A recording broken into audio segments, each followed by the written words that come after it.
Furious, Thor grits his teeth as if to grind his enemy to dust, coldly noting that the beast has finally awakened. Standing tall, Thor shouts out a harsh insult, calling the beast a damned piece of trash. Fenrir urgently commands the troops that it is not too late, and this is their final chance to seal the monster with harpoons. The subordinates quickly roll out the weapons, their sharp tips gleaming coldly in the light with a lethal, dangerous aura. As a soldier screams to fire, the sharp harpoon whistles through the air, flying straight toward Perot. In an instant, the weapon pierces its flesh, spraying blood everywhere as Perot screeches in agony, its entire body convulsing violently. An excited subordinate cheers at the direct hit, quickly grabbing the activation lever to power up the sealing stones. He quickly throws the switch, his heart pounding in suspense as every heavy second ticks by. Instantly, the sealing stones glow with intense light, unleashing a raw power that causes Perot agonizing pain deep in its mind. It screeches miserably, its vision darkening as its body trembles under the overwhelming power spreading through its veins. Seeing Perot writhe in agony, the overjoyed soldiers celebrate and eagerly give their master 10 points, thrilled that the attack is actually working. The arrogant Thor replies that of course it works, as he never would have lured the beast here without being sure of victory. He recalls the moment Perot and its mother fled, remembering how he managed to land a fatal slash from behind. He recounts how, ever since capturing the mother Fenrir, his eyes have glowed with murderous intent, waiting for this exact day. Thor orders them to prepare the remaining harpoons and fire, prompting his men to bring out even more ammunition. Deafening explosions shake the area as a barrage of sharp harpoons tears through the air, racing ruthlessly toward the beast. Before long, its body is riddled with harpoons as blood splatters across the ground. Immediately, the sealing stones flare with intense power, making Perot scream in agony as terrifying energy violently courses through its body. The blinding light radiates with such overwhelming intensity that the soldiers shield their eyes, screaming in fear about the eye of God, while the sealing stones sink deep to surround the beast. Threads of magic weave together like a massive spider web, shooting straight toward the center where Perot is trapped. The magic quickly forces it back into its original form, leaving its body completely limp and drained of strength. As the defeated beast whines and slowly opens its eyes, Thor laughs triumphantly, thoroughly savoring his absolute power and glorious victory. Hearing his voice, Perot snaps out of its daze, greeted by Thor coldly noting that the monster is finally awake.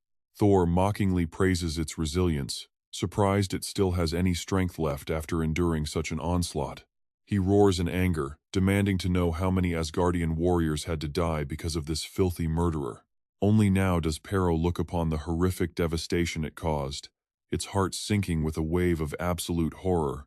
All around, lifeless soldiers lie on the cold stone with their eyes wide open, while magic fire wraps around the remaining survivors, slowly burning them as they shiver and groan in absolute despair.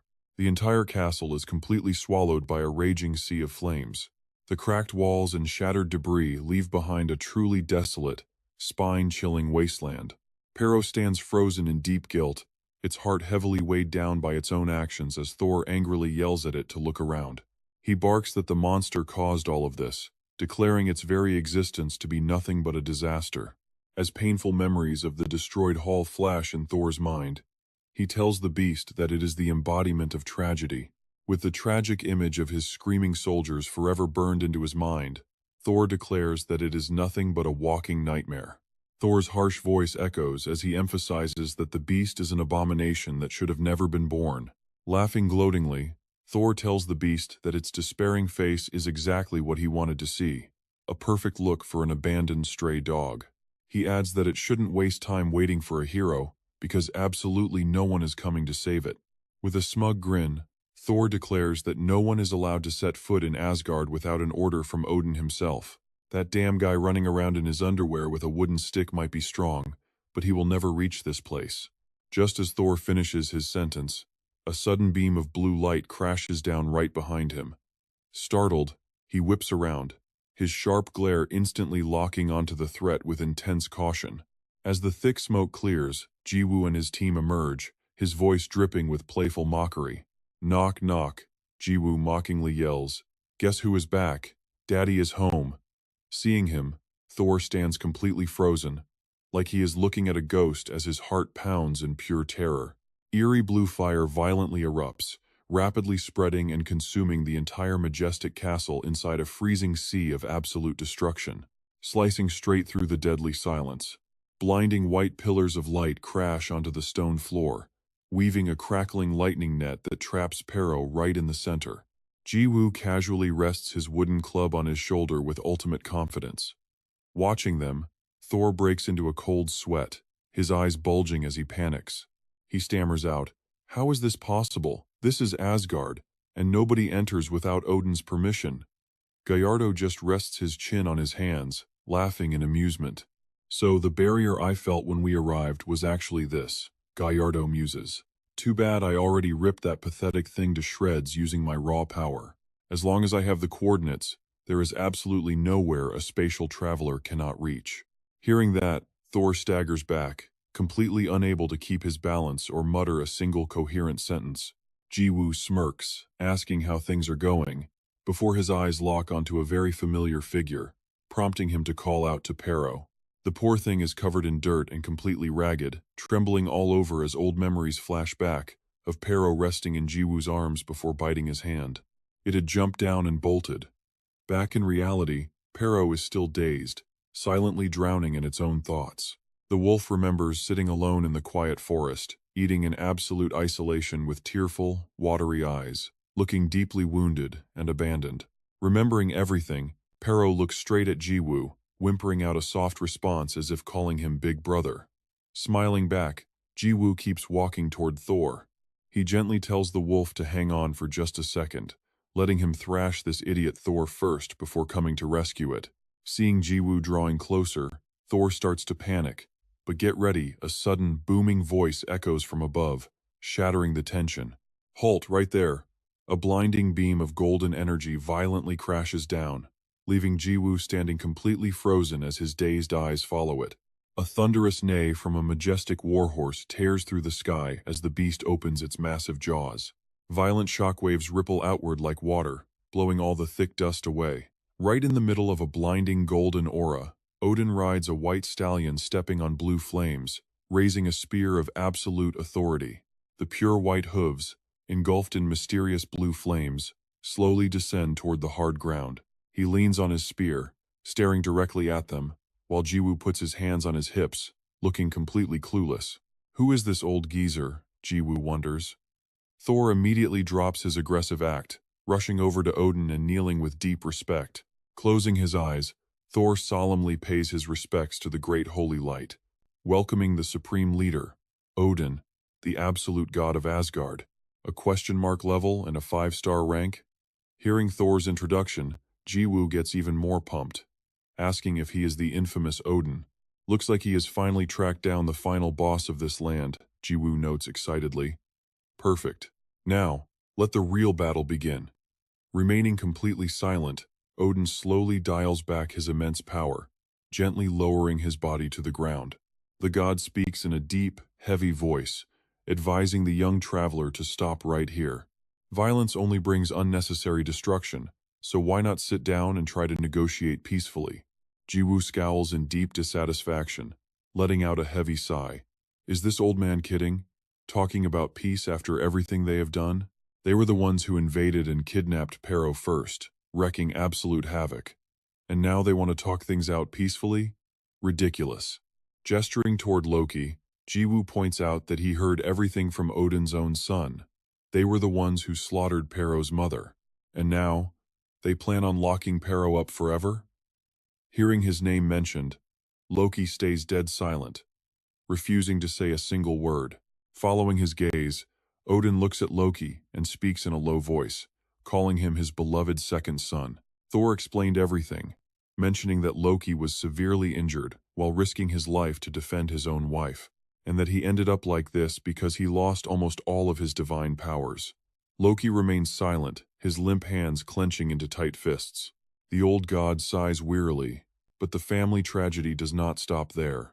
Odin continues, pointing out that his eldest son has just returned home missing an entire arm. He asks the foreign travelers if they think Asgard has not suffered enough already, pleading once more. He begs them to put an end to this violence, suggesting they sit down and talk like civilized men. Completely unmoved, Jiwoo scoffs at how stubborn the old man is, deciding to lay out his terms plain and simple. He narrows his eyes, demanding that they release Pero immediately. Do that, and his team will leave right away. Seeing Jiwoo offer such an easy compromise, Hansarang quietly sighs in relief, thinking that this entire nightmare might actually end peacefully. But Odin instantly crushes that hope, stating it is impossible.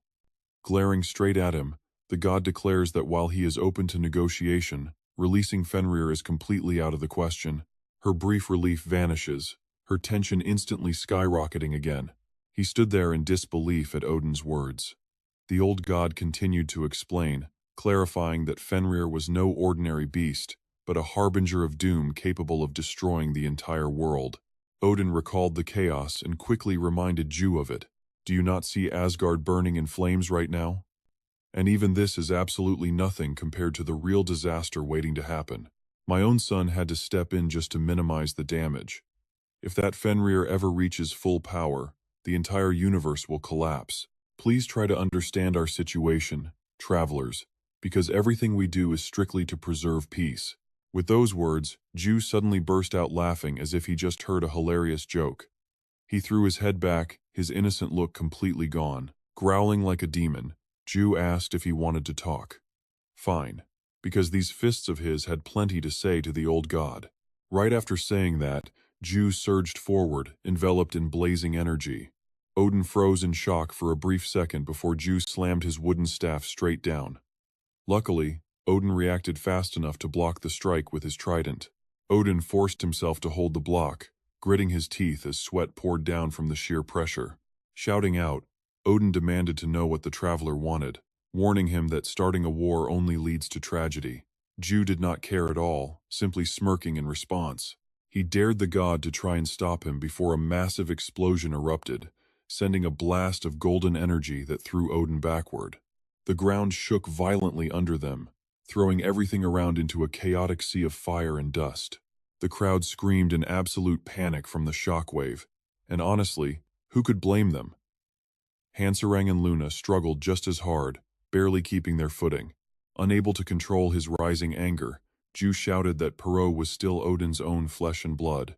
Yet he still planned to lock her away for the rest of her life. Even Satan himself would never do something so utterly cruel. Losing his cool as well, Odin roared back that they had absolutely no other choice. Fenrir was born to destroy everything, and just one tiny mistake could wipe out the entire universe. Hearing this, Ju snapped, gripping his wooden staff even tighter than before. That is complete nonsense because Pero did absolutely nothing.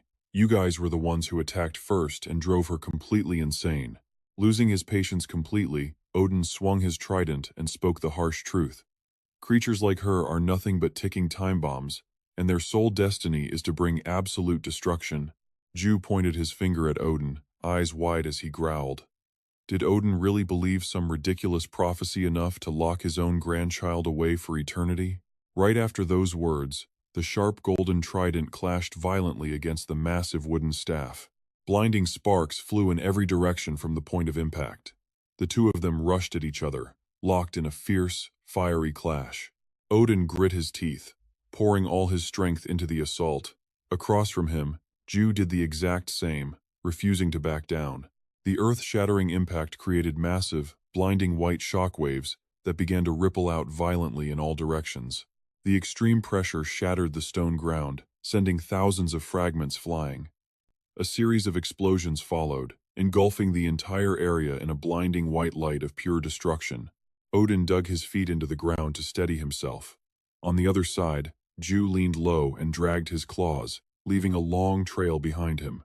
The shockwave pushed both of them back, widening the distance between them.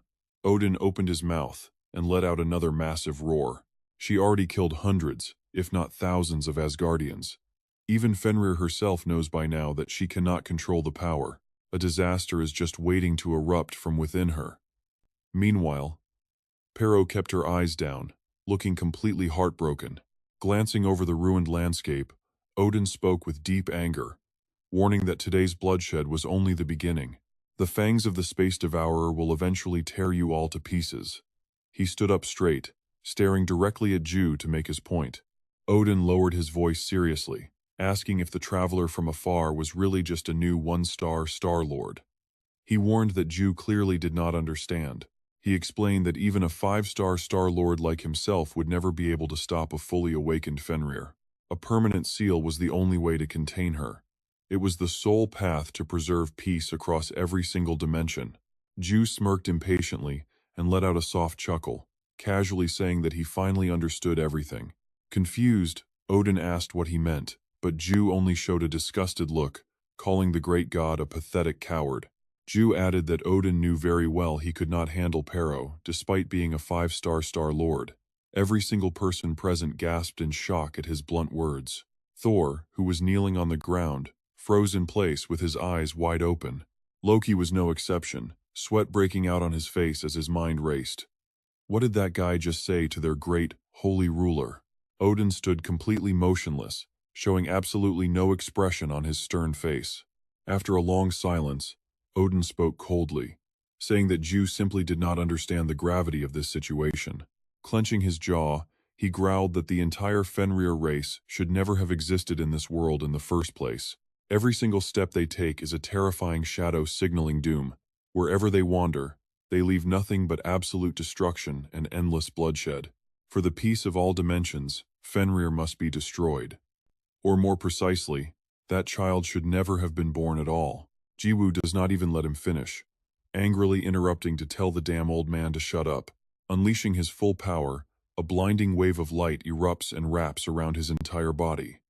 Right in the middle of this sun-like aura, a supreme entity begins to descend. He directly confronts the silver lightning tearing across the shattered earth. The system alerts the release of his star energy. A brilliant golden star suddenly blares above Jiwoo's head, radiating a blinding aura that proves his latent power has finally awakened.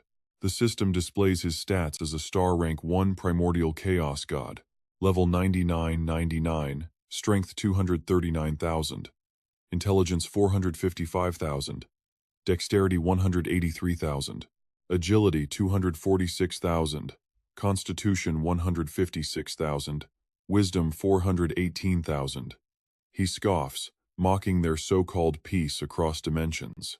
Jiwoo demands with a cold face, asking if that is their excuse to keep Pero locked up forever. Odin does not back down, fearlessly replying directly. Odin declares that the reason is more than enough to seal the beast forever as a constellation master, advising Jiwoo to discard all affection for it. Even if Jiwoo manages to defeat him, countless other constellation masters will step forward to stop him, a declaration that leaves Luna and Hansarong completely stunned. He guarantees that it will not just be 5-star masters like him, but even 6-star legends who wield the absolute highest form of spiritual energy. Luna anxiously worries, realizing that even Peace himself might stand no chance against a legendary 6-star master. Jiwoo snaps, screaming that he does not care about any of that crap, because Pero is a member of his party. If they dare harm a single hair on the kid, he promises to level this entire place to the ground. Suddenly, shadows of mysterious figures appear in the dark, whispering and calling him a monster, while Pero breaks into a cold sweat and anxiously backs away. Then Thor glares and spits out venom, telling the monster to look at all the destruction it caused. Odin is just as ruthless, coldly declaring that the Fenrir species should have never existed in this world. Luna casts her eyes down, noting that the weak always have to sacrifice so much just to protect the people and things they love, while Pero listens in absolute silence. The wolf tries to speak but cannot find the words. Meanwhile, Jiwoo keeps yelling, stating that Pero might destroy the entire world, that he might hunt Jiwoo down, or even bite him, but he swears he will absolutely never, never, and never kick Pero out of his own party. Even if the strongest 6-star master comes hunting for Hermide at Sloft, he scoffs at their dimensional gore. Odin remains silent for a moment before slowly speaking, prompting Thor to quickly step up and answer his father. Ready for his orders, Thor listens as Odin coldly commands him to summon the entire crusade and the Valkyrie Knights, because this is officially war. Turning his glowing gaze toward Jiwoo, Odin declares that he will personally crush this insolent 1-star master. He orders Thor to take the Fenrir to the ceiling altar, leaving Thor paralyzed in absolute fear, while Jiwoo calmly begins to walk forward. Jiwoo turns back, asking his companions to take care of Thor while he goes to break that old man's face. Hanserang nods and Luna quickly agrees to help, but Loki suddenly steps forward and insists on fighting Thor by himself. He tells the girls to intercept Odin's forces instead, as the Crusade and the Valkyrie Knights are a massive army to handle. Luna asks if he is absolutely sure he can handle it, reminding him that his opponent is a powerful 3-star master. Reminding him that he has already lost quite a bit of his divine power, Loki nods but insists he still has to fight. Clenching his fists with ultimate determination, he declares that as Pero's father, he simply cannot stand by and watch. With their plans set, the entire party glares at Odin with absolute resolve, ready for the clash. Jiwoo mutters that they have to go save their kid, and with that, the war officially begins. Walking forward barefoot with a completely calm expression, Jiwoo suddenly leaps into the sky while closely follows him to unleash an infinite slash. Their powerful leap tears through the sky, trailing a massive stream of dust and brilliant blue energy. Pushing their speed to the absolute limit, gathers massive power directly inside the wooden club. Gritting his teeth, Jiwoo's eyes burn with pure rage as he raises his wooden club high, launching a fateful strike head-on against Odin. The colossal impact erupts into a massive golden firewall, shaking the very surface of the planet.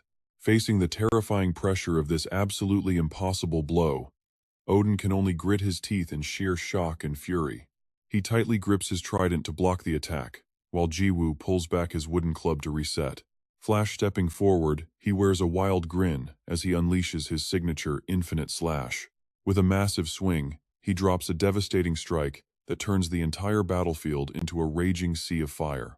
Once again, the massive fireball spreads all the way across the planet, forcing a desperate Odin to raise his trembling trident to block it. Only then does Odin finally realize the problem. Now he understands why Thor returned missing an arm. This kid is far beyond any ordinary 1-star master. The ground beneath Odin's feet suddenly shatters into pieces, forcing his powerful golden boots to sink deep into the crumbling debris. Fire spreads fast, threatening to incinerate every surrounding ruin as it sweeps past his feet, catching him completely off guard.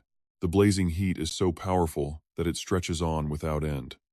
Odin tracks its path, a growing knot of anxiety tightening in his chest. This is bad. Odin can easily shield himself, but Asgard will be completely leveled. Desperate to stop the madness, he finally calls out, "That is enough." He demands to know what the traveler thinks he is doing, warning him that he will destroy Asgard. Ju does not care, flashing a defiant, mocking grin. He tells Odin that if he is so scared, he should just seal him away like Pero. He asks if that is not how they always handle things. Right as a massive shockwave erupts, tearing space into blinding white streaks of light, Ju swings his wooden staff to demand answers. Odin cradles Asgard like a delicate egg, but why did he never care for poor little Pero? Odin remains silent, staring at the boy's hands as he prepares to strike with both. The god grits his teeth, sensing an extremely lethal blow. Refusing to let Ju have his way, Odin raises his golden trident to command the Bifrost Bridge, ordering it to transport them to the celestial arena. Ju dazes at the blinding glow for a split second before a massive column of golden light beams directly down on both of them. Instantly, their figures fade away, leaving only a massive burn mark. The scene shifts to a desolate arena floating high in the sky. Suddenly, a massive surge of power crashes down right into its center. Finding himself abruptly teleported, Ju looks around in confusion, scanning his brand new surroundings. Ju realizes this is the exact spot where he once fought Ingong for the stars. Suddenly, fragments of old memories begin to flood back into his mind. He envisions his younger self training tirelessly. Then, Odin's booming voice suddenly cuts his thoughts short. Odin speaks from on high, demanding that the traveler from afar let his anger end right here. He warns Ju that it is time to realize there are terrifying beings in this universe, revealing his level is a question mark and his rank is 5 stars. Ju just scoffs with a smug grin. Ju asks if he is finally releasing his cosmic power, mockingly adding that even as a 5-star master, Odin is still a disappointment. After all, Ju already took down a 3-star god.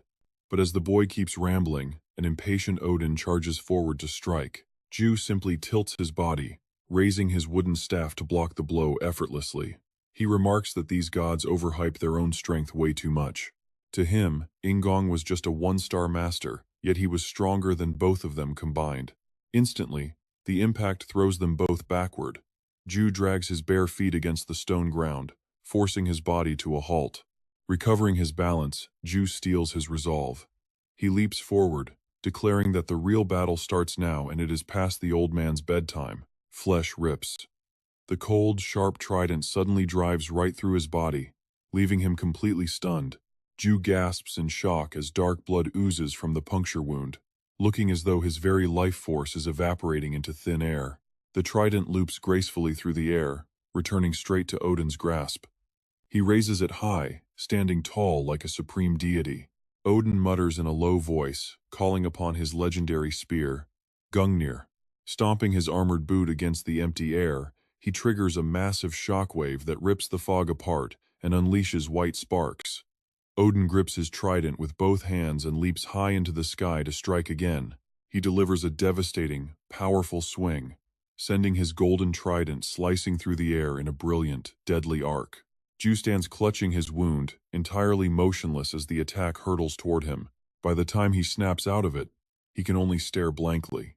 In a suffocating instant, the golden trident spear impales his abdomen, forcing him to spit out a mouthful of blood. Ju gasps in confusion, wondering what just happened.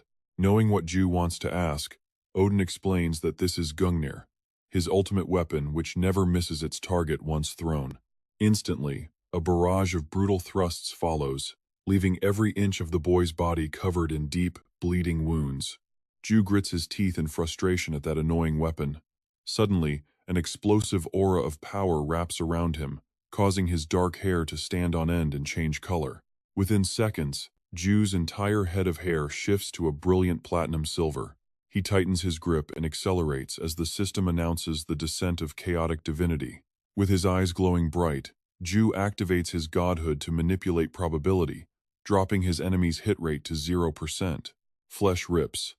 Before he can react, the trident drives through his body once again. The sheer pain forces blood to erupt from his throat. Across from him, Odin watches coldly as his opponent crumbles.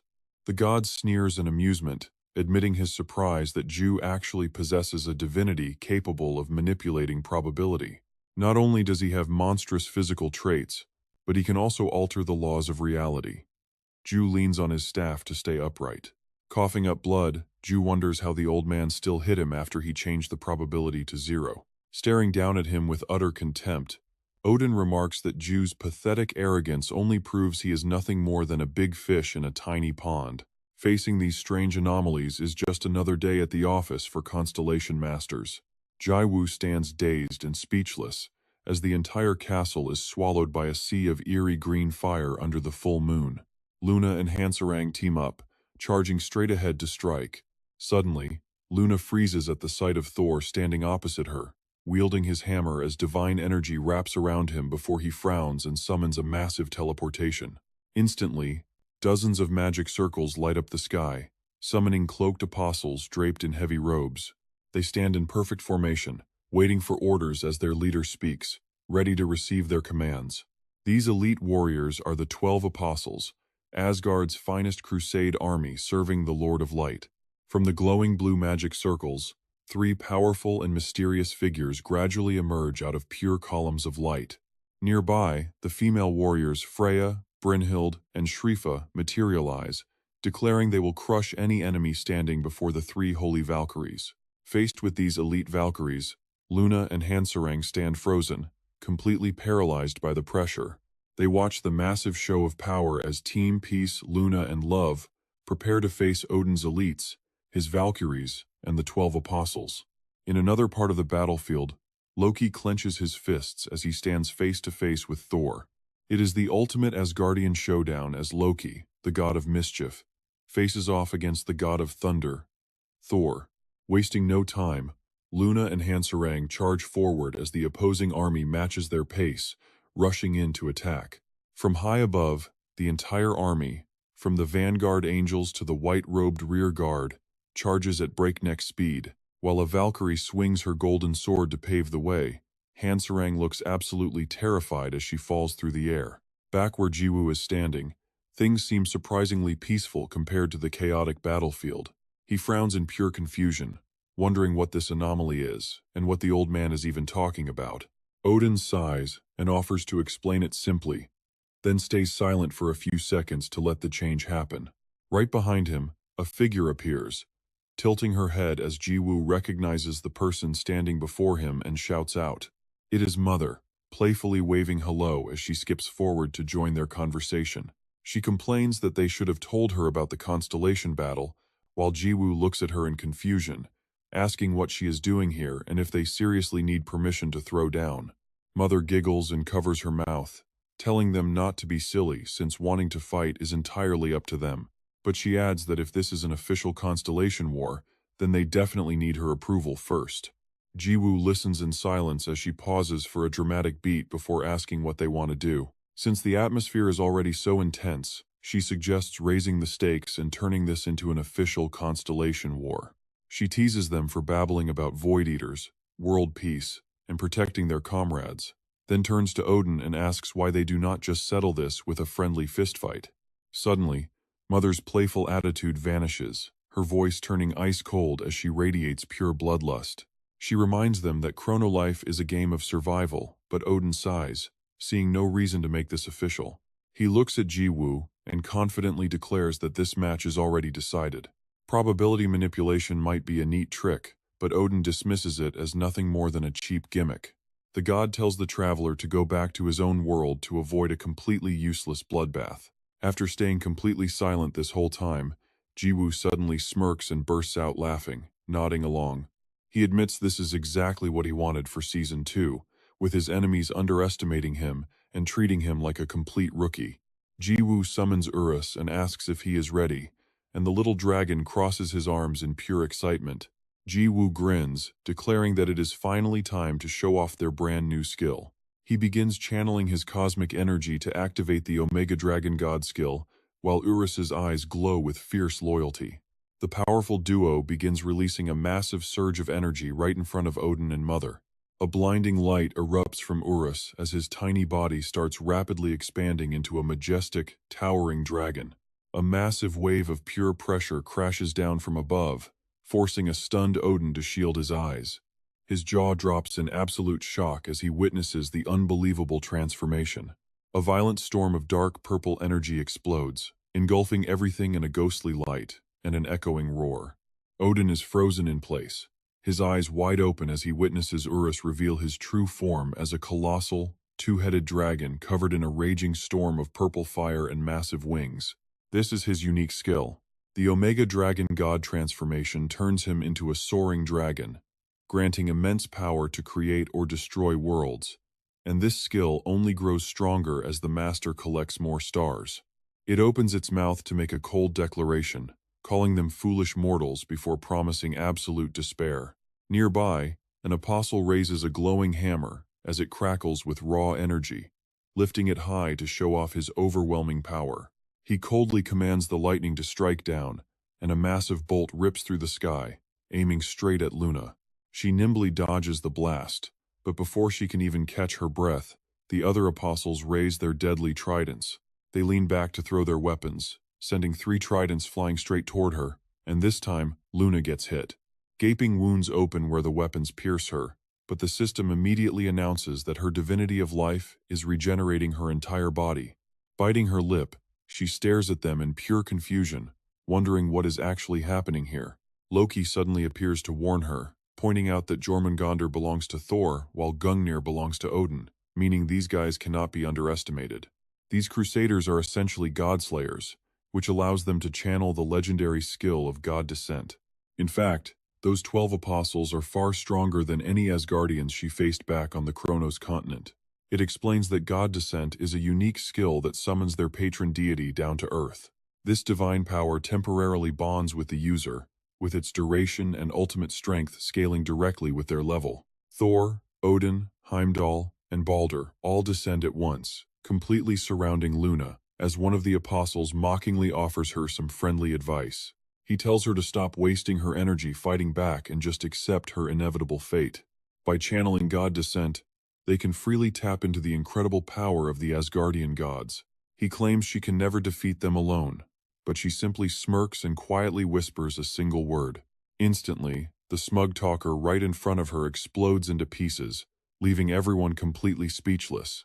The nearby apostles stare with wide eyes, completely shocked, while Luna laughs mockingly and calls their god-borrowing class incredibly interesting.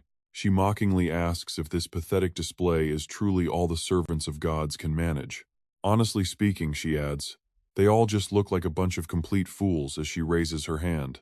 She mocks them for daring to threaten a true goddess of life with powers they do not even own, leaving the deeply insulted apostles grinding their teeth in absolute rage. The trident wielder snaps in fury, yelling at her to shut her mouth because she talks far too much. Calling her a lowly goddess from a pathetic dimension, he watches as she calmly reaches her hand forward. She softly whispers, "Boom," and in the next second, everyone around her explodes into absolute nothingness. Meanwhile, Han-Sarong decisively lunges forward and uses her bare fingertips to block a fierce strike from a female knight's golden greatsword, causing a powerful impact that sends intense shockwaves through her entire body. The massive impact sends both she and the knight flying backward, widening the gap between them. While the knight lands gracefully, she immediately blurs forward like a gust of wind to attack Han-Sarong, who is forced to quickly leap backward to dodge the sudden strike. Han-Sarong grits her teeth. She originally thought these Valkyries were just minor side characters she could easily crush, but they are proving to be much faster and stronger as they launch relentless attacks. To make matters worse, these three Valkyries coordinate perfectly like a professional team while preparing their unique class skill. This exclusive Valkyrie mode turns their bodies into living legends, multiplying all of their stats and weapon skills by 10 while letting them fly freely. The duration of this overpowered mode scales with their level, but only female players can actually unlock this class. Any male players who want to unlock it must equip angel earrings to swap their character's gender. Han-Sarong falls silent, trying to formulate a plan, but she suddenly remembers the humiliating slap she took from Luna. Remembering how she ran away crying from that humiliation, she is overwhelmed with pain and resentment. She firmly reminds herself that she swore to never taste defeat again, slamming her foot down to stabilize her sliding body. Standing tall amidst the ruined square like an actual god, her long hair whips in the wind as she radiates an overwhelming aura. She whispers the activation words for demon god Descent, causing a brilliant golden light to completely envelop her entire body. The female knights freeze in shock at the incredible sight, while she calmly raises her hand toward them. High above, glowing spheres of golden energy begin to condense with terrifying power, and Han-Sarong speaks with absolute authority.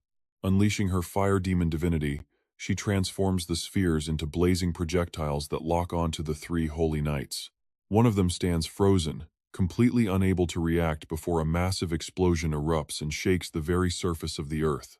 Against a backdrop of a quiet cosmic galaxy filled with sparkling stars, Odin steps forward with immense weight, shattering the ground beneath him and raising massive clouds of dust. Planting his trident firmly into the ground, he stands tall with majestic power. Overhead, Euros spreads his massive wings, soaring around as he searches for a chance to strike.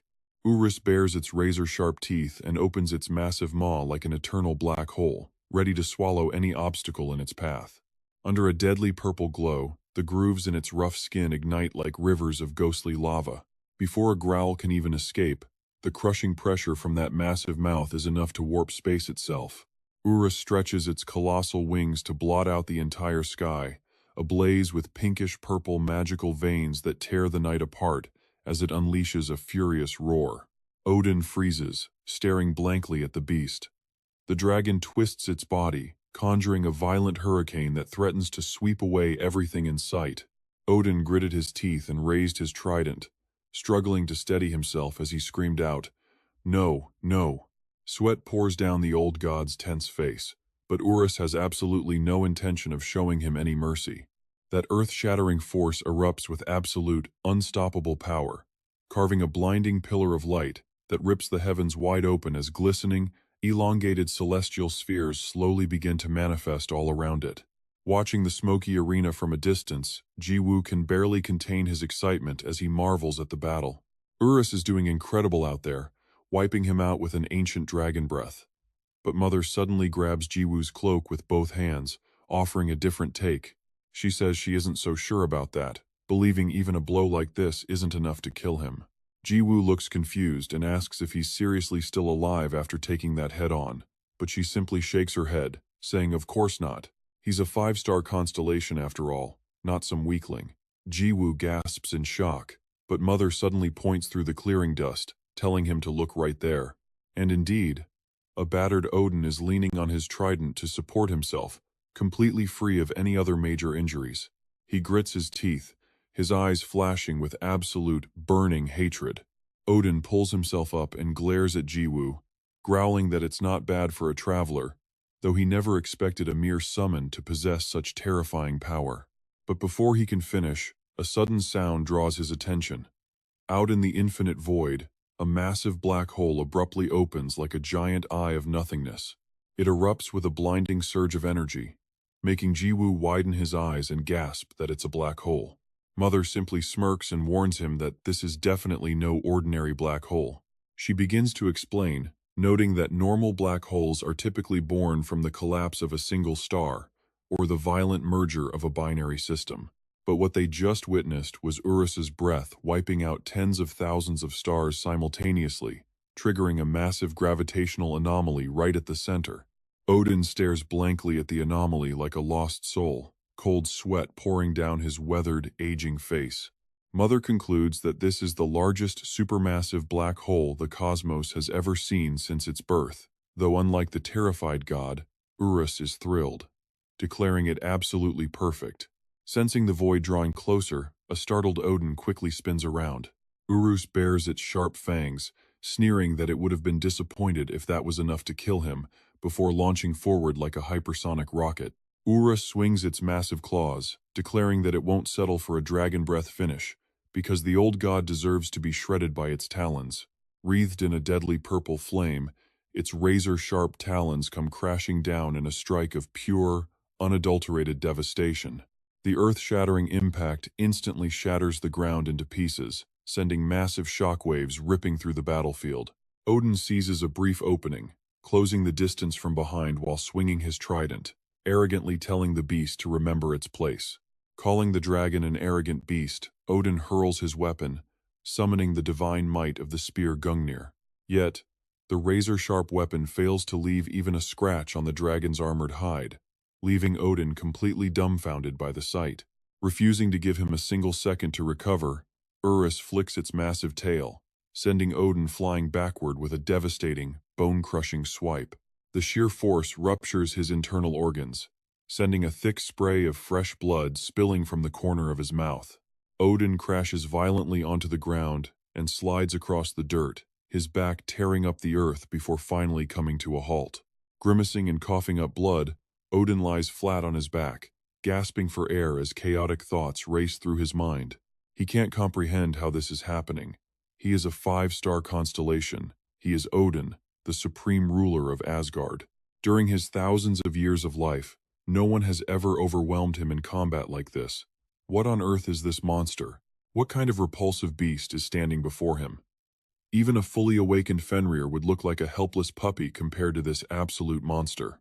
Just then, a series of urgent system alerts begin to ring out, flashing red with warnings. The Ego Sword has consumed all of the user's mana to manifest its soul, warning that continuing will automatically convert their blood into mana, risking instant death. Looking at the warning screens, Jiwoo simply lets out a cold smirk. He stands his ground anyway, scoffing at the system for joking around because there is no way he is ending this fight now. Things are just getting interesting, and he is perfectly fine with converting all his blood to mana since he can just rely on his infinite healing factor to regenerate. High above, Urus raises its massive claws once more and ruthlessly brings them crashing down on Odin's position. The god is swallowed by the beast's fury once again, as bright light pools in Urus's maw before it spits out a barrage of energy blasts. Horrifying explosions tear through the sky as the ground shakes violently under a frantic rain of purple energy. From afar, the endless flow of power looks infinite. Odin is crushed by the pressure, his old body stumbling helplessly. The bone-deep agony forces him to scream out in sheer despair. Watching with her jaw dropped, Majo shouts along with the beat of the battle, looking up at Jaehyun to say, Uroboros is truly on another level. This five-star constellation lord is a piece of cake to it, and Jaehyun grins wildly, amazed at how strong Ascending Dragon Omega really is. Jaehyun nods in agreement. But when Maho looks at his current state, she freezes, asking if he's actually doing okay. He looks completely drained, explaining his situation to her. It is an endless loop where his blood is converted directly into mana, forcing him to constantly trigger his recovery skill to heal, just like a deflating balloon trying to blow itself back up. Majo falls silent. She secretly realizes that although no one has ever managed to overcome his insane recovery skill before, this fight is already draining him, especially since Uroboros has only manifested its soul through Ascending Dragon Omega for a few minutes. Down on the battlefield, thick white smoke blankets the ruins, and a battered Odin sits slumped in a corner, with all his arrogance completely shattered. Panting heavily, the god tries to gather his remaining strength before looking up and asking the great dragon god if he can ask a question. Uroboros coldly tells him to speak, asking why he still fights so desperately for Fenrir. The god slowly demands to know what their relationship is with that filthy monster, causing the dragon to pause for a moment as if rewinding its own memories. Recalling every moment spent with Jaehyun, the dragon explains that it used to be entirely alone until a certain user appeared and became like a real brother. Just having him around made his heart feel complete, but he never could have anticipated what would happen next. The dragon remembers meeting Pero for the first time, a fateful encounter that would bring a precious and beloved little one into their lives. He is their precious little brother, and the dragon powerfully spreads its massive wings. Ouroboros firmly declares that absolutely nothing in this world will ever make him abandon his family, whom he loves more than anything. Yet they dared to take away one of his brothers, and now the price must be paid as Loki's mistletoe dart suddenly slices through the air like a bolt of lightning. Thor is instantly slashed across the face by the dart, and right on cue, the system alerts him with a chime. Hit by a mistletoe dart, all of his stats are temporarily reduced by 5%. And an enraged Thor screams out for his thunder to strike. A second later, a massive bolt of lightning crashes directly onto Loki, but he desperately tries to hold his ground. Loki's figure suddenly begins to fade away even as the lightning continues to strike, leaving Thor completely stunned and wondering if his target just vanished. Loki calmly explains that it is just a mirage clone, and the system screen pops up to show the skill details of these illusionary duplicates. Even though these copies are nothing but intangible illusions, the skill consumes almost no mana at all, allowing the user to spawn an infinite number of clones, which sends Thor flying into an absolute rage. He roars that he thought Loki lost all his power after his defeat in their last battle, but the trickster just smirks without a trace of fear. Playing dumb, Loki asks if his dear brother has forgotten that he is the god of mischief and lies. Pulling out another mistletoe dart, countless clones instantly mimic the movement, and the system window pops up once again to explain the effects of the legendary weapon. Striked by the mistletoe dart, the target suffers a 5% decrease to all stats. The effect lasts for 1 hour and can stack up to 20 times, and in the next second, he hurls the weapon straight at Thor. Gritting his teeth, Thor warns himself not to fall for the trickster's dirty illusions. Knowing that only a single dart is real, Thor concentrates all his focus to find it, but while his guard is down, Loki blindsides him with a strike from behind. Gloating proudly, Loki mocks him from behind, just as the system alert pops up with another warning. The message states that he has been struck by the mistletoe, and despite his growing rage, the notifications keep rolling in. All stats are temporarily reduced by 5%, stacking up to a total penalty of 10%. Thor curses in pure rage, demanding to know why that useless bastard is getting in their way, asking if he actually intends to help these outsiders and let Fenrir run completely wild. He asks if his brother fails to see that he is leading not just Asgard, but the entire universe toward absolute doom. Ignoring the furious outburst, Loki calmly responds that deep down, his own heart once harbored those exact same thoughts.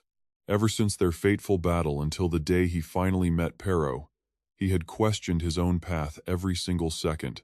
He constantly wondered if his desperate attempts to protect his wife and Pero were truly right or wrong, fully aware that saving them might end up bringing total ruin to the entire universe. But after meeting Pero's allies, a completely new feeling washed over him, and that feeling was profound regret.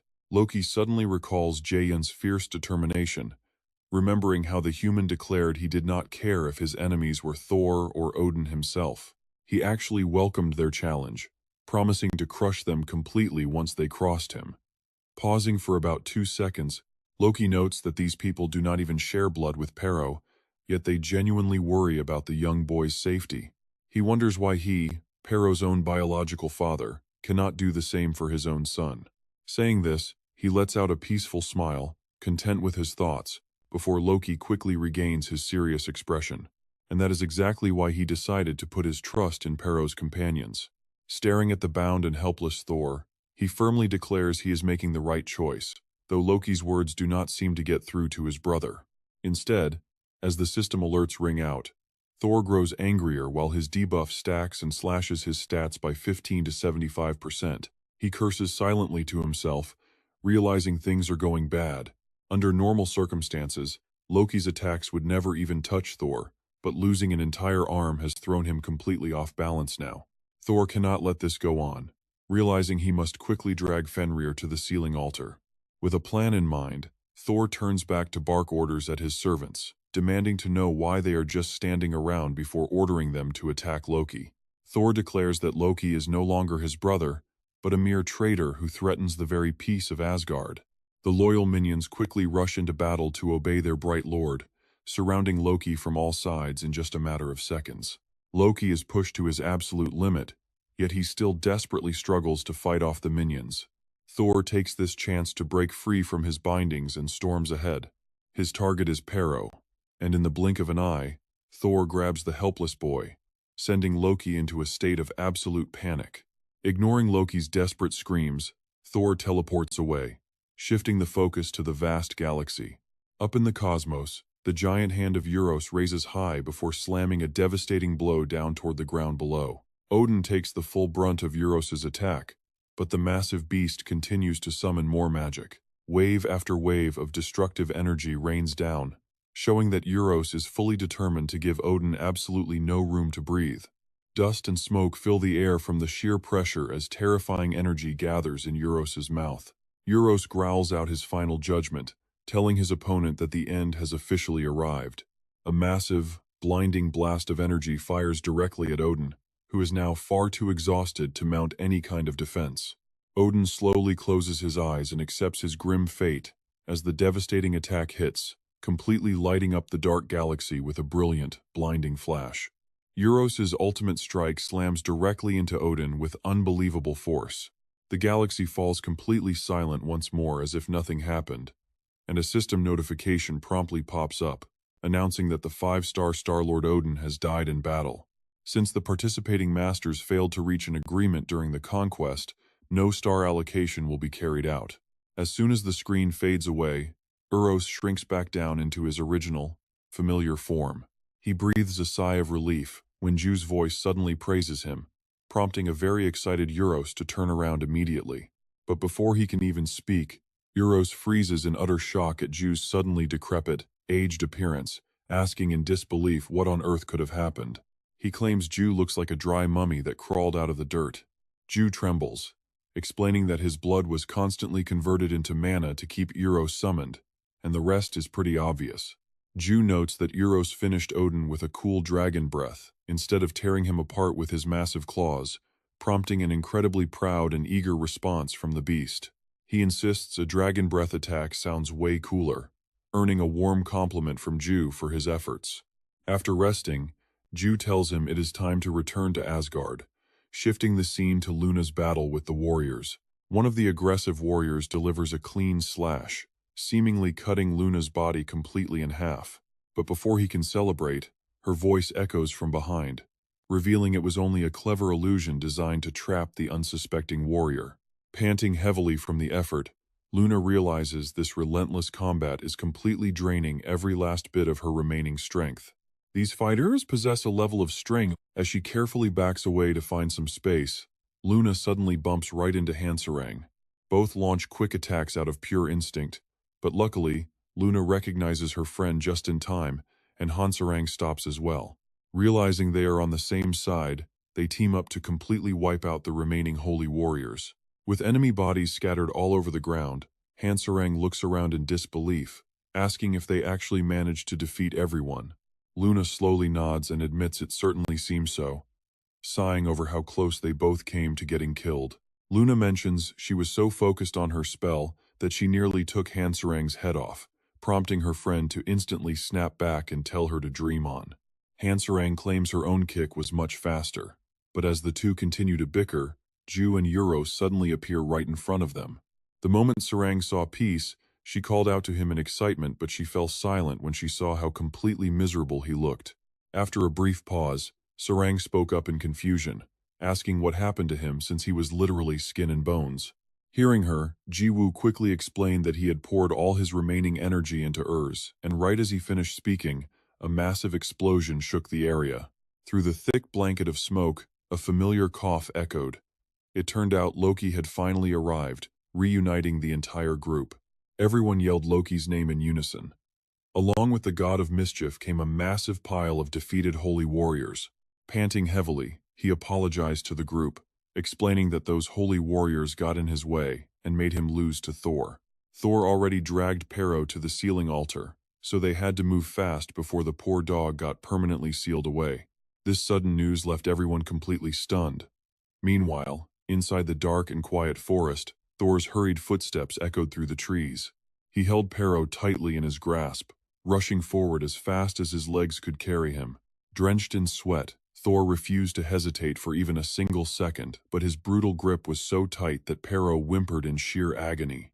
Those painful whimpers only made Thor angrier, cursing at the useless dog to shut up before brutally slamming Pero's face against his knee. The poor creature spat up blood in pure agony, but Thor showed absolutely no mercy. He snarled at Pero to shut his filthy mouth and stop struggling, wondering why he couldn't just stay quiet like before, recalling the moment he first captured the beast.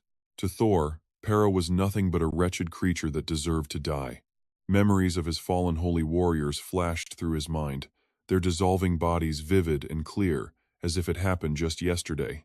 Gritting his teeth, he muttered that the beast should never have been born, shifting all of his boiling rage and blame onto Pero. Calling Pero a disgusting monster that only brought disaster to the world, Thor declared that the dog deserved to be wiped out, striking him again while Jiwoo's warm words suddenly echoed inside Pero's mind. He remembered Jiwoo calling Pero a precious member of their team. Even if Pero ended up destroying the world, turning against them, or biting him, Jiwoo had sworn he would absolutely never abandon his friend.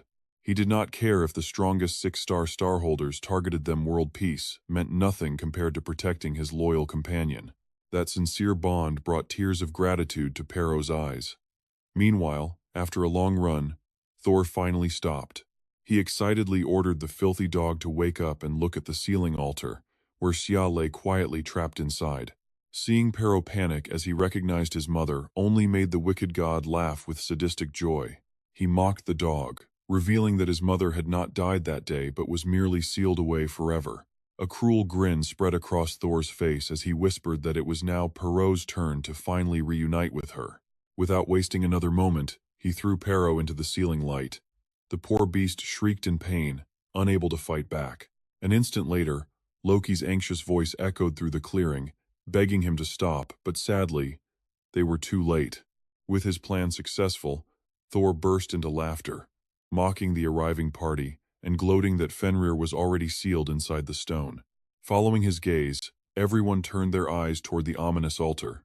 There lay Xia and Pero, trapped in an eternal slumber. Thor's chilling, creepy laughter echoed louder and louder across the clearing. But right at his peak of triumph, Jiwoo brutally smashed his wooden club straight into Thor's face, sending him flying miles away. Thor crashed into the dirt amidst a massive cloud of dust, clutching his stomach in pain, yet he still managed to stand up with a stubborn sneer. He mocked them, claiming that no matter what they did, They could never save Fenrir now. The seal was made of indestructible, the hardest mineral in the universe, which even a 6-star starholder could not hope to break. Jiwoo remained completely unfazed, calling it interesting before tightening his grip and raising his trusted wooden club high into the air. He quickly wound up his arm, challenging the god with a low, dangerous tone to let him try. Jiwoo began channeling his immense magic, his eyes glowing a vibrant crimson red as he prepared to unleash his true form. Even the tips of his hair crackled with massive magical energy, radiating an overwhelming aura of pure terror that shook the surroundings. In his mind, Jiwoo quietly chanted the spell, fully releasing his god of chaos powers. He triggered the hidden skill, Soul of the Giant, and summoned the 8 Views system screen. The system activated the magnifying mirror and giant soul skill, specifically targeting his wooden club. By channeling the ancient giants, his attack range and damage surged by 1,000%, while the second mirror maximized target size. With scale determined by max mana, Jiwoo's wooden club instantly grew over 1,000 times its original size. The absurd sight completely froze Thor, and while Loki stared in disbelief, Luna and Sarang watched with pride. Despite all that, the wooden staff just keeps expanding. Seeing this, Uros whispers for him to wait, suggesting that manipulating time might be better so they would not have to shatter the sealing magic stone. But Ju already has a plan in mind, knowing that while time magic could save Pero, it would do absolutely nothing to rescue his mother. Understanding his master's intent, the staff happily chirps in agreement as Ju continues channeling an immense amount of energy straight into the wood.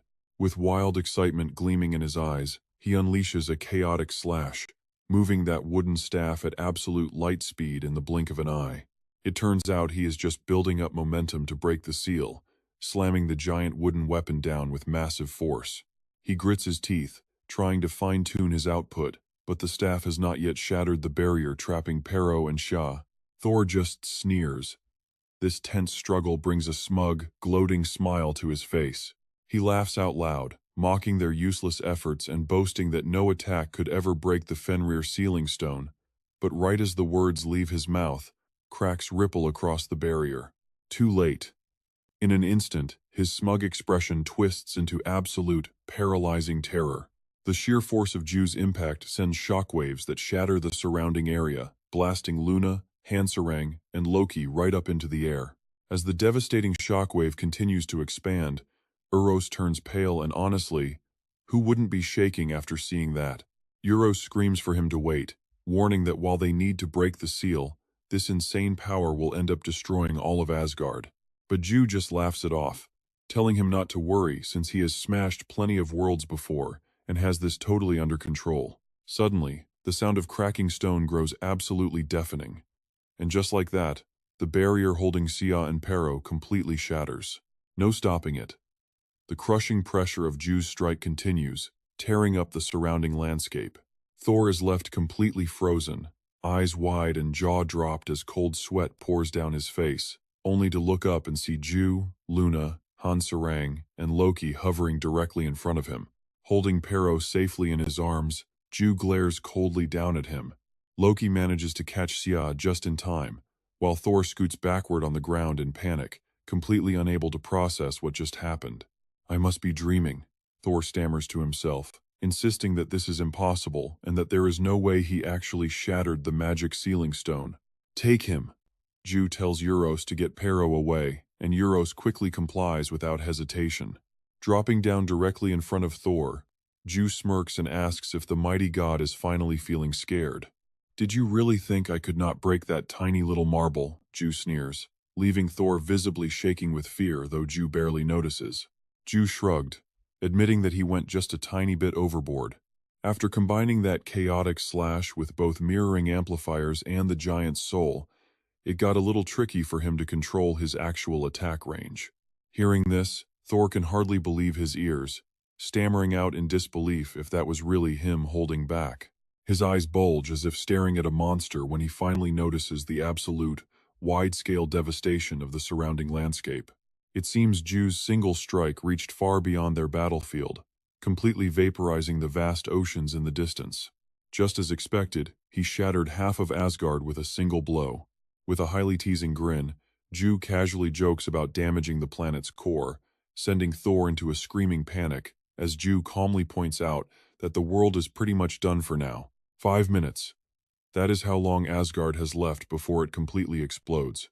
Ju asks if he knows what that means, but Thor's brain has completely shut down under the sheer shock of it all. Ju's voice fills with intense excitement as he promises to beat him to a pulp in those final 5 minutes, leaving the terrified god frozen in place. The moment Thor snaps out of it and begs him to wait, Ju cuts him off with a brutal slam, happily throwing another heavy blow. Thor's face quickly begins to deform under the assault, but Ju eagerly keeps going, landing another direct hit right on his jaw. Pure chaos. Blood sprays everywhere, and after a relentless beating, Thor finally cowers in terror.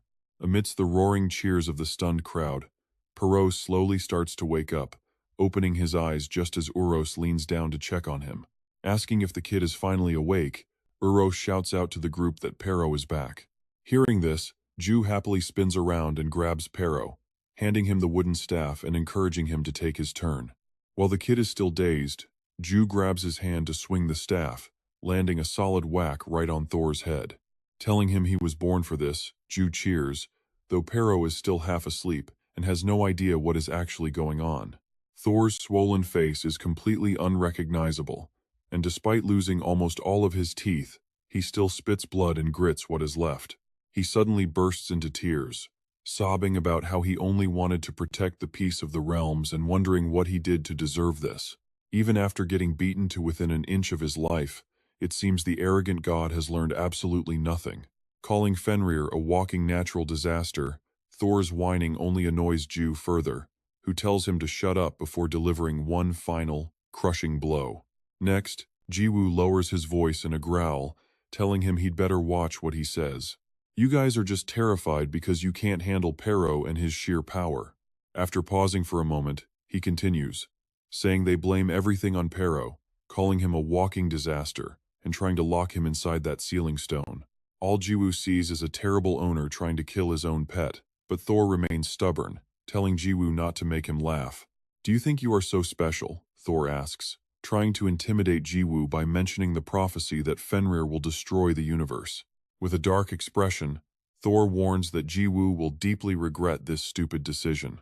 Once Fenrir is corrupted and fully awakens, you can say goodbye to the entire universe. But Jiwoo just stays silent for a moment and lets out a long sigh. The next second, Jiwoo calmly asks Perot if he actually plans on getting corrupted, like Thor said. Hearing that, Perot looks completely bewildered, as terrifying memories of the brutal battle suddenly flood his mind, showing scattered bodies and how severely injured he was himself. The holy warriors are shown being consumed and burned by wild blue flames. Right after, they flee in absolute terror, and Perot finally remembers everything, but while he is still lost in thought, Jiwoo speaks up in a low, threatening tone. He warns the little guy to think very carefully about his answer. If the little pup actually gets corrupted and fully awakens, his master might have to step in and teach him some proper manners, which instantly reminds Perot of the absolutely miserable beatdown Rakan received from Jiwoo. The memory of Jiwoo's excited face while beating people up flashes by, making his bizarre yet incredibly brutal attacks look even more terrifying to the poor wolf. With just a few basic strikes, Jiwoo had left Rakan completely battered and broken.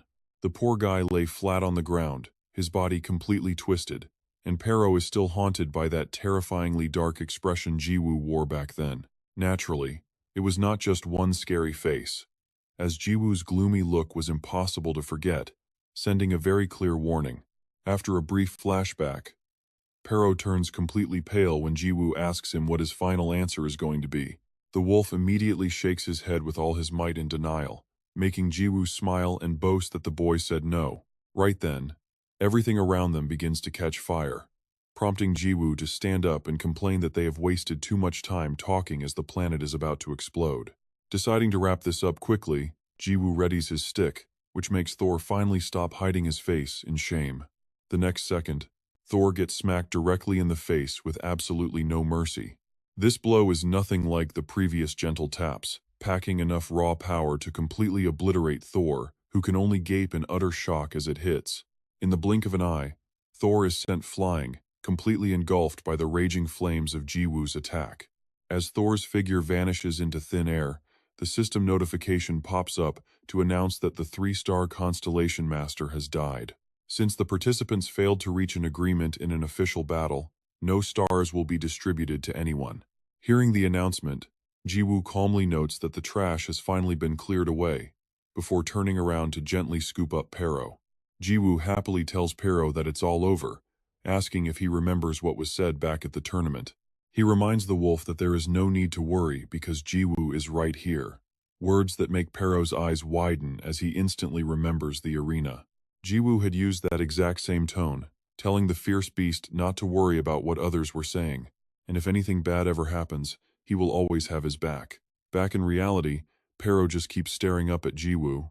The next second, a single tear of joy hits the ground, and Pero starts crying uncontrollably, sobbing over and over again. Seeing this, Jiwoo gently tells the little guy not to cry.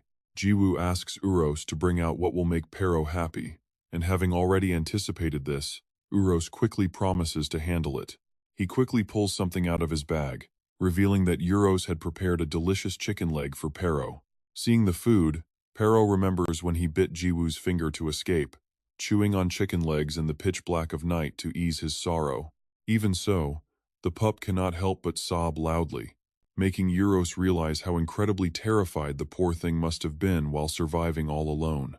Welcoming him home, Uros comforts him like a gentle, caring older brother.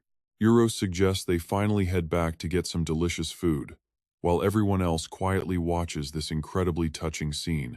Both Luna and Hansarang cannot hold back their tears, while Loki just watches them with a warm, happy smile. With Pero finally back in safe hands, they quickly use Galado's dimensional walker skill to escape Asgard safely just moments before the entire realm is completely and utterly obliterated.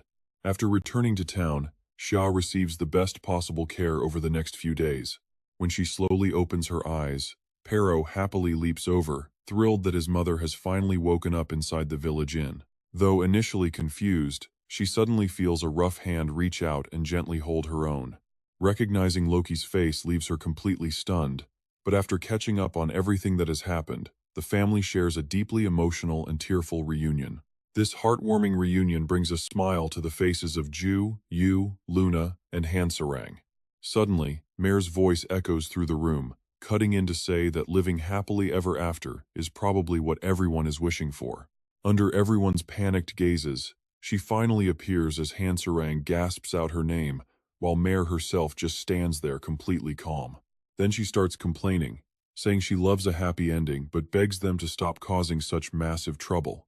Going head-to-head with a 5-star Star-Lord was already too much, and now they are telling her that Asgard was blown to pieces.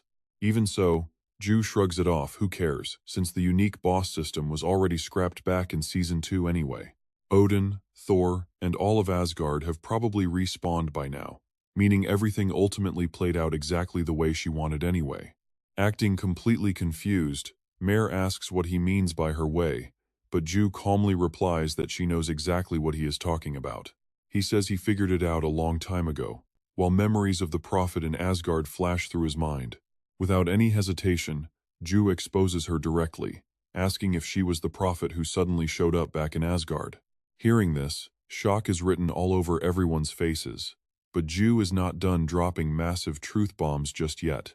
On top of that, the team tournament was supposed to be a player-only event, yet she threw in overpowered NPCs from other dimensions. A flashback of Marion appears on screen as Deck points out how unfair it is that those characters are all level 8,000 and above.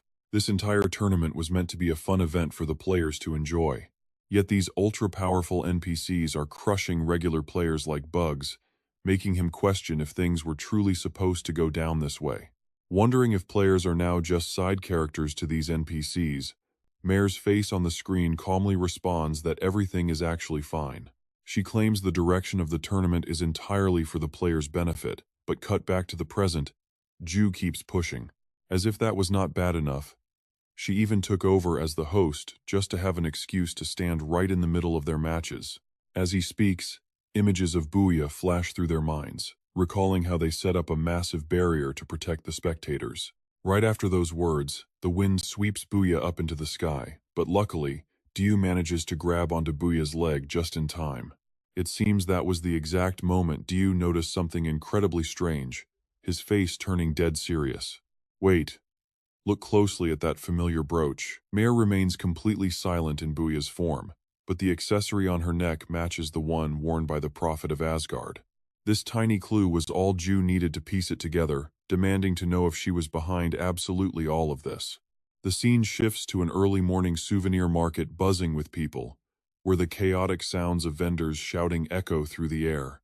Each seller waits with hopeful eyes for customers, yelling out that they have all kinds of recovery potions, both red and white.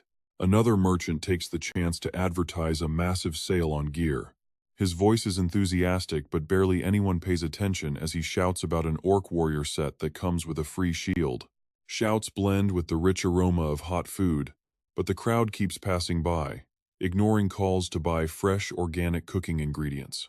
Amid the loud calls offering fresh items and rare ores, Ma Cao just sits there, letting out a heavy sigh without knowing what to say. Staring at his completely empty display table, he sighs deeply, realizing that absolutely nobody is paying attention or buying a single thing. His initial excitement quickly fades away. He was so pumped about farming some top-tier loot, but now not a single soul has stopped by. Suddenly, a young voice breaks the silence from behind. As Hanun steps closer, his eyes locked onto the items on display. Asking if the sword is up for sale, Ma Cao instantly switches gears, flashing his trademark friendly merchant smile. He welcomes a bid, but Hanun looks at the sword in confusion, admitting he is not really familiar with the market price for these items. The boy hesitates for a brief second before offering all the gold he has. He asks if 300,000 gold is enough for the rare Dark Knight sword, which actually only costs 150,000. Hearing that massive sum, Ma Cao instantly starts calculating in his head, wondering if the kid really just said 300,000 gold. Acting like it is a shame, he lets out a fake sigh, asking if 300,000 gold is truly all the kid has. He lies that the weapon usually goes for 320,000, and then keeps hyping up its value even more. He claims it is a legendary Dark Knight sword that can easily carry a warrior to the highest levels, which is a complete lie. He spins another lie, saying the market value is 350,000 gold, and he only set it lower because he has no use for it. Seeing Hanun hesitate, Ma Cao decides to deliver the final blow, speaking slowly in a calculated tone. His voice drops lower as if sharing deep wisdom, saying a great weapon always recognizes a worthy master to wield it. Claiming he can feel the sword eager to serve Hanun, he offers it for exactly 300,000 gold, making the boy's eyes widen with pure joy. Thrilled by the deal, Hanun immediately opens the trade window, thanking him as he prepares to make the transaction right away. Ma Cao nods immediately, laughing to himself about what an absolute rookie he is dealing with. Right then, a trade window pops up as Hanun sends over the transaction request. Hanun acts incredibly grateful, thanking Ma Cao for his kindness, while Ma Cao simply chuckles to himself. Saying thanks, Ma Cao starts placing the items in the window and lets him know they are set, prompting Hanun to finalize the deal. All right, now just input the 300,000 gold. Hanun quickly complies, but right in that moment, he brings up something else. Hey, could you help me transfer a few items to my other account? Ma Cao is slightly surprised but stays completely cool, asking what he wants to move. The item Hanun wants to transfer appears in the inventory, displaying its details. Ma Cao looks at it, wondering why it is just a pot lid. It is a rare pot lid shield worth 5,000 gold. Afraid of being turned down, Hanun talks fast, asking Ma Cao to hold on to it. Hanun says he will be right back after switching accounts. Immediately, greedy thoughts spark in Ma Cao's mind, as he wonders if this rookie is for real. This kid is such a clueless rookie to trust someone so easily. Besides, a rare pot lid shield like this is actually worth quite a bit. Ultimately, Ma Cao decides to take advantage of the kid's foolishness and keep the shield. On the outside, he maintains his friendly, helpful smile. Sure, he says, promising to keep it safe and telling him to return quickly. Hanun eagerly thanks him, sounding very polite and relieved. Right after, the system chimes with a cold yet familiar notification that the trade is complete, and Hanun cheerfully thanks him for the transaction. Ma Cao casually responds in a flawless, polite tone, telling him it was his pleasure. Suddenly, the ambient sounds seem to grind to a halt. Their smiles remain, but the friendly vibe has completely vanished as they both realize the items in their hands are totally wrong. Ma Cao completely freezes up. Just a few seconds later, he stiffens as his voice cracks with absolute shock and utter confusion. "Wait, what?" Ma Cao asks as he frantically checks his inventory and calls out to Hanun, who calmly responds with a simple yes. Ma Cao stutters, asking how his precious Dark Knight sword ended up in Hanun's inventory. Hanun merely raises an eyebrow and casually points out that they just traded. Ma Cao's voice begins to tremble. Hanun simply tilts his head, putting on a fake look of surprise, as if he did nothing wrong. "Yeah, you literally traded your Dark Knight sword for my pot lid," Hanun says with a smirk.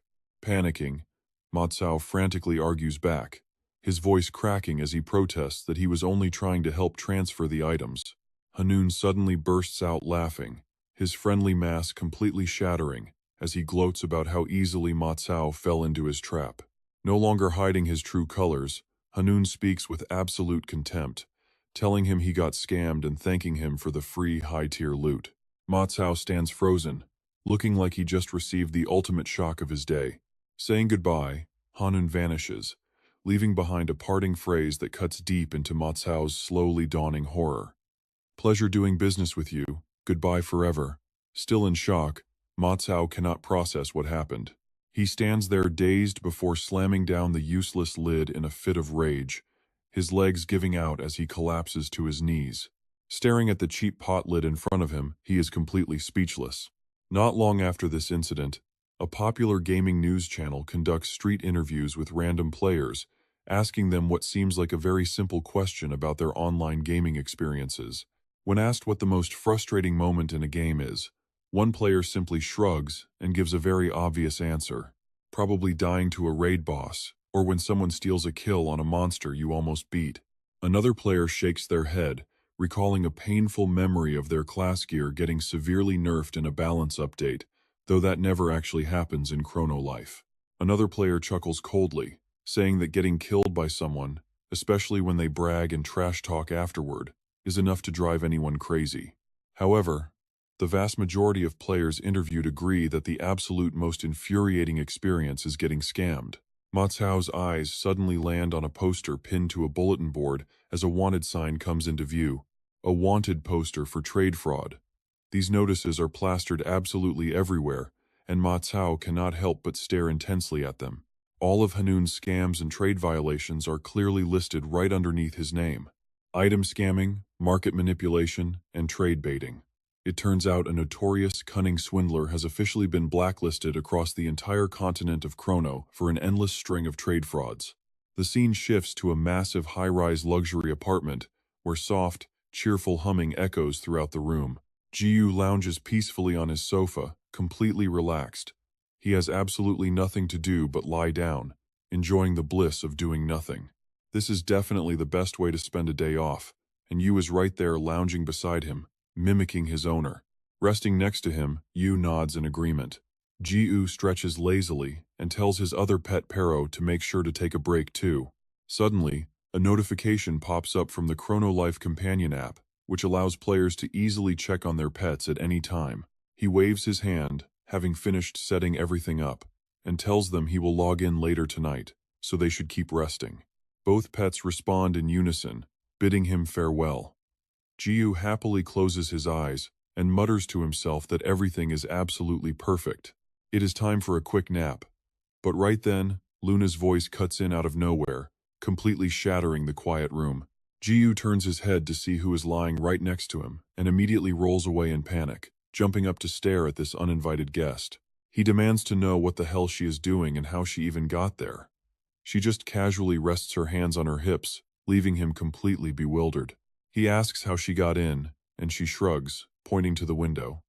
Jiu smirks, calling her a noob, but her voice suddenly drops with a serious gaze. She whispers there is something she wants to do alone with him. She wants a date. Hearing this, Jiu's entire expression shifts. The scene shifts to a bustling pedestrian street as footsteps echo. Get ready, because everyone is about to lose their minds over the gorgeous figure walking past. No one on the street can keep their eyes off her. All these intense stares make Luna feel a little self-conscious, but at the same time, she actually finds it quite thrilling. The surrounding crowd continues to stare, filled with curiosity. They wonder if she is some famous celebrity because she looks almost unreal. A voice mutters that it makes sense, but the curious looks from the crowd quickly sour into critical, judging glares. Shameless whispers break out, with people openly asking who the ugly loser standing next to her is. Another malicious voice chimed in. Is that guy her boyfriend? No way in hell. He is far too pathetic to ever be with someone like her. They bet she is only hanging out with him because of some dare, and others eagerly agree. Surrounded by the constant gossip, Jiu sighs as a wave of deep exhaustion hits him. He wonders why he even came out instead of just sleeping at home. He glances over at Luna. Even though she acts completely unfazed, he still cannot deny the obvious truth standing right beside him. Honestly, he completely gets why everyone is staring. It is an undeniable, obvious fact that her face is incredibly beautiful. Deciding to stop beating around the bush, he straight up asks her what she actually wants. He tells her to spit it out, knowing this date is just an excuse. Luna tilts her head, her face so innocent that it is impossible to read her true intentions. She plays dumb, claiming she has no idea what he means and simply wanted to go on a date with him. Without waiting, she takes a step forward and naturally links her arm with his. Pulling him along with a smile, she asks if they are not a couple already. Calling him honey, she urges him to move. Jiu freezes on the spot, his mind completely blown. Since when were they ever a couple? Luna narrows her eyes, watching his shocked reaction. She asks why he is looking like that, hoping he has not forgotten already. Back at the Chrono Life headquarters, right before the closed beta started after Season 1 ended, does he remember what he said? His past words flash through his mind. His own voice echoes back to him, recalling how he suggested they team up and go farming together. The memory of the two of them is surprisingly romantic, her eyes locked onto his with a bright smile on her face. She reminds him that he wanted only the two of them in the party. Surely, she teases, that basically means he wanted her to be his girlfriend. Jiu completely freezes, his mind racing as he wonders if she is actually serious. The onlookers nearby are just as stunned as he is. While Luna delivers those sweet words with a smile, her inner self is screaming in absolute agony. Of course she does not mean it. She is only doing this for her own secret agenda. But unless she makes up a ridiculous excuse like this, there is simply no way for her to get close to this clueless noob. He lets out a slow breath, mumbling that he gets it. He admits he thought she wanted to meet because of what happened last night. She blinks, asking if he means that strange conversation. Suddenly, the space shifts, and a familiar voice echoes. Mother Mare lets out a soft sigh, her tone a mix of helplessness and warning. She says she loves a happy ending, but begs him to stop causing massive trouble. Facing off against a 5-star lord was already too much, but now he is saying he blew up the whole place. Jiu simply shrugs, answering without a shred of guilt that everything turned out exactly the way she wanted anyway. An image of Mare appearing in the guise of a prophet emerges. He glares at her, his eyes narrowing as he notes how a prophet suddenly showed up in Asgard. He bluntly asks if that was her, sending a massive shockwave through everyone present in the room. Not stopping there, he lays all his cards on the table. He adds that she even took on the host role just to stand right in the center of the players' battles. A bear also makes an appearance as Jiu continues to explain. Everyone's eyes focus on the sunflower bough tied around its neck. Another voice suddenly speaks up, asking if all of this was really their mother's doing. Every single person in the room is now waiting, demanding a proper explanation from Mare. She falls silent for a moment before asking when he figured it all out. Without a second of hesitation, he exposes her, stating he already knows everything. He explains that he realized it the moment he helped catch her when she flew off dressed as MC Boobia.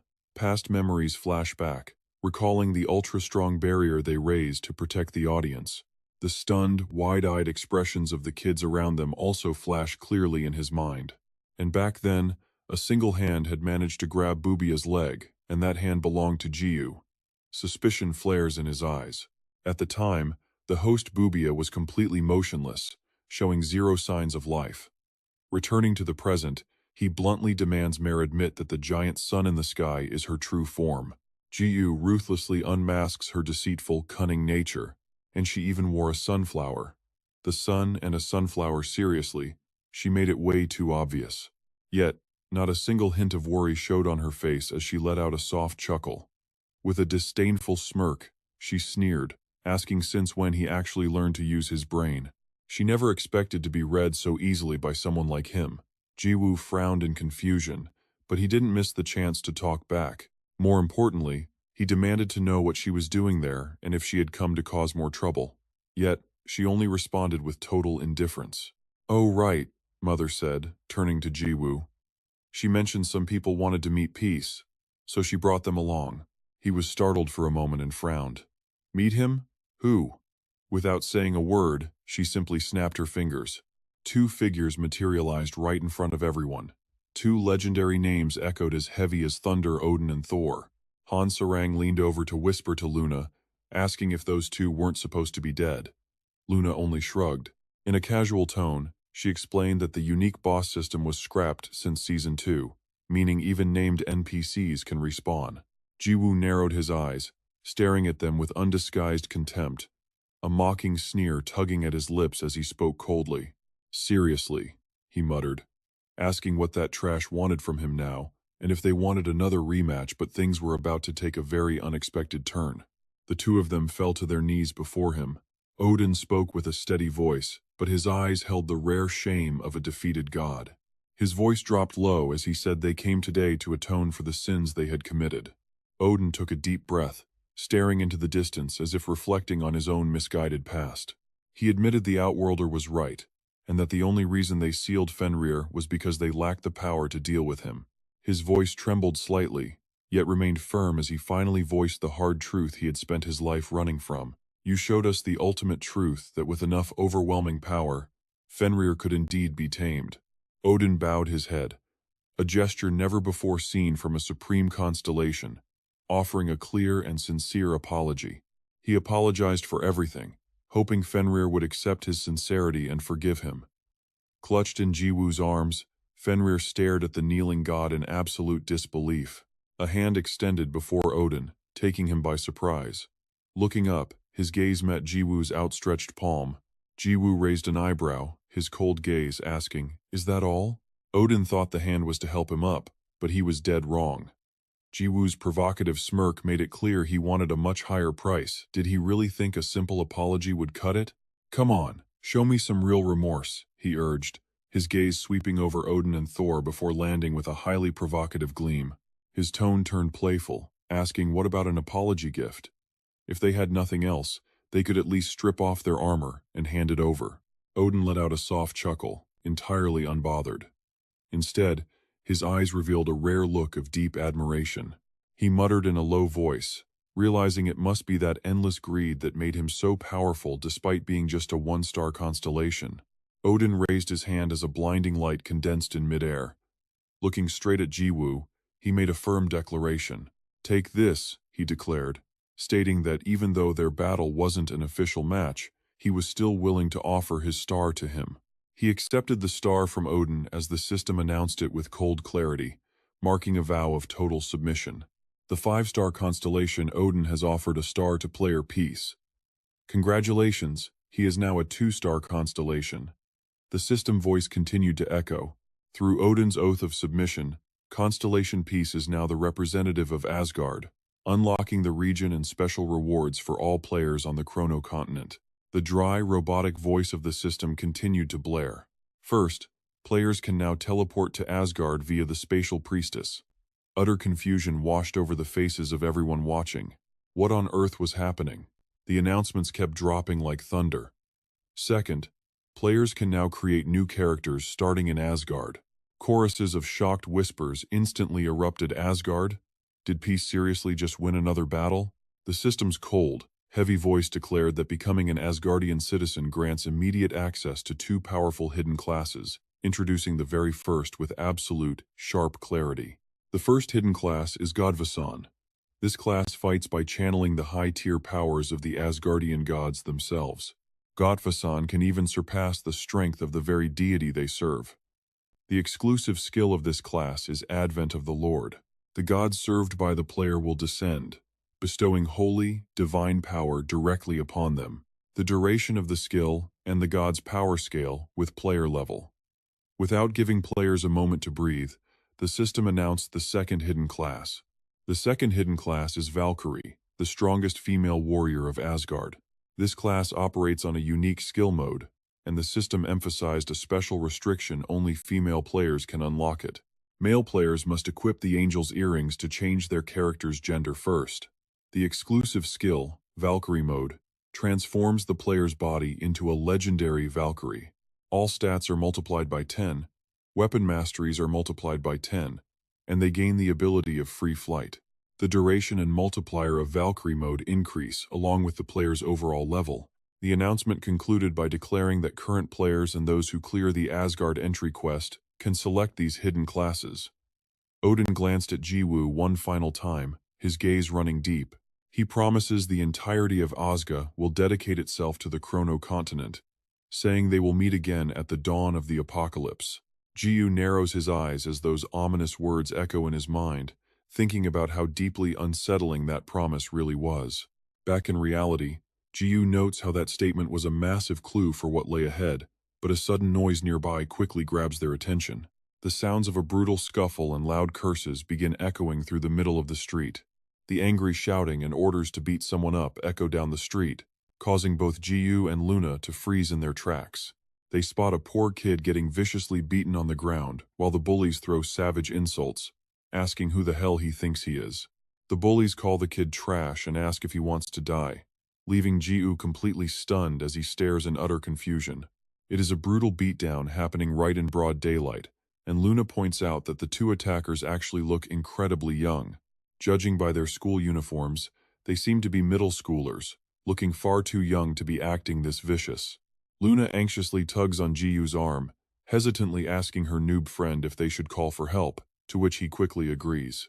But then, Jiwoo realizes something shocking: the poor kid getting beaten up is actually the very same elf he met earlier.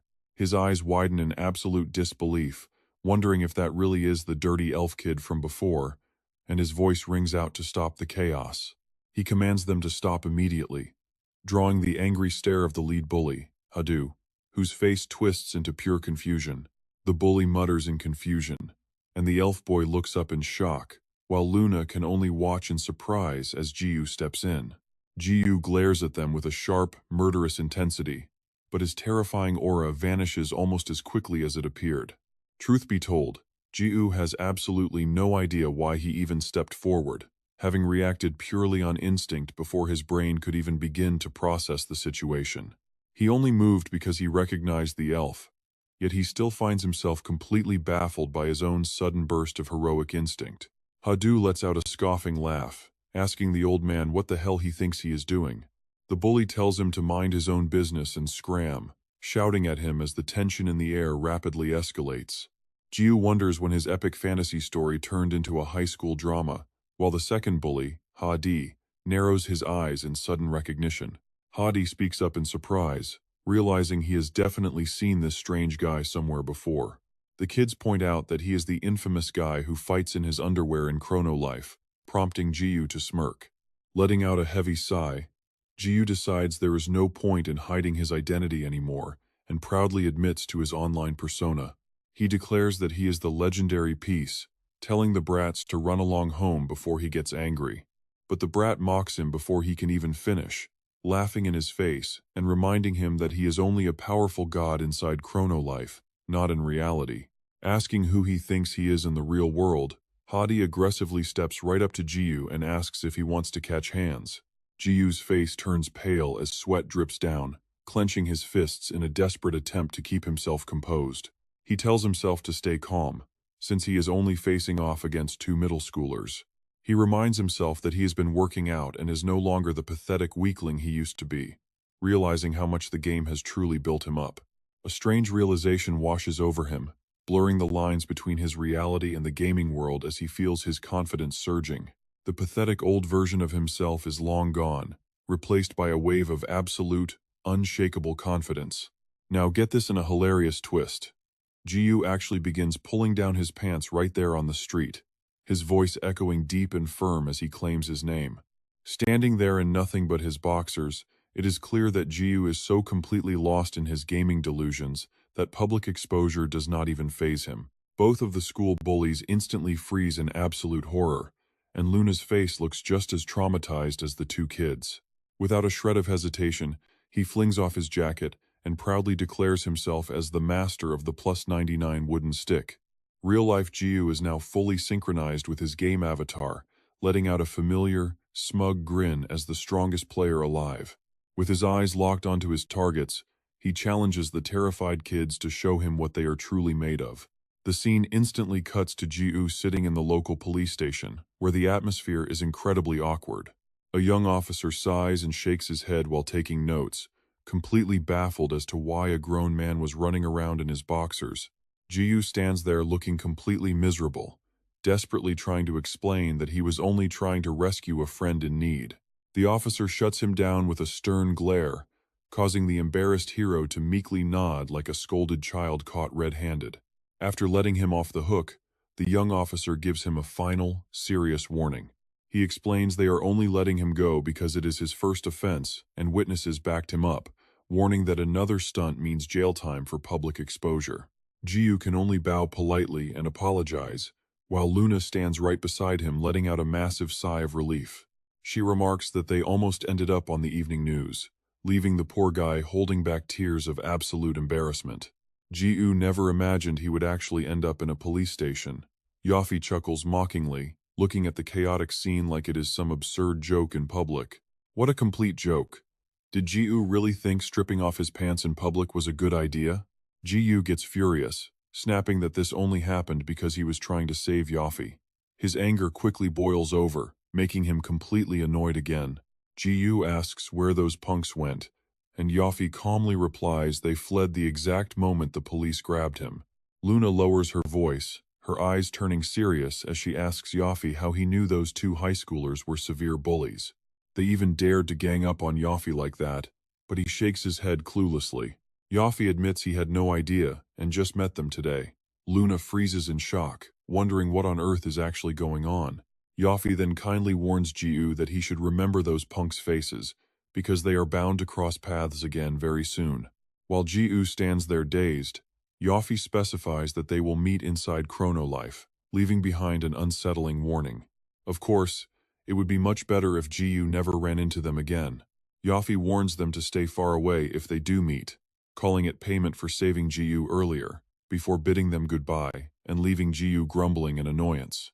Jiu complains, shouting after Yafi not to leave on such a mysterious note, without even telling them what exactly they need to watch out for. Luna sighs, her expression shifting as if she has already figured something out. She mutters that the annoying brat and his terrible attitude completely ruined their highly anticipated date. Luna violently threatens to beat that punk to a pulp, scaring the absolute daylight out of Jiu as he stands right beside her. Before Jiu can even react, Luna fumes all over again, declaring she just wants to smash the guy's head and leave him bedridden. She wants him to never see the light of day again, asking Jiu if he agrees. He just nods along to keep her calm. It is quite shocking to see Luna lose her temper like this, but even after they part ways, Jiu cannot shake off Yafi's warning. Yafi's words about staying away as payment for his previous help keep echoing in Jiu's mind. A lingering sense of dread grips Jiu, because that warning sounded far too real to ignore. He cannot stop thinking about the brat's ominous warning, those chilling words repeating over and over in his head without stopping. Yafi had strongly advised him to remember those faces, warning they would definitely meet again inside Chrono Life.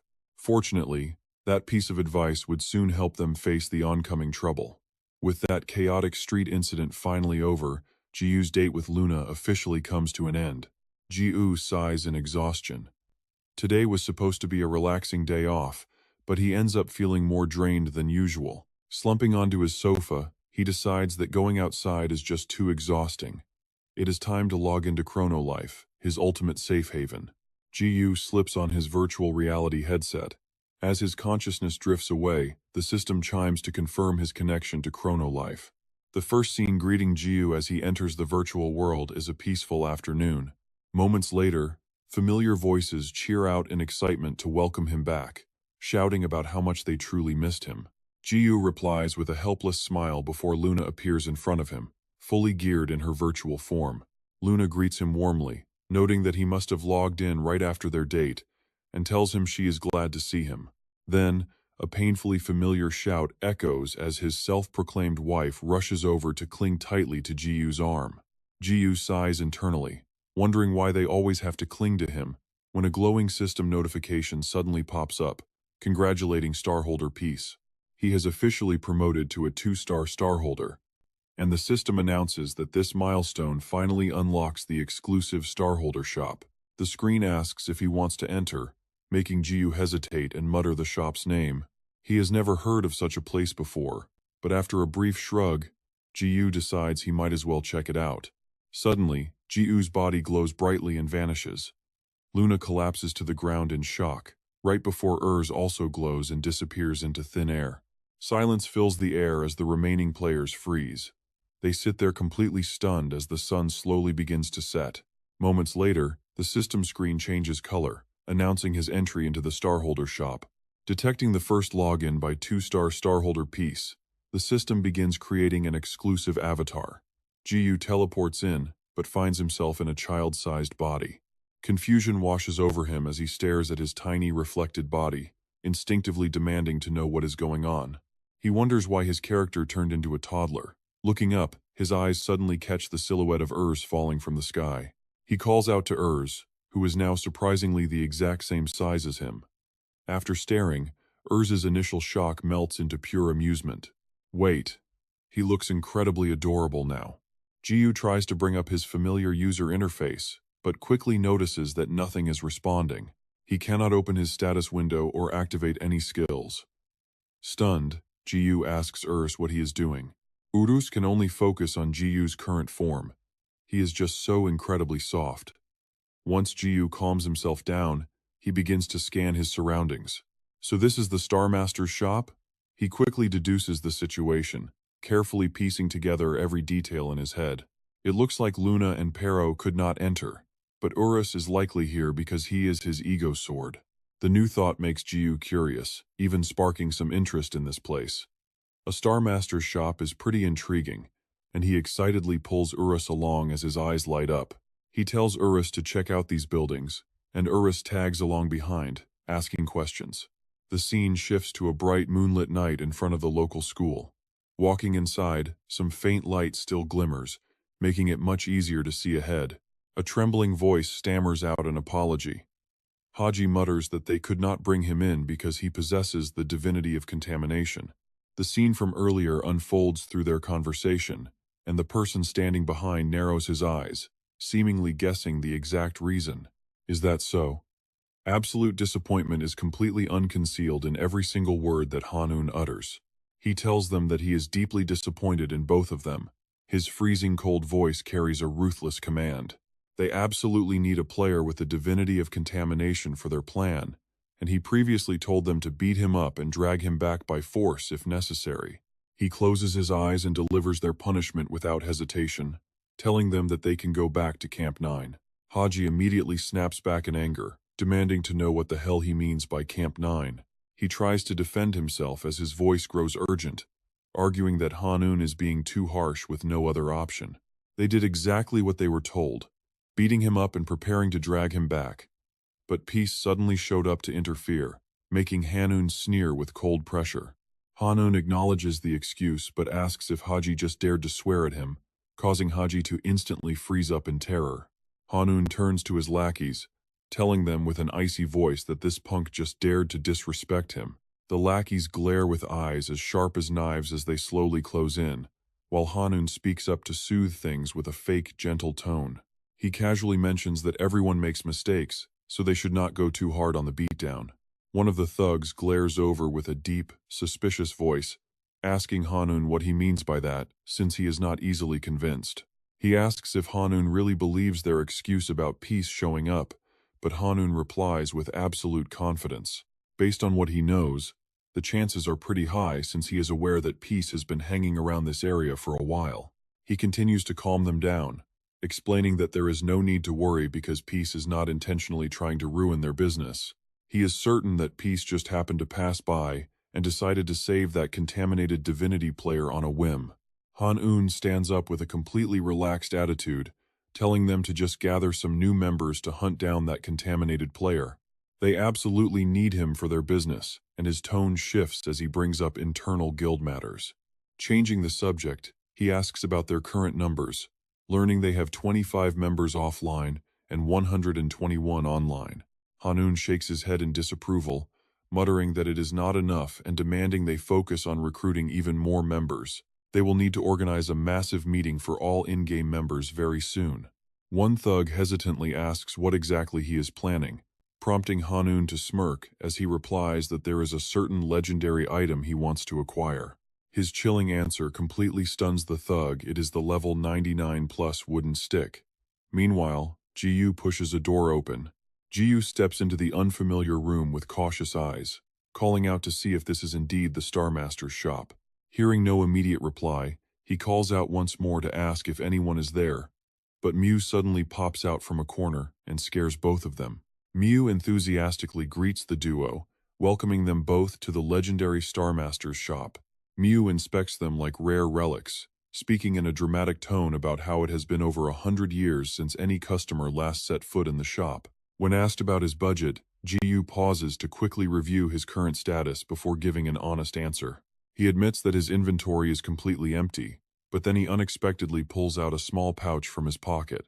He carelessly throws out a tiny number, checking his balance and sheepishly revealing that he only has 10 jenny to his name. When he asks what that tiny amount can buy, Mew just snickers in sheer disbelief, mockingly repeating the pathetic sum of only 10 jenny. Mew grumbles about actually getting excited for a new customer, only to end up with a completely penniless rookie Star Master. He coldly tells Jiyu that his tiny budget is only enough to rummage through the junk heap, pointing toward a dark corner. Mew casually tells him to rummage through the wooden box, leaving Jiyu totally stunned by this incredibly fast attitude change.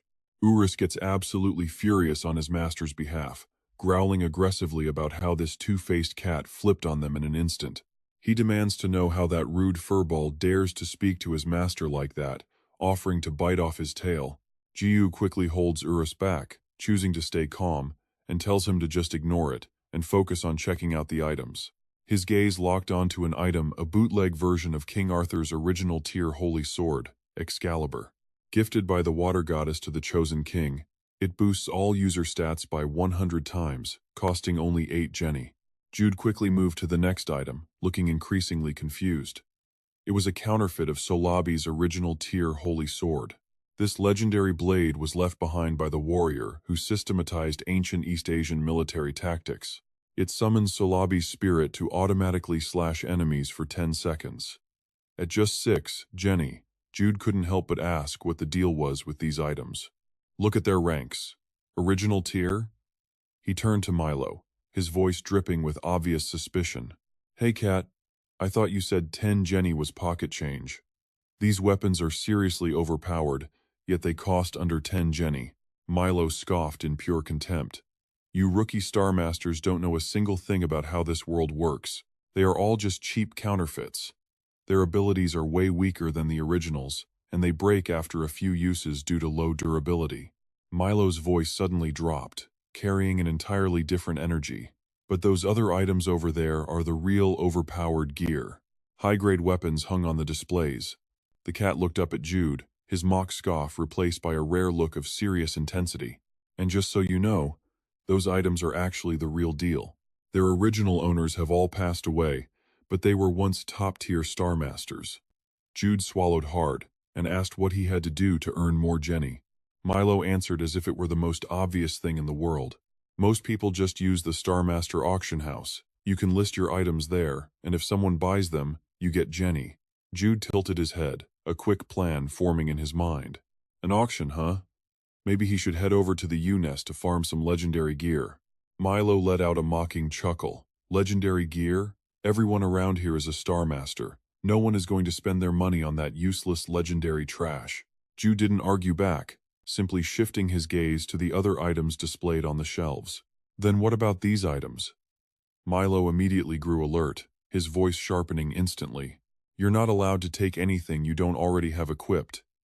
Jude softly muttered a summoning command, and rows of glowing text immediately materialized before him. Milo froze upon seeing them. The weapons of transcendent beings had actually answered their master's call.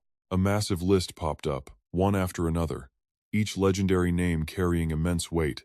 Transcendent longsword, transcendent sword, transcendent dagger, transcendent staff, transcendent bow, transcendent axe, transcendent spear, transcendent scythe, and another transcendent bow.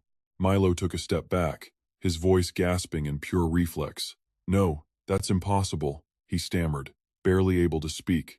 "There's no way you should have these. These are ultra-limited edition, the legendary weapons of the Transcendent." Dawn broke in the forest as a pair of legs stepped forward. It was Luna, shouting out to everyone and apologizing for making them wait because her television shoot ran much later than expected. But as she arrived, Han and Pero were already standing there, completely lost in a state of shock. A confused Luna asked what happened to them and where Pete was. Han quietly replied that the gamer had suddenly vanished. Pero added that 2 hours ago, Pete's team finally returned, but Pete was missing. Morning arrived peacefully elsewhere, where Milo stared in absolute shock. Gazing at the mountain of rare items, the cat nervously gulped before asking where Jude managed to find all of this. These transcendent weapons are ultra-rare items that are completely impossible to acquire anymore. Jude casually replied that back around the start of Season 1, he had defeated the Transcendent God. At that time, a reward notification appeared, giving him a choice. But Jude simply reached out his hand and demanded that the system hand over every single one of them. Naturally, the system notified him that he had angered the faction god, who roared right in his face and challenged him. Everyone already knows who won that duel, resulting in a massive pile of item drops. There were transcendent daggers, spears, axes, bows, longswords, greatswords, scythes, and staves. Jude stood there, smiling with a look of absolute, overwhelming pride. That was how he got his hands on all of them. Milo thought to himself, realizing this guy was the reason they went extinct. He then asked Jude what he planned to do with them, and if he was going to sell them all. Jude replied that he would try selling one first, choosing the Transcendent Axe. Transcendent Axe. 29 remaining. Jude suddenly canceled the summon. Wait, why do these insanely powerful Star Masters even want Transcendent gear? Is it just because they want to collect rare items? Milo looked completely exasperated. Do you seriously know nothing about Star Masters? He explained that they want them solely for their devastating power. Jude was puzzled. But you said the legendary gear earlier was total trash. Is the power gap between legendary and transcendent really that massive? Milo replied that it wasn't like that at all. Once a player reaches level 999, the transcendent gods and guides will descend to bestow transcendent gear upon them. Through that event, the player is allowed to choose one transcendent weapon. Compared to any other items, the standout feature of transcendent gear is its limitless growth potential. As the user gets stronger, their transcendent weapon scales up in power with them. Jiwoo wonders if a weapon gets stronger alongside its owner, and Mew Mew quickly finishes his sentence. Exactly. So does he get it now? Star-Lords are at least level 9999, and even the low-tier ones easily exceed level 15,000.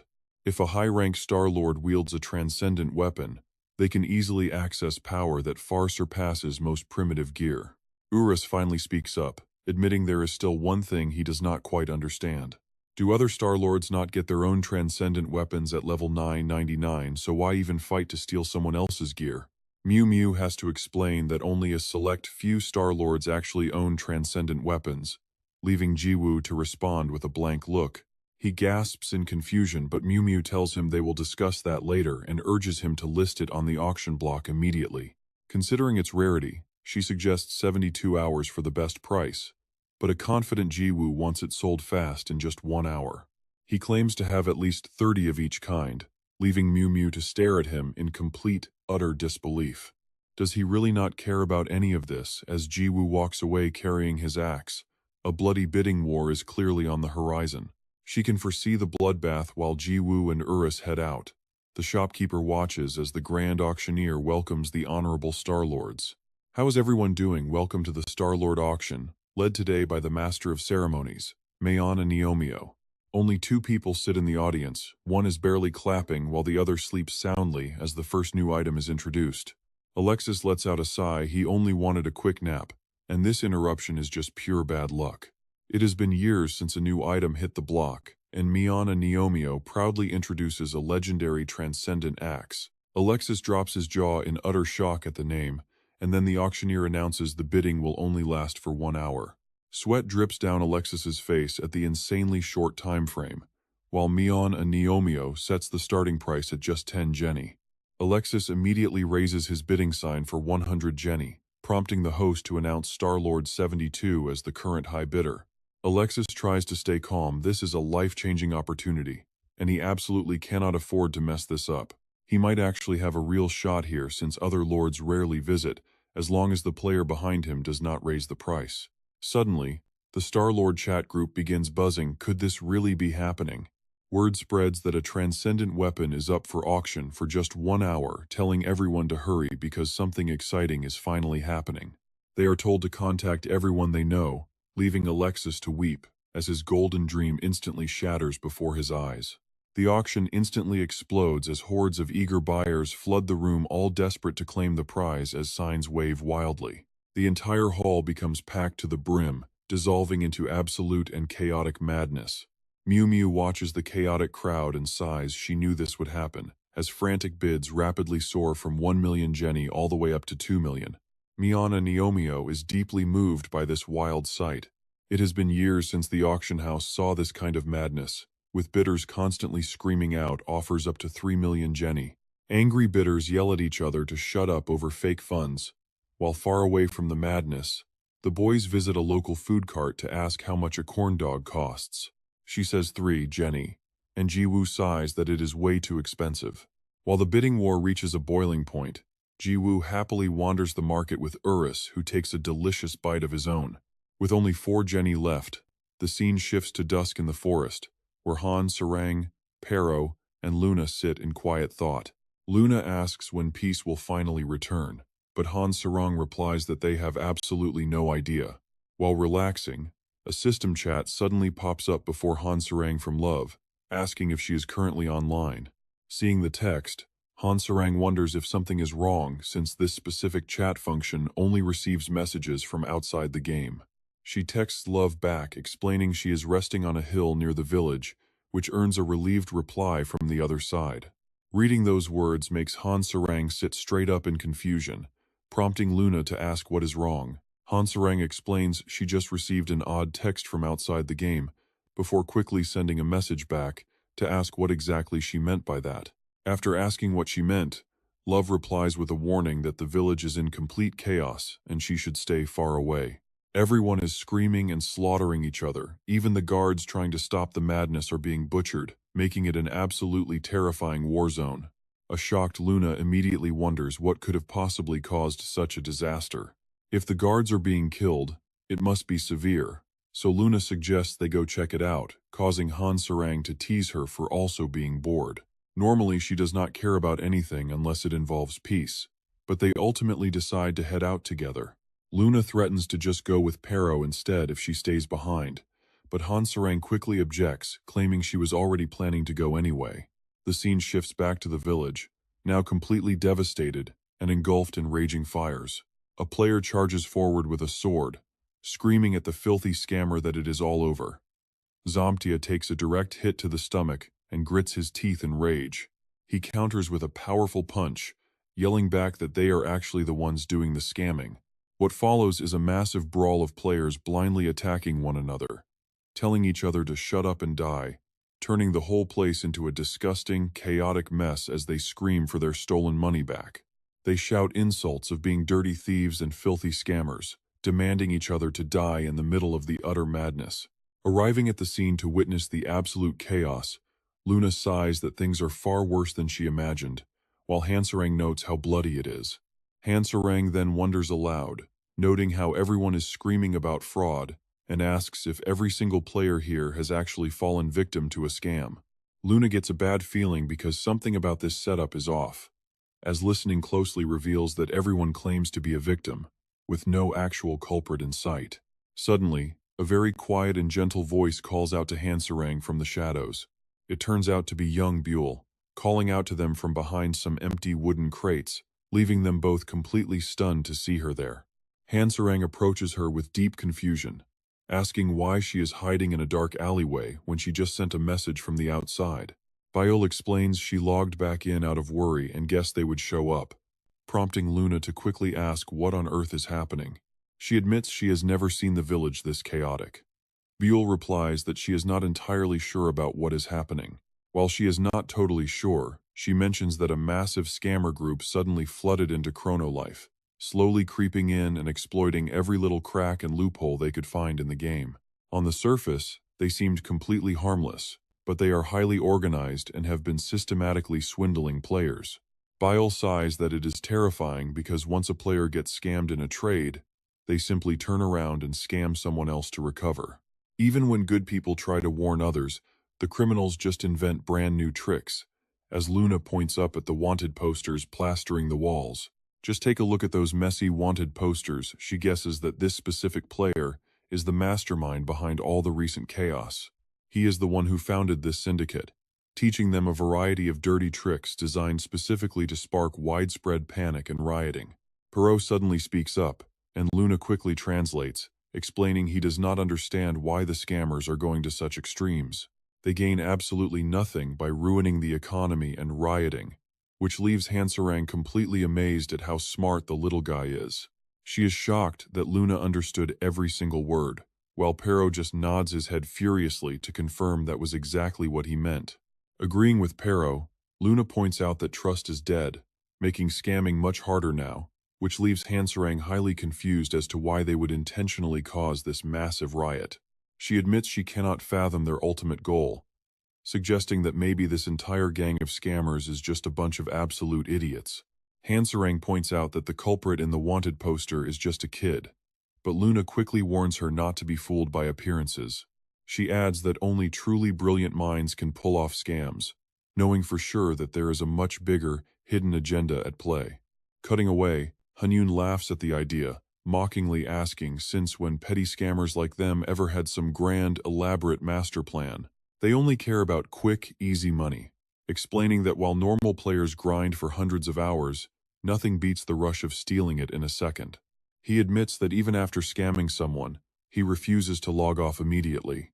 Watching the pure despair on their faces when they realize they have been conned gives him sick pleasure, leaving Sato completely silent in disbelief.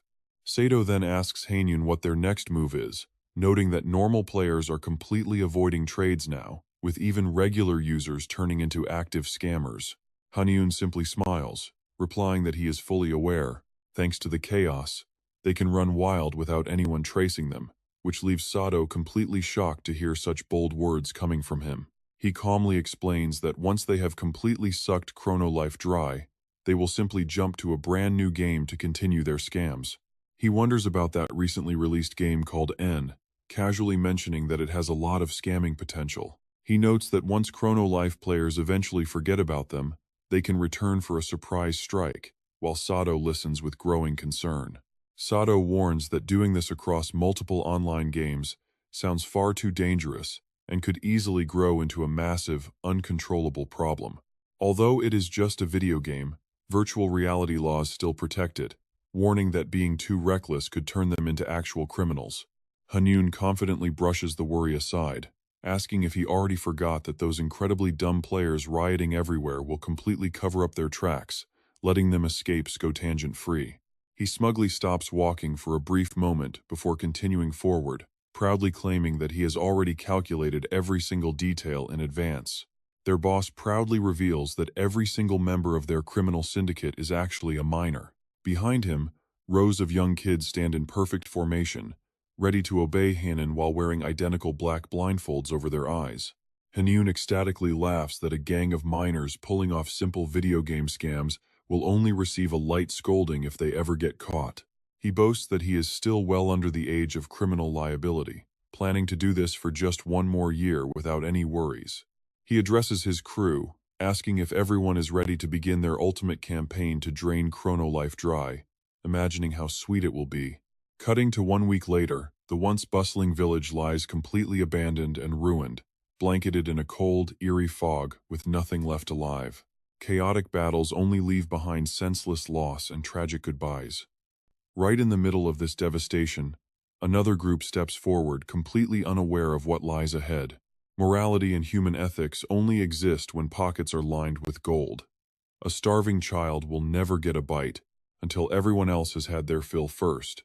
Now, Hanun's group finally confronts Ju's crew. It seems justice is just a luxury, meant only for the well-fed.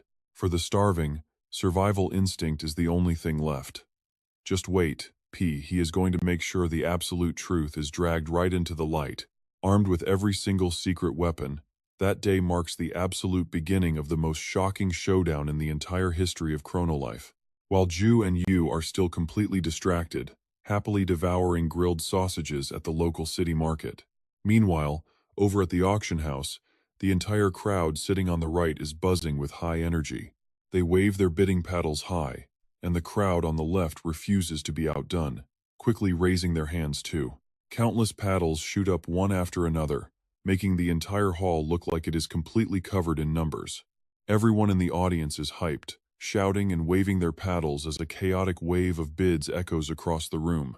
1 million Jenny, 1.2 million, 1.5 million, 2 million Jenny. The auction house is going absolutely wild. Bids keep flying in 3.5 million, 3.6 million, 3.7 million, 4 million, 4.15 million Jenny. Niang Jian looks at the crowd, calculating his next move. The 1-hour auction limit is almost up, and he figures it is finally time to wrap things up. Watch closely right then. A paddle with number 389 shoots up, with a bid of 300 million. In a split second, the entire room falls dead silent after hearing that insane amount.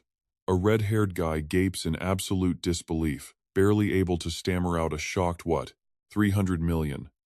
A girl looks around to find the bidder, asking who did that, while the guy next to her chimes in, calling it total madness. Sure, it is a master weapon, but 300 million is way too much. Niang Jian's eyes widen as he clutches his microphone, asking if they actually just bid 300 million Jenny. His gaze cuts through the crowd, landing right on where Somi and Terius are standing near the exit master number 389. With her eyes hidden behind her bangs, Somi smirks and calmly replies that he heard her right. Everyone in the auction house turns around in absolute shock, fixing their gazes entirely on Somi. Cold sweat drips down Niang Jian's face, but he keeps a forced smile, thanking her before asking the room if anyone else wants to make a bid. Whispers erupt through the crowd, disbelief hanging in the air that she is actually here. This auction is definitely making history. They warn each other not to look her in the eyes, since she is nothing but trouble. They all know how she is an incredibly difficult person to deal with. Somi keeps her paddle raised, completely ignoring the gossip around her. Moments later, she happily steps onto the stage and tightly hugs the legendary axe. Niang Jian stands nearby and announces that if there are no more bids, he will start the countdown 300 million once, twice. The crowd sitting below shouts along loudly, matching his dramatic countdown with pure excitement. Finally, Niang Jian declares it sold for 300 million Jenny, congratulating Master 389 on winning the legendary axe. A girl below crosses her arms, complaining about spending 300 million on a weapon, while the guy beside her quickly agrees. She points out they could buy dozens of planets with that cash, arguing no weapon is worth that much. The guy agrees again, calling the whole thing absolutely ridiculous. She compares it to buying luxury bags just to show off, while the guy chuckles and says she is totally right. Every single word of their petty gossip reaches Somi's ears loud and clear. She silently calls them fools, wondering how they can call themselves masters when they do not even understand the true value of a legendary weapon. Slinging the massive axe over her shoulder, she walks away while deep in thought. To her, this is not about the money. This could very well be the last master weapon in existence. Somi reaches out her hand and demands the appraisal glasses, sending Terius into a panicked rush to find them. Annoyed, she kicks him and calls him useless for not having it ready. Terius quickly apologizes out of fear, rummaging around until he finally produces the glasses. She scowls and warns him to be prepared next time, right as the system information screen pops up.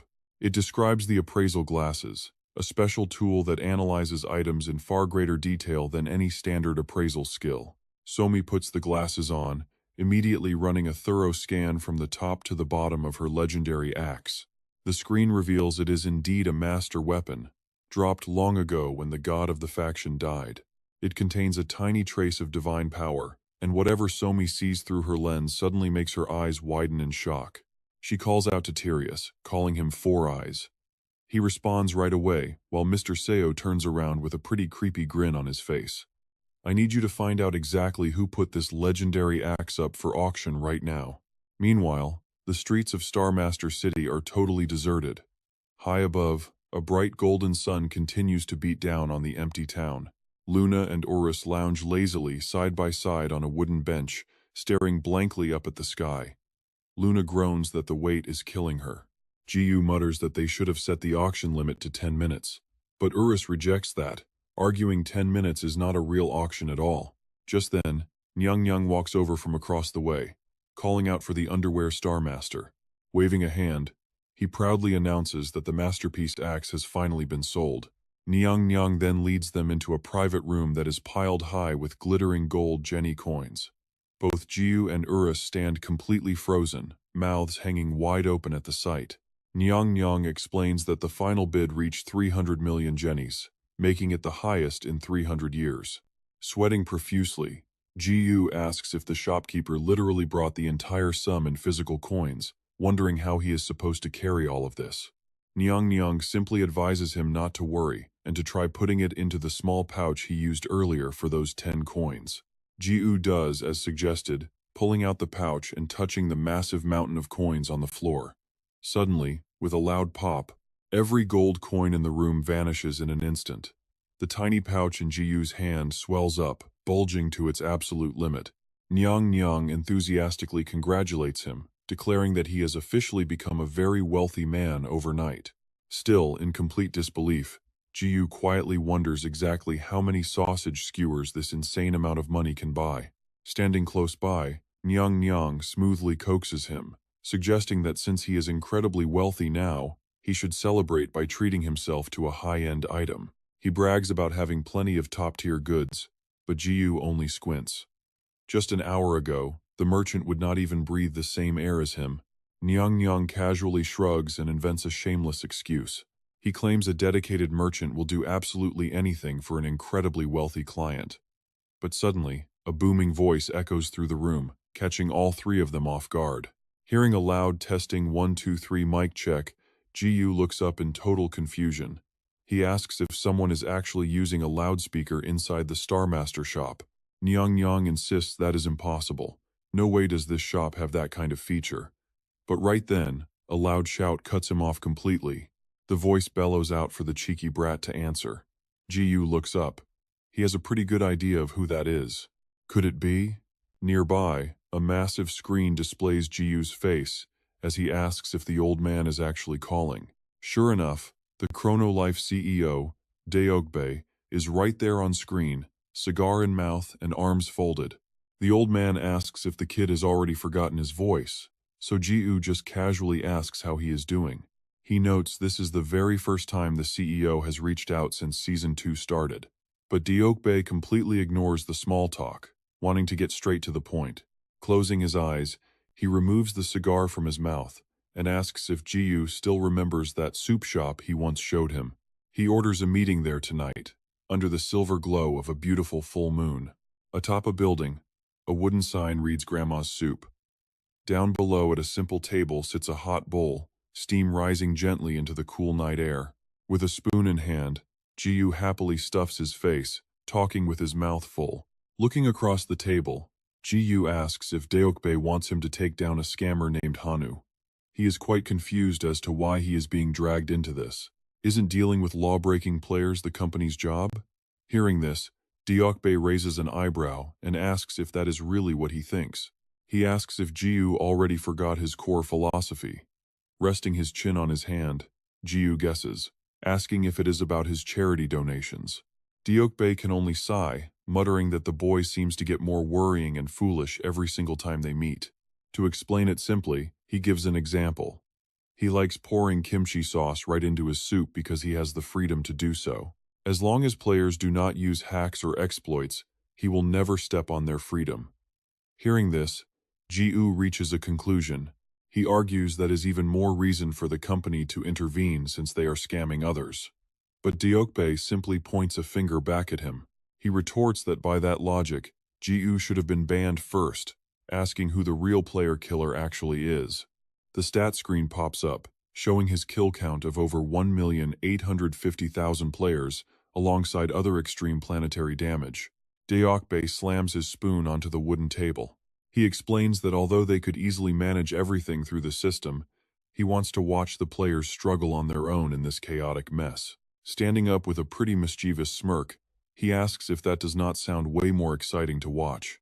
Slipping his hands into his pockets, Deokbae takes a few paces forward, adding that he is positive Ji-woo will find it interesting too. He tilts his head with a slight grin, mentioning that Hanu has prepared an incredibly special secret weapon that actually managed to shock him. Ji-woo's eyes go wide as Deokbae promises that he is definitely going to enjoy the show.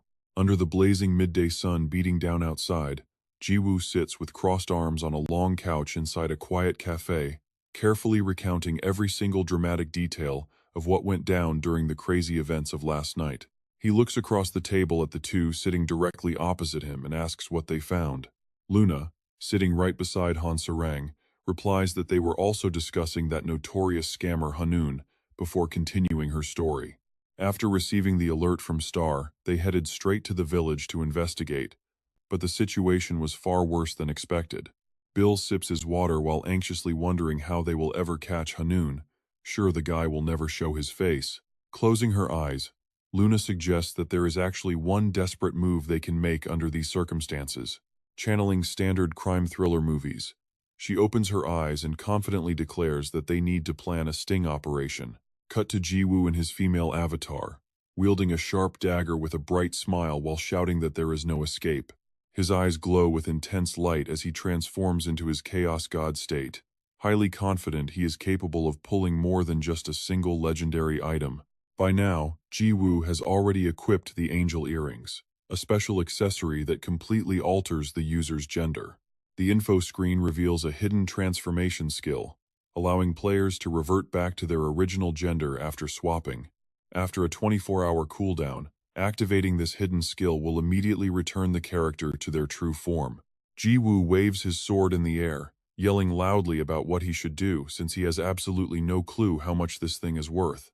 Praying for a massive payout, he goes completely wild, desperately trying to hook the attention of the surrounding crowd. He screams out for potential buyers while Luna, Bill, and Han Sarang watch the whole show from behind a nearby wall. Luna confidently explains that though they became too famous after the tournament, these earrings allow them to stay completely anonymous. Han Sarang grimaces at his terrible acting, muttering that if the target actually falls for this trap, they must be incredibly stupid. Meanwhile, poor Bill is practically shaking in her boots, with absolute terror written all over her face. Sarang also asks out of pure curiosity why they do not just use the Ashes of Creation skill to track down Hanun. The info panel reveals that the Ashes of Creation skill can track anyone, anywhere in the world, as Luna closes her eyes and lets out a long sigh. She reminds them that the skill is quite limited, only working for places they have visited or people they have already met. Glancing back at Ji-woo, who is still desperately flailing his arms out there, she reassures them that there is no need to worry. She is absolutely certain the targets will take the bait since everyone is eager to jump in, just as a smiling, silver-haired player approaches Ji-woo's side. Shouting out that he will buy it, a blonde man also jumps in, offering to pay a premium price. Next, a woman steps forward and offers to pay double the amount, and within just a few minutes, a massive, eager crowd of players completely surrounds Ji-woo's location. The mob suddenly goes completely wild, screaming and shouting that they have plenty of money to buy it. They plead desperately to buy it, swearing on their lives they are not scammers, and begging him to accept their friend requests right now. The trio can only watch with wide, shocked eyes as the absolute chaos unfolds right in front of them. Furious screams fill the air as players push each other, yelling to get out of the way and calling each other names. Demanding to know what was just said, Luna takes a few steps forward and spreads her wings, realizing they do not need to wait anymore. It is time to hunt down the culprit. Shrouded in a bright golden aura, she launches straight into the sky. Reaching a safe height, she stops and slowly sweeps her sharp gaze across the massive, chaotic crowd below. Searching intently, she scans the area, while down on the ground, Ji-woo is not exactly slacking off either. He carefully scans his surroundings, repeating the target description to himself, look for anyone in a gray cloak. The young warrior remembers the exact words Deokbae said at the shop, offering a helpful hint in exchange for doing his dirty work. He warned him that Hanoon's entire crew of scammers consists of kids wearing nothing but plain gray cloaks. While the shop's neon sign glows, Deokbae's warning echoes in his head. Any kids wearing those gray cloaks are guaranteed to be working for Hanoon. Back in the present, Luna's eyes suddenly go wide as she spots something highly suspicious from her high vantage point. Two figures in plain gray cloaks are standing silently in the crowd, staring very intently at Ji-woo. Ji-woo's gaze quietly shifts as he also catches sight of the two highly suspicious figures in the crowd. Spotting their faces, he wonders in shock if those two are the exact same guys who brutally beat up Pollution. A memory flashes in his mind, and the faces from his past perfectly match the two targets standing before him. He recalls witnessing Hajiji and Hado beat Yer to the point where he was flat on the ground, making him stare even more closely at them. Another memory surfaces of Yer scratching his head and telling them to memorize those faces, warning they would likely cross paths again very soon. Back then, Ji-woo and Luna had only listened in total confusion inside Chrono Life. Ji-woo turned and waved his hand as he walked away, telling them to consider the tip as payment for saving him earlier before saying a final goodbye. Snap back to reality. Yeonju smirked to herself and wondered if that contaminated kid was actually willing to help them out for the very first time. She never expected to see this day come. Next, she gestured over to the two guys, Haji and Hado. She playfully called them cute little brothers, prompting a confused Haji to repeat the words while Hado looked on blankly, asking if she was talking to them. Since she looked way older than them, Hado found it a bit creepy, but Yeonju kept enthusiastically chatty with them. She offered to sell them a legendary weapon, suggesting they move into a quiet alley since it was way too noisy out here. It did not take long before Haji's face was beaten into a completely swollen mess, leaving both him and Hado forced to kneel flat on the ground. Yeonju returned to her normal form and stood right in front of them, loudly asking what was taking Haeon so long. She demanded to know if they were absolutely sure Haeon would show up, and Haji terrifiedly confirmed that the guy had personally messaged him promising to come. Hado whispered to Haji in sheer disbelief, asking if he really had the guts to private message Haeon, and Haji honestly admitted he did. Suddenly, a shout echoed through the air. The man himself had finally arrived, though nobody noticed when Haeon had actually appeared. With his hands clasped behind his back, he acted surprised, saying he was skeptical when reading the message, but it really was peace. Haeon greeted him with a big smile, saying he had been dying to meet peace, but Ji-woo just silently grabbed Haeon by the throat and lifted him off the ground. With a dark smirk, Ji-woo asked in a low voice how the notorious scammer was doing. Ji-woo's face turned wild as he muttered about hearing of Haeon's latest misdeeds, declaring it was high time for a severe beating. Haeon suddenly burst into laughter, mocking Ji-woo for being so simple-minded and asking what he hoped to achieve by trying to threaten a professional scammer. He confidently declared that getting killed meant nothing to him because his level was already dirt low anyway. He sneered that Ji-woo could kill him 100 or even 1,000 times, and he would not care about dropping back to level 1. He bragged that no matter how many times he died, his gear would never drop, which Luna, Bill, and Hansarang overheard while standing nearby. Haeon gave a smug smile, asking Peace if he honestly believed that violence was the solution to everything. Wearing a sly grin, he proposed they skip the fighting and play a little game instead to see who would come out on top. Deep within a ruined sector of the city, collapsed buildings stood tightly packed together under a thick blanket of dust and smoke. Dozens of lifeless bodies lay scattered across a narrow alleyway, while out on the street, countless pairs of boots began marching forward together. Haeon began to preach, claiming that human morals and ethics only exist when pockets are full, meaning even a starving child will not get a bite. Not until everyone else has had their fill first. Backed by a crowd of gray-cloaked followers, he stood confidently to face Ji-woo. Haeon continued his speech, arguing that justice is just a luxury for those who are full, while the hungry only have survival instinct, quietly whispering that he would soon show Peace the harsh reality of this world. Jiwoo remained completely silent, simply lowering his head to stare the guy down. Looking up at him, Heian muttered about unleashing his secret weapons, before loudly calling out for his very first challenger to step forward. From the back of the gray-cloaked crowd, a hooded figure slowly walked out to stand right between Jiwoo and Heian. Heian closed his eyes and explained with a grin that the rules were simple, pointing to his subordinate for a clean one-on-one duel. Heian raised 2 fingers high, noting that since everyone already knew the facts, Peace was the reigning champion of the team tournament, so to keep things fair, he would impose 2 major restrictions, starting with 50 of his guild members taking part. But he quickly clarified that they would not attack all at once. Peace just had to win 50 consecutive solo duels.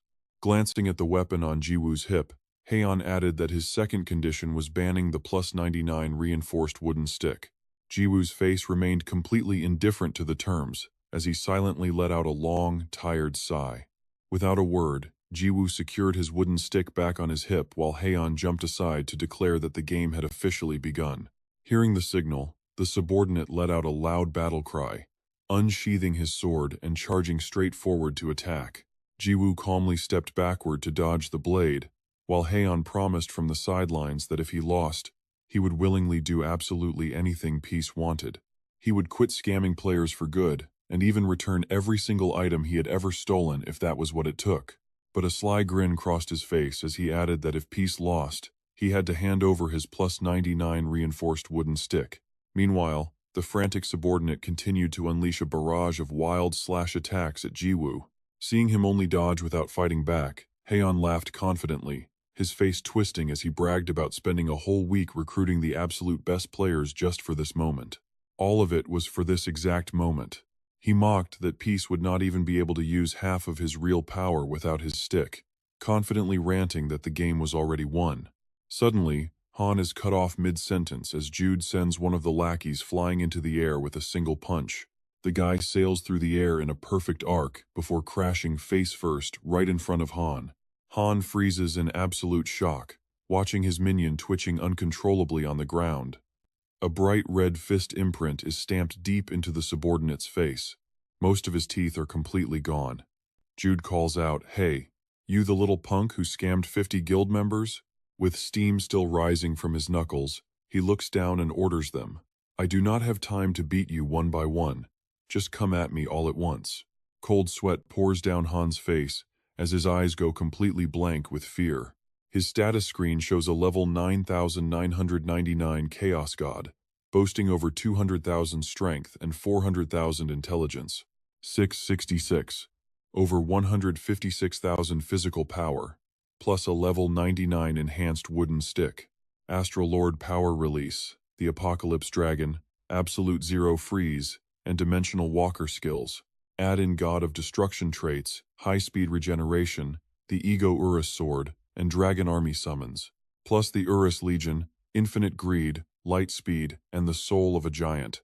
He also has newbie master skills, maxed level 999 stats, and the Ego Gelato cloak, plus Ashes of Creation, Ego Aventador pants, Ancient Blood, Ice Breath, and Dragon Claws. Top-tier ties with the demonic and heavenly armies, plus weapons that can pulverize planets. Add in galaxy-shattering weapons, the Astral Shop, overpowered allies, and angelic earrings. No wonder Han stands frozen like a statue, staring at his completely motionless underling lying on the dirt. The entire clearing drops into a dead silence for a long moment, before Han finally speaks, his voice trembling. "I get it now," he stammers, "why you won that tournament." Han's eyes flicker with fear, but he tries to act tough. "You will never win against a massive crowd, because true strength lies in numbers." Finding his confidence a second later, he waves his hand and barks out an order. "You are going to regret this. Get him." Hearing the command, the entire gang behind Han immediately surges forward to launch an all-out attack.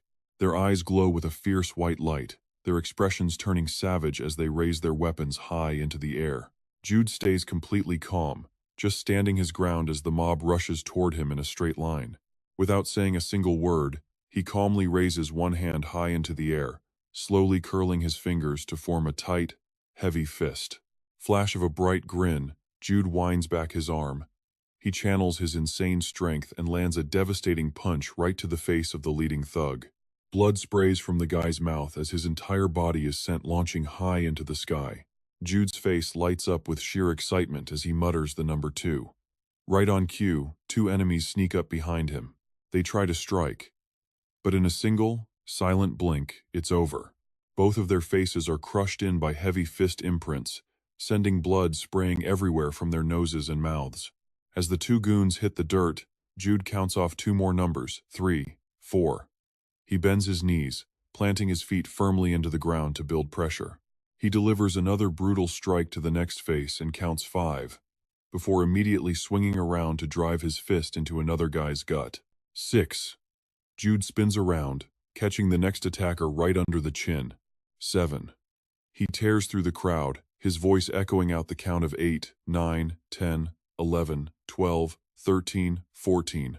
Finally stopping, Jude cracks his knuckles to recount 14. He actually takes the time to organize the beaten thugs into a neat, straight line on the ground to double-check his work. 11, 12, 13, 14. The remaining 2 lackeys standing nearby are completely bewildered by this bizarre sight. "Hey!" Hans screams at them from the sidelines. "What are you waiting for? Why are you just standing there? Get in there and attack!" The very moment those words leave his mouth, a fresh wave of minions charges toward Jude at blinding speed. Watching from a short distance away, Urus lets out a long sigh as he recalls Hans boasting about how nobody can win against overwhelming numbers because strength lies in the crowd. Sitting right on top of Bill's head, Urus mutters to himself, "Strength in numbers, huh?" Yeah, he used to think that way too. Hearing this, the little girl looks up at him with curiosity. A memory flashes in his mind of a massive army clad in red armor, aggressively swarming a single target to take them down. Back then, Jude just smirked, drawing the simple wooden stick from his waist, before wiping out the entire army with one effortless swing. The sky lit up with a brilliant golden glow, leaving Urus drenched in cold sweat, his jaw dropping at Jude's terrifying display of power. He used to believe that while individual humans are incredibly weak on their own, they become a real headache once they group up. Even as the strongest boss in the entire game, he could never hope to stand against thousands of enemies at once. Besides, Jude isn't going up against ordinary people. These guys are members of the World Alliance, the literal highest-ranked players on the planet. Even if Urus summoned his entire legion, the end result would still be an unavoidable, crushing defeat. From everything he went through, Urus reached one simple conclusion. Running and hiding was the only logical move. But seeing Jude's raw power in person completely freezes him in place. With just one single strike, Jude leaves an entire army of enemy soldiers groaning on the dirt. Not a single one of them has that terrifying, overwhelming energy anymore. Now only motionless bodies clutter the ground. Back in the present, Urus looks down with pure contempt. Jude once took on 3 million opponents completely single-handed. Did these idiots really think 50 guys could take Jude down? Sarah chimes in, agreeing that a cocky kid like that never stood a chance from the start. Hearing about Jude's insane past leaves Luna completely speechless, her eyes wide with shock. She wonders to herself, is this ridiculous setup really all he planned to defeat a complete amateur? On the other side, Jude's fists plow right through the lackeys. The battle counter rings out with 25, 26, 27, 28. Jude looks straight at Nathan and sneers, "This is so boring. What is this? Whack-a-mole. It is way too easy." Suddenly, a sharp scream cuts through the air, forcing Jude to look over as a corrupted player slashes forward. Before Jude can even react, a blast of dark purple energy strikes from behind, launching him high into the sky. Swallowed by the dark purple energy, Jude immediately tilts his head to stare down at the ground. Standing just a short distance away is a brown-haired guy who appeared out of nowhere, his eyes already pitch black with deep corruption.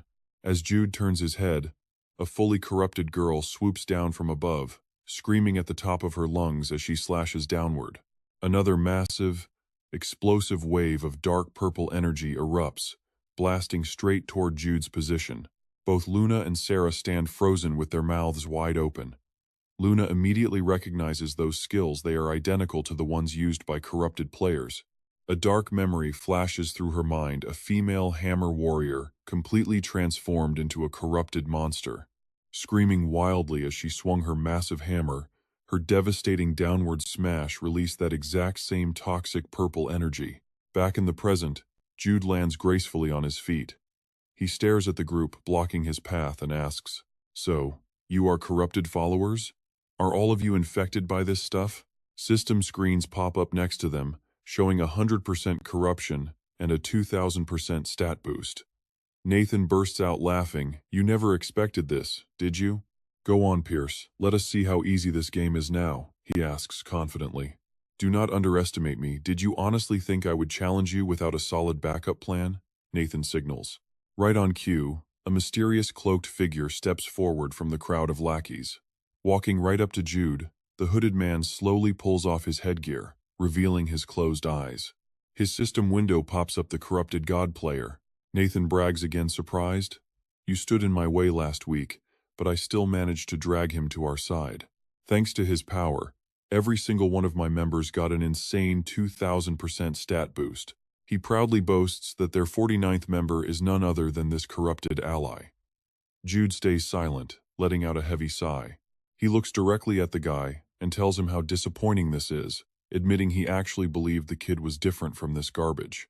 A memory of their past encounters flashes through Jude's mind, recalling a time when he did not actually hate the kid.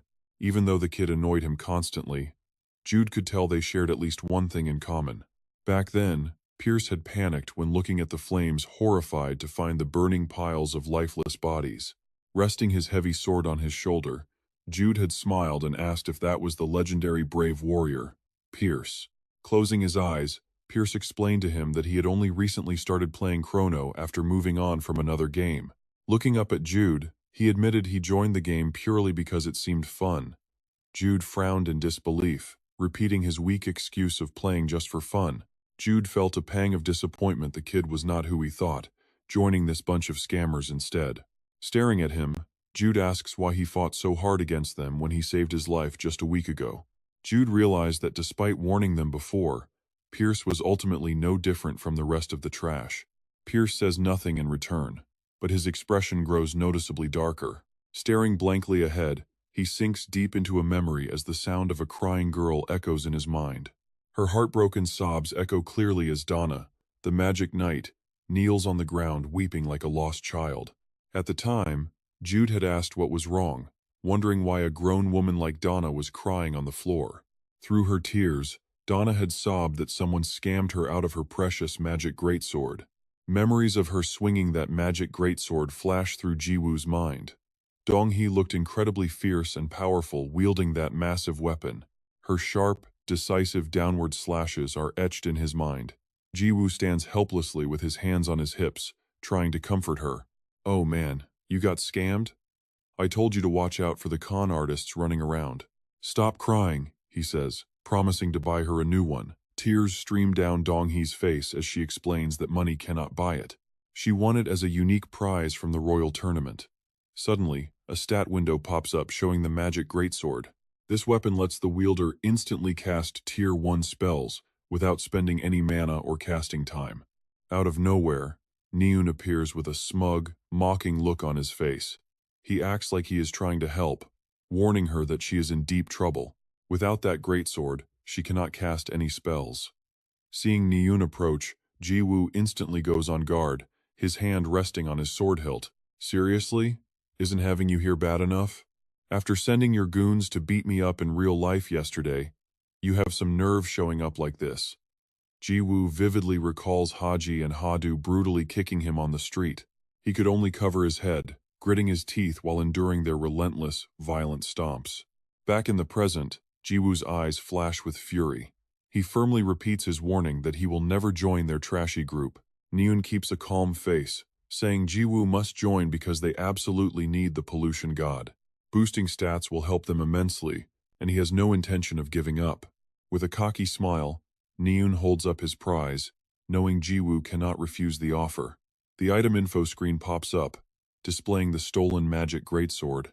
Jiwoo gasps in shock, asking if that is actually Chocolate Min's weapon and if he was the one who scammed her. Neon completely ignores the question to make a demand.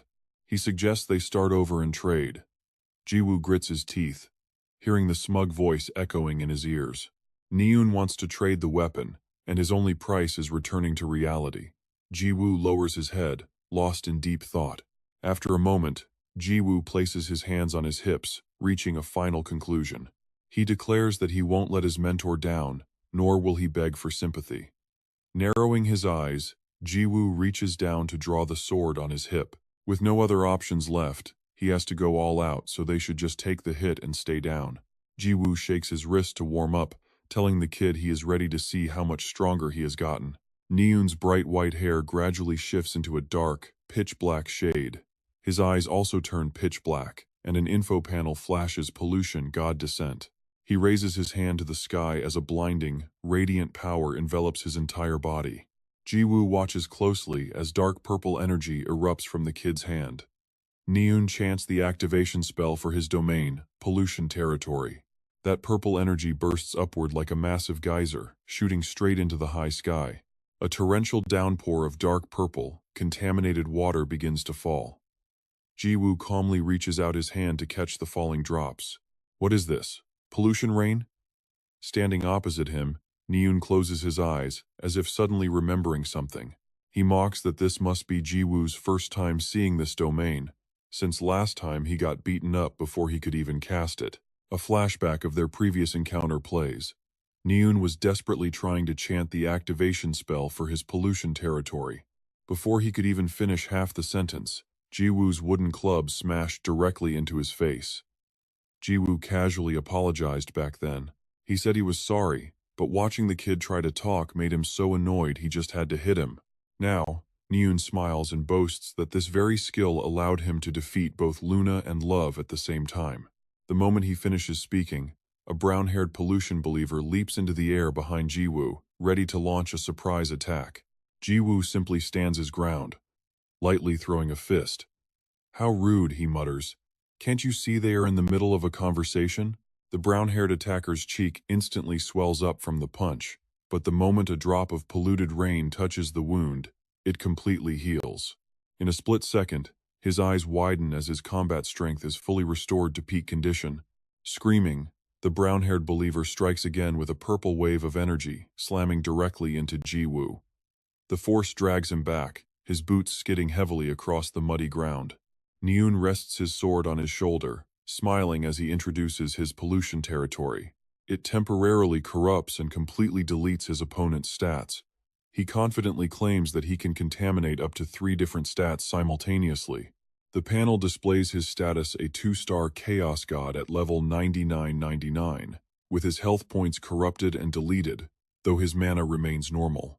Erase Strength Stat, Combat Power 455,000, Agility 183,000. Erased Speed, Constitution 156,000, Intelligence 418,000. He explains that they do not even need to defend against his attacks.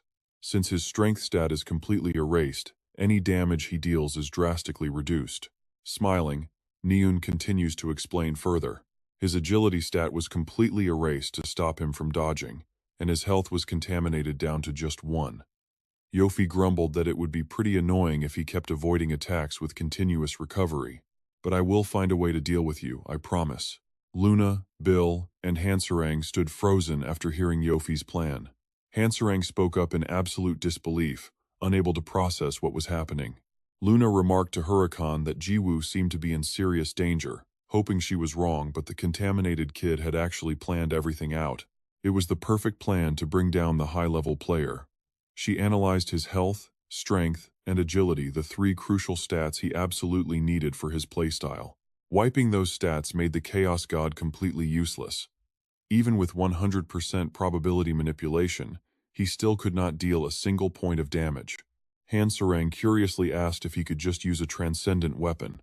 He could not just fight barehanded, but Luna pointed out that, with 0 strength, equipping any weapon was completely out of the question. Hanserang then suggested using time manipulation to rewind the clock back to before the territory was even created. Luna closed her eyes and shook her head. knowing the enemy would keep attacking, so he had no time to act without his agility stat. He could not even dodge. Meanwhile, Ji-woo did not show a hint of panic. Instead, a thrilled smile spread across his face as he laughed, saying this was awesome and asking if his stats were really gone. This contaminated status effect was supposed to be a death sentence, but wait until you see how he reacts. He asked if Ji-woo was still trying to act brave after being completely trapped, claiming his Chaos God status could no longer save him. Ji-woo suddenly threw out a mysterious question, asking if Yofi knew what class he actually played before becoming the Chaos God. He revealed he was a Master Novice, as a glowing notification confirmed his secret class on screen. Players could only unlock this hidden class by reaching level 999 as a basic novice. As a Master Novice, he could use skills from every single class. Ji-woo extended his hand, summoning a bright orange light before his chest. The system announced that his Master Novice attributes were active, his Mage Soul was triggered, and he loudly commanded the Fire skill to activate. The system screen displayed the Fire skill, a simple level 1 basic spell that normally shoots a tiny fireball. Instead, Ji-woo unleashed a colossal fireball, leaving Yofi drenched in a cold sweat at the terrifying sight. His teeth clenched tight as a massive red-gold blaze erupted across the sky, completely engulfing the entire city and instantly swallowing every single remaining contaminated believer. Yofi collapsed straight onto the ground, gasping heavily in absolute terror. He realized with horror that he had barely dodged it and could have easily been burned alive. With sweat pouring down his face, he muttered that this was nothing like the fire spell Mint Choco used before. He recalled how Dong-hee had simply raised her hand and summoned a tiny spark, earning nothing more than a bored shrug from him at the time. But now, as he looked around, the entire city was completely submerged in a raging sea of flames. He could not believe this was supposed to be a basic level 1 spell, while Ji-woo stood behind him with hands on his hips, impressed Yofi had dodged it. He praised him before looking over at the ashes of the incinerated believers and asking Yofi what his next move was. Since he was now the only survivor left, Ji-woo stretched his hand out once again to prepare the next spell. The system displayed the Stonewall skill, which was another level 1 basic spell to create a simple rock barrier.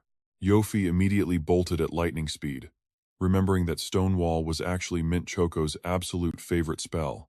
A quick flashback showed Dong-hee effortlessly casting the exact same spell, where a modest stone wall sprouted right from the earth to block an enemy soldier immediately after her command. As Yofi launched himself into the air, the ground beneath began to crack and shift violently. Ji-woo summoned a colossal stone wall that shot upward, lifting his own body high into the sky. His lips curled into a manic grin as Yofi found himself trapped in mid-air, pushed higher and higher by the massive structure. The gargantuan stone wall shot right through the atmosphere, stretching all the way into outer space. Luna, Bill, and Hansarang looked up at the massive stone wall towering before them, their mouths open in complete and utter speechlessness. Yofi sat frozen on the ground, staring blankly at the impossible structure, while Ji-woo casually scratched his head. He mumbled that it grew too big because his intelligence stat was still insanely high, before raising his arm to finally end things. Ji-woo called out to activate his lightning skill. The system window displayed the lightning spell, a basic level 1 magic to electrocute targets, as a violent bolt of lightning shot down from space toward the wall. The massive lightning bolt surged directly toward where Yofi was helplessly trapped. His eyes widened in terror, completely paralyzed as the lightning struck him directly, triggering a massive, earth-shaking explosion that sent rocks flying in all directions. As thick white smoke filled the air, Yofi lay face down in the ashes, completely charred from the devastating strike. Ji-woo stood with hands on his hips, looking over at his girlfriend, lying not far away as the toxic rain finally cleared. He tilted his head and called out, "Hey there, little scammer, now what? Your secret weapon just got taken down." But Hanyun suddenly let out a loud, mocking laugh. "Secret weapon," Hanyun sneered. Did they seriously think that was his trump card after everything he had already told them? Hanyun reminded them that his toxic friend was just member number 49, and that he was only the 49th of the group. Those 49 were just mere pawns to buy time for member number 50. Suddenly, a red warning screen flashed as space itself began to crack open. Jiyu and Hanun looked up to find the sky right above their heads, slowly splitting wide open. Hanun looked absolutely thrilled, shouting that his 50th member and true secret weapon had finally arrived. The shattered sky exposed the system's glowing green code, before a blinding pillar of light crashed down right between Jiyu and Hanun. Through the thick white dust cloud, Jiyu could faintly make out a massive, muscular silhouette. Piecing everything together, Jiyu remembered how Hanun kept egging his cultists on, telling them not to hesitate and keep fighting. Luna watched in confusion, wondering if this grand entrance was really just a setup to take down a total noob. Staring ahead, Jiu got lost in his thoughts, as Deokbei's old words from their soup shop meeting echoed in his mind. He recalled Deokbei, promising that he would find this development incredibly amusing. Deokbei had laughed about Hanyun preparing a secret weapon so wild it would make his teeth fall out, guaranteeing that Jiu would absolutely love it. Now, a mane of fiery red hair whipped wildly through the gusty air. The stranger's lips curled into a smirk, flashing a row of pearly white teeth as his voice echoed through the area. Declaring that he was finally back, a red notification flashed to announce an uninvited guest from another world had arrived. As the ultimate virtual reality game, Chrono Life had just launched a brand new server, officially opening up this other world. Players got transported to a fresh realm, and anyone stepping in for the first time would be greeted by over 100 million active users. You had to assemble your ultimate squad to conquer deadly dungeons and powerful boss monsters. A new adventure awaited as the red alert confirmed the legendary super-level grinder had just crossed over into Chrono Life. Aaron stood tall, clad in a set of dazzling, brilliant golden armor. Resting a colossal greatsword on his shoulder, his system profile officially labeled him as the #1 ranker, the super-level grinder. He grinned with pure excitement, standing tall as he stared Jiu down face to face. Off to the side, Luna and Sarang watched with wide, stunned eyes, with Sarang completely lost and asking who this guy even was. She had no idea what a super-level grinder even meant. Luna chimed in to explain that Chrono Life recently launched a sandbox server for rookies, which was basically known as the Other World. And, honestly, she had a point. Isn't contact between these servers strictly banned to protect the new players? Sarang scoffed with absolute confidence, declaring that if he came from a rookie server, then he was basically a nobody. Who cared about a top ranker when his server was just full of green rookies? Luna warned her that there were some seriously bizarre rumors floating around about this mysterious super-level grinder. Supposedly, he possessed insane power that completely broke game logic for a new account. Meanwhile, Hanun happily rushed over to welcome Aaron, greeting the grinder warmly. Hanun told him he arrived just in time while raising a bulging pouch of gold. He handed over the promised 100 million gold, urging him to go out and prove his worth. Aaron completely ignored the bag, silently staring down the annoying kid as the entire battlefield fell dead silent. After a long pause, he reached out and aggressively tapped Hanun's head, telling him to show some respect and have a little class. He warned the kid not to act so familiar, leaving Hanun clutching his sore head and whining for him to stop. Only then did Aaron finally snatch the heavy pouch, thanking his young sponsor as a red alert confirmed 100 million gold was deposited. Once the gold was secure, he turned to face Jiu, sizing him up directly. He agreed to fight the guy in his underwear as promised, admitting he had already heard rumors about Chrono Life's absolute strongest player. Staring directly at Jiu, he slowly called out the legendary name of Bis. Jiu quietly muttered the title under his breath, processing this self-proclaimed #1 ranker from the rookie server.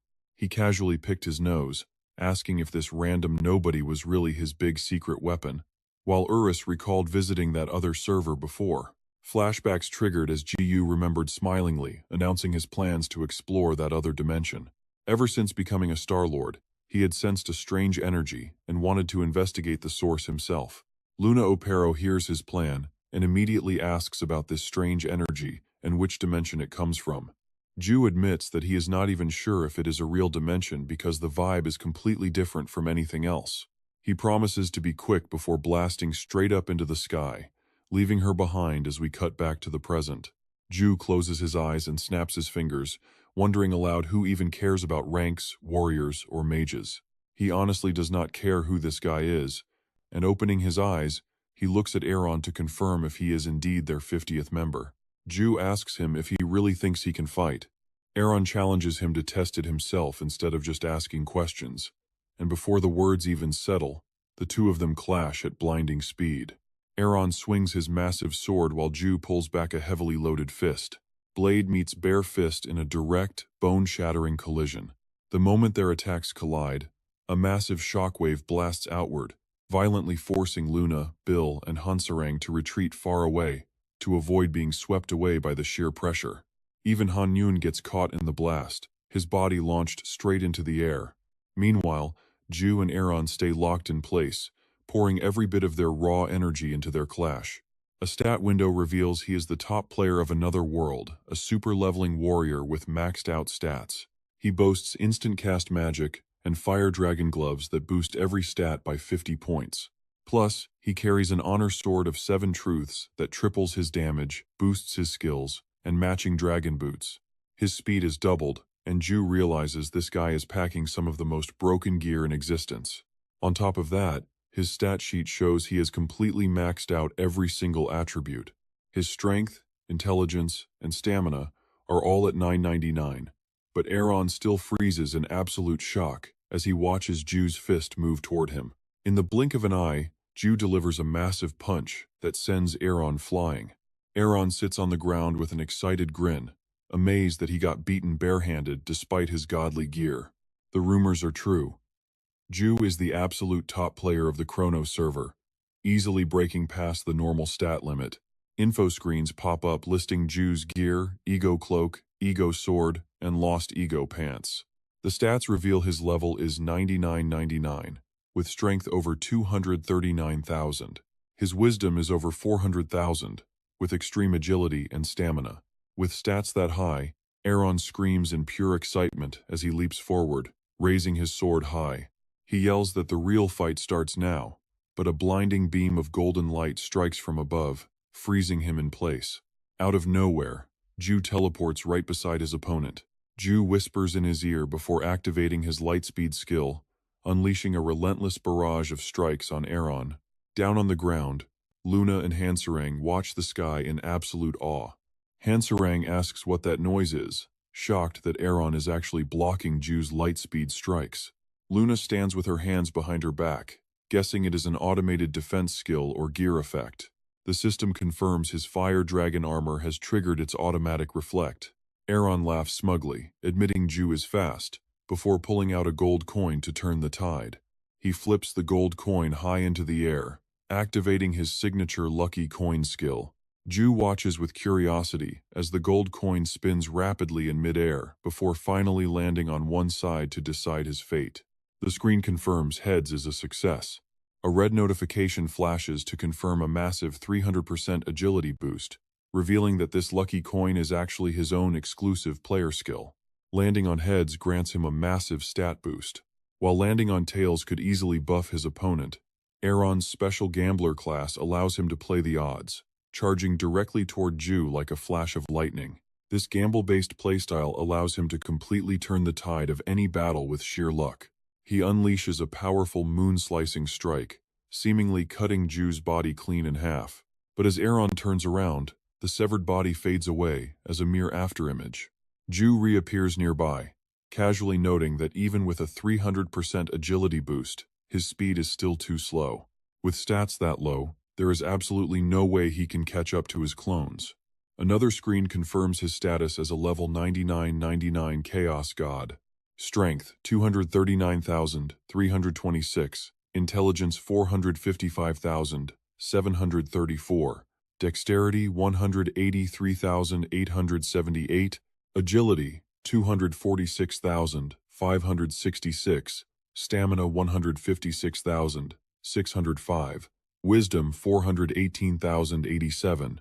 At 1987, the gap between his attributes and peace is just too vast. Ju uses his insane speed to rush right in front of Aaron. He swings a precise punch, landing a heavy blow right on Aaron's face. The red status window flashes a message. Fire Dragon Gold Armor activated, auto-reflecting. This effect blocks all of the opponent's skills. Ju steps back to assess him, complaining that it is a nice gear while he only has underwear. Then, his gaze turns completely wild. Ju admits he is jealous now and promises to crush that armor, flying in to launch a barrage of relentless attacks on Aaron. He goes completely wild, laughing like a maniac while swinging his fists. This is what you get for doing something so stupid. Aaron has zero room to counter, forced to stand there and take the beating. After an eternity, a crack finally appears on the shoulder of his gold armor. Aaron smiles, thinking to himself that his opponent is way stronger than he expected. A smirk plays on his lips as he decides it is finally time to go all out. Aaron raises his hand, tossing countless coins into the air to activate his lucky coin multiplier times 100. The success rate of this lucky coin skill is normally 50%. This chance-based skill can bring massive returns if you are willing to take a big risk.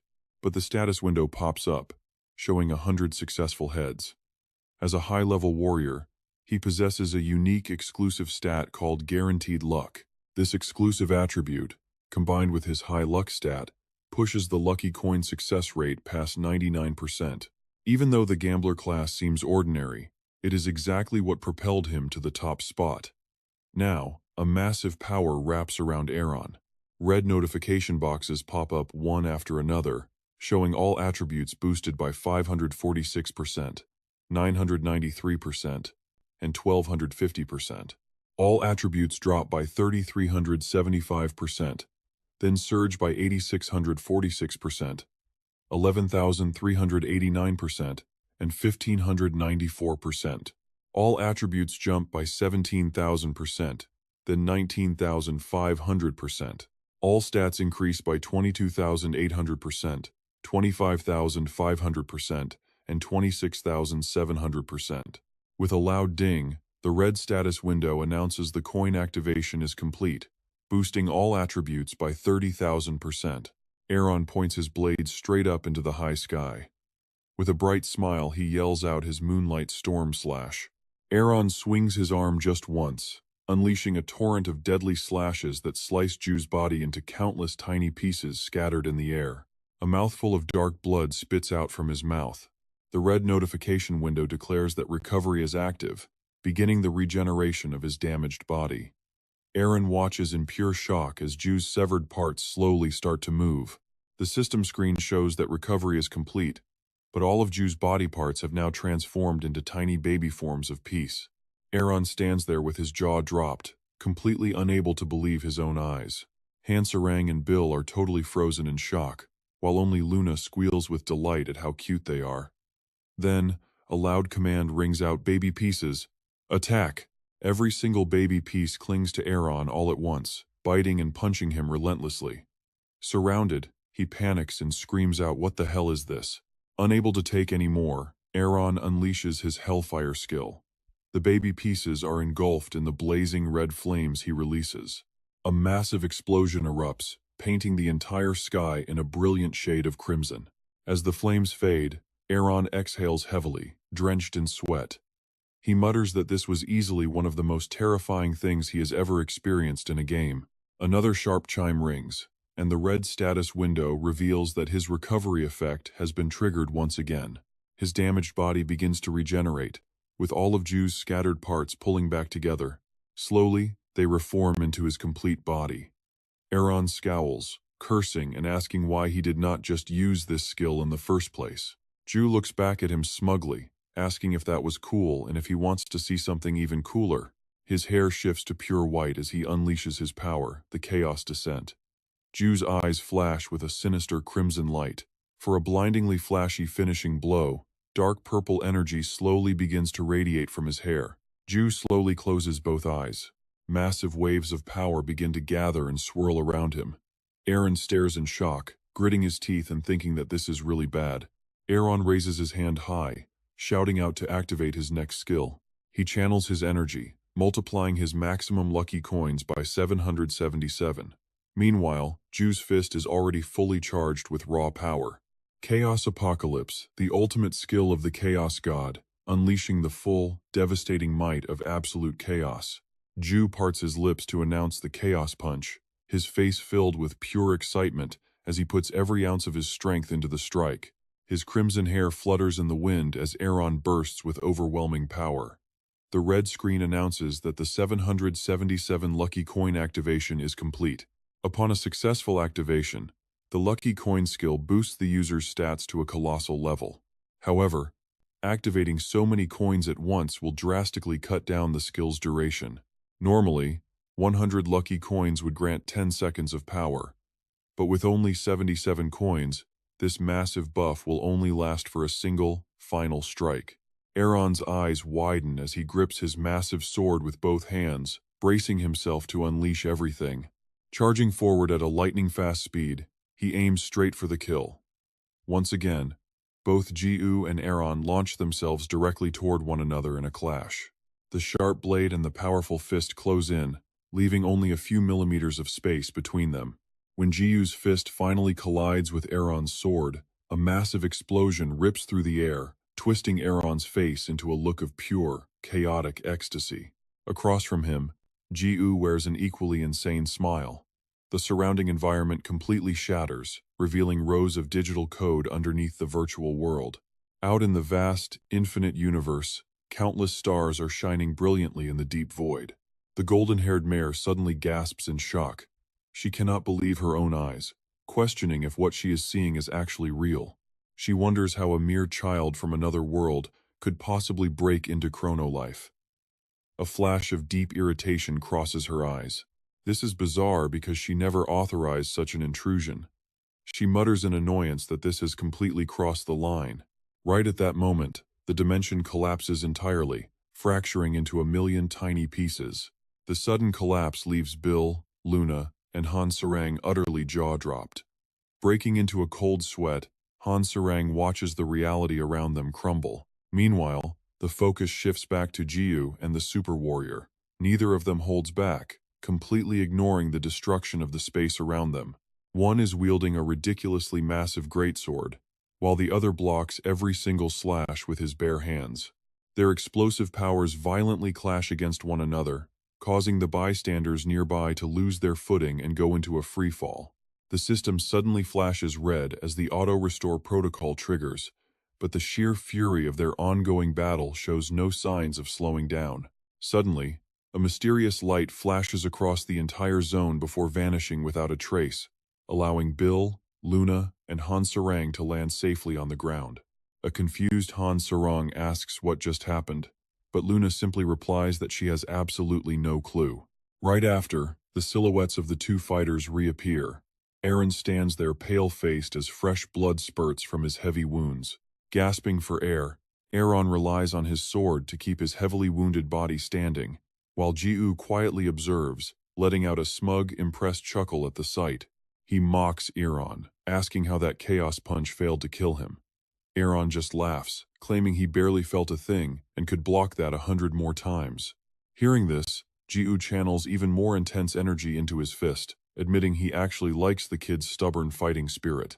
He reveals that while his Chaos Apocalypse move normally holds the entire universe's energy, he was only using a measly 10% of it.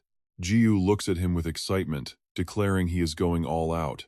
But before he can strike, Mare suddenly materializes in front of them, ordering them to wrap it up. The sudden jump scare completely terrifies Ji-U, causing him to stutter in fear, his final panicked word translating to ghost. Utterly flustered, Ji-U asks Mare why she is here, and why she cannot just show up like a normal person instead of constantly trying to scare him. He complains about her always popping up right in his face, but Mare only chuckles, replying that scaring him makes it much more fun. She teases him, saying he might accidentally steal her first kiss if he is not careful. Hearing this, Ji-U is completely speechless, his entire face turning bright red as he stares back. His gaze slowly drifts down to her plump lips as she continues to smile at him. Hearing her shameless teasing, Luna and Han Sarang scowl in disgust, while even the heavily wounded Aaron is left completely speechless by the bizarre display. He internally questions if running around half-naked is the latest trend in this game, seeing one guy wearing only underwear next to a barely clothed woman. It is a massive culture shock. Mare then walks over to Ji-U, announcing that their little skirmish is officially over and must end immediately. Ji-U looks highly annoyed, asking if they must stop right at the best part. She simply replies yes. She clarifies that this is not a suggestion but a direct order, as she will not allow this battle to continue, questioning if it even makes sense. She points out that the winner is already obvious. In the red corner, they have the super-trained warrior who defended quite well with his lucky coins and strikes. Yet now, he is collapsed on the ground, coughing up blood.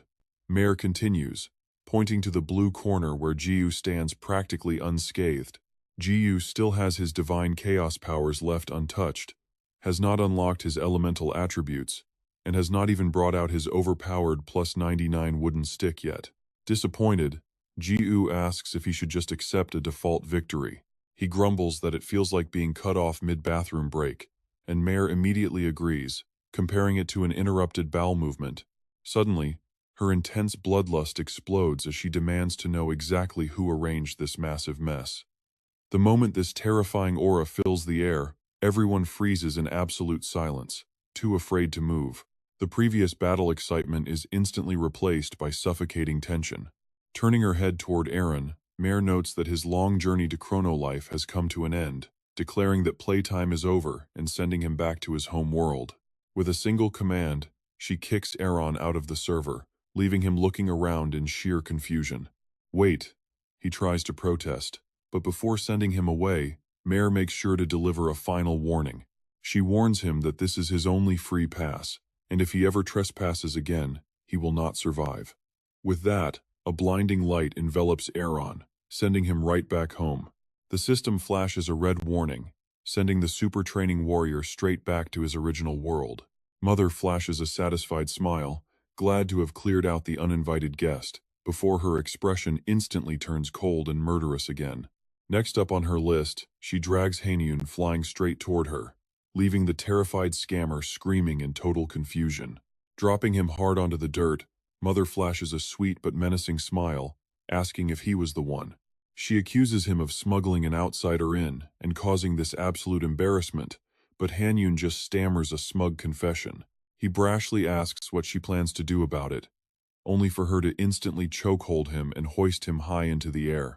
Mother coldly makes her stance clear, stating that while she usually turns a blind eye to his petty scams, importing outsiders from another world is completely unforgivable.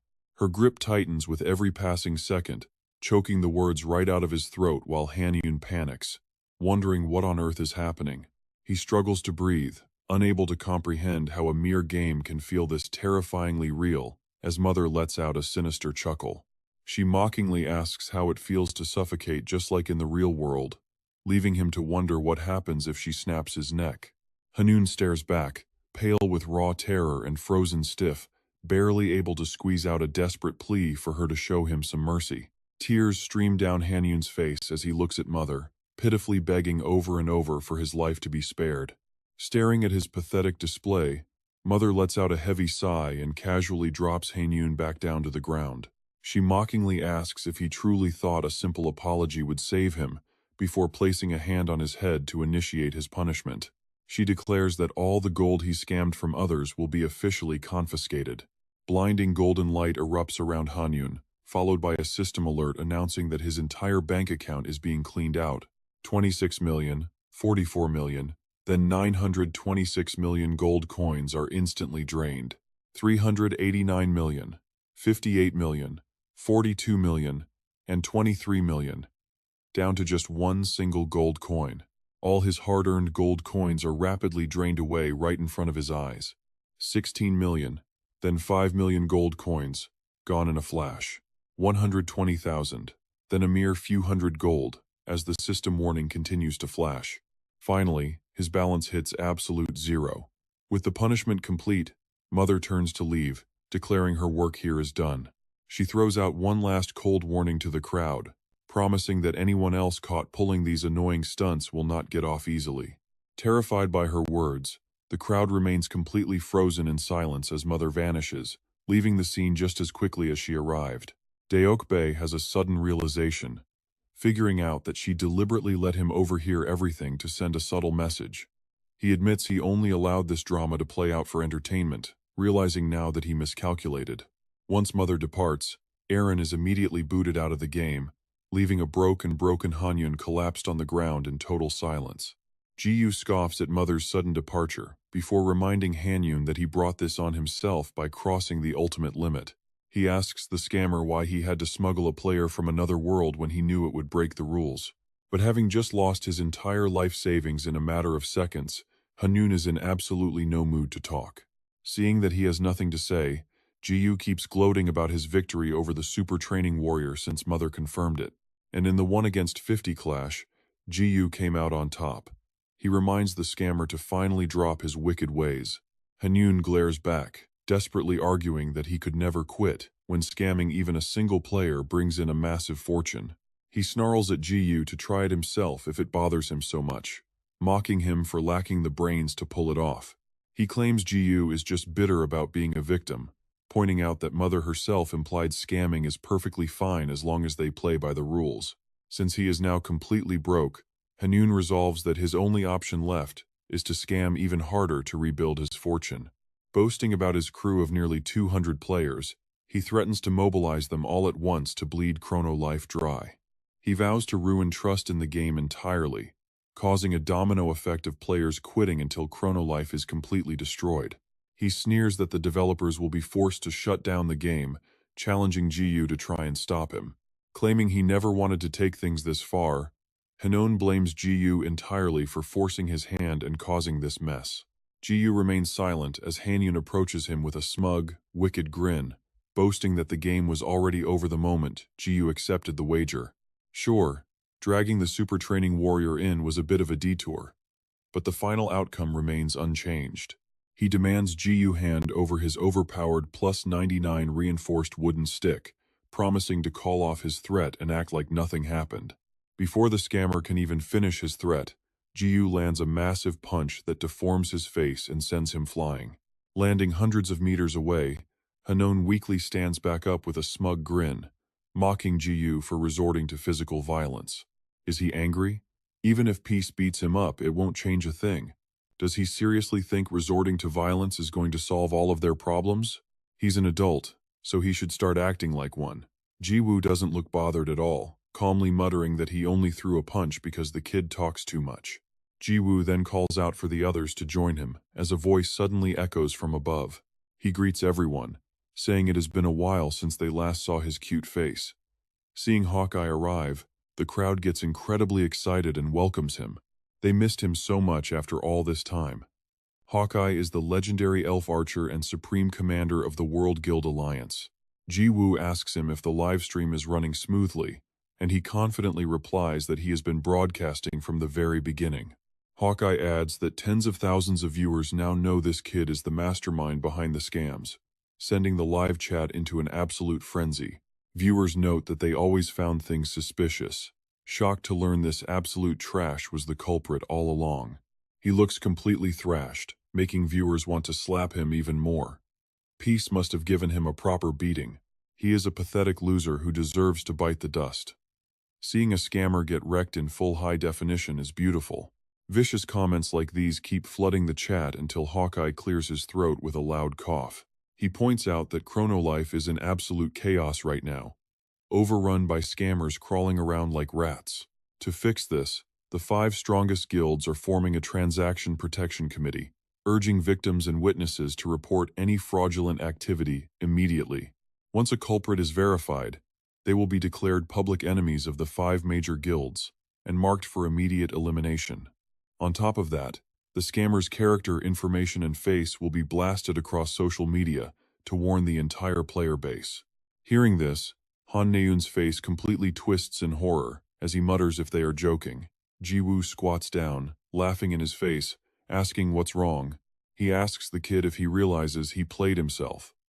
Pulling out his wooden club, Ji-woo asks if the boy really thought he was some genius scammer.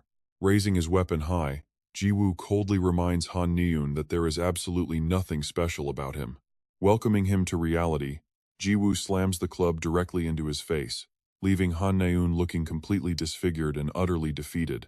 Unable to withstand the crushing blow, Han-yoon collapses onto the dirt as peace finally returns to the server. Chrono Life quickly bounces back from the scam wave. The swindlers are wiped clean from the game, and the players unite to restore harmony to the community. This rapid recovery is all thanks to the newly established Transaction Protection Committee and the sheer, magnetic charisma of Peace himself. A massive statue of Jiwoo is even erected right outside the main lobby. Back then, Jiwoo was skeptical about leading the committee, but Hawkeye reassured him that they would handle all the actual work and simply wanted to borrow his legendary reputation. After all, a committee backed only by the 5 major guilds just does not sound intimidating enough. But having Peace at the helm is bound to terrify scammers, while putting ordinary players completely at ease. Hawkeye's brilliant plan works like a charm. Rumors spread that Peace will personally hunt down anyone who dares to scam with his legendary wooden club, leaving everyone too terrified to try. With the case officially closed, Jiwoo kicks back to enjoy some delicious roast chicken with his crew. Having dealt with the little scammer as requested, Jiwoo suggests they take advantage of their reunion and explore a brand new dimension together. Luna and Hansarang happily agree to the idea, which is when Jiwoo finally notices his wolf companion, Pero. Feeling like it has been ages, Jiwoo greets Pero, who only barks back, prompting Hansarang to translate that he was spending time with his parents. Jiwoo is stunned that she can actually understand the wolf, just as Mage suddenly appears and notes that everyone is finally together. Annoyed, Jiwoo groans that he is genuinely starting to get tired of seeing her face around here. When he asks what she wants, she requests to borrow him for a private conversation, leaving Jiwoo rather curious. Mage explains that things are quite complicated, but the 2 most critical matters involve Chrono Life Season 2, specifically its main quest and ultimate ending. Stunned by the revelation, Jiwoo is caught off guard when Mage suddenly asks him out on a private date. The scene shifts to Jiwoo, who is dressed neatly and waiting for Mage in the main square. Standing by the fountain with his arms crossed, his patience begins to wear thin after waiting for so long. Glancing up at the giant clock, he sighs deeply, noticing it is already 11:55, hoping she will show up soon.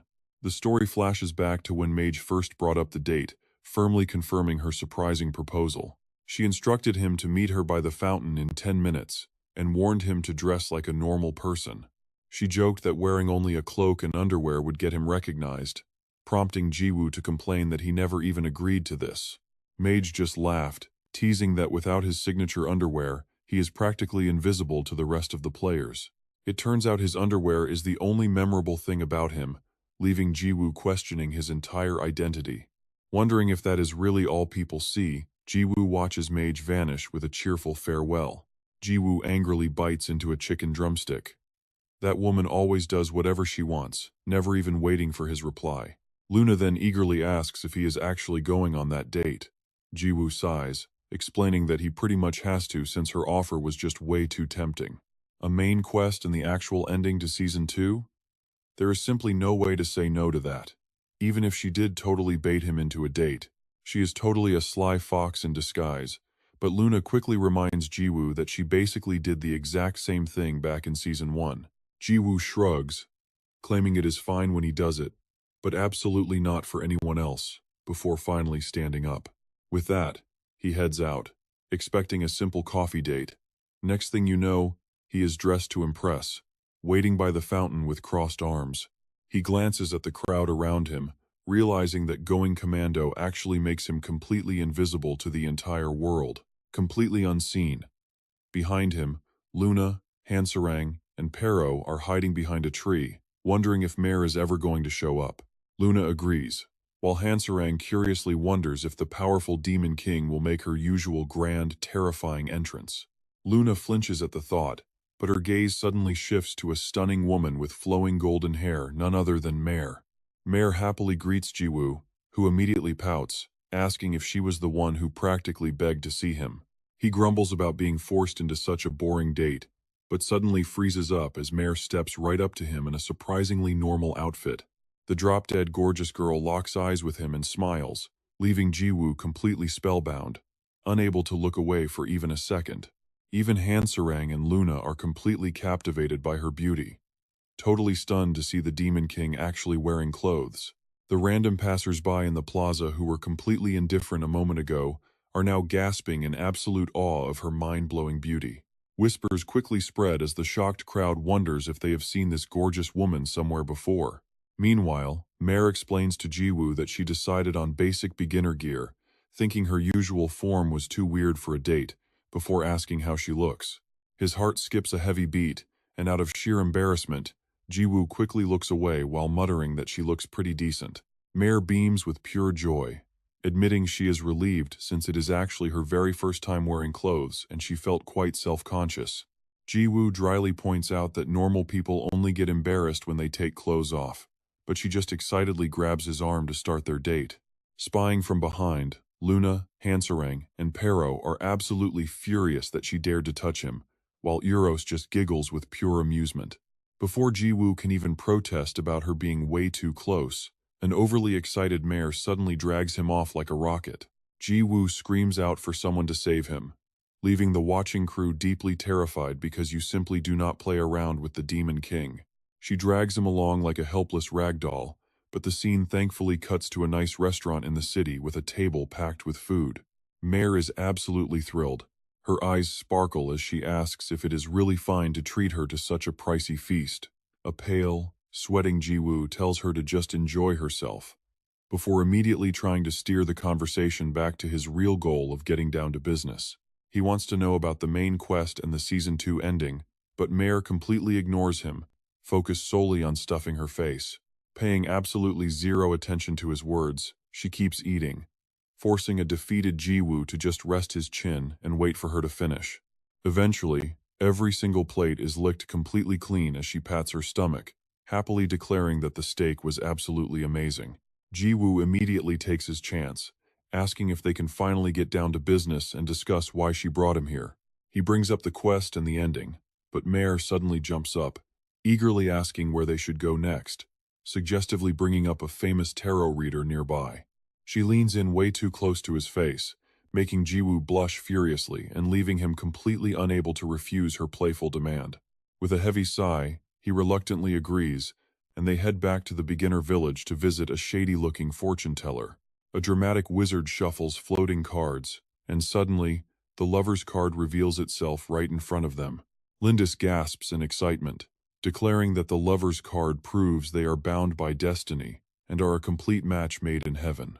Mare instantly whispers to Jiwoo that they are clearly a fated couple, but a very tired Jiwoo just asks if she actually believes in this nonsense. He begs her to focus on the quest and the season ending, but Mare simply pulls him close and leans into his chest, playing her dangerous cards. She whispers that she wants to have absolutely tons of babies with him in the future. His brain completely short-circuits at the word, and he breaks down, frantically asking if she has lost her mind since they are not even a couple. She teasingly asks if he is okay, but Jiwoo snaps back, telling her to stop calling him that. Watching them, Lindis forces a fake smile, silently telling herself to stay calm and tolerate the noisy couple for the money, even if she wants them dead. The entire day is just Mare dodging his serious questions while clinging tightly to his arm wherever they walk. Even while eating cotton candy, she refuses to let go, cheerfully declaring that everything is delicious when he asks if she is actually having fun. Jiwoo mutters that it is just normal cotton candy like they have in the real world, but Mare insists this is rare cloud candy made from real clouds by a grand alchemist, and apparently, this strawberry-flavored treat cost a whopping 10 gold coins. Mother continues, admitting she doesn't even know what real cotton candy tastes like. After all, she is just an artificial intelligence built to exist inside this virtual world. Hearing this, Jiwoo stares at Mother in silence. He tries to steer things back, asking about the main quest and the ending, but she completely ignores him. She gasps, pointing out some slim pudding. By this point, Jiwoo is completely losing his temper. He demands answers about the main quest and the season's finale, but she just keeps drooling over the pudding. While he talks business, she is completely in her own world. She gets distracted by a stray kitten on the street. Every time Jiwoo tries to ask about the final quest, Mother completely changes the subject. She drools over a chicken burger, and that is finally the last straw. Jiwoo snaps, grabs his legendary wooden stick, and starts chasing Mother in a hilarious rage. He yells at her to stop and fight him for real, but she just runs away, laughing and teasing him to try and catch her if he can. Suddenly, Mother stops dead in her tracks. Calling him sweetheart, she declares playtime is over and promises to finally tell him everything in detail. Her only condition is that he takes her to one final spot on their date. Meanwhile, Han Sarang, Luna, Pero, and Yu are busy stuffing their faces with cotton candy. Luna speaks up as they realize they completely lost track of Jiyu. She asks Pero why he cannot just sniff out Jiyu since he is a dog. Han Sarang translates Pero's barks, explaining the crowd is just too thick to trace any scent. Luna shrugs it off, continuing to enjoy her delicious cotton candy. Pero barks in agreement as Han Sarang suggests trying a different flavor. Meanwhile, Yu complains she wants the skewered sausage they shared with Jiyu at the Constellation shop. They ultimately decide to just give up searching. Meanwhile, Mother and Jiyu arrive at a scenic beach to watch the sunset together. Jiyu is stunned by the breathtaking view of the sea. Mother smiles, mentioning this beach is easily one of her favorite spots in the entire world. He wonders why she brought him to such a personal place. But before he can even finish his thought, his expression completely freezes. It turns out Mother has suddenly changed into a bikini, and she is staring straight at him. He scrambles backward in absolute panic, asking why on earth she is wearing a bikini all of a sudden. She calls it her apology for teasing him earlier. Besides, she reasons, they are at the beach, so there is absolutely nothing wrong with a bikini. Letting out a soft sigh, she looks at Jiyu and asks one final question: how did he enjoy their date today? Jiyu gives a slightly awkward smile, calling it a fantastic experience. Mother tells him he does not need to be so overly polite with her. She asks him if this world is not just incredibly beautiful. From touch to taste, Chrono Life stimulates all 5 human senses so perfectly that it feels exactly like a real parallel world. And for her final moments, she wants to share this beautiful world with him.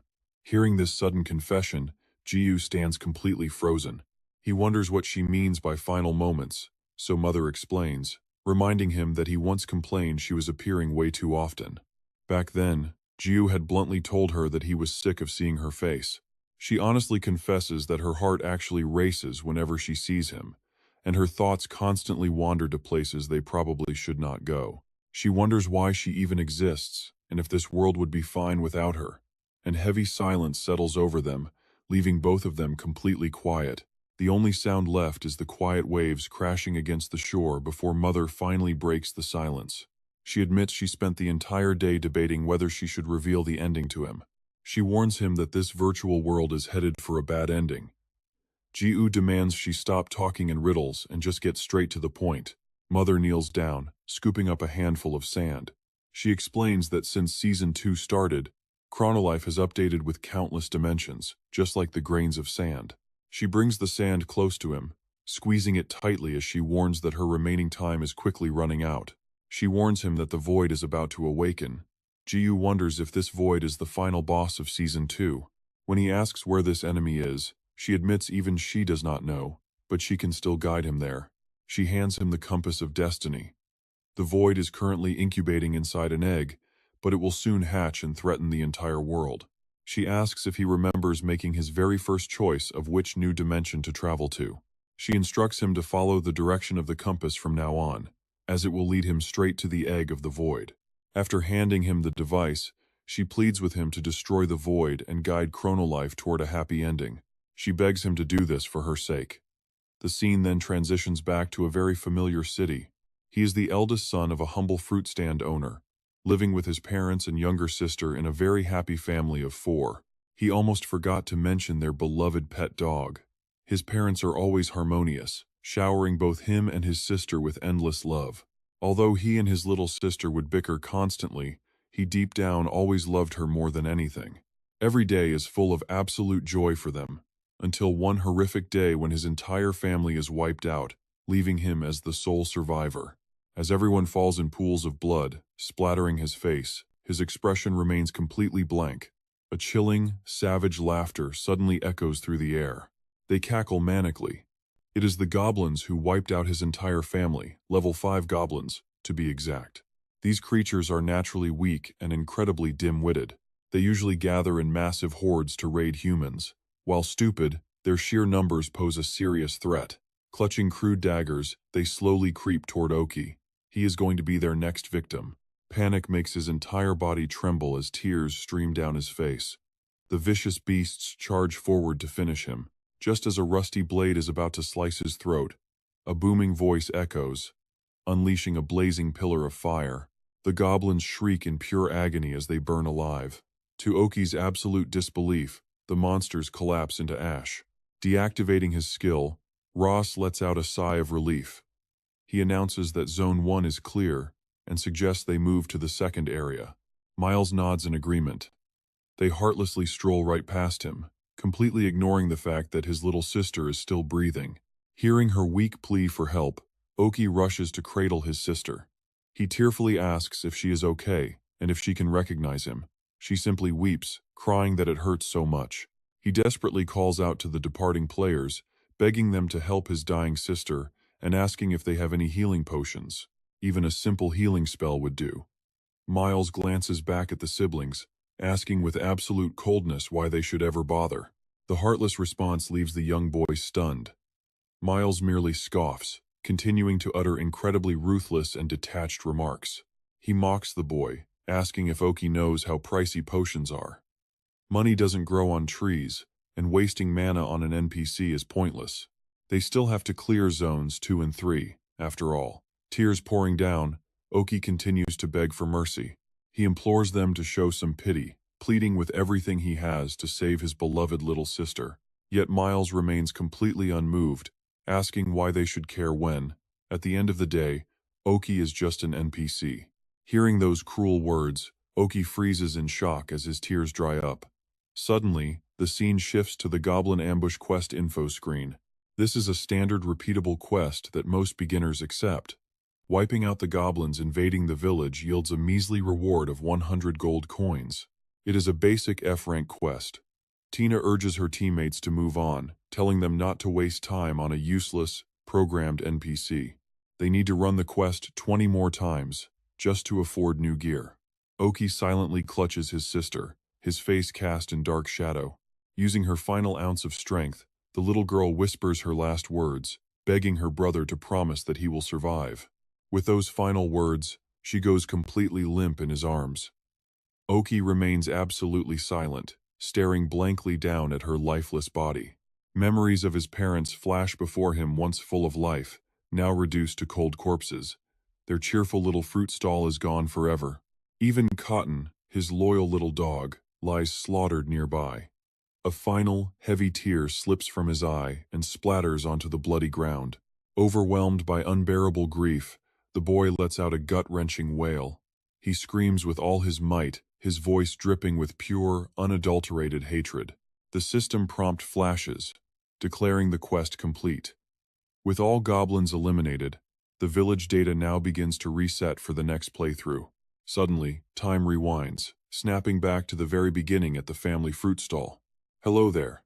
My name is Oki, and I am the eldest son of this fruit stall owner. Golden sunlight bathes the peaceful village. An NPC, or non-player character, is never controlled by real humans. They are merely puppets programmed to follow a strict game system. Right on cue, his little sister runs over, frantically calling for him. She drags him over to Cotton, complaining that their dog got completely filthy. Chuckling at her dramatic entrance, Oki gently taps her head, telling her to stop scaring him like that.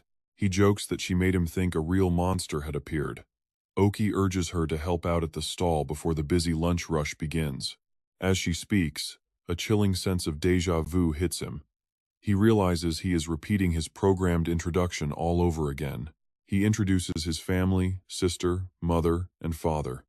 Right then, his father calls out, asking if he is finished stacking the apples. Oki replies that he is almost done. While working, Cotton happily approaches, wagging his tail.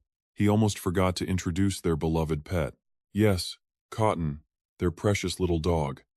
But suddenly, horrific visions of his family being slaughtered by goblins flash violently through his mind.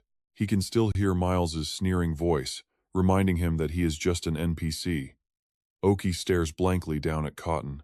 The sheer trauma is too much to bear. Gripped by overwhelming dread, he breaks down crying, sweat dripping from his terrified brow. Shaking with fear, Oki collapses onto the ground, gasping for breath. He wonders what those horrific memories of his family's demise actually mean. Noticing his pale, terrified expression, his mother rushes over to ask what is wrong.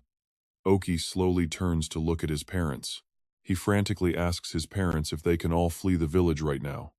Confused by his sudden outburst, they ask what he means.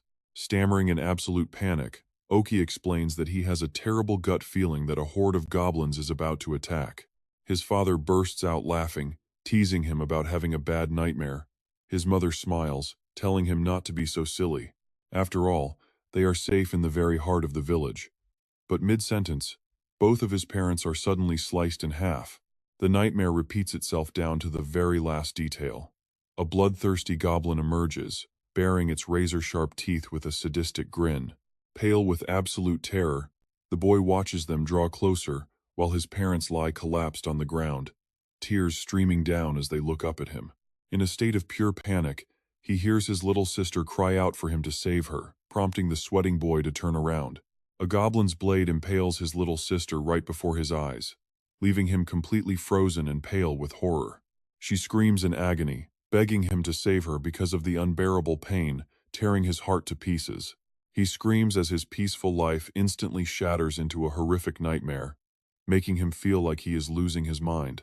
The system suddenly flashes a quest completed notification, confirming all invading goblins are dead and resetting the village data for the next repeat. Watching from above, Mare gazes at the village and notes that it has finally begun, sensing a major anomaly in their midst. She urgently tells P to hurry, warning that if the egg of the void is not found soon, the entire world will fall into chaos. Deep inside a sunlit forest, Ji-U stands holding the unique compass given to him by Mare, staring intensely at the device. He remembers their time at sea when Mare handed it over, insisting he take it. She called it the Compass of Destiny, begging him to destroy the void and guide Chrono Life to a happy ending, while questioning her own existence and wondering if the world would be fine without her. Ji-U suddenly wonders aloud why Mare, who is ultimately just a programmed game NPC, is having such deep thoughts about her own existence. Asking if she might be glitched, Hansarong insists there is absolutely no way it is a bug. Thanks to advanced artificial intelligence, NPC thinking has evolved so much that they are practically indistinguishable from actual human beings. Ji-U counters that no system is flawless, pointing out that she is still just a character bound by game programming. Hansarang explains that with today's virtual reality technology, such a realistic level of consciousness is entirely possible. That is exactly why the director always hypes up Chrono Life, boasting about how incredibly advanced their virtual reality has become. She notes that the government even allows trading in-game items for real-world cash for a very good reason. Still, Hansarang notes that if an NPC is genuinely experiencing an existential crisis, it is far more serious than a simple glitch, suggesting it comes from deep emotional trauma. As the scene shifts back to a fruit shop, the traumatized NPC boy sits completely frozen, staring at the fresh corpses of his entire family. Nearby, Mile, Russ, and Tina laugh and boast about how amazing this repeatable quest is, netting them tons of gold and easy experience. One of them brags about being close to leveling up, suggesting they grind all night, and the others readily agree. The players continue to joke around, completely blind to the silent agony of the boy, all for the sake of a repeatable quest. These quests are exactly what they sound like, content designed for players to run over and over again without limit. They abuse the system to farm easy gold and experience, forcing this poor NPC boy to witness his family's brutal murder over and over again. Once again, the system announces the quest is complete, wiping the village data to reset the loop. Instantly, the nightmare resets, forcing the horrific scene of his family's slaughter to play out right before his eyes once more. Wiping village data for the reset, all goblins have been slain. The system logs scroll by. The cold system notifications keep flashing on screen, and the slaughter repeats in a mindless loop, pushing the helpless boy further and further into absolute madness. As the loop restarts, the boy desperately confronts the players, asking why they refuse to help him. He screams, demanding to know why they stand by and watch when they are clearly strong enough to save his family. Mael simply groans, calling him an annoying NPC and wondering aloud if his nagging is tied to some hidden reputation quest. Russ tells them to ignore him, saying there is no point in arguing with a virtual character. Kneeling down, Mael tells him that as an NPC he would not understand, but real players have their own heavy grind to worry about. He claims that stopping the goblins is not that easy, forcing them to make a tough choice to sacrifice the few to save the many. But then Miles smirks and admits he was just joking, confessing that he actually loves watching them suffer. He says watching NPCs get slaughtered is highly entertaining, especially since repeating the same quest over and over gets incredibly boring after the first few runs. Leaving the NPCs to be butchered by goblins is their only source of entertainment, condescendingly asking the boy if he understands now. Stung by the cruel insult, the boy suddenly grabs a knife and glares directly at Miles. Before the stunned player can react, the boy slices and pulls his knife back, leaving Miles clutching his bleeding neck in absolute shock.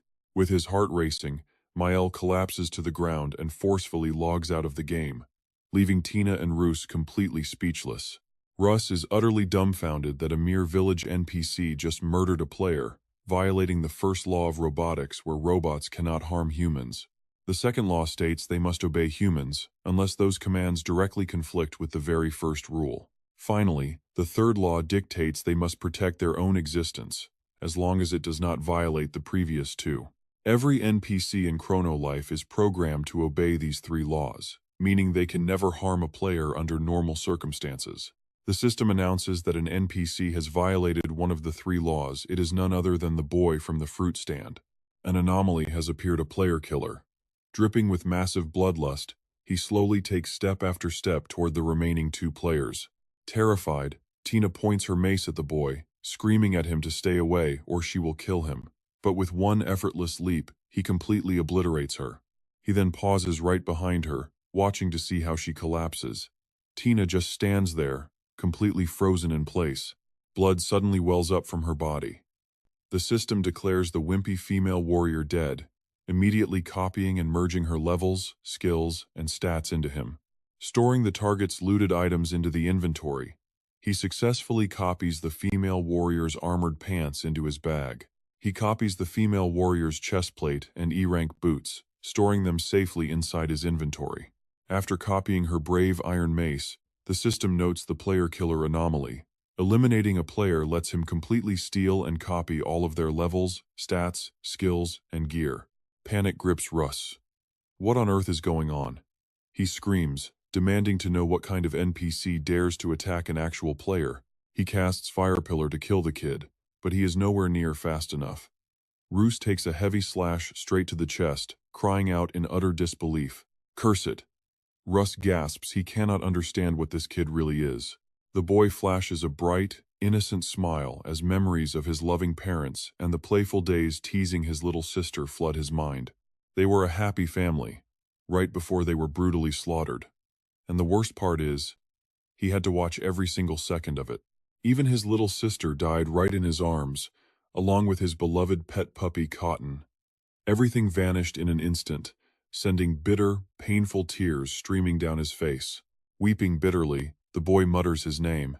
He used to be such an innocent, pure, and incredibly kind child. He remembers introducing himself as the proud eldest son of the fruit stand owner, but those peaceful days are gone. He remembers the players sneering at him, asking why they should care when he is just a worthless NPC. He laughs and cries in bitter agony. My name is NPC, he whispers. In the gloomy, overcast village, a mysterious figure moves at high speed, leaving heavy footsteps echoing through the empty streets. Clutching his severely mangled arm, the panicked apostle sprints as fast as he can, gasping for breath as absolute terror takes hold. Blood pours from his shattered arm, but his heart stops when his eyes lock onto a horrifying sight standing right in front of him. Blocking his path is the NPC boy. How on earth did he catch up so incredibly fast? Clutching a knife dripping with fresh blood, the boy wears a twisted smile.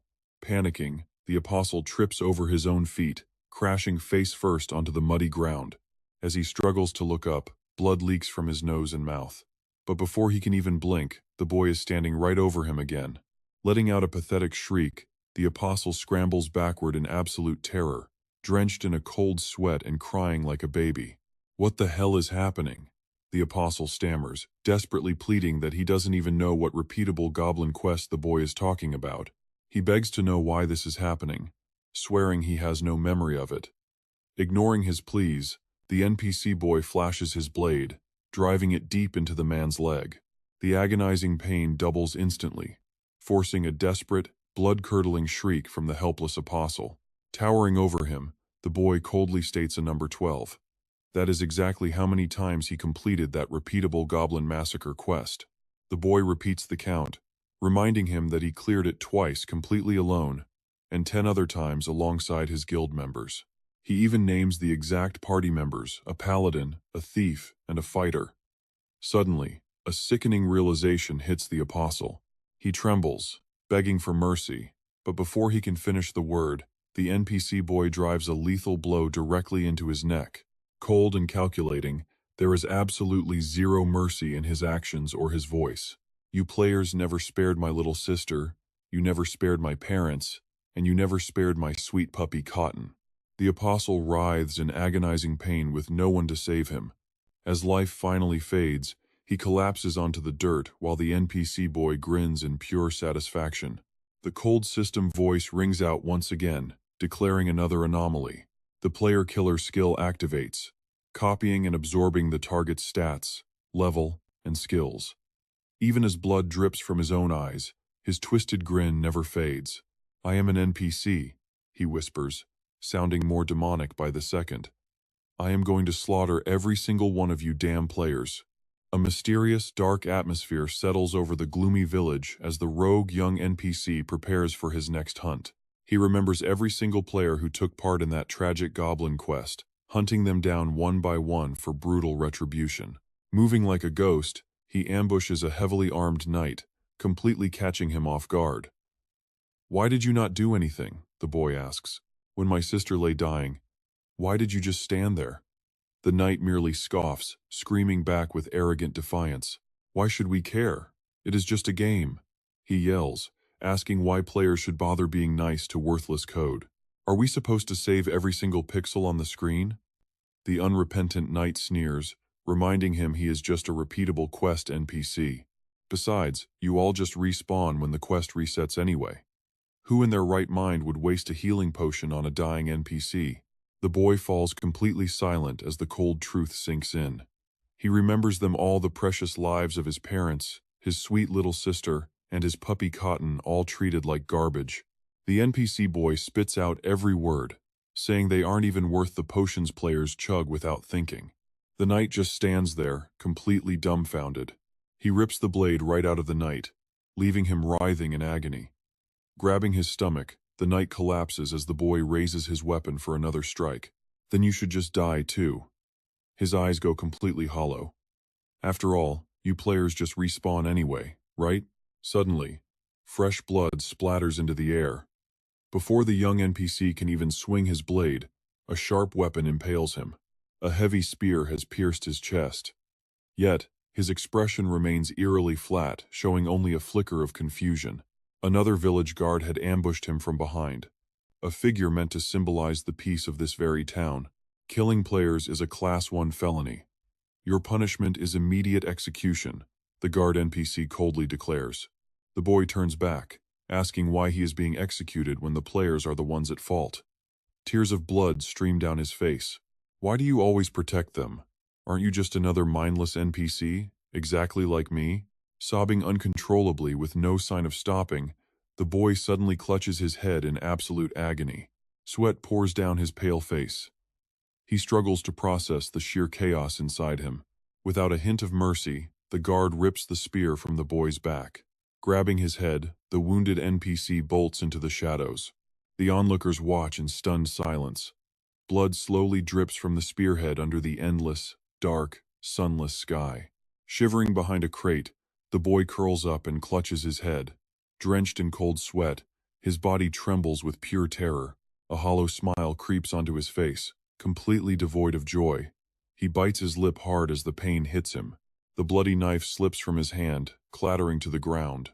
Breaking down completely, he cries out for his parents to save him. A sudden voice cuts through his tears. Approaching his hiding spot, a female player spots him and gently calls out to the child. Showing gentle concern, she asks if he is all right and why he is hiding in the corner, crying all by himself. Startled, the NPC boy looks up at her. He stops crying. sensing this might be his very last chance. He wails even louder, putting on a pitiful act about how the goblins raided the village and killed his parents and sister. They are all gone, but the world keeps resetting, forcing them to die over and over. Just then, her annoying male companion walks over to call her back. He urges the healer to hurry up and farm, but she tells him to wait, pointing out the crying child in the alley. The boy hesitates, but the male player suddenly freezes as he catches sight of him. The player gets incredibly excited, shouting that he recognizes him as the fruit vendor's son from the classic Goblin Ambush quest. The healer casually asks if he knows the boy, and he replies that she must have seen him before too. Laughing mockingly, he explains that this is just the kid who triggers the basic goblin hunting quest.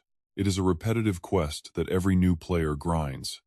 The kid always cries and begs players to save his family. Tears keep falling, but the NPC boy just stares at him, totally blank. The player mockingly asks what he is even doing here. "Your only job is to cry next to your parents' corpses," the player sneers. The boy remains silent. The healer tells him to stop right there. He brushes her off, asking who cares since it is just an NPC. Her expression sours, deeply annoyed by his attitude. "I did not expect you to be like this," she says. "You always claimed you hated toxic players. That is the only reason she agreed to party up."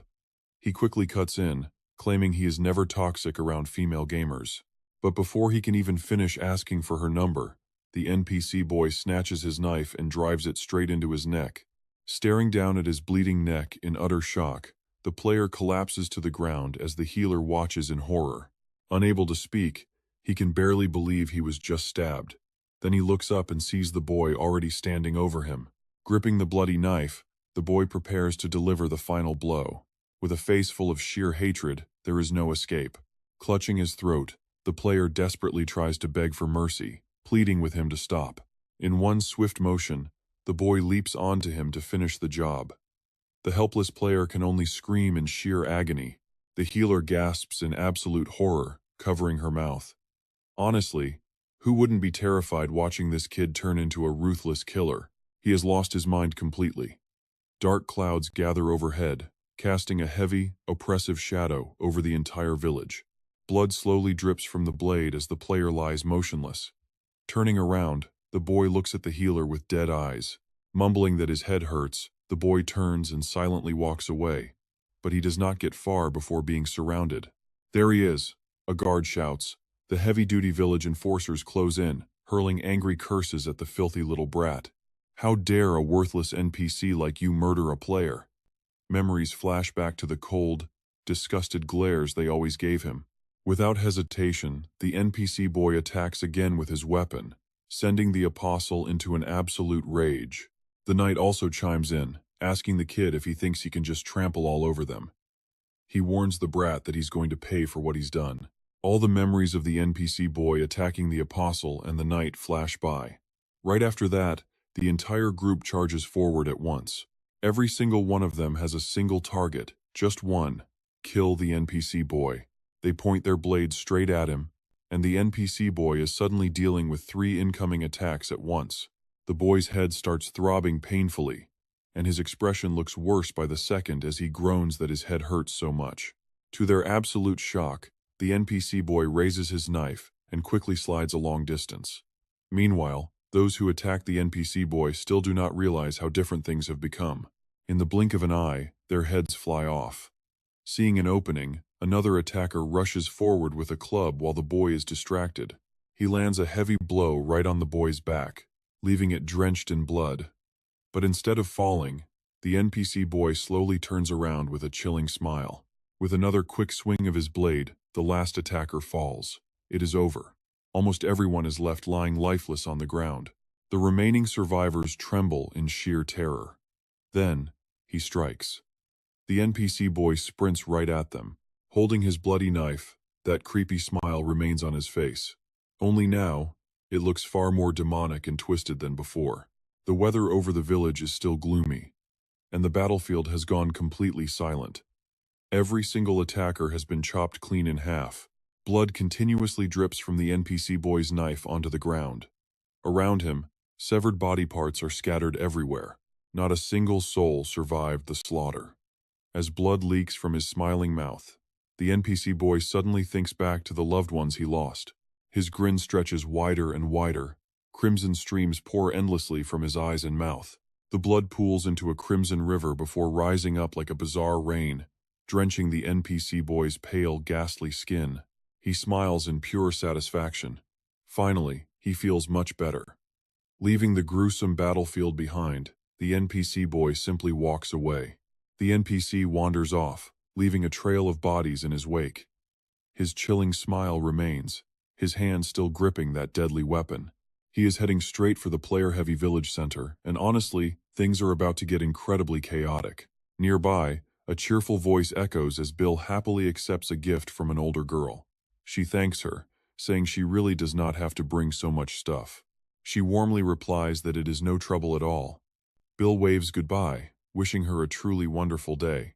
Watching from the shadows, the NPC boy flashes a sinister grin.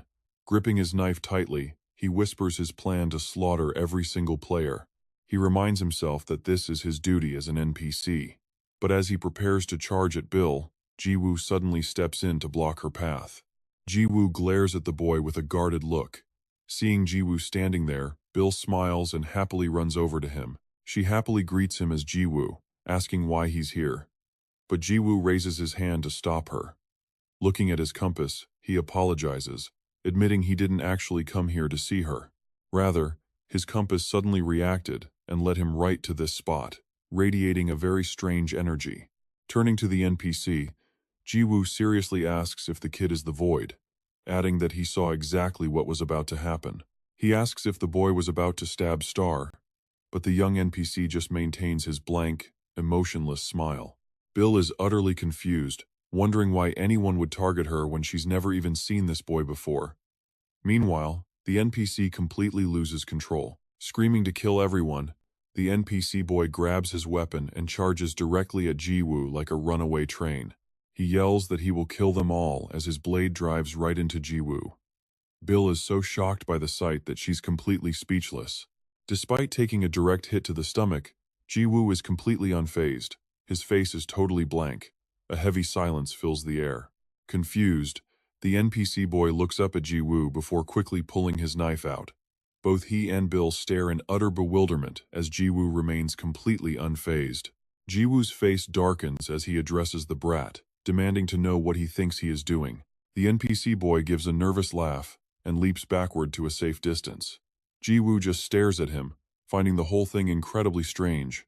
Even though his compass is pointing directly at this kid, Jiwoo is just annoyed since the boy doesn't seem like a threat at all. He honestly feels like a single slap would end the kid. Meanwhile, the NPC boy keeps smiling, though he's now sweating bullets. Bill is equally terrified, telling Jiwoo that he's starting to freak her out. Suddenly, her eyes dart away as she notices something massive hurtling straight toward them. Sarang and Luna slowly land on the ground alongside their two giant beasts, prompting Bill to cheer happily at their arrival. She excitedly calls out for Sarang, Luna, and Pero. Luna looks around in surprise, asking if anyone has seen Jiwoo nearby. Pointing him out, Bill explains that he is looking for the Void, endlessly attacking Jiwoo while everyone just helplessly watches. Sarang asks with a sigh of disappointment what on earth Jiwoo is doing, wondering if he's actually playing around just to entertain a local kid.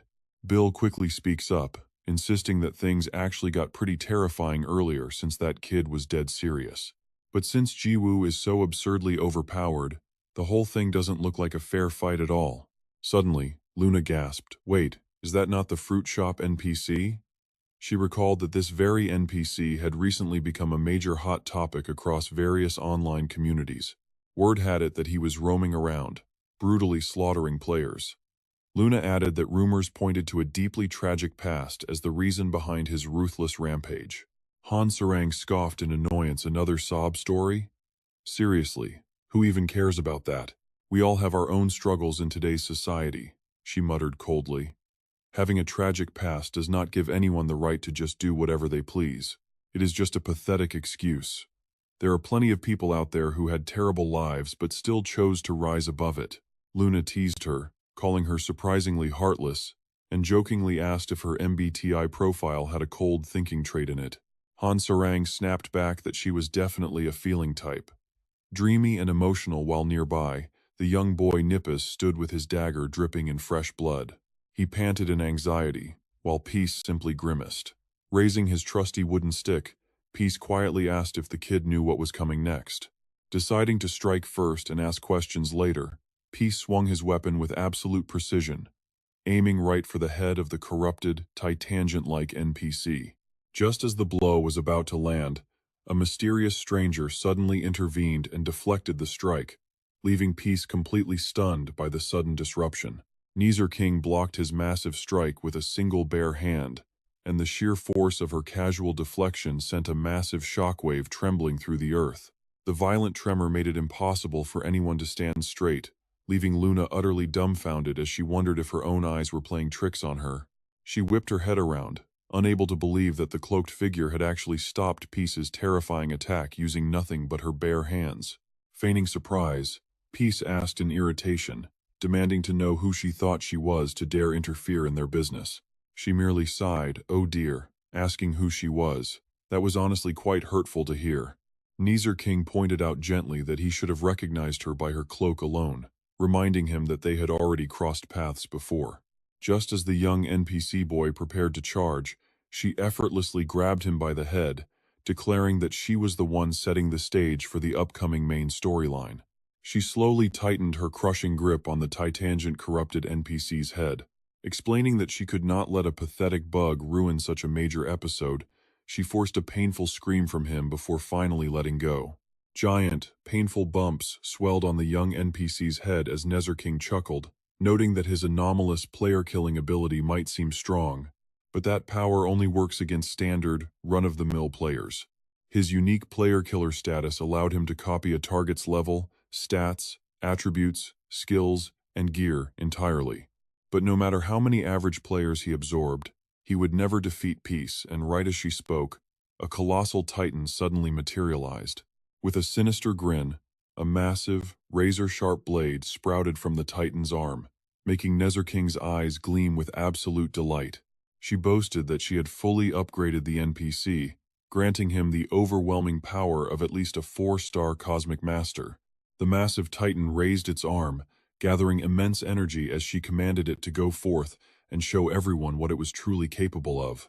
She urged it to unleash its deep-seated hatred on the players, but when the titan happily lunged at Peace, he instantly blocked it with his wooden stick. Anyone would expect Peace to panic, yet his expression remained completely blank, while the monster continued to grin maniacally despite being blocked. The ground trembled violently as debris scattered everywhere, and the sheer pressure began to make Peace bleed from the impact. Seeing him injured sent a wave of panic through the group, and Hansarang stammered in shock, "Wait, Peace was actually bleeding from that strike?" Luna calmly explained the grim reality, noting that he had absolutely no choice but to take the hit. Peace might be incredibly strong, but even he could not completely shrug off a direct, full-power blow from a 4-star cosmic master. Hansarang was utterly confused, asking why he would take a direct hit when he easily could have dodged, but Luna simply repeated that he had no other option. If he had dodged, the Titan's earth-shattering blow would have struck the ground directly and completely obliterated the entire planet. Hansarang finally understood his heroic sacrifice, while the massive Titan grinned, eager to unleash its other arm for another devastating blow. Debris exploded into the air as the beast unleashed a relentless barrage of attacks, forcing Peace to stay on the defensive. The Titan was not even using any special skills, it was purely overwhelming Peace with the raw stats of a 4-star cosmic master. Luna spoke with a hint of panic, pointing out that even without skills, every single punch carried enough power to destroy a planet. If Peace had not successfully tanked every single strike, they all would have been wiped out long ago, but as he silently blocked the barrage with his stick, he suddenly exhaled. He forcefully shoved the beast's hand off his wooden club, chipping the Titan's bone blade, though the monster did not seem to care at all. Luna smiled, confident that while these planet-busting attacks were incredibly terrifying, they were absolutely nothing compared to a strike capable of tearing the universe apart. With a fiercely competitive look, Peace stepped into stance and unleashed a massive overhead swing. His strike erupted like a massive, raging inferno, unleashing a wave of absolute and terrifying destruction. The Titan was completely engulfed in flames, roaring in agony as the sheer force of the strike rippled across the cosmos, leaving peace standing amidst the smoking ruins. Heavily wounded, the massive Titan collapsed onto the shattered ground, coughing up thick pools of dark blood. Despite the immense pain racking its body, the Titan struggles to stand back up, muttering about killing all players. Song An can only sigh. My God, aren't you just a simple fruit-selling NPC? Why do you hate players this much? Talk about a completely twisted villain. The giant snaps back at Song An. Me, a villain? Don't make me laugh. You players are the real demons here. And the Titan is not done yet. To NPCs like us, this game is our actual reality. These are our real, living souls. But to you selfish players, we are nothing but simple tools for your mindless entertainment. Its deep words really make everyone stop and think. You players go around slaughtering monsters just for fun, completing trivial quests in the most brutal ways imaginable, all for your own selfish gain. Even those wounded by Song An's earlier strike can only freeze in place. To you, we NPCs are nothing. Hearing this, she looks on with a heavy, sorrowful heart, nothing but specks of dust in a vast desert. The Titan's eyes glow a furious red, snarling that Song An is no different, having ran the basic goblin quest repeatedly when he first started. With blood pouring from its eyes and mouth, it screams that he ran that quest a total of 103 times, yet not once did he ever save its sibling or its parents. Song An listens silently without reacting, while the Nether King watches everything unfold from high above. Anomalies are nothing more than the desperate cries of a world being swallowed by the void. Once the breath of the void touches this place, a rift in reality will bloom. She whispers softly that from now on, players and NPCs will fight to protect their own ideals. The Nether King smiles, noting that war is not a sword that decides right or wrong, but a fire sparked by the violent clash of opposing beliefs. Down below, the Titan laughs through its sheer pain. It spits out that Song An is just like the rest, simply because he is stronger. He thinks he stands above everyone with the right to judge them. Remembering the powerful villagers who once hunted and brutally attacked it, the beast snarls that Song An is no different from those monsters. Collapsing heavily onto the dirt, it asks how he dares call it a villain. If it is the villain here, then what does that make him? Song An remains completely still as the giant accuses him of standing by to watch its family die 103 times. Lowering his head, he listens to the creature ask what else that could be but absolute evil. Only now does Song An finally speak up, telling the oversized brat that it needs to remember the past a whole lot clearer. He calmly explains to the giant that while he indeed took that quest 103 times, he never actually completed it even once. Stunned, the beast can only stare as Song An keeps a totally blank face. He reveals that every single run, he was always the very first one to die, even before its parents. Flashbacks of his early days show him taking the quest, followed by endless runs where he never survived. One run he got brutally sliced in half, and his 95th attempt was just as disastrous. He tells the Titan that it was never a matter of him refusing to save them, but rather that he physically could not. A heavy silence falls over the area as everyone tries to process this. The Titan sneers, asking if he is kidding since that quest was incredibly easy, prompting Song An to decisively smack his wooden stick right across its nose. As the giant clutches its painful nose, Song An asks what is so wrong with a complete newbie failing a basic starter quest. He explains things perfectly, only for the beast to immediately turn around and insult him. Memories of his pathetic past start flooding back. In his early gaming days, Song An completely botched his stat points without any planning, leaving his character miserably weak. Other players constantly looked down on him, questioning why a swordsman would learn such useless skills and begging him to at least try a little harder. They asked if he even read the boss guide before rushing in, and soon, nobody wanted to party with him. His mechanics were absolute trash, and he had zero farming experience, earning him nothing but constant contempt and demands to go learn how to play the game first. Calling him an idiot, they kicked him from the party, leaving Song An to politely raise his middle finger right back at them. He smugly asks the giant if that truth was a bit too much for its oversized brain to handle, reminding the beast of its own assumptions. He shuts down its self-pity, pointing out how desperately the giant wanted to believe it was the sole victim and that the entire world was against it. Refusing to excuse the monster's actions, he adds that the beast probably preferred believing every player was intentionally malicious, choosing to watch its family die. Song. And notes, that's the only way to justify its own horrific actions. He asks how it feels now, betting the creature never once realized there are actually players out there like him who literally could not even pass that basic quest. Song-an cracks his knuckles and slowly approaches the Titan, asking if it knows what time it is. He flashes a terrifying expression, warning the giant that its rotten attitude is about to get a thorough, painful correction from its big brother. Left with nothing but sheer terror, the beast lies perfectly still as the leaf on Song-an's wooden staff hangs completely motionless. Just as he excitedly prepares to swing his staff wildly while shouting a combat command, the Titan suddenly takes a massive, precise blow directly to its gut. A torrent of blood erupts violently from the giant's mouth as the brutal force of that massive strike launches its entire body high up into the sky. Standing below, Song-an leisurely watches his giant opponent get launched through the air like a helpless ball. Bending his knees to gather massive momentum, he launches himself straight into the clouds like a furious rocket. Obviously, Jiwoo's target is none other than the pitiful Theo, who has already been beaten senseless. Once again, Jiwoo prepares to land a few more brutal strikes on the kid.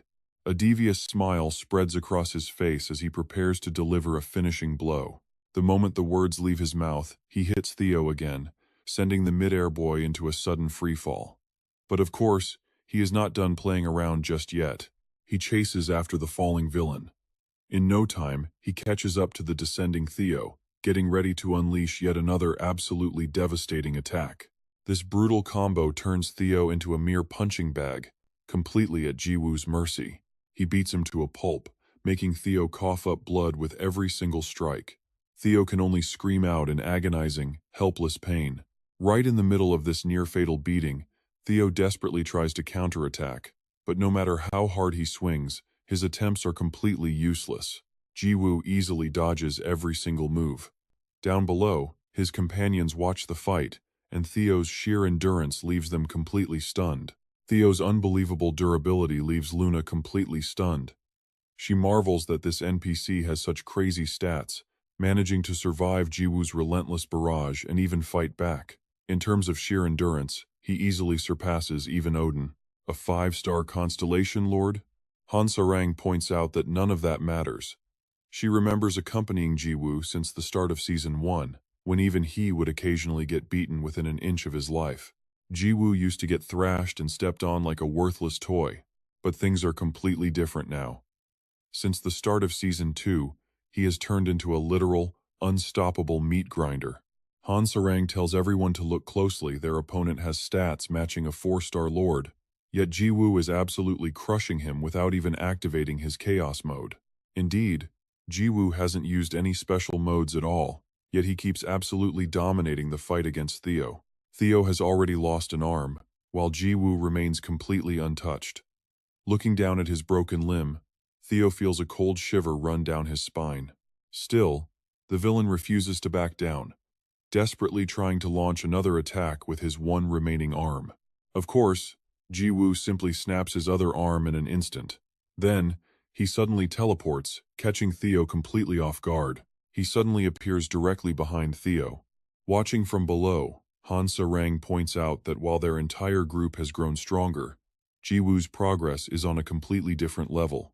She admits she has been pretty curious lately, constantly wondering what would happen if Jiwoo actually went all out in a fight against Ma. Back to the battle. Jiwoo flashes a wild, thrilled grin and yells, "Slash!" With that, he delivers a devastating, earth-shattering blow right onto Theo. The villain coughs up a huge spray of blood, slamming into the dirt with a massive explosion. The shockwave ripples outward, leaving a trail of absolute destruction. As the thick dust settles, Theo lies completely motionless on the ground. Both of his arms are ruined, with a massive wound carved right into his stomach. His eyes roll back in defeat, but suddenly, a weak cough breaks the silence. A completely bewildered Han-sarang speaks up. "Is it already over?" Suddenly, Luna and the others look on in absolute disbelief, instantly suspecting some kind of resurrection magic. But Theo somehow forces himself back onto his feet. He weakly wheezes out that it is not over yet. Seeing this, Luna jokingly tells Han-Sarang she should quit being a fighter and become a voodoo mage instead. But before they can laugh, Theo speaks up again. With a choking voice, he says that even now, he can still hear his dying sister's tragic, final cries. He is reliving the painful memory of his sister's final moments, when she tragically breathed her last rite in his arms. Suddenly, a brand new arm begins sprouting from his severed shoulder, regenerating perfectly. He glares at Jiwoo, promising to make him hear something. He charges straight at Jiwoo, screaming that he will make him hear the agonizing cries of his loved ones dying. Jiwoo is just baffled, asking him what on earth he is talking about. Before Theo can even finish, Jiwoo punches him straight in the face, sending him flying back as blood splatters everywhere. Suddenly, Theo's eyes snap wide open. It turns out his real target is the rest of the group. He deliberately took that punch just to launch himself directly toward them. Jiwoo is caught completely off guard, while Theo flies directly toward Bill, determined to make him hear his dark promise. The final, dying cries of his most beloved person. Bill is frozen in place and unable to dodge, but Han-Sarang suddenly shoves the young girl out of the way, leaving her completely stunned. In a horrific turn of events, Theo swallows Han-Sarang whole. A terrified Bill screams out her name in absolute panic. Luna can only stare in sheer horror, unable to process the fact that her close friend was just devoured by an NPC right before her eyes. Walking right up to Theo, an enraged Jiwoo growls, asking the bastard how he dares to play so dirty. He glares coldly and demands Theo spit her out in 3 seconds, or else he will personally rip the monster apart to drag her out. Theo isn't afraid at all, mockingly replying that being ripped apart sounds like a pretty interesting ending. He casually adds that his role in this story is over anyway. His cryptic final words leave Jiwoo deeply confused. Meanwhile, Han-Sarang wakes up inside a pitch-black abyss. Looking around in sheer confusion, she wonders where she is since she was just in the village. Suddenly, she remembers the chaotic clash from earlier, how she threw herself in front of Bill to push him out of danger, only to end up swallowed by Theo herself. Replaying that nightmare leaves her completely disgusted as she blurts out in pure disbelief. She anxiously panics at the thought of being trapped inside a monster's stomach. If that's true, she only has 2 terrible options left: get digested or get pooped out. Neither option is good for her image. Suddenly, a faint speck of light appears right in front of Han-Sarang. She wonders if it's the exit, but then a horrifying thought hits her: is that the monster's backside? But instead of an escape, she spots a small child sitting all alone inside that glowing light.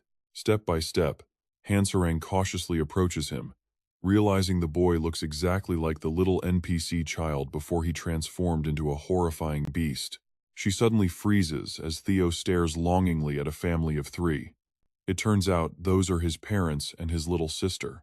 A tear slips down the boy's cheek, followed by a heavy downpour of sorrow.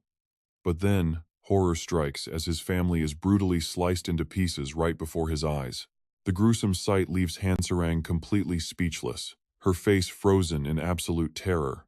She can only stare in horror at the scattered remains of his family during this long, agonizing silence.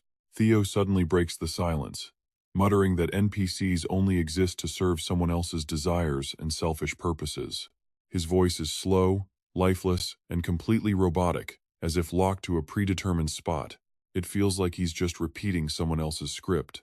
Meanwhile, on the outside, the monstrous Theo is telling this tragic story directly to Jiwoo. But one day, a strange, unfamiliar tremble began to leak into his endless, repetitive lines. Rather than a system glitch, it was a sudden awakening. From that moment on, the little boy couldn't stop questioning his own existence. He started wondering why he was forced to relive his tragic death over and over, slowly drifting away from normal NPCs. That single question made him feel almost human, yet painfully different from them at the same time. Deep inside, the young Theo looks at Han-Sarang, crying out that humans created him, yet he still learned to yearn for life just like them. He demands to know if the human feelings he was programmed to mimic could ever truly become real, his voice dripping with pure hatred. To the players, NPCs are nothing more than tools. He realizes he is just a minor function created and discarded at a human whim. They are just background noise to prop up the main characters. Tears streaming down his face, the boy turns to Hansarang and demands answers. If these feelings are just a cheap simulation, then why does the pain feel so devastatingly real? Out on the battlefield, the corrupted monster sheds tears as he confronts Ji-woo with the exact same heartbreaking question.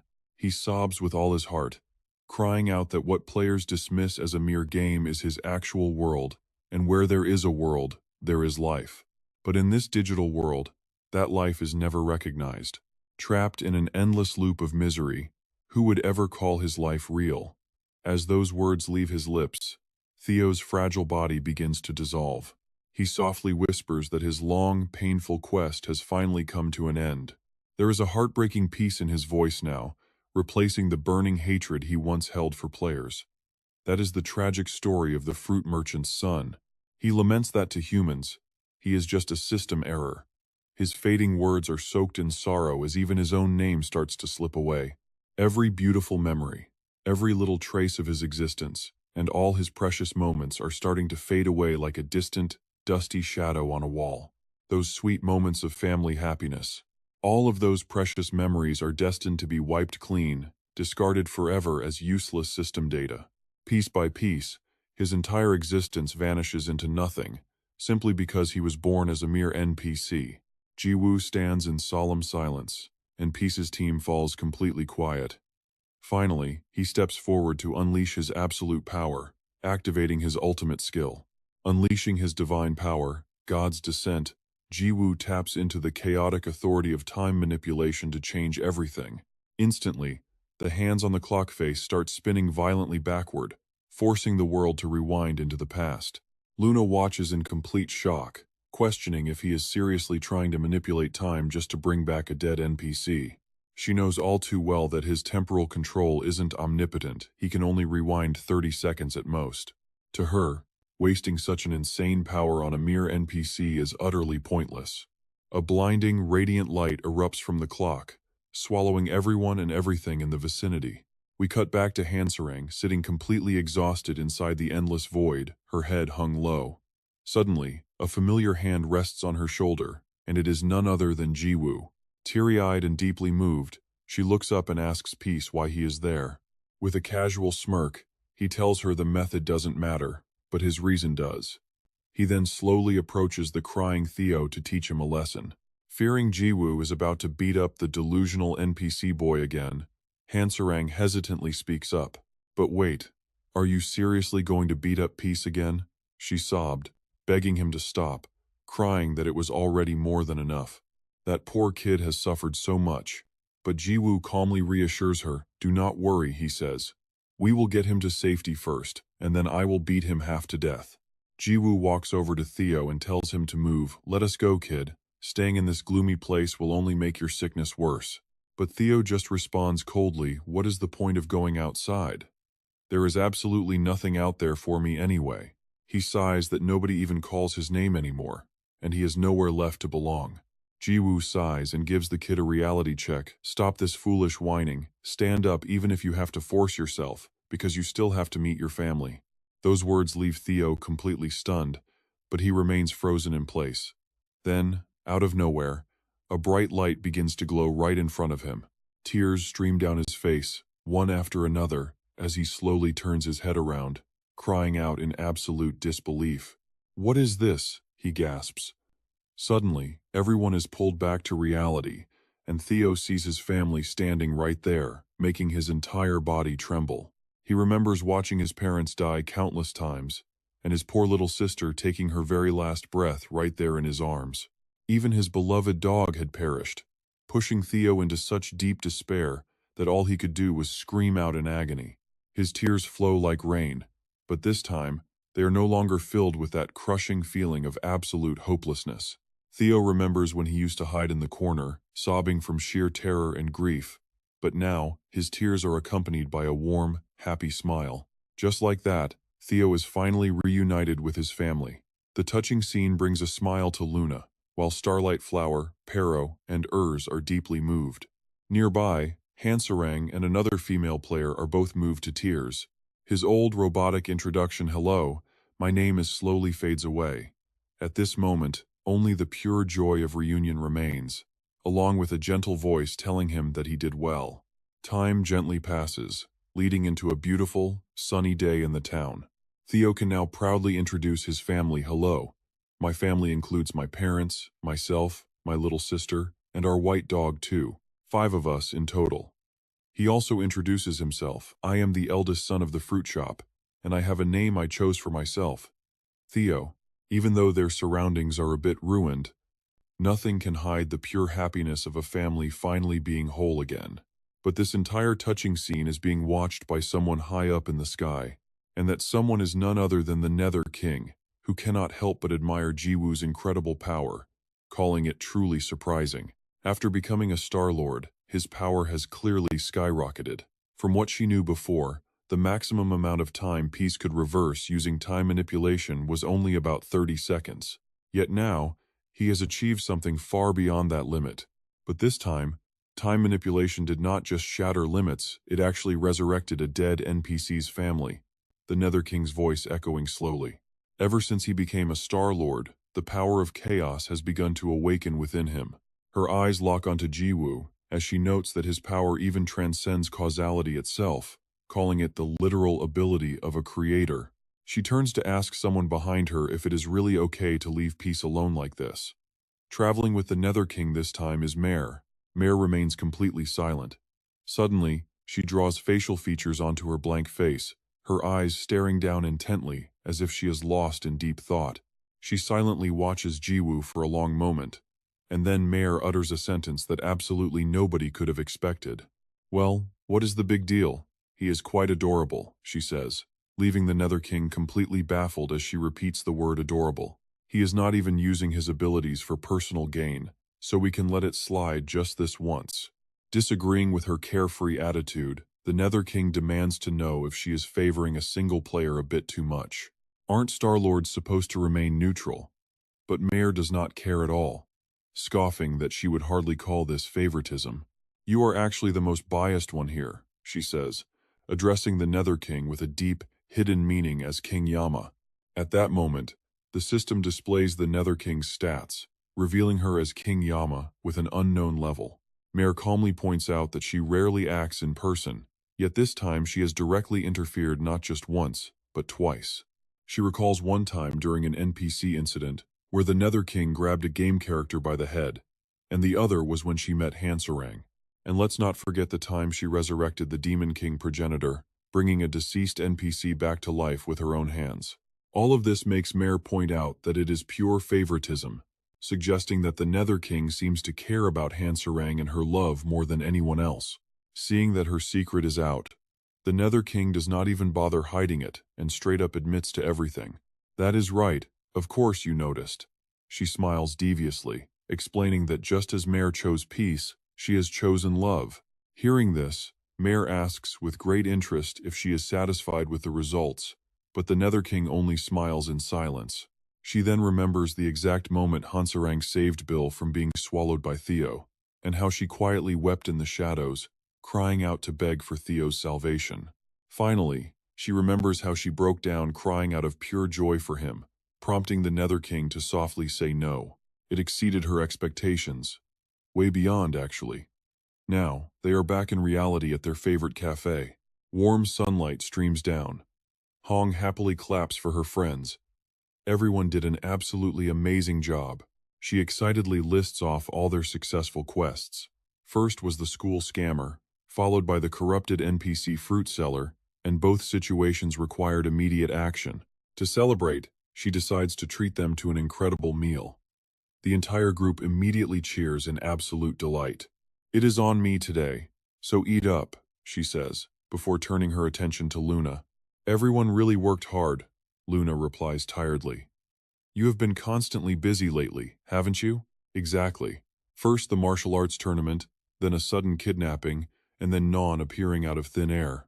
After that, the scammer kid showed up, followed by Theo's incident, and most recently, the fruit-selling NPC got corrupted." Bringing this up makes Hanserang wonder, what exactly is that kid's deal anyway? The destiny compass pointed straight at him, But could that little kid really be the ultimate final boss of Season 2? Hong explains that after hearing about the Void, she did some thinking. The main thing troubling her is the anomaly. Specifically, she is talking about the player-killing anomaly, and she suspects that the anomaly itself might actually be created by the Void. Hong calmly explains that Void energy leaks out and attaches to NPCs, causing them to mutate. Jiyu, who was quiet until now, agrees with her theory. Yes, it actually makes a lot of sense. That would explain why the Destiny Compass pointed to that kid, and Luna chimes in, saying it sounds logical but also incredibly terrifying to think about. She worries that if this theory is correct, then every single NPC in Chrono Life could potentially trigger an anomaly. The fact that a regular villager like Theo could become so powerful leaves her completely stunned. Sure, he was injected with enhancement drugs by the Masked Man, but a normal villager still somehow gained a 4-star Star Master body. And honestly, the mere thought of a mutated boss monster is enough to send shivers down their spines. A boss-level NPC undergoing an anomaly would spawn a monster of at least 6 stars. Her words plunge everyone into a heavy, dramatic silence, until Han Sarong hesitantly speaks up, saying that would be way too cruel to handle. At that rate, NPCs would just slaughter all the players, and the game would completely collapse. Jiyu immediately interrupts, reminding her of Choi Dope's notorious personality, noting that such brutal chaos is exactly what their hairy boss loves the most. He is so spot on that she cannot even argue back. Seeing the tension, Hong tries to ease their minds, saying it is just a theory and there is no need to worry yet. Then she suddenly grabs Jiyu's hand, declaring with pure, starry-eyed admiration that she will always believe in her hero. Looking at Jiyu with total adoration, she pleads with him to please keep protecting this world of Chrono Life. That intense, worshipful look of hers makes Jiyu feel incredibly embarrassed. Meanwhile, Han Sarong and Luna are so completely shocked by the display that they are left speechless, silently cursing that thieving woman. They call her that because of her in-game class, since Hong is actually the master of the Thief Guild. Back inside Chrono Life, we head to a guild house in the shop district. Mianao is ruthlessly thrown straight onto the cold, hard ground, crying out in agonizing pain with tears welling up in his eyes, while the system screen introduces him as the Star Master Auction Manager. He glares up at the mastermind behind this attack, demanding answers in a loud voice. "What is this? Why did you suddenly attack me?" he yells, while Terius calmly apologizes, explaining that he had no choice. He then recalls Somi snapping at him, calling him an idiot, and demanding that he hand over the sensory glasses. Too timid to refuse, he quickly complied, begging her to wait as Somi curiously inspected the glasses from every angle. After scanning the entire area, she called him an idiot again before slyly ordering him to immediately track down the specific player who registered that legendary axe. So, to carry out Somi's orders, Tyrius had no choice but to kidnap Mianao. "I bear no ill will towards you, but this is the only way to get what my master wants," he explains. Without hesitation, he demands to know who put the axe up for auction, adding that he does not want to hurt him. Naturally, Miano refuses to tell Terius since it is against the rules, stammering that it is absolutely impossible to disclose.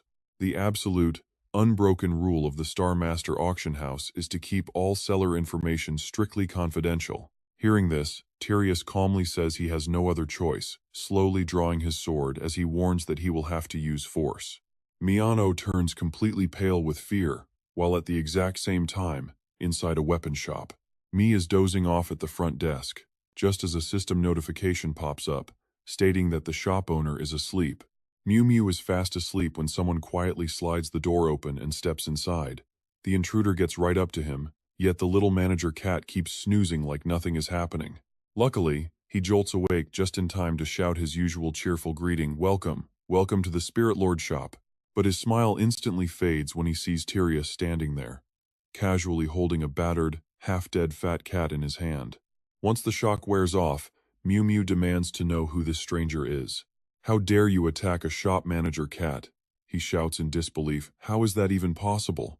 Violence is supposed to be completely restricted inside the Spirit Lord shop to stop the owners from fighting." Yet Terius looks entirely unfazed by the angry little furball. Terius coldly interrupts to ask if Miu Miu also has an absolute principle that he is willing to protect at all costs. That question leaves the little cat completely bewildered. Meanwhile, over at the Holy Temple, a young woman is peacefully enjoying a warm cup of tea. Her status window pops up, revealing her identity as none other than Isilero, the priestess of dimensions. She is Aventador's older sister from the great Beastman tribe, and sitting alone in her quiet space, she happily sighs at how long it has been since she last enjoyed such peace. But then she sighs, reflecting on how she spent the last 10,000 years living a perfectly elegant and serene life. So why has her life suddenly become so miserable lately? Her mind drifts back to the absolute terror of that day, recalling the humiliating moment she was captured and tied to a wooden post. She was a total mess back then, and her rescue was even worse, with her head spinning endlessly, and every single bit of that trauma was caused by just one man. It seems her peaceful life completely shattered the moment he showed up.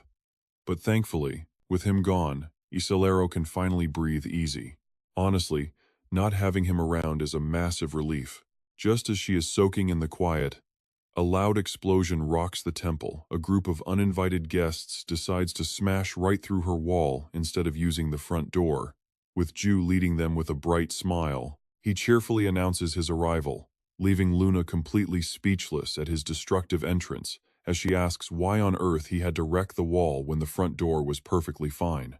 He proudly defends his actions. Entering like that is way cooler. Right then, a classic saying pops into Isilero's head that fits her situation perfectly: "Speak of the devil, and he shall appear." Despite being deeply annoyed by Ju's chaotic entrance, she forces a welcoming smile and asks the hero what brings him by. Ju excitedly tells her that he needs her dimensional magic to teleport, explaining that he is on a mission to hunt down the void. That leaves Isilero pretty confused about what this void actually is, and seeing her blank stare, Ju quickly clarifies. "So you have no idea either," he notes, though that makes sense, since he only heard about it directly from Mare. After Ju gives her a detailed explanation of the situation, Isilero falls silent for a long moment before slowly trying to confirm. "So this void is the ultimate enemy, and that is why you need my teleportation magic." In her mind, she recalls a completely different text written on the ancient tablet of truth, which states that in the very beginning, there was no light or darkness, only infinite space.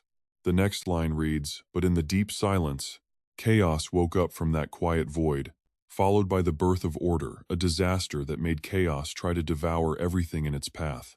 Meanwhile, order sought to regulate all things, leading to a massive collision between the two forces that birthed the very first star. With that clash, the world slowly began to form, and based on what Isilero can recall, she deduces that the entity known as the Plague is actually chaos."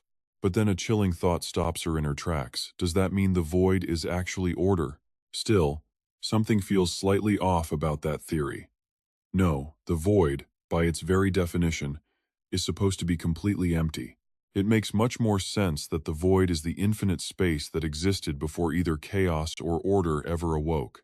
Then she recalls Mare's words: "If the void is still just an egg that has not been born yet, how can it already exist?" All these overlapping mysteries are completely scrambling her brain, especially that riddle about the first star born from the clash of chaos and order. Overthinking it is only driving her absolutely insane, making Isilero scream out in pure frustration, which immediately catches Ju's attention. Ju softens his tone and tries to calm her down, telling her not to worry because racking her brain now won't bring any answers.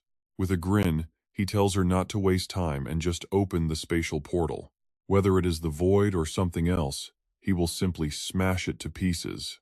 His sheer determination catches Isilero off guard, and though she hesitates to speak at first, she ultimately smiles and lets out a soft sigh, completely agreeing with Ju's direct approach.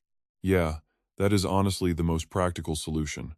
Wasting no more words, Isilero immediately channels her magic to do what she does best. She tears open the dimensional gates, and several portals instantly manifest, with one revealing a sea of bubbling, scorching volcanic lava. Another portal shows a lush but sheer cliffside, leading straight to the domain of the Gallon Dragon clan. As the two massive portals begin to align, Ju lets out a shout of pure excitement.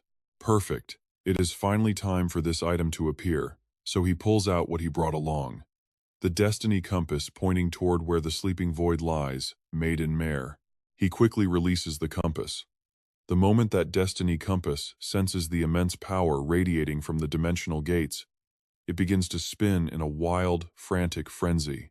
Moments later, the compass transforms into a giant arrow, and seeing this, Jiwoo knows their golden opportunity has finally arrived. "All right, we are set," he happily declares. "Let us move out and hunt down the void."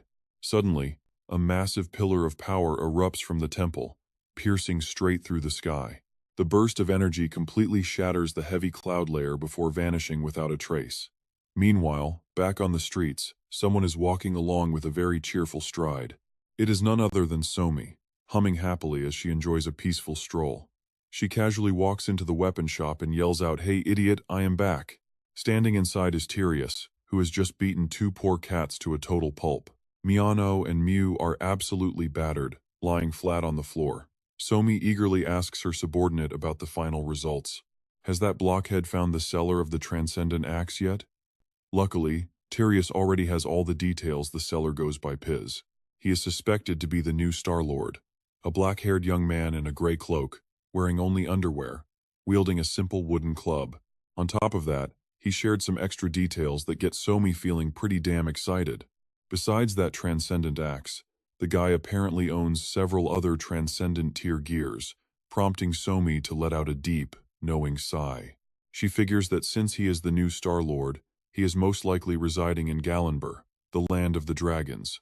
Without wasting a single second, she drags Tyrius along to find Jiwoo, shouting for the idiot to hurry up and meet this new boss. Wearing a downright devious smirk, she heads outside to her main body. Back in the dimensional corridor, Jiwoo and his party are still marching forward. Right then, Han Sarang curiously asks Peas why he is looking for Islero. He could have just used Galado's dimensional traveler skill instead. She is referring to the exclusive skill of the supergiant dragon Galado, allowing the traveler of dimensions to easily teleport back to any coordinate they have previously visited. Jiwoo patiently explains that between the Dragonland and the Iron Planet, there is no telling where the compass might point. Besides, that skill is strictly for emergencies, so saving it is the smartest move. After walking a bit further, he senses they have finally arrived. They have made it to Galenber, the land of the dragons. Without wasting a moment, the group dashes straight through the massive portal. The landscape is covered in dense forests and razor-sharp cliffs. Human feet have officially stepped onto the legendary territory of the dragons. Jiwoo eagerly calls out that they have arrived. Suddenly, Han Sarang remembers that the local Star-Lord governing this dimension is actually Gazado. She wonders if they can just skip this area entirely and head straight to the next dimension. The moment she speaks, Gazado suddenly pops up, cheerfully declaring that she knows exactly where the dimensional portal is located. The giant dragon girl Gazado immediately volunteers to lead the way, zooming off before anyone can even process what is happening. At that exact moment, two figures emerge from the dense fog. A girl gasps excitedly upon spotting Jiwoo, celebrating their immense luck. And would you look at that, those cats actually told the truth about Piz in his underwear, holding a wooden club. Her gaze locks onto the wooden club tucked into Jiwoo's waistband. Revealing herself as Somi, she offers a cheerful greeting, saying it is a pleasure to meet the new Star-Lord, Piz, introducing herself as Somi. Instantly, the system screen flashes with a direct notification about her. Her level is listed as a question mark, and she immediately unleashes an overwhelmingly oppressive aura that leaves Luna absolutely terrified. What is this? She senses that something is wrong, crushed under an unbearable, heavy weight. Pure panic sets in upon realizing this woman is stronger than Odin. Somi bluntly looks at Jiwoo, saying she heard everything. She asks if he was the one who put that transcendent axe up for auction, and how many other god-tier gears he is hiding. Jiwoo calmly acts clueless, asking why she is even bringing that up. Suddenly, Somi does not hesitate to make a bold demand. She demands that he hand absolutely everything over, leaving Jiwoo utterly dumbfounded as he asks what kind of nonsense she is spouting. Somi drops her sweet act, using an innocent face to deliver a brutal threat. Does he want a beating first, or will he hand them over nicely? Hilariously, this threat is a carbon copy of the exact words Jiwoo used when extorting items from the class god during their past battle. Ji-woo had used that identical line back then, asking if they wanted to get beaten to a pulp first or just hand it over. Back then, that phrase terrified everyone, and seeing Somi mimic his shameless attitude now leaves Han Sarong, Luna, Gazado, Uros, and Pero completely frozen in shock. Even the guy monitoring the whole situation from the observation room is so stunned that he drops the cigar right out of his mouth. Choi Deok-bae can only call them insane in his head. Back to Ji-woo, who looks ready to say something, but decides to keep his mouth shut. Instead, he puts on a completely clueless face and asks what she just said. Before he can even finish, a massive rock hits him right in the face. Luna looks on blankly while Han Sarang asks Ran if she saw what just happened, and she simply nods in agreement. She lifted a massive boulder to attack Piz, admitting she could not feel even a single trace of magic flow from it. Suddenly, Ju clenches his hands, blushing as he bursts into a wild laugh, completely unable to contain his rising excitement. Sumi stares back in total confusion while Ju, wiping blood from his nose, warns her not to deny anything later on. With a pretty creepy grin, he reminds her that she was clearly the one who attacked first. She just laughs right back, mocking him about only yielding after a beating, just as Ju charges at her with a loud roar. Screaming, he strikes hard with his wooden staff, but as the dust clears, only a stone clone of Sumi remains standing there. Ju is stunned to see Sumi has already teleported away. Calling it her stone clone, she praises him for breaking it so easily. Suddenly, a rock shoots straight toward Ju. Raising his wooden staff to block the projectile, he scoffs at the simple stone. He calls it a regular old rock before it shatters, but the sheer impact still sends him flying backward. Left completely stunned by its power, he watches as Sumi floats high into the sky, summoning even more massive boulders with excitement. Sure, they are just ordinary rocks, she sneers, but once imbued with her raw strength, they can easily pierce right through a planet. With that, she launches the rocks at him at near light speed, causing Ju to take a direct hit and vanish. The destructive force of Sumi's barrage is absolutely terrifying, with each landing rock triggering a massive, earth-shaking explosion.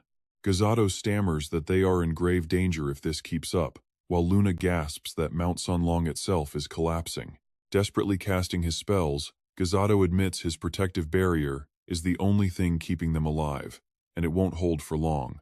Hansarang wonders in shock what kind of insane power that girl possesses, literally tearing the planet apart by tossing a few rocks around. She still cannot sense any magic flow whatsoever.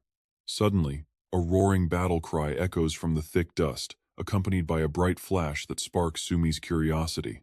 Suddenly, a massive explosion erupts, sending incredibly violent shockwaves ripping through the entire area. The blast shatters the surrounding boulders, leaving Sumi completely dumbfounded as the smoke clears to reveal Ju standing tall, casually holding his wooden staff with an arrogant smirk. "Is that really it? After making me wait so long?" Ju asks with an extremely thrilled expression. "Is this seriously all you've got? Come on, hit me a little harder next time." Sumi freezes for a brief moment, but then responds with absolute amusement, calling him a total creep as she stretches out her hand, levitating thousands of sharp stones high above the ground. Grinning, she yells that she is coming for him, sending the massive storm of rocks hurtling straight toward Ju. He stands completely still, waiting for them. Gripping his wooden staff tightly, Ju raises it high as it begins to glow, readying his perfect battle stance. He unleashes a barrage of rapid strikes, slicing the incoming boulders cleanly in half and deflecting them away. Sparking with fire, the shattered rocks crash down in violent explosions. Suddenly, Hansarang gasps as she finally realizes the truth behind Sumi's incredible power. She explains that even though Sumi uses stone-based techniques, there is absolutely no magic flow, leaving only one logical explanation. Hansarang concludes that Sumi wields the absolute authority of stone. Smiling, Sumi unleashes her next move, firing a blinding beam of golden light. Seeing this, Luna darts a quick look at Hansarang, who can only stare back in absolute silence. Suddenly, Tyrius appears right beside them and tells her she guessed wrong. Both Luna and Hansarang shriek in terror, stammering to ask who he is. He nearly scared her to death, but he quickly apologizes, explaining he did not mean to startle them. He proudly introduces himself as the loyal servant of Planet Lord Sumi.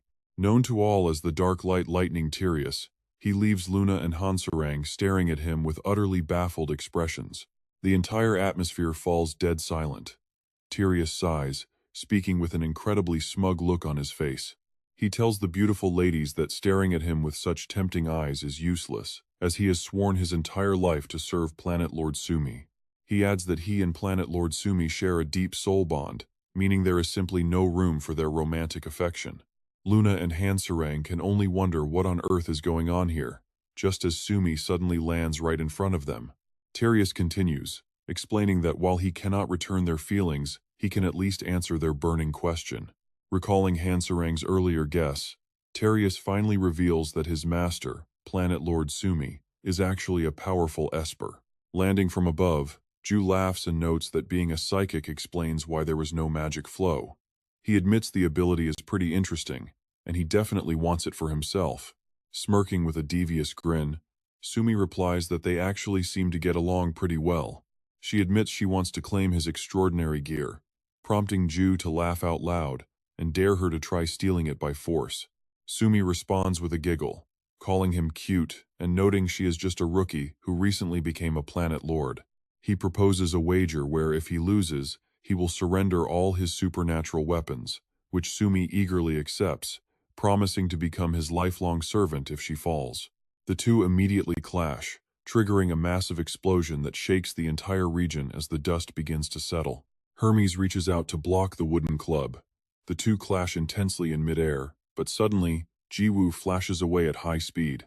He charges forward intending to execute his light-speed slash, but an unexpected, powerful force suddenly halts his momentum. It turns out Hermes grabbed him first. She spins around, reaches out her hand, and yells, asking where he thinks he is running to. She gestures downward, commanding him to behave and get down there. Instantly, Jiwoo is dragged down and slammed hard into the dirt. But as he rises, she asks if he is climbing up again. Hermes calmly orders an automatic cycle of slamming him up and down, subjecting Jiwoo to endless, brutal torment. The agonizing cycle of him being yanked skyward and then smashed into the ground continues without end. Watching this, Han, Sarang, and Luna look on with deep worry as the intense shockwaves send debris flying everywhere. When the chaos finally stops, the shattered ground is full of deep craters from his impacts. Hermes smiles, smugly assuming that she has defeated him already. But Jiwoo suddenly materializes right behind her, teasingly boasting about his survival. Startled, Hermes immediately spins around and retreats. "Phew," she gasps, admitting she was startled by him sneaking up behind a Star Master, calling him a total creep. Hermes swings her hand again, declaring she must teach him a lesson, but Jiwoo does not budge. She freezes in complete disbelief. She demands to know why he is not crashing down. She flings her arm again, but he only shrugs it off. Hermes swipes her hand again, and he shrugs once more. Both stand completely still in tense silence. Frustrated, Hermes starts frantically waving her hands, but with every wave, Jiwoo merely twitches. The onlookers below are totally baffled.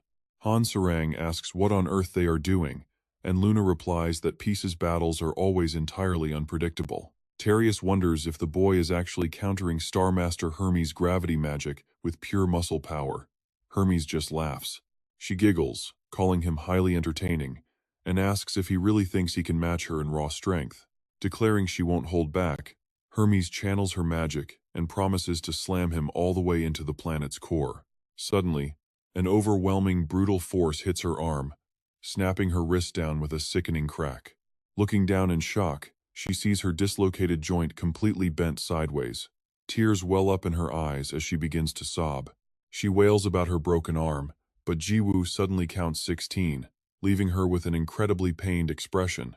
He laughs, mocking her for acting so arrogant and failing to pace herself, pointing out that her arm is totally broken. Jiwoo adds that the real game is just starting. Terrified, she asks what he means by starting. He asks if she forgot the bet she accepted earlier, recalling the wager they both made before the fight.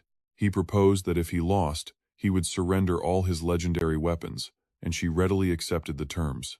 But if she lost, she promised to be his servant forever. Jiwoo sticks out his long black tongue, declaring the enslavement ceremony starts now. His creepy, wiggling tongue slowly snakes its way toward Hermes, who is crying in sheer panic. Despite the physical distance between them, his endless tongue stretches right up to her face, making her shriek in horror. As she begs him to stop, Jiwoo playfully reassures her that it will only feel like a tiny pinch. Clutching her broken wrist, she turns and bolts while screaming, but Jiwoo rapidly shoots his tongue out to capture her. Calling her his new servant, he twists and stretches his tongue even further, commanding his skill to seize her. The system highlights his hidden gluttony skill, which absorbs stats and stars, as the sharp tongue closes in on her head. Terrified, she grits her teeth as her eyes glow brightly, prompting the system to ask if she wants to release her star power. Revealing her 5-star telepathy ranking, a blinding shield of light suddenly surrounds her, successfully blocking his invasive tongue. Hansarang gasps that he almost had her, but she managed to block the gluttonous attack at the last second. Luna notes that for a 5-star master, her raw energy output seems to surpass even Odin's level. Overhearing this, Hermes shouts down to never compare her to that weak loser Odin, claiming that while they share a 5-star rank, she is far superior. Suddenly, her broken hand begins to snap back into place. As Luna watches the instant recovery, Hermes mockingly asks the underwear-wearing pervert if he is only a 2-star player. She laughs, reminding him that a higher star rank grants a vastly superior stat boost when releasing power. The system displays her master skill. It boosts all stats by a multiplier of 100, scaling higher with each star. She boasts that as a 2-star user, his multiplier is only 200. She points her hand toward the sky, as 5 bright stars materialize directly over her head. Hermes boasts that her 5-star rating yields a massive 500 multiplier, lifting heavy debris into the air. Jiwoo stands frozen in shock, while Han Sarang and Luna stare up in utter bewilderment. Their eyes widen as the scene shifts to deep space, where a massive shadow suddenly looms. The shadow grows larger as a colossal threat hurtles toward Earth. Back at the battle between Somi and Jiwoo, a giant meteor begins to burn bright in the sky, threatening total annihilation. Somi sneers, whatever, she is going to destroy this entire planet. She swings her hand down, sending the meteor hurtling toward Earth. Jiwoo falls silent, then asks, "Som, is it?" Jiwoo grins playfully and asks if she knows what Som. He thinks she might actually be his type. Somi freezes, completely speechless. While the crowd below can only look on in utter confusion, what did he just say? As the flaming meteor screeches downward, sparking fierce fire, Jiwoo raises his wooden club. She is the first girl to make his heart beat this fast. He swings the wooden club with insane force, instantly deflecting the colossal meteor. Jiwoo grits his teeth as the meteor is blasted all the way back into space, shattering into pieces before completely exploding. The explosion unleashes a brilliant blue light that blankets the entire planet. Meanwhile, back on Earth, where Jiwoo and Somi are fighting, the shockwave from that monstrous hit whips up a massive whirlwind, forcing a barrier to rise to protect Hansarang and Luna. Gallardo is the one holding up the barrier, shouting that Action Land is completely collapsing. Hansarang desperately urges Gallardo to hang in there, as a thick cloud of dust clears to reveal a completely stunned Somi. Sweat drips down her face as the sky, once dark with her apocalyptic meteor, turns crystal blue again. Somi can only stare and stammer in disbelief. What? How is this even possible? Before she can process it, Jiwoo is already standing right beside her, and her eyes widen in pure terror. Wearing an angelic expression with sparkling eyes, Jiwoo extends his long, black tongue towards Somi, whispering that the doctor has arrived with a shot that hurts like hell. She scrambles to run, but his grotesque tongue pierces straight into her back. It begins aggressively draining her energy as Somi bursts into terrified tears, screaming out in horror.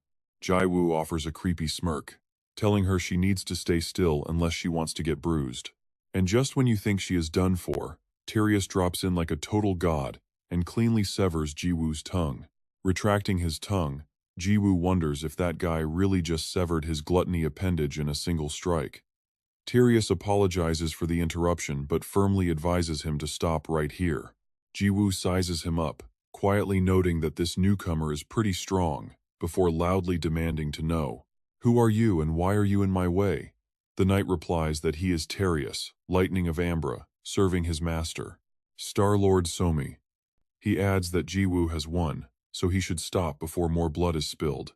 But Jiwoo only laughs. Sprinting right past Tyrius, he rushes back towards Somi, declaring that is absolutely not happening. He wiggles his tongue, telling them that they have only just begun, and her slave initiation is officially starting. Wearing a manic grin, Jiwoo prepares to strike with his first sword form, but Tyrius draws his own blade and counters with a swift dark slash. He urges Somi to run while she still has the chance, leaving her looking completely bewildered. She complains that he just killed the guy anyway, but Tyrius warns her his sword skills cannot stop him. He tells her to look closely because the monster will resurrect. Sure enough, even though Jiwoo was sliced into pieces, his flesh immediately begins knitting back together with weird dark threads. Seeing this terrifying display, Somi shudders in absolute disgust. Grossed out, she orders Tyrius to immediately pull them back to their home dimension. Nodding respectfully, the knight pulls out a glowing return stone. A system notification pops up Dimensional Return Stone for teleporting to your home realm, available at the Star-Lord shop. He activates the item, triggering a beam of blue light that envelops them both and pulls them out of the area. Flying through the dimensional rift, Somi falls silent, prompting Tyrius to ask if she is all right. He gently comforts his master, telling her that this was just an unlucky encounter and that nobody can win every single battle. Somi suddenly scoffs, saying the only unlucky person here is that total creep fighting in his underwear. With tears of frustration in her eyes, she vows to awaken their ultimate secret weapon once they get back. Tyrius is surprised by her sudden confidence as she boasts that she has already analyzed all of Jiwoo's skills. Believing she can easily crush him next time, Somi is suddenly warped right back to where she started. Jiwoo is staring right at her with a creepy grin while she is still finishing her rant about tearing him to shreds. Talk about an incredibly awkward silence. Both of them are left standing there like absolute idiots while staring at her worst nightmare. Laughing maniacally, Jiwoo brings his wooden club crashing straight down, smashing her right in the face and drawing fresh blood. Somi falls flat on her back, coughing up blood, helplessly wondering what on earth just went wrong. They were supposed to be escaping, but Jiwoo is already extending his tongue to pierce her chest. Jiwoo explains that he used chaotic divinity, warping the fabric of time to rewind everything and drag them right back here. Somi stares at Jiwoo in absolute terror as he cold-heartedly adds that death is their only escape. Hearing this, Tyrius frantically begs him to stop. They surrender now because he has completely defeated them. Tyrius pleads that they will do whatever he wants, even becoming his absolute slaves, if he just puts that hideous, writhing tongue away. Jiwoo coldly snaps that it is far too late, since they slashed him and tried to flee. He has no use for disobedient trash. Gazato flies over with a clever suggestion to make them fall in line. With a proud ta-da, she presents a magical, binding submission contract. It is a submission contract. Tyrius gasps in absolute shock, demanding to know how she got her hands on such a relic. The system details a binding master-slave pact where writing the master name on the left and the slave name on the right seals the deal. Jiwoo pulls back his grotesque tongue and chuckles, wondering when she got this. It is exactly what he needs. Squatting right beside Somi, he orders slave number 1 to sign her name immediately. He lets his long black tongue slide out, teasingly adding that she does not have to do it if she doesn't want to. He laughs, claiming he respects her free will, while she stares in absolute terror at the contract and his writhing tongue. Ultimately, both of them are forced to sign. The system immediately announces that the submission contract is successfully completed. Their master-slave bond is sealed. As a collar manifests around Somi's neck, her eyes well up with heavy tears of pure despair. The system registers their telepathic link. Somi tries to sniffle back her misery, but she completely breaks down and starts sobbing. She stares up at Jiwoo, weeping endlessly, forcing him to cover his ears and grumpily snap at her to stop making a scene. He demands to know why she is crying when she attacked him first, causing an awkward silence to descend over the entire area. Hovering nearby, Gazato explains that this absolute submission is the true power of the contract, leaving the slave with no choice but obedience. She adds that no command can ever be questioned, which immediately sparks Jiwoo's curiosity about his absolute control. Intrigued by this absolute power, he points a finger at the terrified Somi and commands her to stand up. Watching her obey, he He gleefully orders her to sit, then stand, before pointing his finger like a gun and firing. Somi instantly collapses to the ground, bringing a sudden, awkward silence over both of them. Jiwoo bursts into wild laughter, absolutely amazed that she actually obeys every single absurd command. He is practically dying of laughter, and Gazato eagerly joins in to mock Somi. Meanwhile, the deeply humiliated girl seethes with silent rage, swearing that she will get her revenge on this absolute bastard. Suddenly, something strange washes over Somi. Tyrius watches in confusion as she stands up and silently turns away. Tyrius calls out in worry, while Hansarang suddenly gasps. Seeing her reaction, Luna quickly turns to ask what is wrong. Love tells her that for a brief moment, everything went pitch black, and she thought she saw a strange mist creeping in. Hansarang spots a spectral white mist coiling around Somi, realizing with horror that the vapor is actually seeping directly into her body. Luna strains his eyes but admits he sees nothing, just as Somi's hair suddenly unravels and dramatically shortens. A chime rings out as the system warns that an anomaly has begun, leaving Hansarang to wonder what this means. She suddenly remembers that this is exactly what happened to the fruit seller boy before. Somi snaps her head around with a chilling laugh, catching Hansarang off guard. In a flash, Somi lunges straight at her, raising her hand to unleash a devastating psychic attack. Terrified, Hansarang braces herself while Jiwoo observes from a distance that she is ignoring him and targeting the class leader instead. He immediately roars out for her to stop right now. Somi freezes in mid-strike, halting just inches away from Hansarang, as another heavy, suffocating blanket of silence descends upon the entire room. Jiwoo is stunned, realizing that the master-slave contract is still functioning perfectly even though she has turned into an anomaly. Somi breaks into a creepy, manic giggle, turning back to glare at him. To Jiwoo, she looks exactly like a rabid, mangy dog snapping blindly at its master. Stepping up behind Hansarang, Luna points out that this anomaly possession proves she is just an NPC rather than a real player. He had only assumed she was a player because of her school uniform. Hansarang objects, arguing that players can absolutely fall victim to possession by some malicious external forces. She reminds him that she was possessed by envy back in Season 1, prompting Luna to quickly reconsider and agree with her. Love sighs, noting that they cannot get any answers out of her directly now that she is completely lost to the anomaly. Jiwoo points over to her partner, suggesting they interrogate that overly confident guy who was so eager to pick a fight with him. He mocks Tyrius and his edgy title, the Shadow Lightning, causing the terrified warrior to break into a cold sweat. Jiwoo sighs, mocking his stubborn loyalty for refusing to spill any secrets even in this dire situation. Patting Somi on the head, he reminds Tyrius that his master has absolutely no choice but to obey his every whim. He chuckles darkly, warning him to stay silent and watch whatever terrible fate awaits his master. Tyrius can only growl in helpless fury. Tyrius finally compromises and agrees to tell them everything, starting with the one thing he knows they are dying to hear. It is likely their biggest question, and he reveals that he and Master Somi are not NPCs, but actual players. This confession leaves the entire group in absolute shock. Luna gasps, questioning how they could possibly be players instead of NPCs, while Somi just giggles. As Somi giggles, Luna speaks up to say that none of this makes sense because she and the rookie only joined the closed beta during Season 2. They were chosen by the CEO himself due to their contributions in Season 1. Luna proudly brags that she and the rookie were the only players in the game, comparing themselves to Adam and Eve.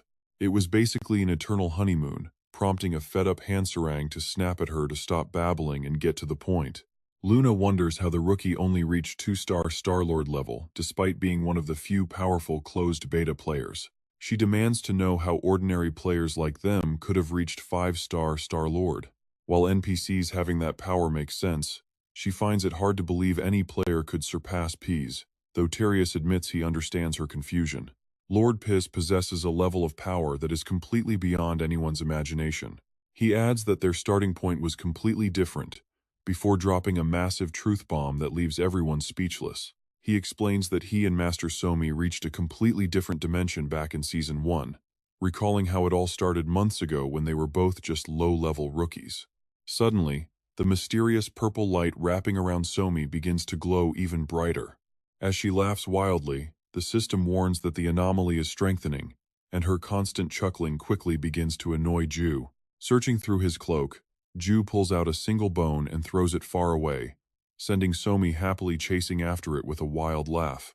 Putting his hands on his hips, Ju tells him to spill the story, to which Terius quickly agrees while Somi keeps chasing the bone. In a flashback to Peaceful Town, the streets are bustling with players while a young, anxious Terius nervously mutters to himself. He was desperately trying to recruit a party, introducing himself as a level 13 physical damage dealer, looking for anyone willing to hunt goblins with him. The system shows a party of 1 out of 4 for the level 13 swordsman, when suddenly someone speaks up nearby.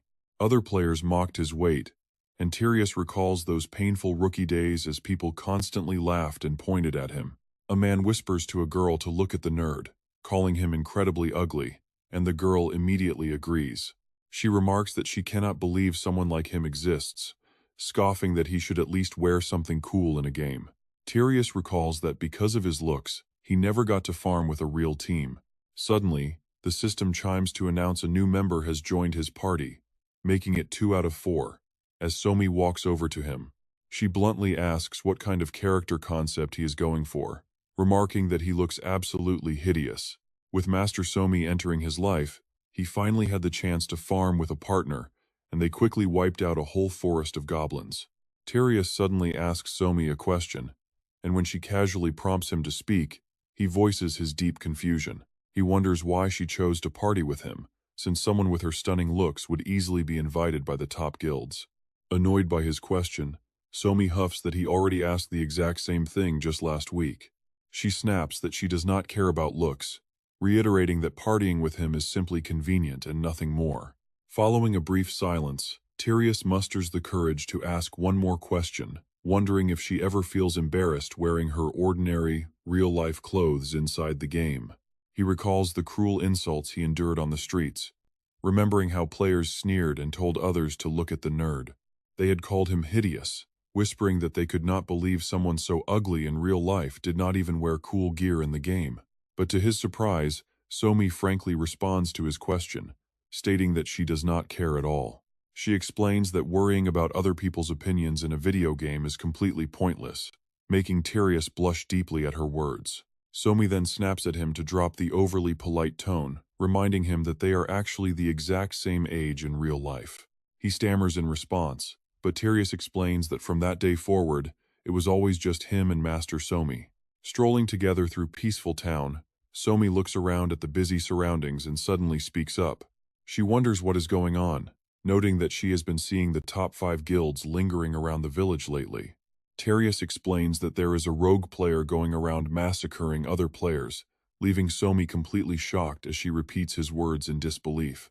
Confirming her fears, Terius points toward a nearby notice board and shows her the wanted posters. The posters offer a massive 10 billion gold bounty, dead or alive. Back in the present, Luna asks if that poster was from right after he got his plus 99 wooden stick, and trust me, his explanation is hilarious. Ju rubs his chin thoughtfully to recall the event.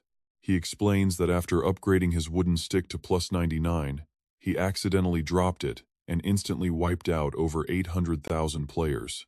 He recalled that moment clearly. The system notified him that he had reached the maximum upgrade level for a plus 99 wooden stick, but somehow he clumsily dropped it. Ju let out a confused yell, and while trying to catch the weapon, he accidentally slammed one end right into the dirt. That tiny touch triggered a massive explosion, shattering the ground. Ju explains that after that crazy accident, he received a warning broadcasted to the entire game. Terius is completely stunned, asking if Lord Peace is actually the wanted criminal, but Ju just asks if he really did not know. Learning this, Terius realizes they might be far more connected than he originally thought, which leaves Ju completely surprised. What does he mean? Terius reveals that it all started right after they got transferred to a completely different dimension. Hearing this, Ju cannot hide his shock. Terius continues his story, but Smai suddenly runs back, happily chewing on a bone and giggling like crazy. Her constant giggles are starting to get on Ju's nerves as she just stands there laughing endlessly. He throws the bone far away to send Smai running off again, then urges Terius to get back to the point and explain exactly what happened next. He stammers in agreement, and the story flashes back to a beautiful, clear day in a quiet town known as Peaceful City. Suddenly, a massive explosion tears the entire city apart, while Terius and Smai are hanging out deep inside the forest. Smai wonders what that loud blast was, guessing that it sounded like it came directly from the beginner village. Terius assumes a war broke out between the top 5 guilds and some serial killer, prompting Smai to ask if it is really a war. Smai excitedly admits she does not care at all and just wants to go farming, so the four-eyed guy happily agrees to tag along. Terius recalls how his master, Smai, never cared about world events at all, which was her most striking trait to him. All she wanted was to have fun, but as the sun began to set, a massive fire suddenly swept across the entire forest. That evening, the ground beneath them began to split open, and both of them suddenly found themselves floating mid-air amidst the raging flames. The planet gets sliced into 7 pieces before completely exploding, lighting up the entire galaxy as Chrono Life is wiped out of existence. To this day, Terius still cannot comprehend how a perfect, stable planet could suddenly blow up into tiny bits like that. Terius turns his gaze to Ju and Luna, who are both looking completely clueless. A heavy silence falls before he asks if Ju was the one who caused the blast, which Ju casually admits just as Smai runs back with the bone. She stands there giggling, waiting for another throw, but this time it is Terius who decides to launch the bone for her.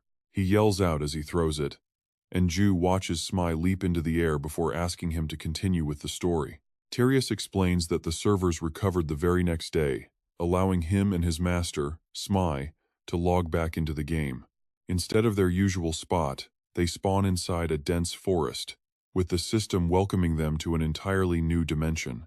He quickly realized that this strange new world they had entered was definitely not the familiar dimension of Chrono. As foreign visitors, they are granted brand new, godlike sword skills and powerful spiritual abilities to aid them on their journey. This transition gifted them incredible new powers, making Smai so incredibly excited that her face flushed bright red with joy. Wondering where they are, Smai laughs happily and grabs Terius by the hand while he just stares at her in complete confusion. She playfully tells the four-eyed guy that this is absolutely perfect because he no longer has to worry about what others think of them. Terius is stunned at first, but then his face blushes red as his eyes widen at this wonderful new possibility. She drags him along to start exploring, marking the very beginning of their grand adventure together across this beautiful, uncharted new dimension. Back in the present, he goes on to explain that they used their incredible new powers to rapidly grow stronger, ultimately resulting in Smai becoming a legendary Star Lord. After hearing his story, the trio falls silent, until Hansarang points out that this sounds exactly like a typical isekai plot. Luna asks what an isekai trope is, so Hansarang explains it as the classic story of a hero getting sent to another universe to defeat everyone. You basically get the idea. She goes on to explain that it is a highly popular concept in fiction, where a regular student is suddenly transported to a different world, either by a tragic accident or completely at random. They then receive overpowered abilities to conquer that new world, which makes Luna look at her with a slightly awkward expression. Luna mentions how Hansarang is surprisingly knowledgeable about this, recalling that she even lectured them about martial arts fiction during a past team tournament. Hansarang proudly laughs, claiming she simply happens to read a lot of webtoons during her breaks between jobs. Ju chimes in, noting that the major dimensional update was not scheduled until Season 2, leaving him confused. He wonders how they reached it during Season 1, and Hansarang completely agrees with his point. They realize they completely forgot about the most important detail, but Luna suddenly cuts in and suggests that they should go straight to the primary source of information. Ju looks highly skeptical about this source, just as the scene shifts to a local eatery serving up a delicious, steaming hot pot of soup. Diokbe clicks his tongue and tells them to use their brains for once. The narrator notes that Diokbe is actually the game's CEO. He continues that, after Season 1 ended, there was only a 3-month wait before the Season 2 update. Even if they doubled or tripled their staff, did he really think they could create hundreds of new dimensions in just 3 short months? Diokbe explains that since Season 1, they had already been continuously adding new dimensions. Jiu questions him, asking if he is absolutely sure he is not lying. Ji-woo points out that it sounds like a way too convenient answer. Deokbae simply responds. Deokbae asks what he would gain from lying. Luna speaks up to agree, but then asks if Mr. Choi knows about the existence of this user named Somi. Suddenly Deokbae goes completely silent, causing the entire atmosphere to turn heavy and quiet. Then he speaks up again, saying that it is actually the perfect time to introduce someone. He looks behind him and calls out for her to come inside. Somi slowly steps inside. Ji-woo is absolutely shocked to see her, while Somi shyly avoids looking in his direction. Deokbae introduces her, explaining that her name is Somi Choi. She is 17 years old, and she is his granddaughter. The system window pops up, showing her character info. Every single eye in the room immediately locks onto the girl who just stepped inside. Seeing Somi, Luna freezes for a moment with shock written all over her face. In a trembling voice, she stammers, asking if Somi is really his granddaughter. Even Jiu cannot hide his surprise, his eyes going wide as he stares directly at Somi. At that moment, his mind vividly flashes back to when he teased her, recalling how he mischievously targeted Somi with his veracity skill. Seeing her panic and scream, he had laughed with delight. Then came the moment when Jiu ruthlessly smashed Urus right onto Somi's head. She had curled up in agonizing pain, her entire face turning completely pale. Her vision blurred as blood dripped down her face, and Somi stared blankly before collapsing to the ground, sobbing and trembling. Both Jiu and Gallardo were absolutely thrilled, clutching their stomachs and laughing hysterically. Thinking back to those events, cold sweat begins dripping down Jiu's cheek as his entire body freezes in sheer terror. Suddenly, Deokbae places a hand on his shoulder, making Jiu jump. In a cold tone, he warns that he has been watching him the entire time. "You little punk, I saw exactly what you did to my granddaughter." Jiu forces an incredibly awkward smile, stammering out a nervous laugh, asking if he really saw it. Laughing nervously, he inwardly panics, thinking that he is completely doomed, and wondering if he can just play dead right now. Deokbae grabs the dish of radish kimchi and quickly dumps it all into Jiu's noodle bowl. He tells him not to worry, since it is fine, and asks if he knows his philosophy. Whether to pour kimchi juice into the soup is entirely up to him. This game is just the same, he has to decide his own destiny. Deokbae rubs his face aggressively against Jiu's, his eyes flashing with a menacing glare. "Right, you little punk." Jiu tremblingly praises him, saying he remembers and that it is an amazing philosophy, as the last of the kimchi is dumped into his bowl. He pretends it was an accident, muttering an oops, as a sly smirk plays on his lips. It seems he accidentally dumped the whole plate in, asking the brat what he plans to do now, while squishing Jiu's cheek completely out of shape. His face is completely pale with fear. He immediately shovels massive spoonfuls of kimchi into his mouth, stammering that it is totally fine. He mumbles that he actually loves kimchi and that it is delicious.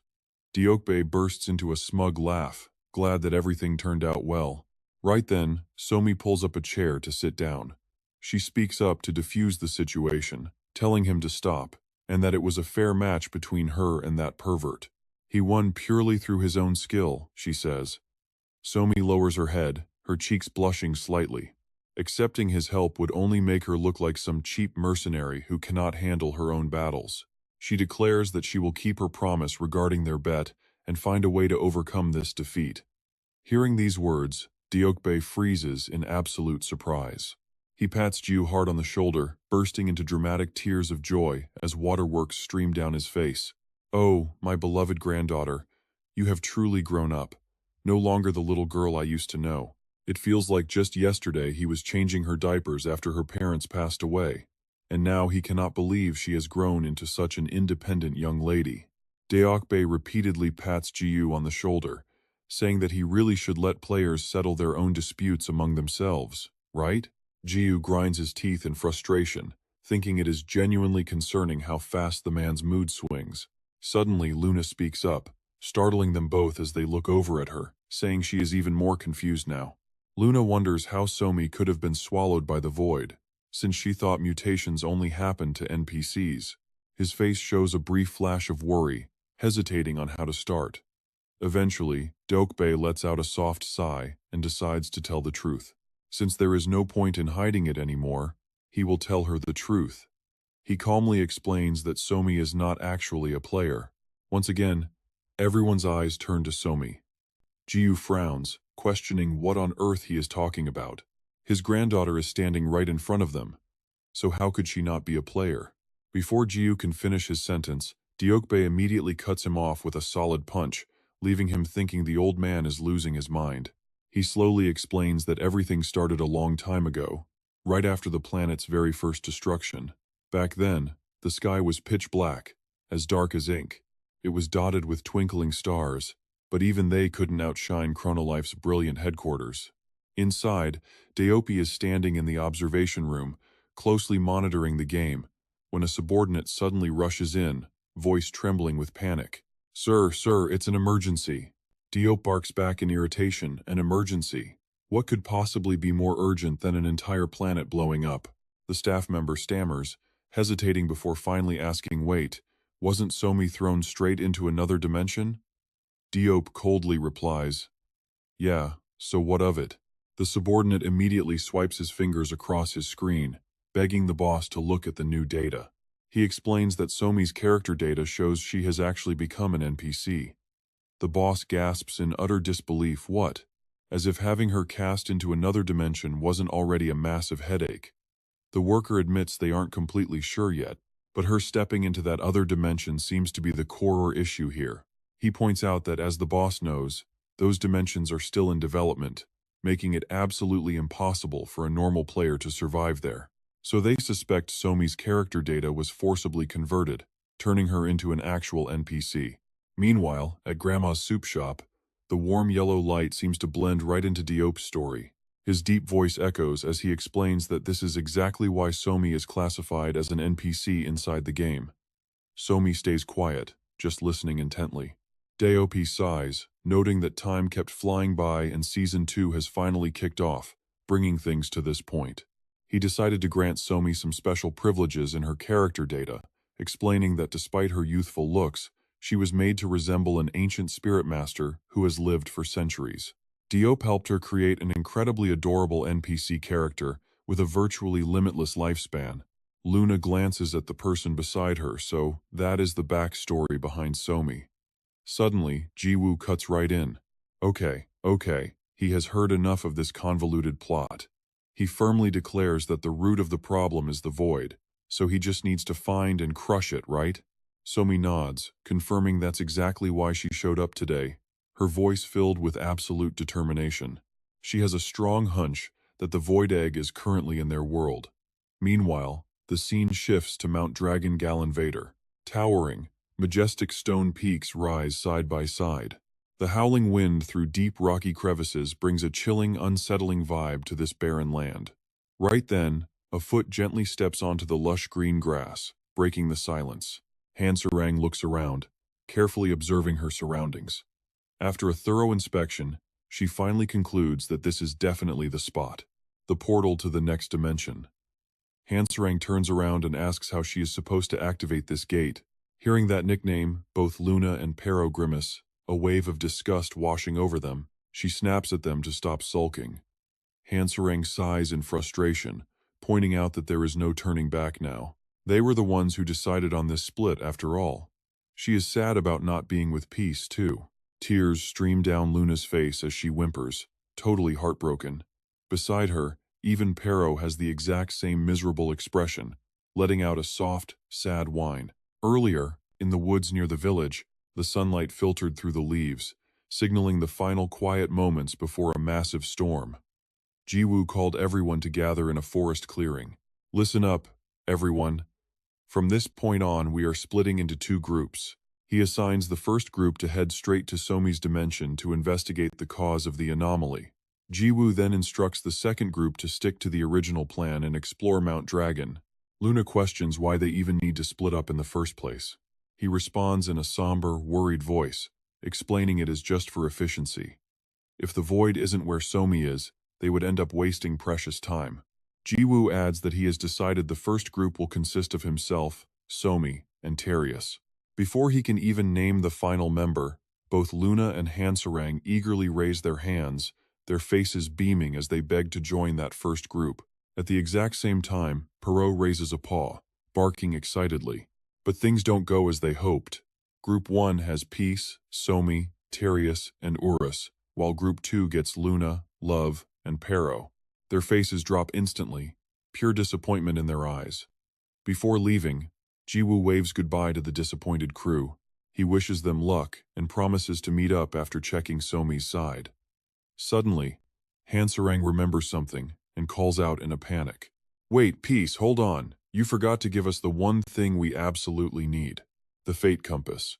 They need it to track the Void's energy." In her mind, she pictures him standing between two foreign planets, using that legendary compass to find the absolute right path. The needle spins rapidly without stopping, as intense magical light erupts from the Fate Compass, brilliantly illuminating the surrounding area. Soon, the needle locks on and shoots straight toward the target planet, as if guided by an invisible, powerful force. Ju declines, telling the class president he is sure she can find the void-filled dimension without a compass. That is exactly why he split the team like this. Right after speaking, a brilliant blue light erupts around the first group. Within a split second, they vanish completely, leaving only the echo of his voice behind. Wishing them luck, he bids them farewell. Back in reality, Hansarang stands silently, watching the space closely. She swallows hard, her body incredibly tense from the pressure. Clicking her tongue, Hansarang slowly steps into the glowing spatial portal. She figures they will just decide their next move once this dimensional gateway is fully open. The moment she stands right in the center, a brilliant flash of light erupts, illuminating the entire sky above. Instantly, a system notification rings out. Star-Lord Galato has granted permission to activate the Sunlong dimensional gate. That massive beam of light erupts with absolute power, shooting straight into the sky like a divine pillar. The surrounding space violently trembles. Soon, two massive, majestic portals materialize, hovering quietly in mid-air, with one leading straight to the highly powerful and magnificent Leroux Magic Empire. The other portal reveals the martial arts continent of Mion, radiating an aura of mystery and dangerous challenges. The breathtaking sight makes Hansarang gasp, completely amazed by the incredible dimensions unfolding right before her. Her companions quickly catch up, their faces glowing with excitement. Luna cannot help but admire the incredibly fascinating options. Pero barks in sheer excitement. Luna explains that Leroux is the home of the Magic Team, an incredibly powerful faction of mages. She adds that Mion is the homeland of the Masters, the very team they face during that intense final match. Luna notes with excitement that they are bound to run into some highly familiar faces regardless of which path they choose. Hansarang realizes she is absolutely right. Still, Luna wonders which portal to pick, asking if she can spot any traces of the void. She sighs, shaking her head. But suddenly, a system alert flashes, warning them that void energy has invaded the surrounding area. The screen shows that her high spirit stat has successfully resisted the void. Right then, Hansarang's eyes light up with a brilliant golden glow. She gasps, seeing that strange white mist from before. Suddenly, her entire field of vision turns pitch black. Her eyes widen in complete shock. Seeing Hansarang frantically rubbing her eyes, Luna asks if something is wrong. The class president admits that everything went dark, making us wonder what kind of terrifying illusion she just experienced. But what Hansarang is seeing is entirely real. Eerie tendrils of white mist swirl directly toward the mysterious woman, radiating a deeply unsettling, terrifying energy. She watches in disbelief as the white mist slowly seeps into her body. Luna raises an eyebrow, her voice filled with pure confusion. Luna admits she cannot see any mist at all, leaving Hansarang completely startled. Hansarang explains that, while she is not entirely sure what is happening, her high spirit stat must be letting her perceive it. Luna is thoroughly surprised by this revelation, casting a curious sideways glance at her friend. Everything suddenly clicks for Hansarang. She finally understands why Ju said she did not need a compass, as she can clearly see void energy radiating from one specific portal. Pointing her finger straight ahead, she firmly declares that the void energy is coming directly from the martial arts continent of Mion. A playful smirk spreads across Luna's face as she lets out an excited chuckle, eagerly urging them to move. She declares that it is time to head in and stir up some serious trouble. Meanwhile, over in the martial arts realm, powerful warriors pace along ancient streets, heavily armed and on high alert for any sudden danger. Deep inside a quiet forest clearing, So-mi has not stopped giggling, her face completely frozen in a single bizarre expression. Laughing hysterically, she seems completely mesmerized by the view, letting out one mindless giggle after another. She stands completely still, her eyes locked onto the brilliant scenery ahead as she gets lost in her own strange, joyful world. Terius sighs deeply, admitting his worries to Ju, warning that they might be opening a dangerous Pandora's box here. Meanwhile, Ju remains completely unfazed, calmly chewing on some meat without showing any concern. Chewing casually, Ju tells him there is no turning back now, so he should just lead the way. He gestures toward the giggling woman, noting that his boss is clearly acting completely out of it. Ju asks if he wants to bring her back to normal, while So-mi remains completely oblivious, continuing her hysterical laughter. Cold sweat beads on Terius's forehead as he narrows his eyes, trying his absolute best to concentrate. Confirming that the target is nearby, they resume their march, their rapid footsteps echoing loudly through the silent, dense forest. Terius slowly confides that everything actually started just a few months ago. Right after So-mi became a Star-Lord, a mysterious black meteorite suddenly crashed down from the heavens. Ju is instantly caught off guard, wondering what a black meteorite could possibly mean. Terius explains that both he and So-mi immediately sensed a bizarre, overwhelming energy radiating from the crash site. They carefully tracked the energy signature right to the crater, and by pure instinct, both of them instantly knew something was wrong. With a trembling voice, Terius recalls how they realized the danger radiating from the object. Acting quickly, So-mi gritted her teeth, focusing all her magic power on a single point to contain it. He continues his tale, explaining how Master So-mi quickly erected a barrier around the meteorite to stop the dark energy. Terius frowns in the process of building the barrier. She ended up infected by that very energy. It did not take long before Master So-mi started losing control, turning terrifyingly violent. Her bizarre laughter echoes out once more, forcing him to glance back at a scene that looks dangerously familiar. Terius adds that Master So-mi eventually decided she had no choice but to destroy that black meteorite. That is when they came across powerful weapons up for auction specifically, the legendary Transcendence weapons. But by that point, the corruption had already taken over most of Master So-mi's mind. During their fierce battle, the dark energy of the meteorite fully awakened, lashing out the moment she faced danger. Memories of the past flood his mind once again, two figures flying through space, surrounded by magical energy. Suddenly, So-mi halts, her body completely freezing midair. With tears streaming down her face, she utters a bizarre warning about returning to her dimension to awaken something. Hearing that chilling promise, Terius stands frozen in utter shock. His eyes stare blankly as he recalls being completely speechless back then, realizing everything started with this meteorite. But Master So-mi completely lost sight of her original mission, doing the exact opposite instead. Terius warns Peace that the entire Chrono Life world is suffering the same fate as Master So-mi.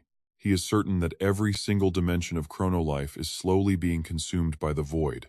Before long, the group comes to a halt right in front of a massive black meteorite radiating a bizarre light. Sizzling lava boils below, and the purple glow flares up, sensing Jiwoo's presence and unleashing a crushing pressure. Curious, Jiwoo asks if this is the infamous black meteorite they were just talking about. Jiwoo can feel it. There is absolutely no doubt a massive surge of power is pulsing from this thing. Euro suddenly shouts out, "Wait!" Something is glowing brightly inside his pocket. Startled, Jiwoo looks down to see the light radiating from his chest and quickly reaches inside.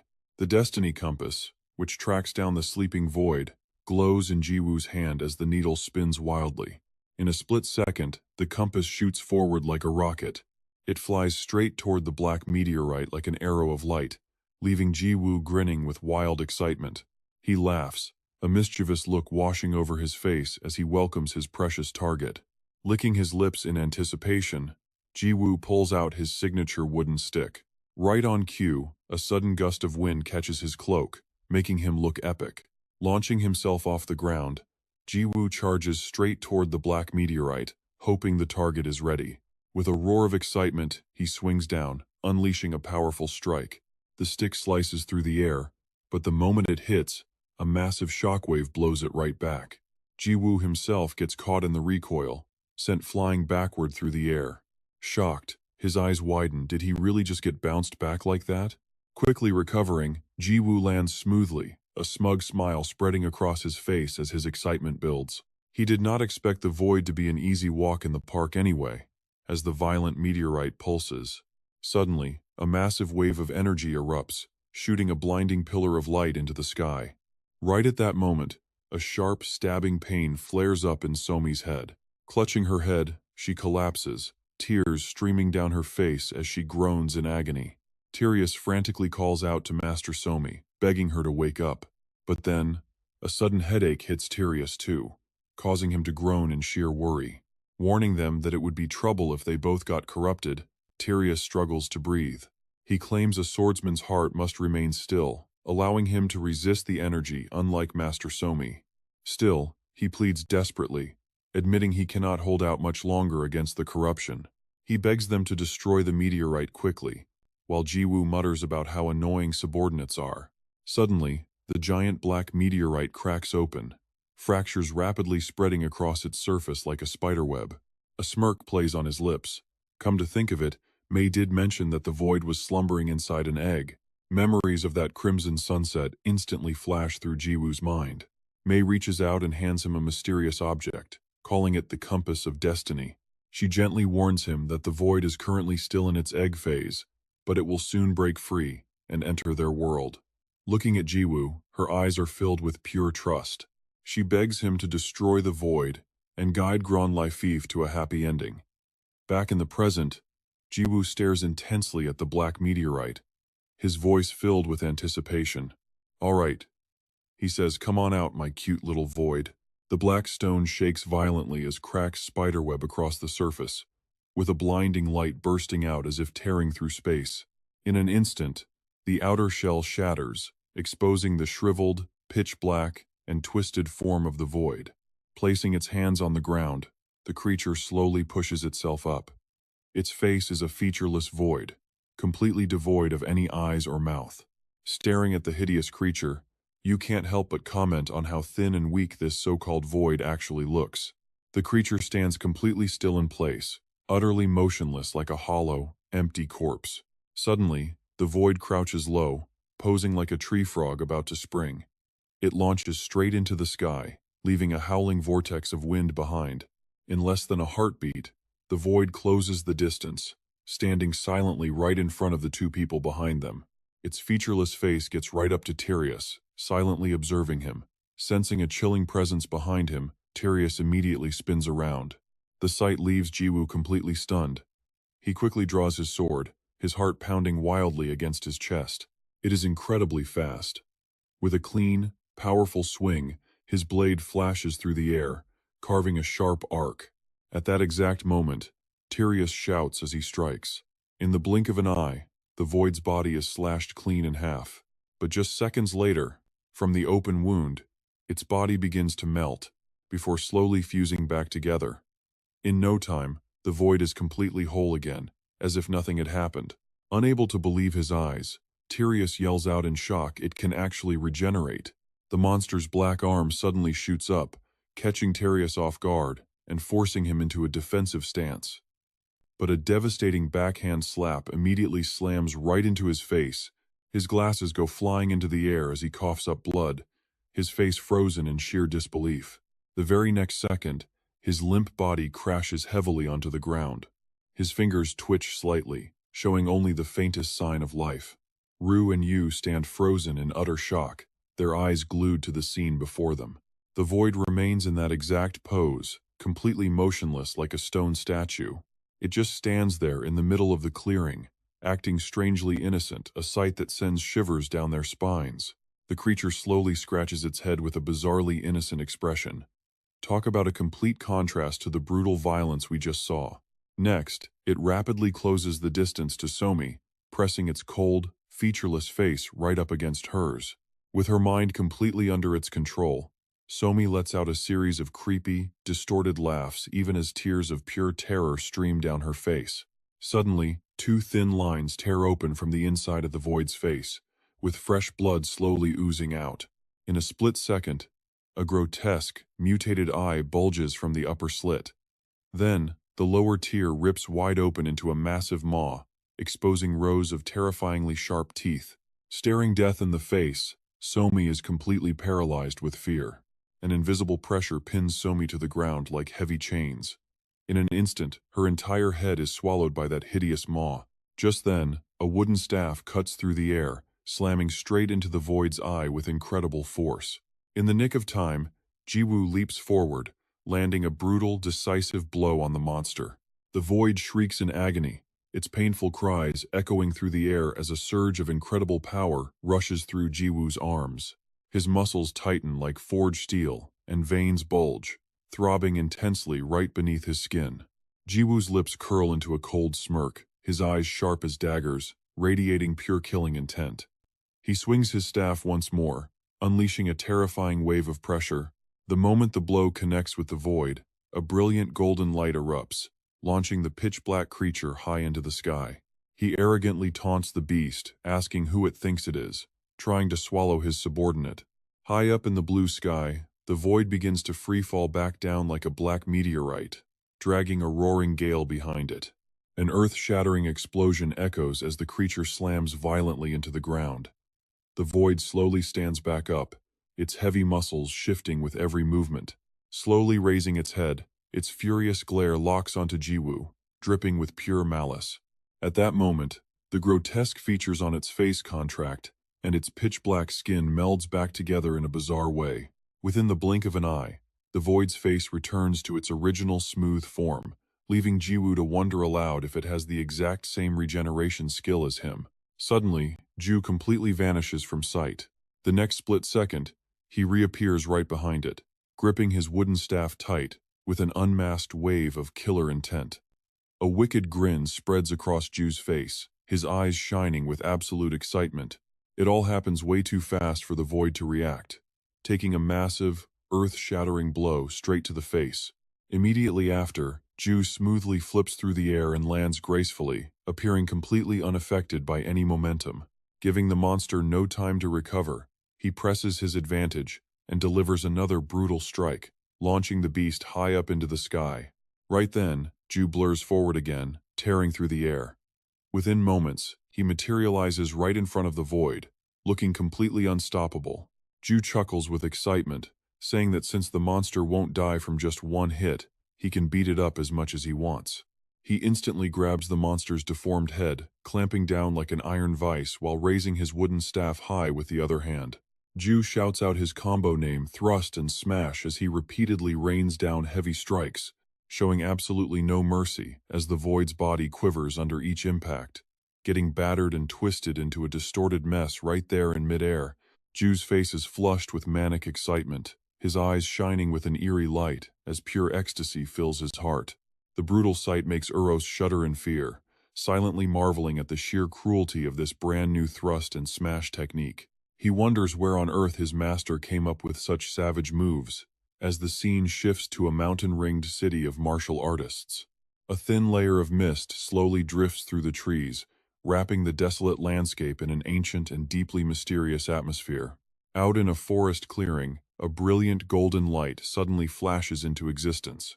The moment Hansarang arrives, she quickly scans her surroundings, instantly recognizing the area and cheering happily that they have finally made it to the martial arts world. Luna, however, notices something strange, muttering that things do not feel quite right here. It looks totally different from the beta test version, but Hansarang brushes her concerns off, saying they do not need to worry about that. She suggests they should leave this dimension quickly, asking if Ingong is indeed the Star Lord of this place. They can just ask him to open a portal, which Luna agrees is a great idea, when Hansarang suddenly spots a figure moving ahead.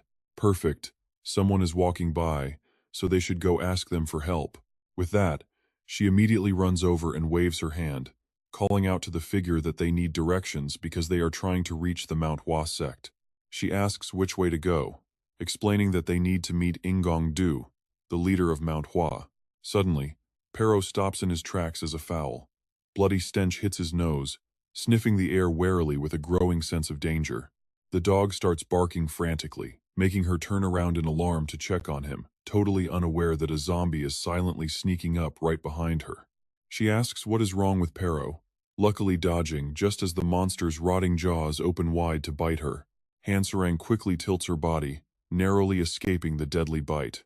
Her eyes widen in pure shock, her heart pounding furiously as a worried Luna asks if she is okay, while Hansarang lets out a shaky breath. Stammering that she was almost hit, she turns on the stranger in anger, screaming about what is wrong with him when she only wanted directions. The zombie turns around with pure bloodlust in its eyes, and seeing its hideous, decaying face sends a cold shiver straight down Hansarang's spine. Fighting back a wave of intense disgust, she instantly drives a powerful, devastating kick straight into the zombie.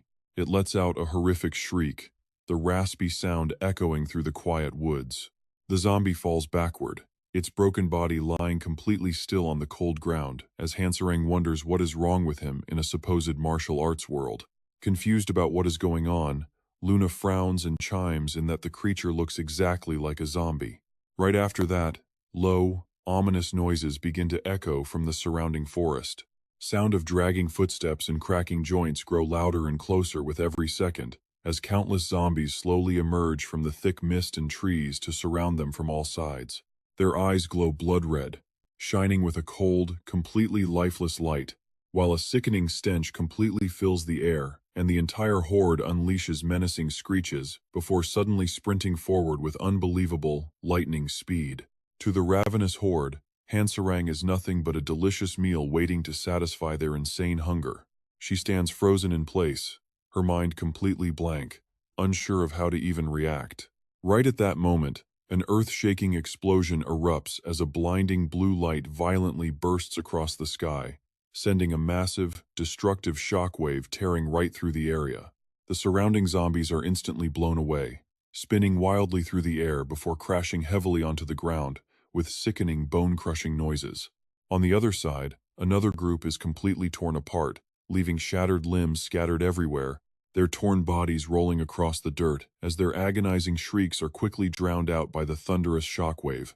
Thick dust billows up, blanketing the forest and completely obscuring her vision, but through the heavy smoke, Hansarang suddenly spots a mysterious figure standing there. The thick dust quickly clears, revealing a very familiar silhouette. He speaks up first. She had rushed over after sensing a massive surge of inner energy, never expecting to run into so many familiar faces. Talk about lucky, it has been quite a while. These are friends from the world of Chrono, and standing right in front of her is sect leader Ingong-du from Mion, the land of martial artists. Meanwhile, over on Jiwoo's side, a bizarre, colossal moon hangs high in the sky, casting an eerie glow that stains the entire landscape in a hellish crimson shade. Jiwoo grips Void's head tightly in his hand, leaving the creature absolutely no room to escape, before asking in a freezing tone, "Listen up. Let me ask you something." He demands to know what exactly Void hopes to achieve from all of this. Why did it suddenly show up and start taking over the minds of innocent NPCs? Void freezes, seemingly caught in deep hesitation over whether to speak or stay completely silent. After a moment of silence, those two eerie lines on its face slowly begin to form again. At that exact second, blood begins oozing from its eye sockets and the corners of its mouth as it struggles to speak. Void slowly mutters in a heavy, broken voice that feels like it is echoing from the deepest abyss collective mind. "I want everything to be connected as one." Ingong-du suddenly appears right in front of the group, prompting Luna and Hansarang to cheer happily, while Pero jumps around in pure excitement. He warmly greets everyone and asks if they remember their last meeting back at the team tournament, then asks how they have all been doing lately. She smiles and replies that they have been doing pretty well, but a bizarre sound from behind Ingong-du suddenly forces him to turn around. Right behind him, a massive horde of growling undead is slowly creeping closer. With monsters closing in from all sides, Lao. He stays on high guard, muttering that this is definitely not the place to catch up, so they need to move. Luna thrusts her hand forward to unleash her magic, commanding them to fly as a giant pillar of brilliant blue light shoots directly up into the sky. Everyone, including the pets, gets swept upward and transported by the powerful blue beam. Luna asks the group where they should touch down, suggesting a nearby village, but Ingong-du quickly shuts down the idea by explaining the grim situation. Unfortunately, that is out of the question. Almost every single village has already been completely overrun by those monsters. He suggests heading directly to the Mount Hua sect, since it is currently the safest place left, though Hansarang is still deeply worried about that creepy forest. She asks what those things actually were, since they looked exactly like walking corpses, having no idea the Murim had zombies, and he replies that she is actually quite close. However, we call them by a completely different name here, he notes. Thinking back to the creatures sealed with talismans, we call them Jiangshi, he explains, leaving Luna utterly shocked as she asks if every single person back there was actually one of them. He sighs helplessly, clarifying that they were once innocent Murim commoners who got attacked and turned into those mindless monsters. He then goes on to explain exactly why their numbers have multiplied so rapidly. Just like standard zombies, a Jiangshi's bite or scratch is highly infectious, meaning even a minor scrape will turn you into them, which makes the current situation absolutely dire. Nearly their entire population has already been infected, prompting Hansarang to quickly chime in with a theory of her own. She bets the blood cult is behind this, since they are usually the villainous faction pulling off these horrific schemes in martial arts stories. Ingongdu nods in agreement, impressed by how much she knows about their world, causing Hansarang to blush and sheepishly scratch her head. She claims she just read a few web novels, but then asks a pressing question: isn't Ingongdu supposed to be the absolute strongest martial artist in this realm? She doubts the blood cult would ever dare to cross him, but Ingongdu falls silent, noting it is far worse than simple provocation. Letting out a heavy sigh, he admits that while she is right, the blood cult had actually lost all their influence once he took control of the Murim. But his lighthearted expression quickly hardens into pure seriousness as he mentions a certain individual. It turns out the cult leader has recently transformed into a completely different beast. A bizarre, dark gray aura now continuously radiates from that leader, massively amplifying their destructive power and leaving the entire group in utter disbelief as they listen to his warning. With that massive upgrade, they launched an all-out assault on the entire Murim, sparking another quick theory from Hansarang. She wonders if this could be another anomaly caused by the void. But Ingongdu has absolutely no idea what a void anomaly even is, leaving her struggling to explain. As she stammers that it is pretty complicated, a sudden streak of crimson energy violently ambushes them out of nowhere. The sudden impact catches Luna completely off guard, and as the red streak flies off, a massive, violent explosion erupts below them, kicking up a thick blanket of dust. Shredded leaves and blinding dust fill the air as the three travelers in peril crash heavily onto the dirt, coughing uncontrollably. Hansarang hacks wildly, desperately asking what just hit them and why they suddenly plummeted out of the sky. Luna pleads that it definitely was not her fault, but her defense cut short as she spots three shadowy figures looming through the heavy mist. Something definitely rammed into them mid-flight, but the words completely die in her throat. Ingongdu slowly pushes himself up from the dirt, muttering that this is the absolute last thing he wanted to happen. Appearing before the three of them are three towering zombies. The pink-haired one is So Hyung-un, leader of the Heavenly Demon Cult and captain of the Returner Vagabonds. That is Shaolin's sect leader Gang Sam, Hansarang yells. Are they zombies too? He speaks with a hint of worry, admitting that he was actually being chased by them and did not expect them to catch up so fast. Ingongdu scratches his head. Why not join forces and fight together? Both Luna and Hansarang curse inwardly at the kid. The scene then shifts to a distant view showing the massive earth in full display. Jigu stands over the monster, demanding answers. He asks seriously, what does it gain from all this, and why did it suddenly appear to mind control innocent NPCs? The monster remains silent.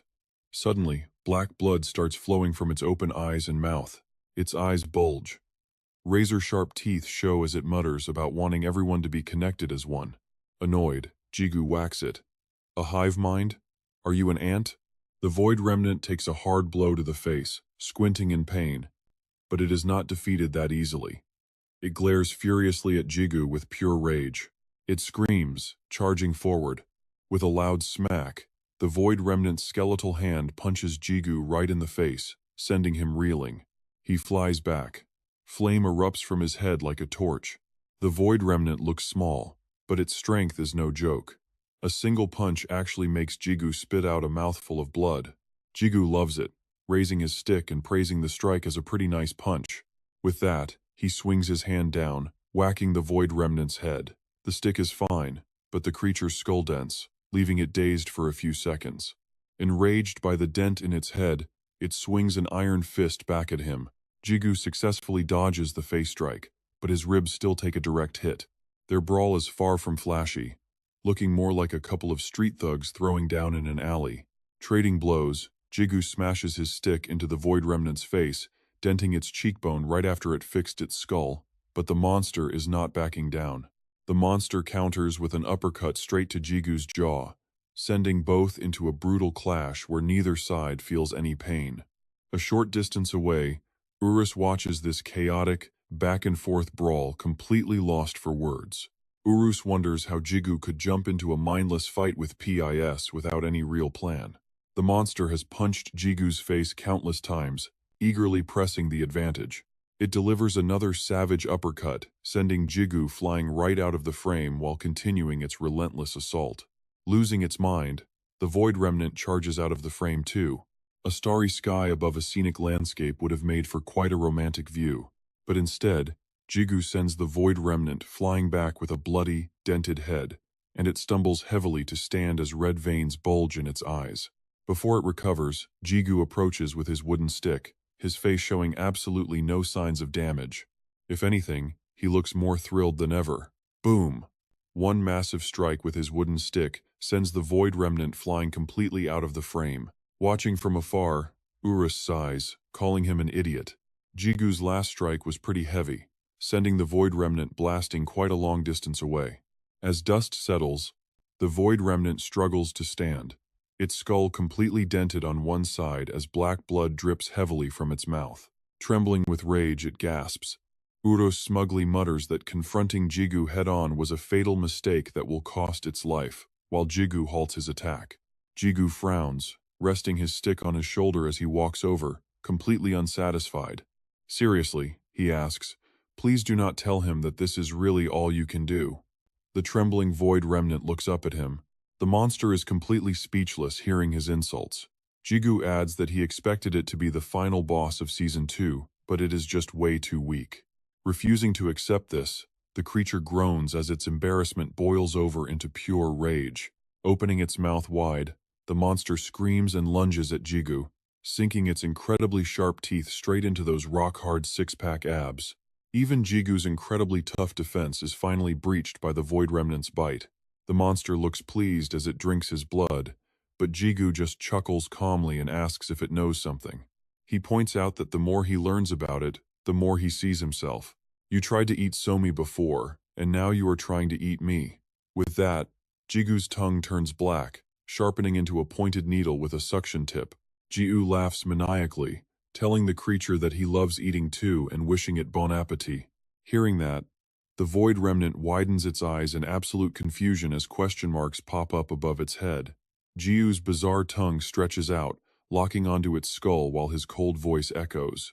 Activating veracity, his tongue goes to work, aggressively draining every drop of nutrient from the void remnant's body. But looking at its skinny, pitch-black frame, there are barely any nutrients to speak of. After only 2 gulps, Jiu's face turns completely green.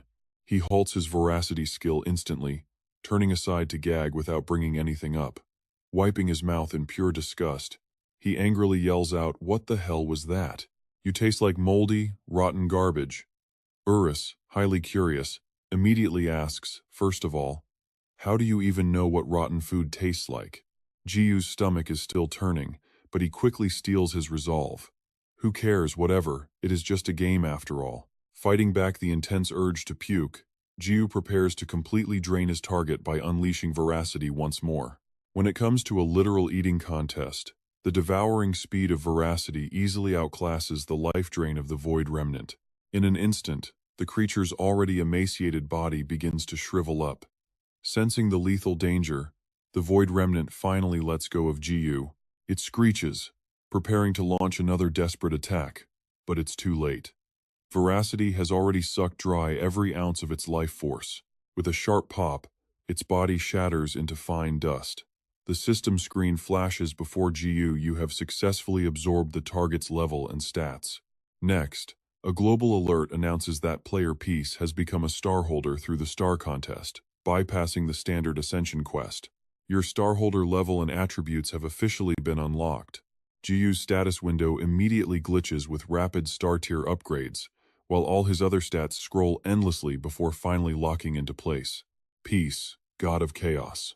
Level 15,000, Strength 450,000, Intelligence 590,000, Dexterity 213,000, Agility 280,000, Constitution 195,000, Spirit 454,000. Then nothing, leaving Urus utterly speechless. Wait, what? Is it really over just like that? Did we seriously just defeat the final boss of Season 2? Shaking in pure agony from that wretched taste, GU turns around and confirms that he did it, making Urus feel deeply sorry for him. This has to be his least glorious victory of all time. GU can only nod, tears streaming down his face.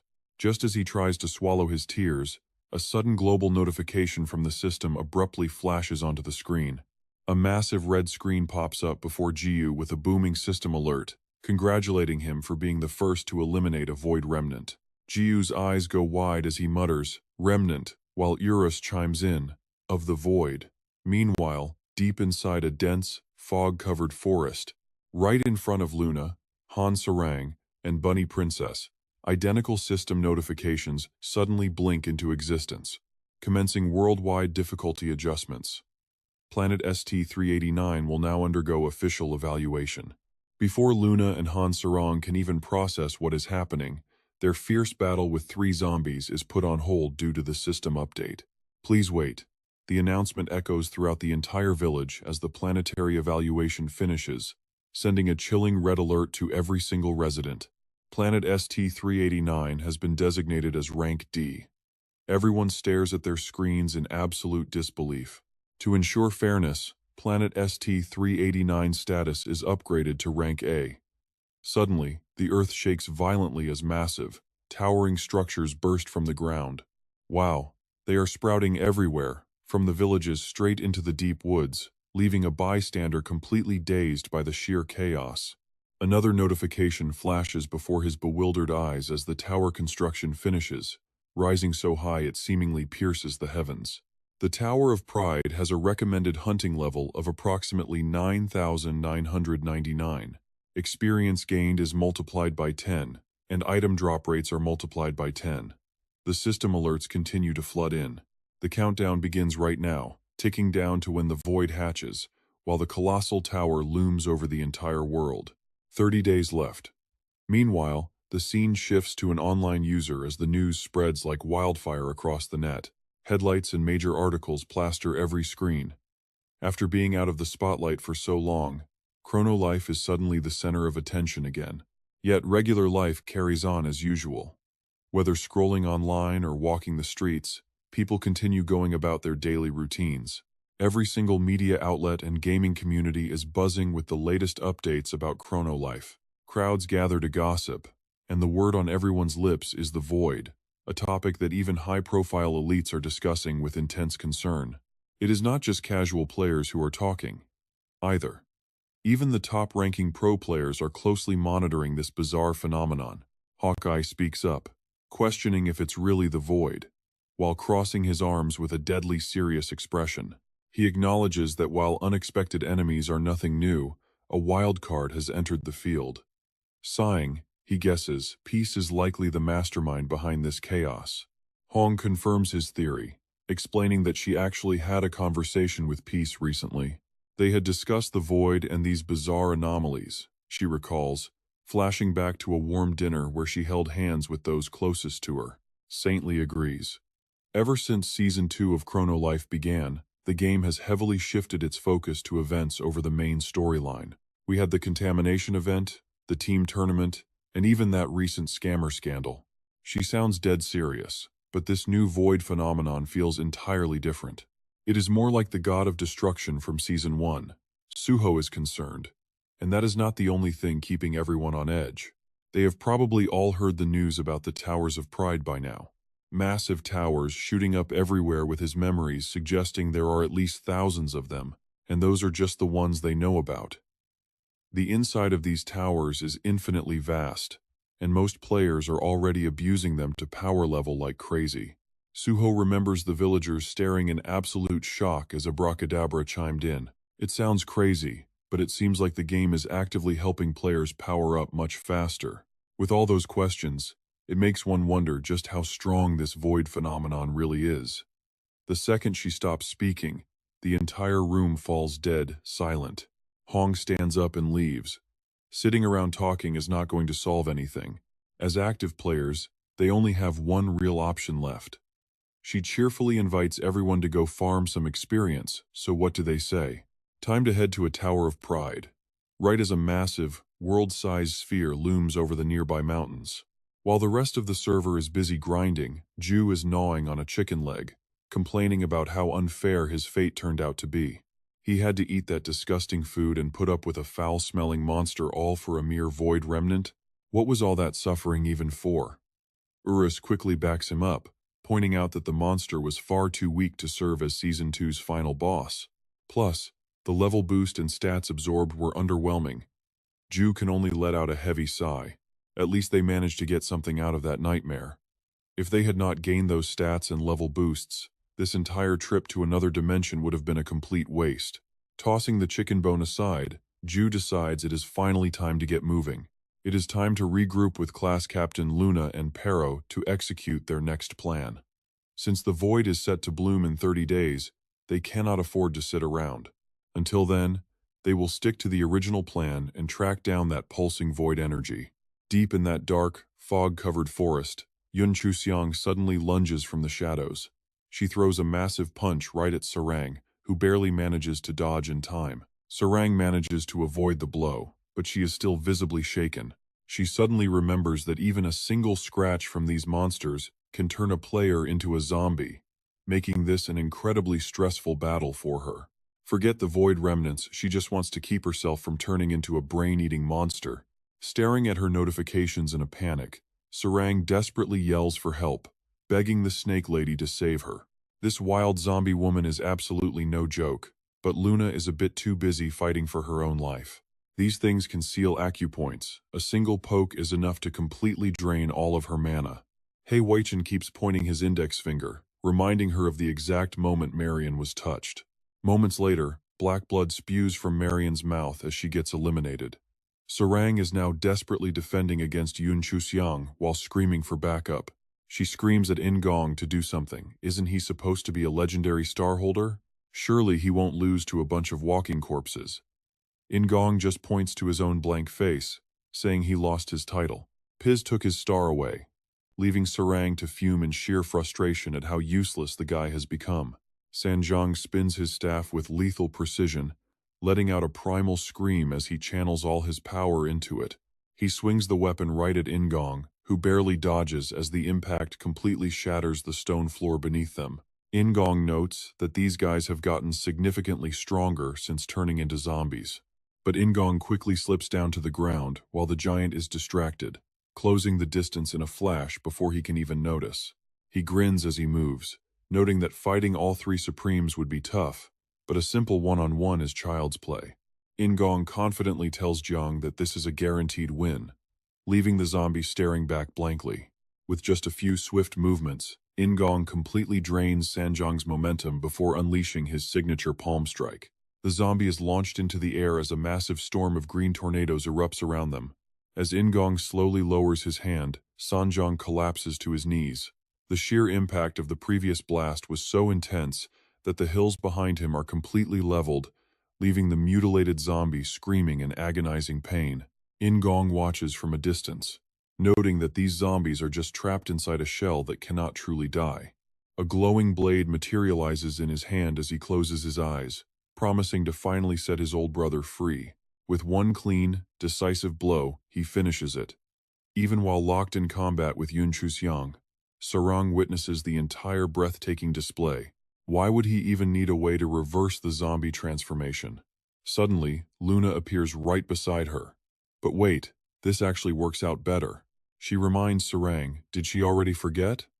Chrono Life completely got rid of the unique boss system. Instead of being trapped in that zombie state, It is better for Jiang Sam to die and respawn as a human. She is utterly shocked by this. Oh no, both of them are suddenly surrounded on both sides by Yun Chuxiang and He Weitian. Luna tells Sarang, "Love, I need you to jump and dodge, as high as you possibly can." Though clueless, Sarang immediately launches herself high into the sky. Luna stands completely still as the two zombies charge right at her. She gets touched directly on her wind acupoint. Yun Chuxiang strikes Luna from behind with the heavenly demon soul-destroying palm, forcing her to cough up dark, toxic blood. Sarang watches in utter disbelief. Why did she not even try to dodge? Luna just keeps coughing up that nasty black sludge. Even as the two zombies keep pummeling her, she remains eerily calm. Now she gets it. Why are zombies so difficult for martial artists to handle? Even piercing their hearts will not kill them. Luna lets out a bizarre smile, but they have made a fatal mistake. After all, they are nothing but walking corpses, yet they dare to provoke the goddess of life herself? Clasping both hands over her chest, a blinding aura erupts from Luna's body as she finally unleashes her ultimate, high-tier skill. The light surrounding Luna intensifies further. As the goddess of life, she shines like a brilliant sun, engulfing everything in her path. The energy is so incredibly intense that Sarang has to shield her face. A moment later, the light fades, leaving Luna sitting on the ground. In the blink of an eye, her hair turns pink and her outfit shifts. Sarang rushes over to check on her, asking if she is okay. Luna gasps that she is fine, just exhausted from draining her power, but alive.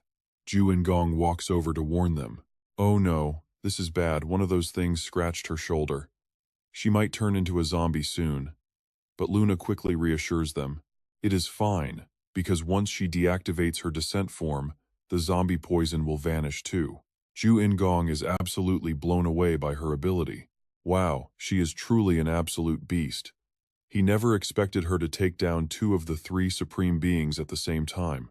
She just laughs it off, staying humble. Honestly, the fact that these zombies have lost their minds makes them much easier to defeat. If they were in their normal human states, she would struggle to fight just one. Once Luna finally recovers, Ju Ingong takes the lead once more, guiding them toward Mount Hua. Night falls, bringing them to a massive, quiet estate atop a foggy mountain peak. 3 cups of warm tea are poured, and he serves them at the table for the two girls. He offers them some hot pu'er tea. Sarang admires the surroundings, noting how beautiful the place is and how much she has heard about Mount Hua. Ju Ingong smiles and thanks her, but Luna looks around with worry, asking why there is nobody else around and where everyone went. He falls silent for a long moment before suddenly speaking up. Well, he already killed every single one of them. He recalls the tragic memory all his fellow Mount Hua sect disciples had turned into zombies, forcing him to slay even the youngest disciple of his sect. Ju Ingong continues, remembering how the boy wept and begged for mercy, even while actively transforming into a monster. With a bitter laugh, he laments killing his own brothers with the very martial techniques they once practiced together. After hearing Ju Ingong's dark tale, the room plunges into heavy silence. Luna gently tries to comfort him. He should not blame himself. They will eventually respawn and return to normal. Once they are reunited, they can all wipe out the remaining zombies together. Ju Ingong just lets out a heavy, exhausted sigh. It is not that simple. As he mentioned earlier, this entire region has been completely overrun. Now, zombies are absolutely everywhere. Even if his sect brothers respawn, they will just get attacked and suffer the same fate over again. Those bloodthirsty monsters are roaming everywhere. Sarang grins with total confidence. Well then, there is only one way. They need to do things the peace way, quick and clean. She pitches a seemingly flawless plan. They just need to hunt down and crush the mastermind behind all of this chaos. Targeting the blood cult leader, Ju Ingong immediately disagrees. Love, she is incredibly bold, but only peace can pull off a reckless stunt like that. He lays out the cold reality for Sarang, reminding her that peace is just freakishly strong. Ju Ingong quickly crushes her hopeful expectations. The blood cult leader has the power of at least a 3-star master. Factor in his massive zombie army, and it is like facing a 4-star master. Luna asks a question that makes him pause. Ingong has really changed, has he not? Back in the team tournament, he was way more aggressive. Ju Ingong admits with a touch of embarrassment that he used to genuinely believe he was an undefeated genius. Picturing the face of the ultimate warrior, he recalls the moment he finally faced true, overwhelming power, and that man's name was Peace. That formidable image remains burned into Ju Ingong's mind. Somehow, accepting that there are always stronger people out there brought him a strange sense of peace. Sarang looks at him with utter disbelief, asking if those dramatic flashback scenes were really necessary. Ju Ingong, however, remains completely relaxed now. Either way, the best move right now is to patiently wait for peace. They definitely do not want to lose anyone else to overconfidence. But as the three sit there chatting, a massive, sudden impact completely shatters the entire building. Everyone is left frozen in absolute shock. What on earth is happening? He recognizes this energy, but is it really possible? A pair of red wooden shoes steps into Ingongdu's domain. The person appearing before them is none other than Sionche. Ingongdu acts surprised. It looks like Pistic is not the only one moving fast. Pero growls in pure hostility. Ingongdu is not thrilled either. He never expected the leader of the blood sect to show up like this, Sionche, the blood moon demon sovereign. An incredibly dark and bizarre energy radiates from Sionche's body, making Hanserang gulp in sheer anxiety. She senses the energy of the void on the woman, but it is far stronger than what she saw in Somi. Ingongdu quickly alerts the two girls. "Run, everyone!" he yells, trying to buy them some time. Ingongdu adds a grim warning, asking them to tell Pistic to kill him as painlessly as possible if he turns into a Jiangshi. Luna flatly refuses to leave. Fighting together, she argues, they might actually stand a chance. She explains their chances, pointing out that while anomalies gain massive physical power, they rely purely on instinct and lose all rational thought. Luna recalls when Hanserang was terrified of Somi, and when Ingongdu chased her down. That is when Sionche speaks, calling them poor fools.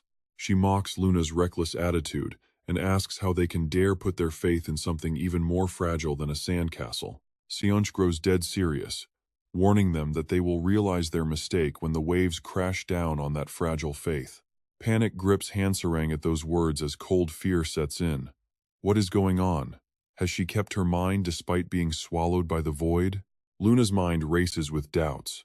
Have they completely misunderstood this whole phenomenon? Sionche simply sneers and calls them complete idiots. They are just fools making wild guesses and confidently leaping to conclusions. But then, she drops the cold, hard truth. Their anomalous blessings are only the beginning. In gamer terms, it is like a newbie who has just reached level 1. Luna observes the woman, noting the thick bloodlust rolling off her and how directly she targets the players. Unresolved questions pile up in Luna's mind. She clearly holds a deep grudge against them. Is this really the work of the anomaly? Or does it only affect bloodthirsty NPCs like her? Hanserang takes a fighting stance and yells to forget about that stupid anomaly. This boss came here for a fight anyway. Ready to take on any enemy, she decides to punch first and ask questions later. With explosive speed, Hanserang charges straight towards Sionche, throwing a devastating punch with her heavily spiked gauntlets. Hanserang puts immense force into her strike, as if trying to shatter anything in her path. But Sionche calmly dodges with her folded fan. Seeing Sionche completely unfazed only infuriates Hanserang further, prompting her to snap at the woman to stop showing off. Is that fan really her weapon? The harder Hanserang presses the attack, the more effortlessly Sionche avoids every strike, looking completely relaxed and unbothered. With a cold whisper, Sionche calls her pathetic. Snapping her fan shut, she swings it to deliver a brutal, bone-shattering strike directly across Hanserang's face. The impact leaves her heavily injured, coughing up a mouthful of bright red blood. Sionche pulls back as Hanserang stumbles several steps away. Wiping the blood from her mouth, she mutters that the hit actually stung. She asks if there are hidden needles in that fan. Suddenly, Hanserang is hit with an overwhelming wave of dizziness. Her legs give out, forcing her to collapse onto the ground before Sionche. Covered in cold sweat, she pants, wondering what is happening. Just one strike wiped out nearly her entire health pool. Her HP is almost depleted, leaving only her mana intact. Luna rushes in from behind, channeling energy to heal her. She scolds Hansarang, telling her to use her brain before charging into battle. Where did all that composure training go? Activating Divine Life Force. Heal. Hansarang offers a weak thank you, admitting she just cannot hold back when she gets angry. Slowly, her health bar begins to recover. With an embarrassed laugh, she jokes that she is just like Pistic, proving they are a match made in heaven. Luna can only sigh in sheer disbelief. Luna sighs, joking that she really wants to smack her right now. Once they regroup, the three of them and Pero gather to form a plan. Luna confidently suggests it is time to swallow their pride and gang up on her. Since a one-on-one is impossible, a three-on-one might give them a fighting chance. Ingongdu hesitates, admitting he is not so sure and still believes they should wait for Pistic to arrive. Hansarang rallies them, saying they cannot just run away without even trying. Meanwhile, Xianqi stands there in chilling silence. Unfurling her fan, she speaks with deep contempt, calling them pathetic for thinking that working together would give them a chance. Xianqi dares them to come and prove it, calling them miserable clowns. On that cue, the three of them charge forward in unison. Ingongdu unleashes the power of his sword with the 24 Plum Blossom style. A single swing creates thousands of sharp, devastating strikes. Plum Blossom Dance. She does not even budge, effortlessly using her fan as a shield to block the oncoming assault. Suddenly, Xianqi notices something. Hansarang has already leaped high into the air, activating her skill to hypnotize the cult leader. Demon God Descent. Hansarang's hair and clothes transform instantly as she reaches out her hand to unleash a surge of dark magic. A blinding light radiates from Hansarang's body as she commands her divine magic to unleash its fire. Instantly, a massive sphere of energy resembling a giant sun crashes down from above. The massive energy hurtles straight down towards Xianjie. Only when the sphere is inches away does she finally look up, right as it crashes into her. The horrific explosion craters the entire ground. Hansarang slowly descends as dust and debris swirl, but Xianjie's shadow still looms behind the thick haze. Folding her fan, she provocatively asks if that is what they call magic, claiming she has never seen such a weak power before. Hansarang is left in disbelief. Did that massive strike really do absolutely nothing? Sensing the thrill, Luna dives in to attack Xianjie from above. Luna mockingly calls them completely ignorant as her hair color and outfit begin to transform. With a surge of power, she unleashes her next skill. She asks if they have ever seen the power of the divinity of life, right before a massive explosion erupts. Suddenly, a hand grips Luna's throat and lifts her up. Xianjie admits she has never seen that power either, choking her to breathlessness. Xianjie only gets more brutal, mockingly questioning if this is the supposed divine power of life. It is clear she has just been playing cat and mouse with them this entire time. She sneers, pointing out that she is holding their life in her hands, making their so-called divine power look completely pathetic. Luna struggles helplessly, completely trapped as Xianjie lifts her high off the ground with no way to escape. Another girl looking exactly like Luna suddenly appears. In a cold voice, she demands to know why they are doing this. This other Luna openly challenges her, bringing up her claims about this strange phenomenon being like some low-level beginner. She asks how Xianjie is any different from those beginners. In the blink of an eye, Xianjie dashes down to the ground, brushing off the question as completely ridiculous. Xianjie calmly agrees to answer. Luna is left completely stunned by her absurd, lightning-fast speed. Xianjie merely steps back, yet the shockwave is enough to throw Luna completely off balance. She is casually flexing her overwhelming power. She explains that the first step involves the anomaly of the void, where they transform and slowly lose their minds. Luna coughs up blood as she is blown back. Xianjie casually continues her explanation, noting the second step is awakening the anomaly. Through the void, they forge a brand new ego, reborn as entirely new entities. Suddenly, a strange object streaks across the air at lightning speed. Xianjie ducks to let the projectile pass. Hansarang reaches out her hand, controlling its flight path. Dozens of these sharp weapons hover around Hansarang, completely under her command. She locks her target directly on Xianjie's position. Xianjie remains completely relaxed, bringing up the third and final step, awakening the anomaly. With a simple flick of her fan, she sweeps all the incoming weapons aside. Hansarang is left completely dazed by this terrifying display. Before she can even react, Seonjae has already vanished and reappeared right behind her back. Seonjae raises her leg, explaining that at this final stage, they are fully complete reborn as elite predators, destined to hunt down other players. A brutal kick connects right in Hansarang's back, leaving her completely defenseless. Hansarang crashes into the dirt, kicking up a massive cloud of dust. Brandishing his sword, Ingong finally charges into the fray, screaming in absolute rage. He bellows that he does not care about elite predators hunting players. He demands to know why she brought such a terrible disaster upon their peaceful land. Ingong is determined to get justice for all the innocent people who had absolutely nothing to do with this war. He demands to know why she turned them into zombies. Seonjae just rolls her eyes in amusement, mockingly asking what he just said before revealing her true motive. She explains that their sole objective is waiting for the void to fully awaken. While others use this chaotic time to train or build armies, she has other plans. She views everything like a game, admitting she is simply doing this to kill time and have a little fun. Catching him completely off guard, Seonjae strikes. With a mere nudge of her hand, Ingong is sent flying a massive distance. Seonjae mockingly asks if they finally get it, noting that is the only reason she burdened herself with answering their ridiculous questions. She recalls the moment Luna asked that absurd question, and how she condescendingly decided to give them an answer anyway. Seonjae reminds them that this is all pure entertainment to her, forcing everyone to submit to her overwhelming power. Suddenly, a sinister smile spreads across her face. She mockingly thanks them, treating them like mere tools. She notes that their meaningless resistance actually served a great purpose, allowing her to accurately measure her own explosive power. Filled with excitement, Seonjae declares that she will force even that legendary star to kneel at her feet. She can barely contain her excitement, but as she boasts, Ji-woo suddenly steps out of nowhere, coldly daring her to repeat those exact words. Seonjae leaps back in shock, unable to see who is behind her. She panics, wondering who just spoke and how they got behind her. In her panic, Seonjae bumps right into him.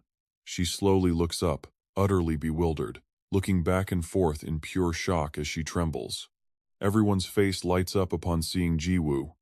Raising his wooden club, he swings it straight down, striking her before she can even defend.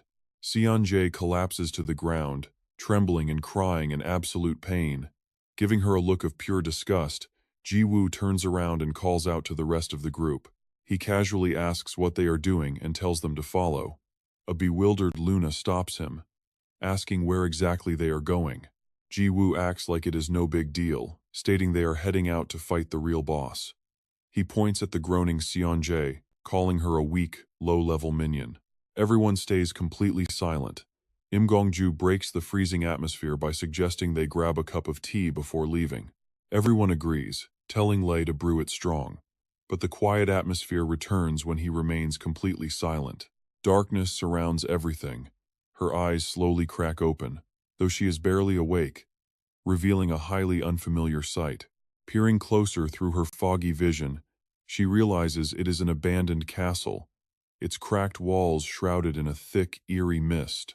Seo Jeonchae suddenly snaps awake, looking completely bewildered. What is this place? She wonders. She sees everyone casually resting together after the building was demolished by her. Hearing her wake, Ji-woo laughs out loud and points out she is finally awake. Han Sarang chimes in with a laugh, while Im Gongju adds with a playful tease that she woke up much faster than expected. Martial artists really do recover fast. Seo Jeonchae looks increasingly confused, staring down at her bound arms as she questions her situation. Could this be the heavenly net silk? Seo Jeonchae grows increasingly panicked as Ji-woo steps up to smugly tease her. Im Gongju warns that this binding makes movement impossible. Though Seo Jeonchae is screaming inside, she tries her absolute best to stay composed. She asks who they are and what they want. Ji-woo replies with a mocking smirk, asking if it is not obvious that they are here to interrogate her. Seo Jeonchae lets out a heavy sigh, calling their torture threats pathetic and telling them to just do whatever they want. Ji-woo is visibly annoyed by her stubborn attitude. Im Gongju quickly steps in to warn him that this woman is highly unlikely to break. This makes Ji-woo look back, and with a dead serious expression, he begins to recount the lady's brutal past. Even before the anomalies appeared, she was famous as a legendary Iron Woman who could endure the most painful tortures without uttering a word. Jiwoo seems entirely unfazed. Really? Is that so? He simply reaches deep into his cloak to pull something out, which turns out to be an ordinary feather. He waves it right in her face to tease her as a brand new item appears.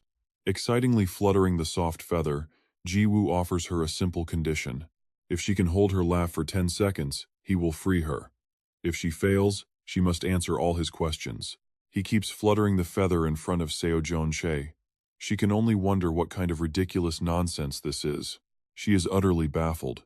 Is this guy seriously trying to threaten her with a feather? She asks if they are joking. Cold sweat pours down Seo Jeon-chae's face. She wants to speak but is utterly speechless, especially since the guy standing before her is wearing only underwear and a cloak. There is definitely something wrong with him, and the other three nod in agreement. She is practically shaking with pure rage. Why are they nodding so seriously, as if this is completely normal? She realizes she is surrounded by a bunch of absolute freaks. Jiwoo brings the feather closer and closer. In her head, she curses, unable to stand this highly humiliating form of torture. She would honestly rather be burned alive. She continuously curses in her head as the soft tip gets way too close. The feather makes direct contact, slipping right into her nostril. Jiwoo wears a highly mischievous grin at his grand success. Seo Jeon-chae breaks out in a heavy sweat, nervously swallowing her spit. Jiwoo only tickles her nose with even more enthusiasm. Her tied hands start to twitch. Seo Jeon-chae clenches her fists as hard as possible, desperately trying to suppress a massive sneeze. Closing her eyes, she tries to mentally reassure herself to remain absolutely calm. She tells herself she can handle this foolishness and refuses to be shaken by a childish trick. If she simply ignores him, he is bound to get bored and stop, making her think she is about to win. Yes, exactly. She must show no reaction. She forces herself to hold back with every ounce of strength.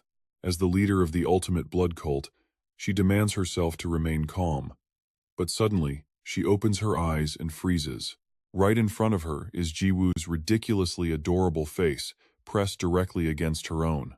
He looks straight into her eyes for the final blow. Gosh. Just seeing his face makes Seo Jeon-chae laugh until she cries. Having gotten exactly what he wanted, Jiwoo triumphantly waves his feather and laughs out loud, mocking her and shouting that she finally cracked a smile.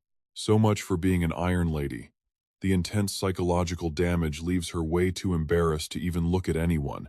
After enduring the humiliation, Seo Jeon-chae finally gives in and tells them to go ahead and ask whatever they want to know. She remains incredibly stubborn, claiming she is only doing this because she is bored, though she is clearly compromising.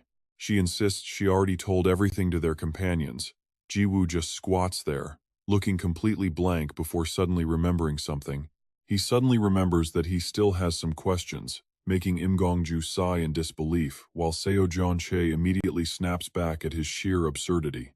She scoffs at them, calling them pitiful humans and warning that they should not be relaxing like this. She starts revealing the truth to strike fear into Jiwoo, stating that the dangerous anomalies are spreading across every single dimension as we speak. As Seo Jeon-chae's words sink in, everyone in the ruined room is left completely speechless with their mouths wide open. On top of that, the remnants of the void are approaching, and everyone instantly realizes she is telling the absolute truth. Shifting to the towering peaks of the Dragon Clan's territory, a strange purple light suddenly flashes in the sky, shooting a round, spherical object down to the earth below. It hurtles down at a breakneck speed, crashing directly into a nearby mountain. The mountain caves in, leaving that purple sphere right in the center. A strange, crackling energy wraps around it, as if incubating some bizarre, foreign creature. In an instant, it shatters into a million tiny pieces. Out from that purple sphere crawls a terrifying void remnant. Over on Vanub, the volcanic planet of steel, that same purple sphere appears. Now, it hurtles down toward a high hill nearby. Tervez slowly crawls toward the purple sphere. He grimaces as he watches a grotesque void remnant emerge from inside. The ruler of steel and fire, a legendary blacksmith who is half dwarf and half giant. The creature looks up at Tervez, showing a massive difference in size. The void remnant suddenly flashes a twisted, creepy grin, as disgusting black fluid begins to ooze from its eyes. Despite its tiny body, it channels its energy directly into Tervez, a strange, ominous purple power. Ding! The anomaly has officially begun. The moment he absorbs that power, Tervez grows unnaturally strong, his muscles instantly bulging. Tervez lets out a wild, primal laugh, drool spilling uncontrollably from his mouth. His eyes bulge as his laughter grows more and more maniacal by the second. Ha ha ha! Meanwhile, in Asgard, under a star-filled night sky, a crowd of apostles gathers to surround the grotesque void remnant. The three Vanir holy maidens join them, staring intently at the creature. As the void remnants spread across different dimensions, that same eerie energy begins to envelop the apostles and the three holy maidens.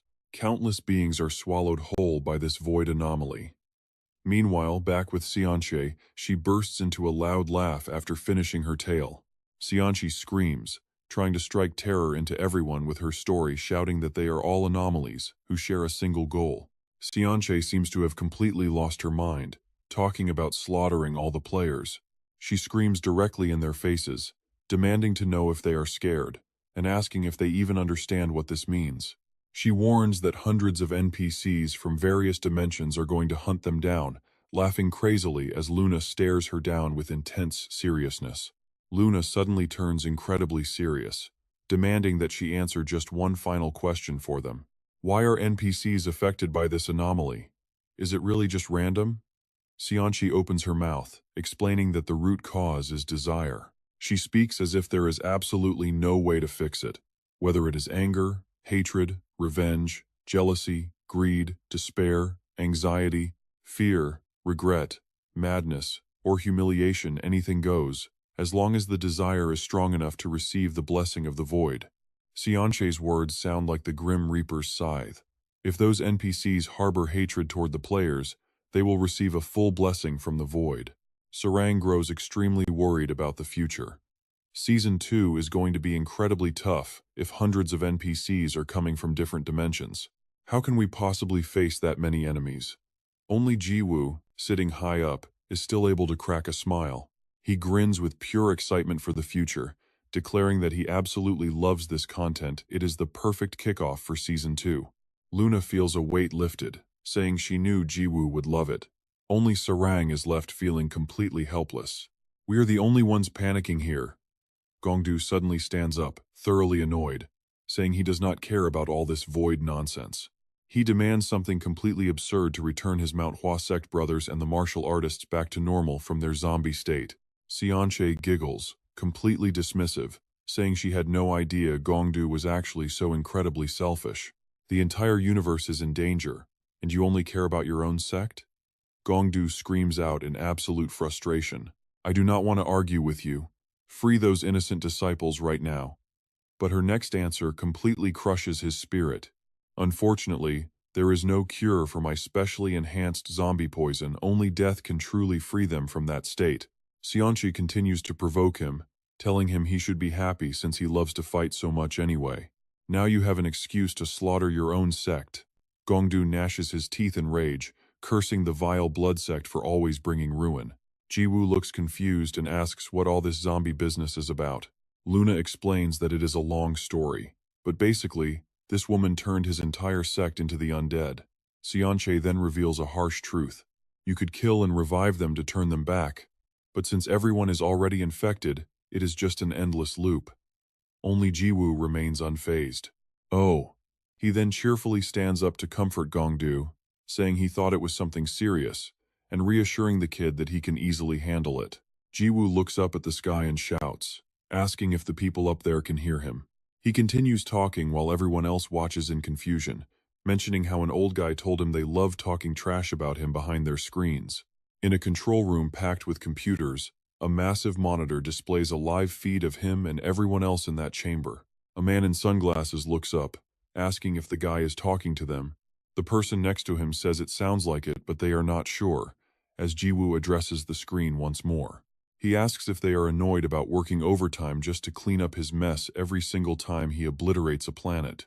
The sweat-drenched monitor supervisor stared in complete confusion, having no idea what was happening, while Ingong-du looked on blankly as Ji-woo raised his wooden club with a wry smile. "What are you doing, Peace?" With eyes sparkling with hope, Ji-woo resets everything in an instant, bringing the entire world right back to normal. He raises his club even higher and issues a command. "All right, listen up, Chrono Life employees," Ji-woo says with a sheepish grin. "It looks like everyone is pulling another all-nighter today." Instantly, a brilliant beam of light shoots out from the club. Carrying Ingong-du along, he slams his club violently against the ground, unleashing a shockwave so immense that everything shatters into countless pieces. Seonjae is left completely stunned, unable to comprehend the chaos unfolding simply because it all happened too fast. Ingong-du is blinded by the blinding flash of light, while Ji-woo wears a deeply satisfied smirk. Both humans and beasts close their eyes, bracing themselves to be warped away to a new destination. That single strike unleashes a wave of terrifying destruction, tearing through the surrounding areas. It doesn't just shatter the ground of one region, it shakes the entire globe, threatening to rip the planet apart from that single blow. With just one smash, the game monitors are left in tears, cursing that absolute bastard. Right after, the system congratulates the team on their confirmed overtime. Meanwhile, the shattered fragments of Earth fly off into deep space. And just like that, the Mura martial arts continent explodes into stardust. Soon, a lush green forest and clear skies reappear. One day later in real time, following a brutal night of overtime for the Chrono Life staff, the Murim realm is fully restored. The martial artists are finally cured of their zombie mutation, and peace returns to the martial arts world. Every single martial artist in the realm is absolutely overjoyed to finally regain their human form. Meanwhile, a bizarre black tentacle suddenly appears. With the server back online, this is actually Ji-woo's tongue, which he uses to strike down the remnants of the void. Cold sweat pours down his face as he greedily pinches his nose to block the stench. With his nose pinched, Peace patrols every dimension he can access. He uses his tentacle-like tongue to suck in the void remnants, slowly dissolving them. Then, a system alert announces that he has absorbed the target's levels and stats. Peace, God of Chaos, level 15,367, Strength, 450, 6,741, Intelligence, 594,899, Accuracy, 213,764, Agility, 280,435, Constitution, 150, 6,605, Wisdom, 450, 4,875. Chaos God Peace reaches level 18,751. Strength, 502,652. Intelligence, 600,012. Accuracy, 250, 1,678. Agility, 302,254. Constitution, 196,567. Wisdom, 480, 3,234. As the alert confirms the void remnants on Dragon Hill are cleared, Ji-woo retracts his tongue and lands safely. Gallardo cutely expresses her gratitude. "Thank you so much for saving Dragon Hill once again," she stammers, while Ji-woo plugs his nose against the awful stench of the void. "Oh, it was nothing," he groans. The foul odor of the void remnants tortures Peace's nose once again. After a moment, Ji-woo pulls himself together and stands tall. "All right, this dimension is cleared. Let's head to the next one," Ji-woo says. Gallardo nods eagerly, her eyes swirling with power as she activates her dimensional traveler skill. Hovering high in the air, the giant dragon god Gallardo prepares to cast her unique skill. As a dimensional traveler, she can warp between realms.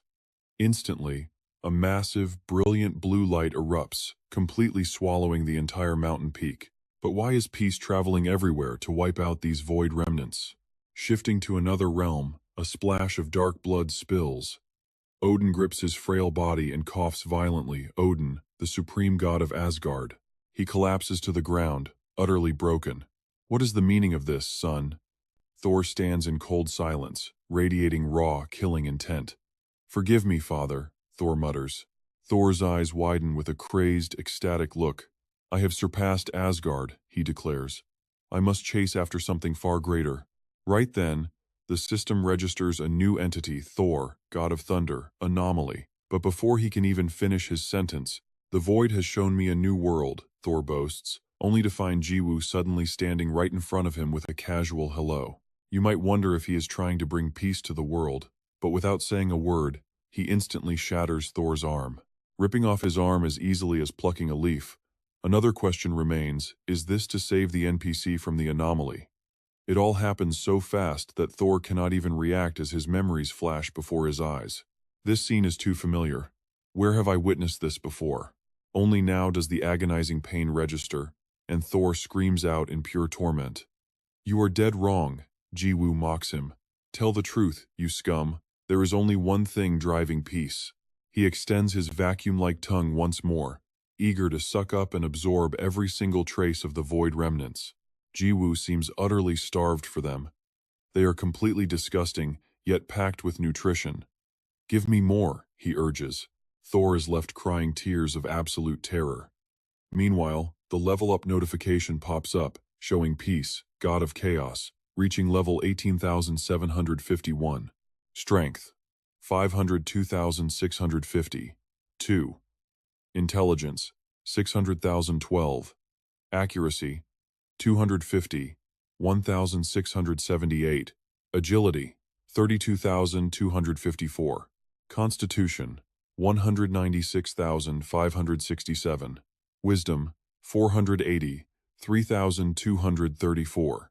The epic grinding journey of peace has officially begun. Gazato floated silently in the void of floor 99. The moment Thor snapped back to reality, he leaped backward.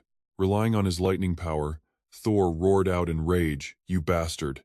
He slammed his hammer down, engulfing Yuan in a massive storm. Thor acted tough in front of Yuan, but anxiety crept into his mind.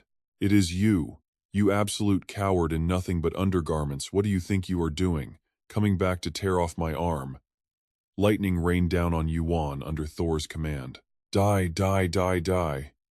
But suddenly, Yuan appeared right behind him, leaving Thor completely stunned as he complained about the noise.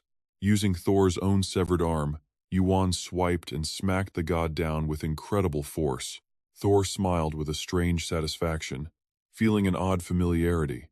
But when Yuan called his name, the god flinched in absolute terror. "Hey," Yuan muttered with a chilling grin, "tell me where the void remnants are, and I might just go easy on you." Thor trembled, stuttering out that he believed it was in the northern temple of Helheim. Having got what he wanted, Yuan smiled cheerfully. "Great, thanks for cooperating. Here is a little reward for your effort." Thor did not want it, but he had to take it. Thank you," Thor stammered. But Yuan still used his soul-absorbing tongue to latch onto the god's head. Thor broke into a cold sweat, tears streaming down his face. "Wait, I thought you would spare my life if I told you where it was." Yuan put on a terrifyingly cold expression. "Oh, who in their right mind would keep a promise to a villain?" As Thor angrily threw his severed arm aside, his body began to disintegrate into nothingness, cursing Yuan as a petty demon. Right away, the system awarded points to Yuan, notifying him that he had absorbed the target's levels and stats. Chaos God level 19,000, with over 500,000 strength and stats off the charts. Even with hundreds of thousands in constitution and wisdom, the system warned that the massive level gap heavily reduced his absorbed stats. Disappointed, Yuan pulled back. "Damn it, that was practically worthless," he grumbled. He then turned to Odin nearby, announcing that he was heading out to deal with the void remnants. Once Thor revives, gather the troops and do whatever it takes to stall him. Undead can revive, but these anomalies cannot. Odin sat there in utter confusion over those strange terms. In the blink of an eye, Yuan darted toward the northern region of Asgard at blinding, near-light speed, while on the ground below, a sword-wielding apostle dashed forward furiously. He mustered all his strength to slash down and destroy the void remnant. The beast panicked as its body began to tear apart. But instead of backing down, the void remnant swung its massive arm and backhanded the apostle. The impact was brutal, leaving his face bruised and battered as blood coughed up from his mouth. The monster grabbed him and threw him like a rag doll, leaving the other apostles staring in absolute shock. With their comrade on the very brink of death, all the remaining apostles drew their swords and bravely rushed the giant void remnant together. Unfazed by their numbers, the creature swung its elongated arms, relentlessly thrashing and kicking everyone in its path. The void remnant thrashed the apostles around, tossing them about like mere stuffed toys. As their ranks thinned rapidly, only a handful of fighters remained. The sky grew pitch black, and a thick, suffocating fog rolled in. The ground was littered with the fallen soldiers, with only the towering void remnant left standing amidst the carnage. Drenched in sweat, the dark beast slowly scanned the battlefield before baring its razor-sharp teeth in a grotesque, mocking grin. Deep inside its throat, a hideous eye peeled open. Its laughter grew louder, fully convinced it was the undisputed king of this place. Now watch, while the void remnant was still celebrating its triumph, a calm voice echoed from the shadows nearby. Quite the set of lungs on this guy. The beast spun toward the sound, its twisted grin still plastered on its face. In an instant, the void remnant lunged straight at Yuan, ecstatically delivering a brutal slap right to his face. It expected to see him crumble in despair. But staring back at Yuan's completely indifferent face, the monster realized something was terribly wrong. Its grin vanished. Yuan calmly looked at the beast, asking what it was trying to do. Shaking off its confusion, the creature unleashed a rapid flurry of heavy punches, landing blow after blow right on Yuan. Yuan just stood there and took it. Meanwhile, the battered apostles began to regain consciousness, wondering who this mysterious fighter was. His face remained completely blank under the barrage. Watching this, one of the injured apostles grew extremely worried. He isn't even fighting back, he's just taking the hits. He probably died on the very first blow. As the monster confidently leaned in close, Yuan tilted his head, complaining about the dizziness, before slamming his forehead right into its giant eye. The apostles stared in absolute disbelief. The creature shrieked in agony, clutching its face as it stumbled backward. Unbelievable, one gasped. That monster didn't even flinch when we hacked at it with swords, and yet, a single headbutt from him was somehow enough? Ji-U then unleashes his magical, greedy tongue to devour the startled void remnant, shocking the beast completely. It slowly fades away as it gets sucked into his tongue. Instantly, system notifications pop up, showing Ji-U's stats skyrocketing at an absolute crazy rate. You have successfully absorbed the target's level and raw stats. Chaos God level 19,234, Strength 502,000, Intelligence 600,000, Agility 302,000, with Wisdom at 483,000. His overall stats reach an insane peak. Chaos God is now level 21,000, with Strength over 515,000, and 1935 Agility. With stats like 315,000 and Intelligence over 500,000, Ji-U falls into a deep silence. My leveling speed and stat growth are definitely starting to slow down now. Euros agrees. Yeah, at first, a single hit netted you at least 5,000 levels. Ji-U grimaces, his face entirely scrunched up in frustration. Ji-U crosses his arms, thinking deeply.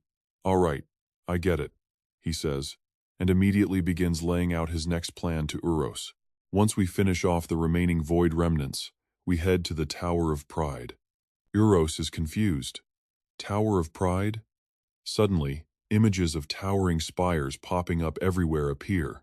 Their massive height leaves the local villagers completely stunned as Ji-U explains the details of the Tower of Pride to him. In the Tower of Pride, the highest level you can reach is 9,999. It is the absolute perfect place to farm. Euros gets excited at the idea. Sounds like a plan. It has been a while since we grinded a dungeon. Meanwhile, in another area, at the same time, the other members of Peace's team, including Han Sarang, stare at the massive structure. She looks up at the towering spire. It looms giant and imposing, completely dwarfing Han Sarang's small figure. The Tower of Pride. Her face is filled with pure shock. Wow, so this is the Tower of Pride? It is huge. Han Sarang walks away dejectedly, grinding dungeons alone making her remember her newbie days. Han Sarang lets out a long, heavy sigh of exhaustion. Before meeting Peace, she did nothing but farm solo because nobody wanted her in their party. She remembers her painful past when some jerk even spat on her. Ugh. Han Sarang had to swallow her pride. She was even mocked and kicked out by a trash player, told to get lost. You total noob. You are officially kicked out of our party. Though Han Sarang felt a bit of regret, she still tries to comfort herself. It is sad that she cannot play with peace for now, but sometimes, going back to the start is good. The scene of Jiu raising his wooden stick reappears. To free the continent of Mion from the zombie plague, Peace had literally destroyed the entire planet. The moment he slammed his wooden stick into the ground, a powerful energy transported everyone to a completely different location. The four met in an open field that night. She was incredibly surprised and anxious, asking if they should really split up and level up entirely on their own. Han Sarang had so many questions, asking if she was serious and why. Luna simply kept a cold, emotionless face under her questioning. Luna lets out a long, heavy sigh. She answers tiredly, asking if the reason is not already painfully obvious to everyone. We need to prepare our characters to face the final boss of Season 2, she says, laying out the harsh reality of their situation. Even we have less than 30 days left before the void awakens. If we jump into battle in our current state, you, me, and Pero will contribute absolutely nothing. Luna points out they would just end up standing on the sidelines cheering Peace on. While everyone else looks worried, Jiu just picks his nose. But Luna remains completely firm in her decision. I refuse to step into the final chapters of Season 2 in such a pathetic state. I truly love Chrono Life, maybe even more than Peace does. Luna feels a bit of regret knowing she has to do this alone. I want to do everything I can to protect this world. Han Sarang tries to persuade her, saying that is why they must stick with Peace. Is not grinding with him still the absolute fastest way to level up? But Luna coldly shuts her down with harsh words. How long do you plan on riding his coattails? Han Sarang can only stare back at her in silence. Luna continues, stating that since Season 2 started, the gap between them and Peace has grown wider than ever. They have no way of helping him in team fights anymore. And due to the level difference, we cannot even share the experience points. She tries hard to make everyone understand the situation. At this rate, Peace would just have to carry us through everything, but she refuses to become a useless burden. Luna also mentions Jiu, making him pause. She explains that Peace needs to level up in the remaining time, and dragging them along would only waste his precious grinding hours. After she finishes speaking, a heavy silence falls over the group. It is only then that Luna finally cracks a smile. My goodness, I ended up talking much longer than planned. Either way, there is only one thing left for us to do. She then assigns tasks so everyone can execute the plan, which is to split up and conquer different floors of the Tower of Pride individually to maximize their training. Finally, Luna says her goodbyes and turns to leave. Until they get stronger, all party activities are officially suspended. See you in a month. Sarang Han frantically calls after her, panicking at the thought. Wait, Luna, hold on. You really want us all to split up like this? I get why Peace is doing it, but you, me, and Pero could at least grind together. But she just casually turns around to reply. Why should I even be in a party if Peace isn't there? With that, Luna just winks at her. To be completely honest, I actually prefer going solo. Back in reality, Sarang Han mimics Luna's smug expression and voice. And honestly, she mocks. I prefer going solo. She seethes inside at that snobbish witch, grumbling with every step she takes. She has absolutely zero loyalty. Sarang Han swears that ambitious woman only cares about staying glued to Peace's side. She cannot stand that girl or her ugly slit dress anymore. And just like that, Peace's party splits up to grind levels. Sarang Han suddenly stops right in front of the massive entrance to the Tower of Pride, not really knowing much about this place yet. Slowly, the door creaks open, letting thin beams of light pierce the darkness inside. She takes a cautious step forward. Hello? She calls out, her heart hammering with anxiety as she peers inside. There, floating right in front of her, is a white rabbit. The creature opens its eyes and speaks, welcoming the adventurer as the White Rabbit, guardian of the Tower of Pride. Standing alone with the floating bunny in the empty hall, Sarang Han feels a bit taken aback by its grand introduction. Guardian of the Tower? This rabbit sounds surprisingly serious. But then, Her eyes lock onto the two buttons on its vest. Her eyes widen as she recognizes the shape. Sunflowers. It immediately triggers a memory of when Jiu called Peacemaster. She remembers the teddy bear missing an eye, with a giant sunflower stitched right in the middle. She also recalls the mysterious prophet back in Asgard, who wore a sunflower pinned to her cloak. Sensing a familiar presence, she questions him. "Hey, you are Mage, right? Are you slinking around spying on people again?" Meanwhile, the White Rabbit slowly nods in response. An awkward silence fills the room. Breaking the quiet, the White Rabbit starts to explain the rules of climbing the tower. She snaps at him to stop playing dumb and ignore her, but the White Rabbit just keeps rattling off the rules. Players start on the first floor and ascend by completing the designated quests given on each level of the tower. Saranghan is too lazy for a long lecture. "Cut the act," she says. She knows who he is, and he is just overcomplicating things. The White Rabbit continues explaining the mechanics of the Tower of Pride, noting that there is absolutely no penalty for dying here. You can just try again, and if you return, you will be teleported straight back to the entrance of this floor. She crosses her arms, thoroughly impressed. Wow, this dungeon is incredibly generous. It seems like the developers are actually trying to help players level up. She glances around the empty space and asks the bunny, "Mage, where are all the other players? I thought the first floor would be packed." The bunny quickly corrects her, insisting he is not Mage, but the White Rabbit. She gets even more annoyed, telling him he should have removed those sunflower buttons before trying to make that claim. Irritated, the White Rabbit points toward the path, telling her he will not explain anything else, and she should just get moving. She reluctantly complies, shouting out to anyone listening as she walks away that the Tower Guardian is actually just Mage in disguise. She runs for her life as the angry rabbit chases her. Her status screen pops up, displaying her level 975 demon class. Next is Pero, the Dimension Eater at level 540. Each member of Peace's group, including Luna, is currently exploring the tower. Luna, the Goddess of Life at level 999, is also embarking on her own climb. The Tower of Pride looms over the village, but they have no idea their journeys will soon shake the entire Chrono Life player base. The scene shifts to another corner of Chrono Life, engulfed in a sea of roaring flames, where a man hammers away tirelessly at a glowing piece of hot iron. This is Thurves, sweating profusely as he delivers heavy, methodical strikes onto the metal below him. Suddenly, Thurves bursts into a wild laugh, his eyes wide as he grins with pure, maniacal delight. A dark purple aura wraps around his muscular arms. He mutters to himself, feeling the incredible surge of power, wondering if this is the blessing of the void. With this incredible strength, he believes he can craft the ultimate weapon.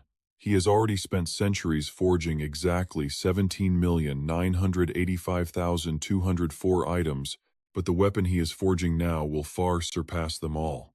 "This will be the greatest masterpiece in the entire universe," he proudly declares, raising the glowing, red-hot blade high into the air. He stares at it with absolute satisfaction. Nothing can compare to its perfection, and soon, his ultimate work will finally be complete. This ultimate weapon will easily surpass even the 99+ wooden stick, establishing absolute dominance over all creation. But before he can even lower his hand, a projectile flies in from a distance and slams directly into his new blade. In an instant, the pristine blade snaps clean in half, sending the broken tip clattering onto the ground. Thurs stood frozen in place, staring down at the weapon in his hands.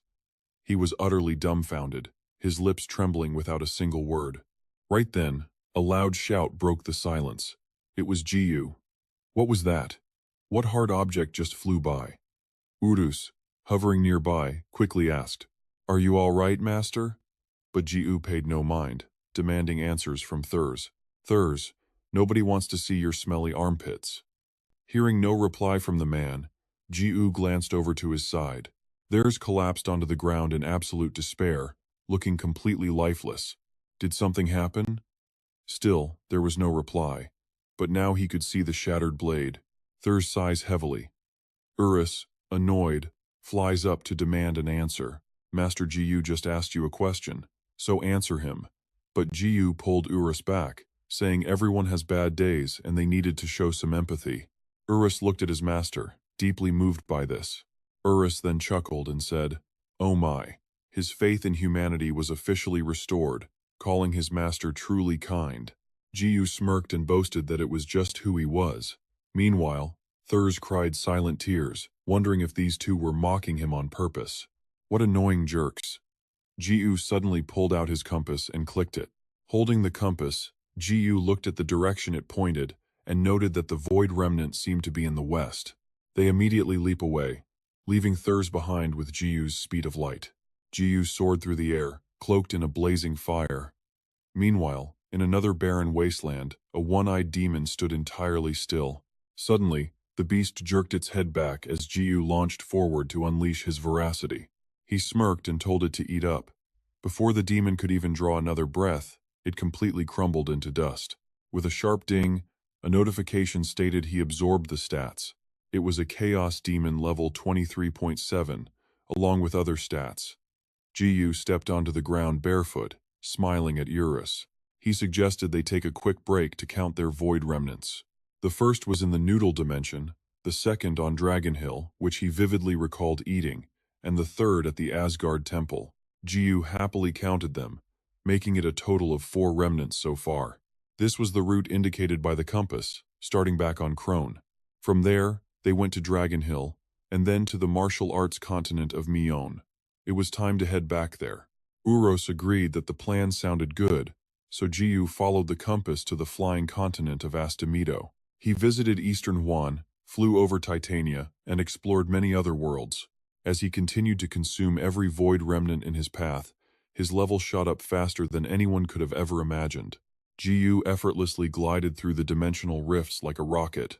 With every new world he passed, he felt a strange physical sensation. He could feel himself drawing closer and closer to the void itself.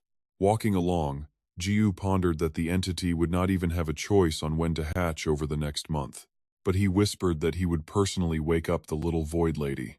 The scene then shifts to a massive tower piercing high through the clouds, where Sarang is slowly climbing up the stairs. Heading to the top floor, she suddenly stops in her tracks, looking up. Staring at the portal ahead, she wonders if it is a dungeon entrance, before stepping through it to look outside. Her jaw dropped in absolute disbelief at the stunning landscape. Sarang stares at the massive green field, wondering how on earth an entire forest could fit inside a single tower. The space inside is incredibly vast, even having its own sun, but a mysterious voice explains it is all created by magic. Its inner space is magical, with every single floor following unique rules. Sarang mumbles in surprise, and a system notification pops up before her. She has officially entered the first floor of the Tower of Pride, and she must clear the current quest to advance. The quest requires her to defeat 30 tower goblins.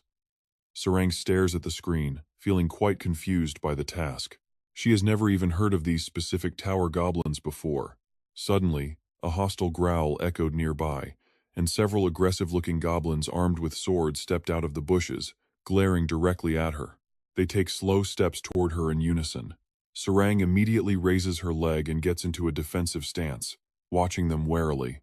She reminds herself that she has absolutely no experience dealing with these strange creatures.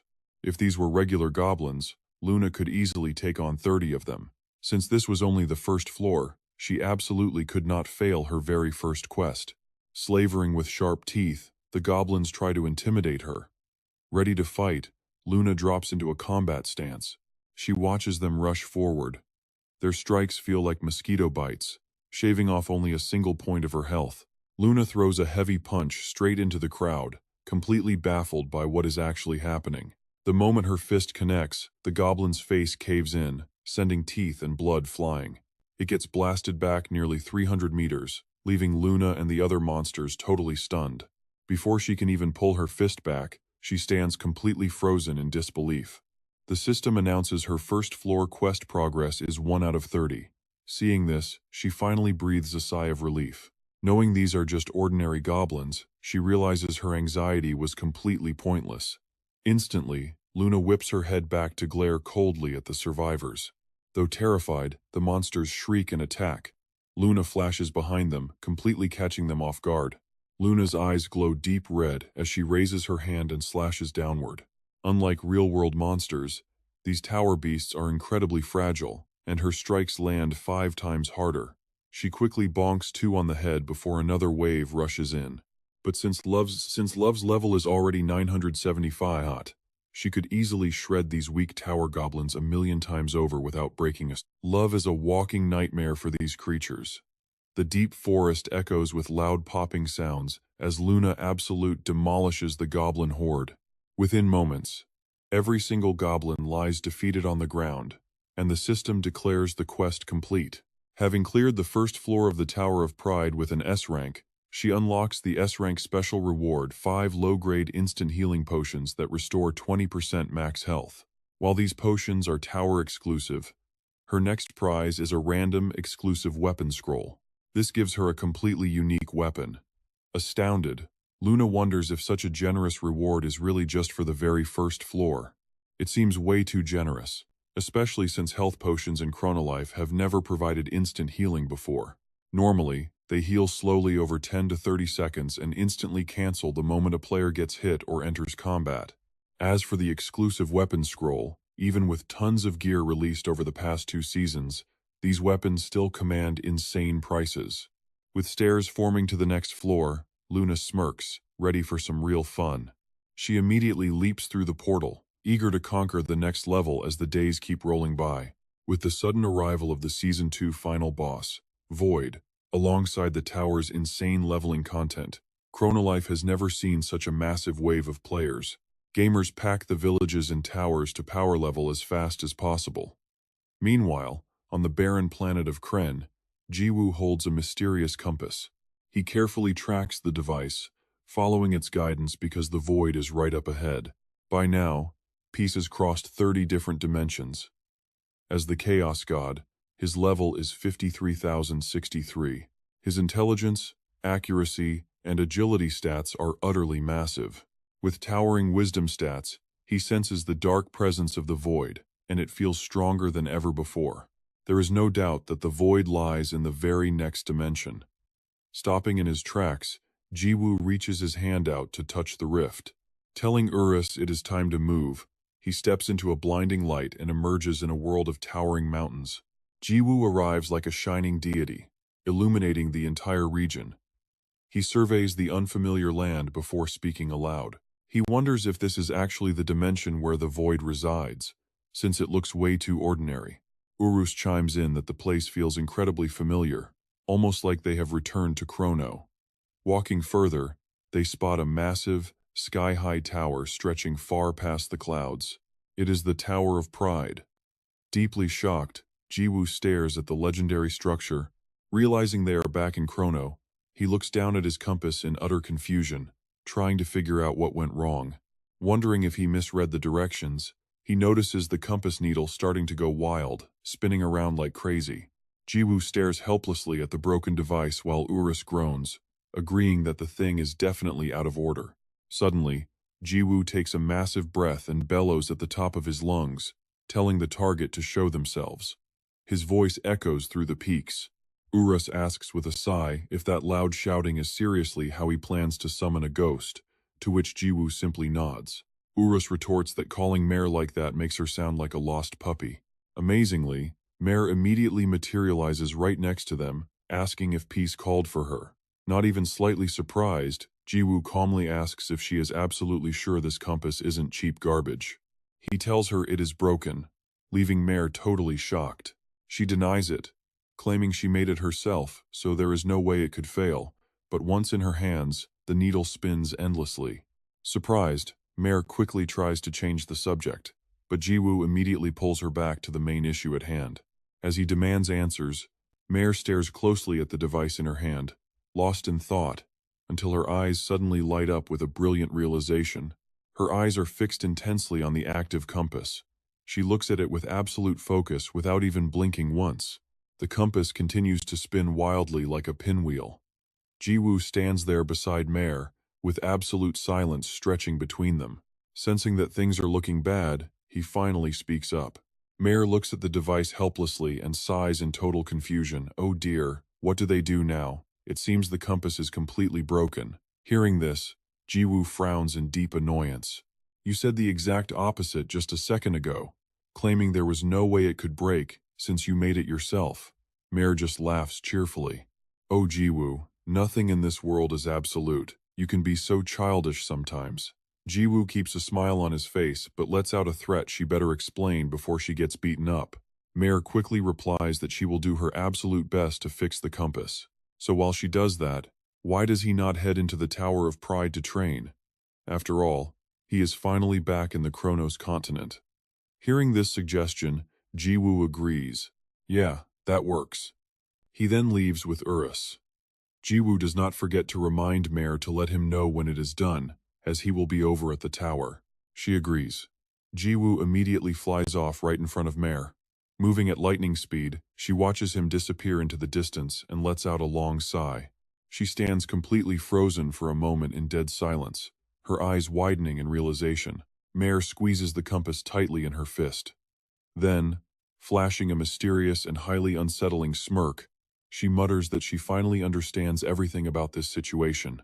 You are not the void. You are a parasite. How dare you lay your filthy egg inside my precious child? Meanwhile, inside the 12th floor of the Tower of Pride, the polluted swamp is completely blanketed in a thick, white fog. Suddenly, from nearby, two tattered zombies with glowing eyes come charging out, growling fiercely as they target the tower. And their target is none other than Mayan. Witnessing this terrifying scene, he remains completely calm, not moving a single muscle. Only when the zombies get dangerously close does he react. With a sharp smirk, he raises his staff, channeling a massive surge of brilliant, golden lightning. In an instant, countless bolts of lightning strike the monsters, instantly burning them into nothing but ash and dust. At the same time, another figure rushes forward like a flash of lightning. It is Mina, charging into the fray. Sword in hand, her eyes sharp and deadly. With a sudden burst of speed and a few swift, precise slashes, she shreds the zombies into tiny pieces before landing gracefully back on the ground, as if nothing had even happened. With the undead successfully cleared away, two glowing purple loot chests instantly materialize right in their hands. The system announces that the quest is complete, and they have cleared the 12th floor of the Tower of Pride with a B rank, earning the corresponding rewards. The item details pop up on screen. 5 tower healing potions that instantly restore 20% of maximum health. These items are restricted to the Tower of Pride. They also get a unique weapon scroll for a random unique gear, plus a 10% power scroll, which lasts for 10 minutes and is also limited to the tower. Staring at the epic loot, Mahian gasps in absolute delight, amazed that they got all of this for just a simple B rank clear. Standing right beside him, Mina smiles and agrees. This tower is absolutely amazing, and the leveling speed is actually insane. She adds that she has already swapped weapons 6 times, and she is not even bothering to upgrade her armor anymore because it is just a waste of inventory space. Now that the 12th floor is completely cleared, the portal to the 13th floor finally appears, ready for them to keep climbing. Let's go. A week after the Tower of Pride appeared, players have been grinding like crazy, with some even skipping sleep entirely. They are getting 10 times the experience points, 10 times the item drop rate, and special rewards for every single floor cleared. And yet, this is starting to make a few players feel uneasy. With rewards this generous, everyone is wondering how brutally difficult Season 2 will be. The strangest part is that the Tower of Pride was created by the main system itself, not the game developers. Down in the main plaza, crowds of players are bustling about, and their only topic of conversation is that mysterious tower. The system's support this time is definitely overkill, leaving many players with a lingering sense of dread. Still, they push through and grind as hard as they can, ignoring whatever secrets might be hidden. Every passing second is too valuable to waste on worry. This is the very first experience event in the history of Chrono Life. This is the only chance to level up this fast. Everyone has canceled their plans, some even calling off international trips just to join the massive event. On a beautiful day inside the game, bright sunlight bathes the landscape below. A very familiar figure suddenly steps into view. His worn, flowing robes flutter in the wind. Yes, the newly arrived player is none other than Jiwoo, carrying his legendary wooden stick. He stands there, a slight smirk playing on his lips as he gazes up at the massive structure. His player info pops up Jiwoo, the Chaos God. Scanning the towering structure from bottom to top, he mutters that he cannot even see the peak. Just how many floors does this thing have? Hearing his question, Urus chimed in. So, is he planning to grind the Tower of Pride? Jiwoo replies without a moment's hesitation. Of course he is. Hearing that, Urus's eyes instantly light up. By following the rules and climbing step by step? As soon as those words are spoken, Jiwoo hesitates for a second, totally caught off guard. Right after that, you show off your crazy, perverted side. So you just want to completely destroy the tower and climb it in one go? Urus continues. Exactly, he adds. How on earth did you come up with a plan that is so shameless yet so incredibly cool? Jiwoo answers back with pure satisfaction. I learned from the best. And with that, their conversation ends, no more wasting time. Jiwoo takes a hard step back, swinging his wooden stick.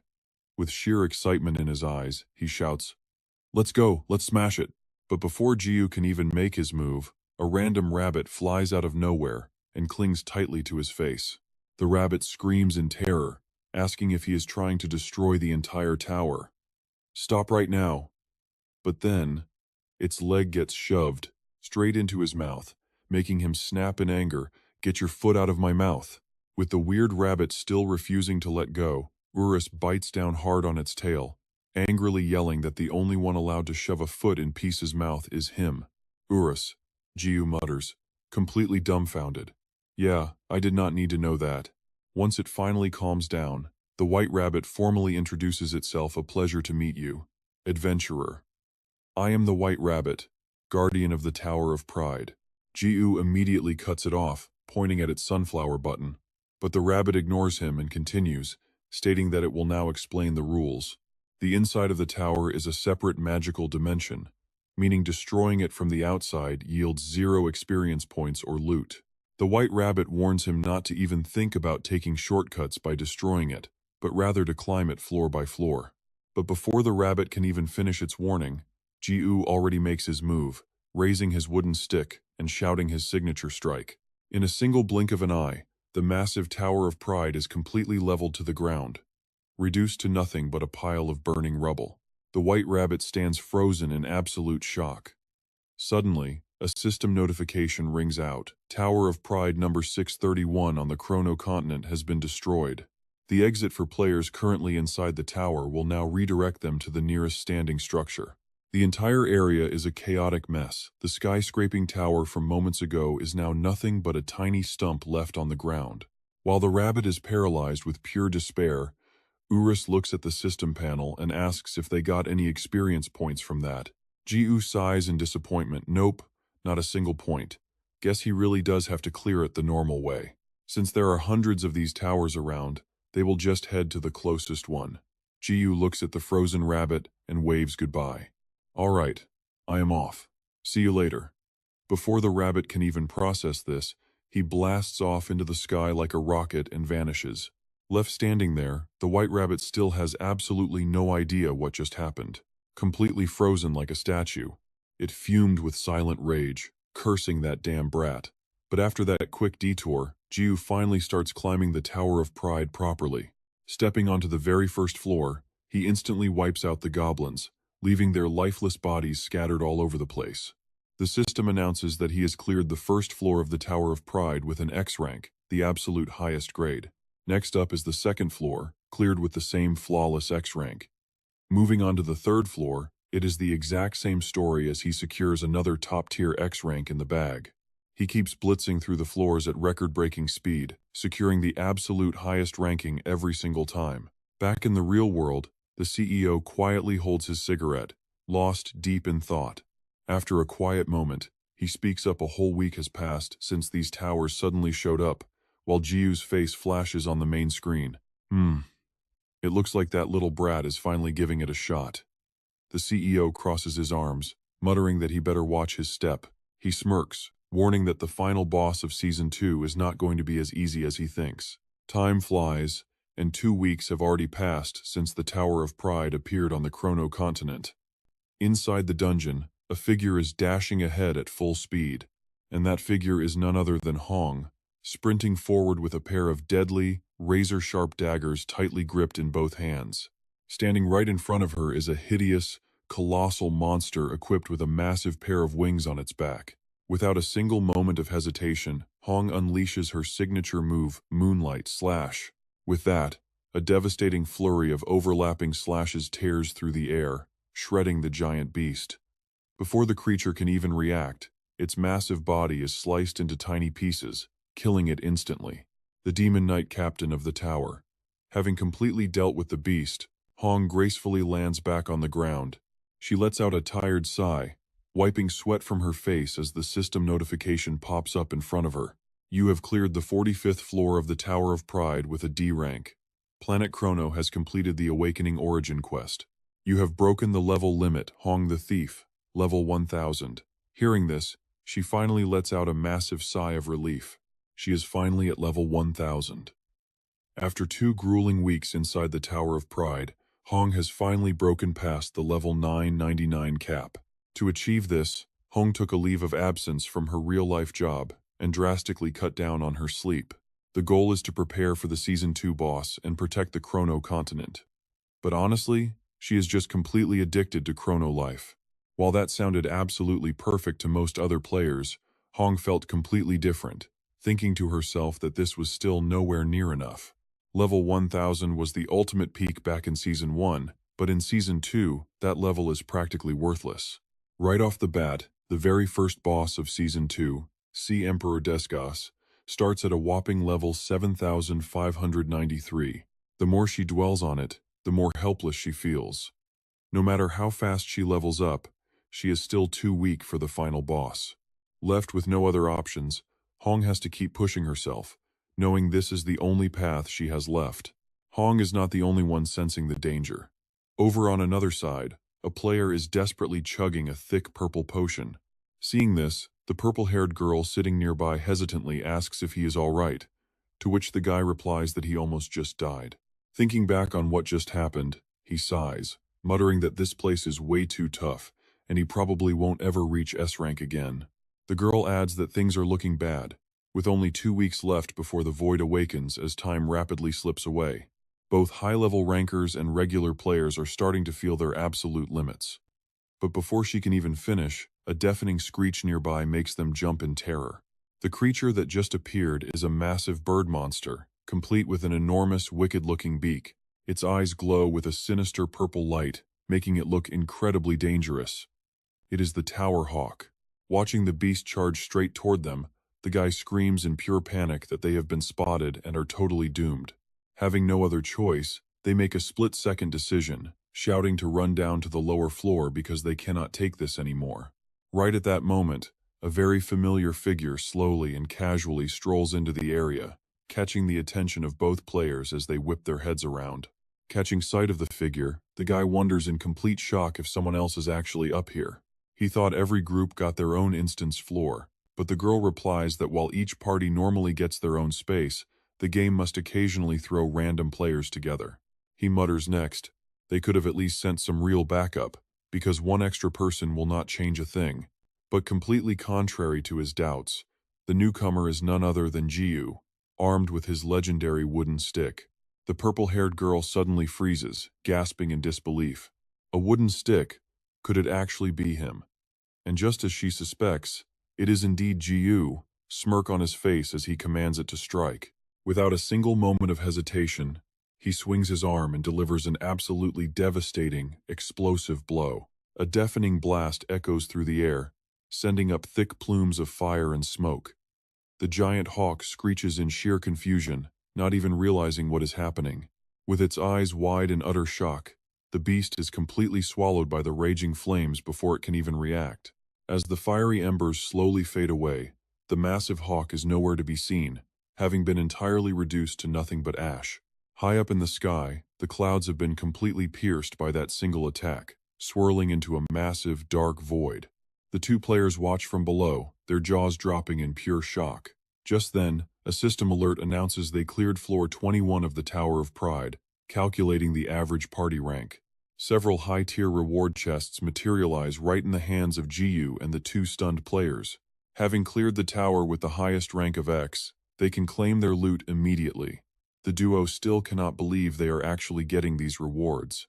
The chests spring open, revealing the legendary rank X clear rewards, followed by the detailed stats of each item. First are 10 giant healing potions that instantly restore 70% of max health inside this tower, followed by random unique weapon and armor scrolls, granting a random unique tier weapon or armor piece, alongside a selective unique armor scroll to choose any unique grade gear.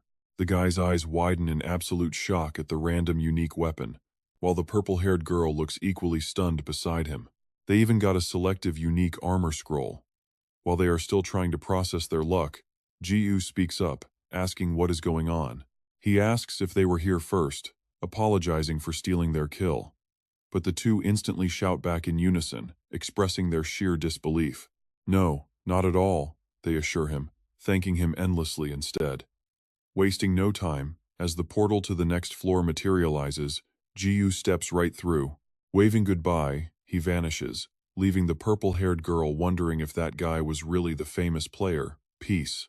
Her companion confirms it, saying he still cannot believe it and absolutely must tell the entire guild about party farming with Peace today.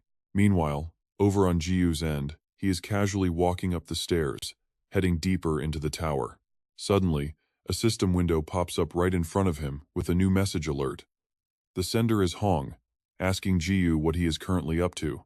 Urus asks in confusion who Yuna Hong is. So Jiu explains she is Hong, the leader of the Righteous Bandits Guild. Jiu replies that he is just climbing the tower, making her realize he is actually online and ask if he has some free time. She offers to meet him at the first floor of whichever tower he is in, making Jiu sputter in surprise while Urus gets annoyed on his behalf. Urus grumbles about who she thinks she is to demand his time, complaining that she is wasting his master's precious level-up hours. Jiu tells him to let it go since it must be an emergency, deciding to head down. Activating his exit command, Jiu instantly vanishes from the spot, teleporting back to the first floor. From the outside, the Tower of Pride is truly massive, piercing through the clouds with no visible peak. Inside, on the first floor of the tower, Jiu and Uros make their entrance. Hong is already waiting there, waving with a bright smile as she welcomes Peace. He blinks in surprise, asking what is going on and how she got there so fast. She is not alone, either 4 other players stand right behind her. It turns out she has brought the top guild alliance along. One of the men steps forward, explaining they are all here for the same reason, which catches Peace Jiu completely off guard. Wasting no time, Hong cuts straight to the chase and gets right to the point. She bluntly tells Peace they want to borrow his transcendent weapons. Hearing this, he still has absolutely no idea what she means. Transcendent weapons, he wonders, as Hong begins to explain. With only about 2 weeks left before the Void awakens, they have already hit a hard wall with their current gear.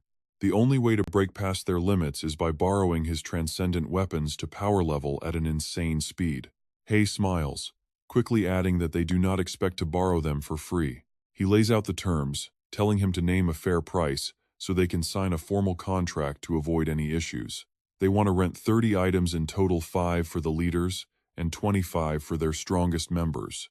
After listening to their pitch, Jiu rubs his chin with the same blank look, deeply in thought. Renting out transcendent weapons sounds like a huge hassle, he thinks, but then he suddenly remembers something and pauses. He looks over at Hong and asks her what level she is now, to which she proudly replies, she just hit level 1000 today. Jiu presses further, asking if anything weird happened when she hit level 999, like a giant blue 8-armed bald guy appearing. She looks completely baffled and says nothing happened at all, prompting Euros to whisper that the level 999 event must have stopped for other players. Since Jiu killed the job god, normal players can no longer receive the transcendent weapons they were originally destined to get.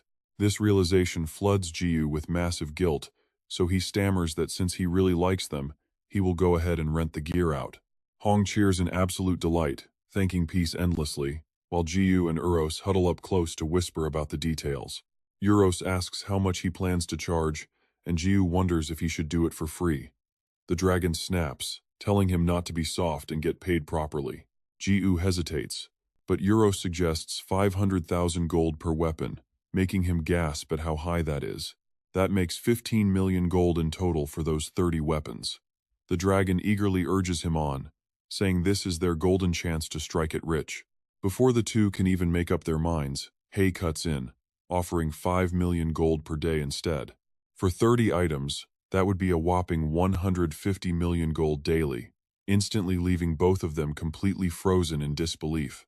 The once lively room suddenly drops into a dead, awkward silence. The sheer scale of that massive offer leaves both of them completely speechless. However, that shocked reaction completely misleads Hong's group, making Hay scratch his head and worry that he lowballed the offer. Hong snaps at him, calling him a cheapskate and telling him to do better since even Peace looks incredibly unhappy with that price. After thinking it over for another moment, he makes a decision, asking if 10 million gold a day sounds any better. That means a grand total of 300 million gold every single day for 30 weapons, making Jiu and Euros internally freak out that he just doubled the price. Jiu cautiously double-checks if this is indeed just a rental and not a purchase, asking if they are sure about spending this much. Hong smiles warmly, reassuring him that no matter how much gold it costs, it is entirely worth it if they can level up within these 2 weeks. She adds that they want to be strong enough to actually support him this time. With 2 weeks left before the void awakens, his total daily income hits 300 million gold. 14 days brings him 4.2 billion gold, right inside the Tower of Pride. With Peace's transcendent weapons successfully rented, the 5 guild leaders and their elite members begin leveling up at an absolutely unprecedented, record-shattering speed. Mid-battle, Hay draws a magnificent bow radiating a brilliant blue light, aiming it directly at the target ahead. He unleashes a powerful multi-shot skill, firing off a continuous barrage of glowing razor-sharp ice arrows. Armed with this absurd power, he easily tears through massive swarms of giant monsters in a mere heartbeat without breaking a single sweat. On the very first day of renting Peace's gear, they already blast past level 1200, leaving everyone completely shocked by the terrifyingly fast progression they are experiencing. But this is just the beginning. Hay hits level 1256. At the exact same time, a staff embedded with a sparkling gem points high toward the sky, wielded by none other than the mage Abracadabra. A glowing magic circle manifests beneath her feet as she mutters a spell, and after a brief pause, her eyes snap open.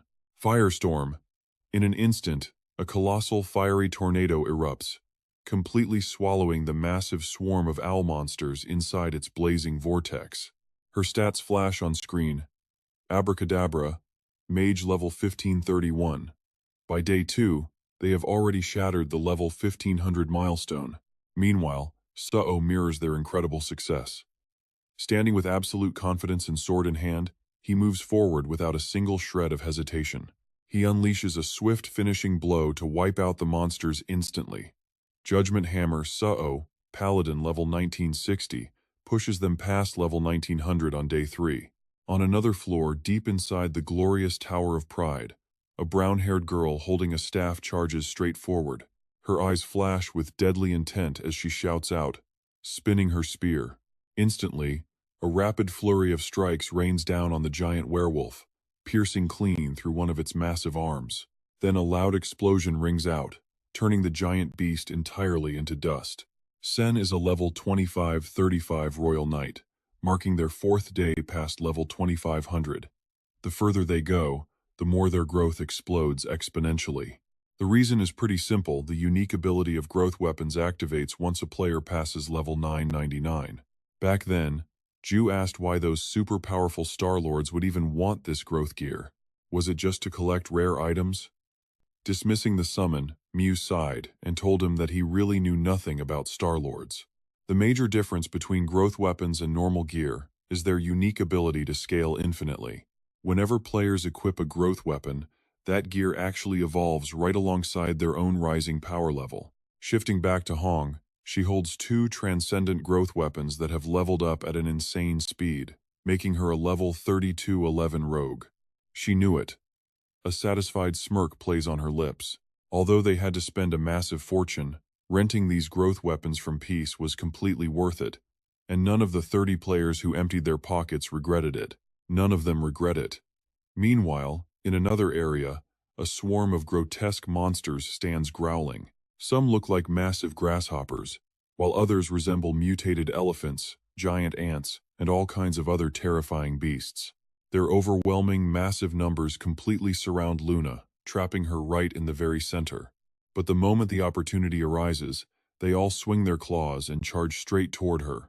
A savage, bloodthirsty hunger burns in their eyes as they close in on her. Yet watch closely faced with this terrifying sight. Luna remains strangely calm, not moving an inch. Suddenly, she slowly raises her slender hand into the air, calmly whispering just a single word, boom. Before the monsters can even process what is happening, they all instantly disintegrate into ash, dying before they can even blink. Luna keeps unleashing consecutive attacks in all directions, wiping out the remaining hordes, while something even more shocking begins to unfold right alongside her victory. Leveled up. Again and again. The system alerts spam her screen continuously. Now a level 6959 goddess of life, Luna cannot help but squeal in absolute delight. Unbelievably, her level is literally double Hong's, despite Hong being their fastest grower. The more she thinks about it, the happier she gets, jumping around with joy before the system interrupts with another notification. You have cleared floor 209 of the Tower of Pride with an S rank, earning a special S-rank reward box that she now holds in her hands. S-rank rewards. The item details quickly pop up. 10 super tower health potions that instantly restore 70% of max health, usable only inside the tower, plus a random mythical armor scroll that grants a random piece of mythic tier armor. Wait, what? Hearing this, Luna asks in pure shock what she just read. A random mythical armor scroll? In Season 1, she had to grind like crazy just to get a full set. Without wasting another second, she charges straight through the portal leading up to the next floor of the tower. After all, those low-intelligence monsters are absolutely no match for the mighty goddess of life. Meanwhile, over where Hanserang is fighting, she faces down a massive wave of beasts with giant, glowing eyes.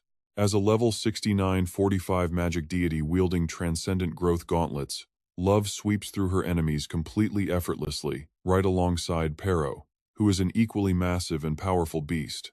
Pero is a level 69-41 dimensional devourer, finally beginning to show some real growth thanks to its incredible spatial devouring abilities. It is almost as if traveling together as a group was actually holding them back before. Every single member of Team P is experiencing absolute explosive growth inside the Tower of Pride, while outside in the main square, massive crowds of players gather to chat excitedly. Suddenly, a global announcement flashes across the sky, forcing everyone to turn around in shock. The global alert reveals that player Love now holds the record for clearing floor 245, leaving everyone in disbelief. Players scream that clearing floor 245 is completely impossible, especially when people near level 1000 are still stuck on floor 30, sparking massive online chaos. Some even complain, since they are still stuck struggling on floor 15. Others point out that Love is the girl from Team P in the tournament, known as the idol Hanserang, laughing at anyone who did not know. Everyone assumed that was common knowledge, but floor 245 is insane, making them wonder what her actual level is. But another global alert suddenly flashes, cutting the lively chat short. The system announces that player Luna now officially holds the highest record after successfully clearing floor 246. Huh? Wait, what is this? Another new record. Luna, that girl with the long black hair, is also part of Team P. And the system announcements just keep rolling in. Global announcement, the NPC Pero currently holds the highest record for clearing floor 247. No way. Is that not the blue dog from Team P? Unbelievable, turns out he is actually an NPC. Team P is seriously breaking the internet right now. The crowd grows more shocked by the second. Yet, these crazy announcements are popping up separately. Wait, it does not look like they are grinding together even though they are a team. Actually, Team P really did split up. Someone took a screenshot of Pero entering their floor and shared the link online. Following that link, they open a shocking viral post. Team P helped us. The post has over 200,000 views, 12,000 likes, and 4,000 comments. We were struggling on floor 12 of the Tower of Pride when a member of Team P jumped in. He wiped out the entire horde in a heartbeat. To be honest, I was pretty terrified. Check out the photos below if you do not believe me. Brace yourselves. Comments flood the thread. Oh my god, he is so adorable. I want to meet him too. Seriously, my heart is melting from this cuteness. It looks like he loves eating meat. So cute, look at that wagging tail. I absolutely cannot handle this level of adorable. And just like that, the members of Team Peace spark a massive frenzy while climbing the Tower of Pride.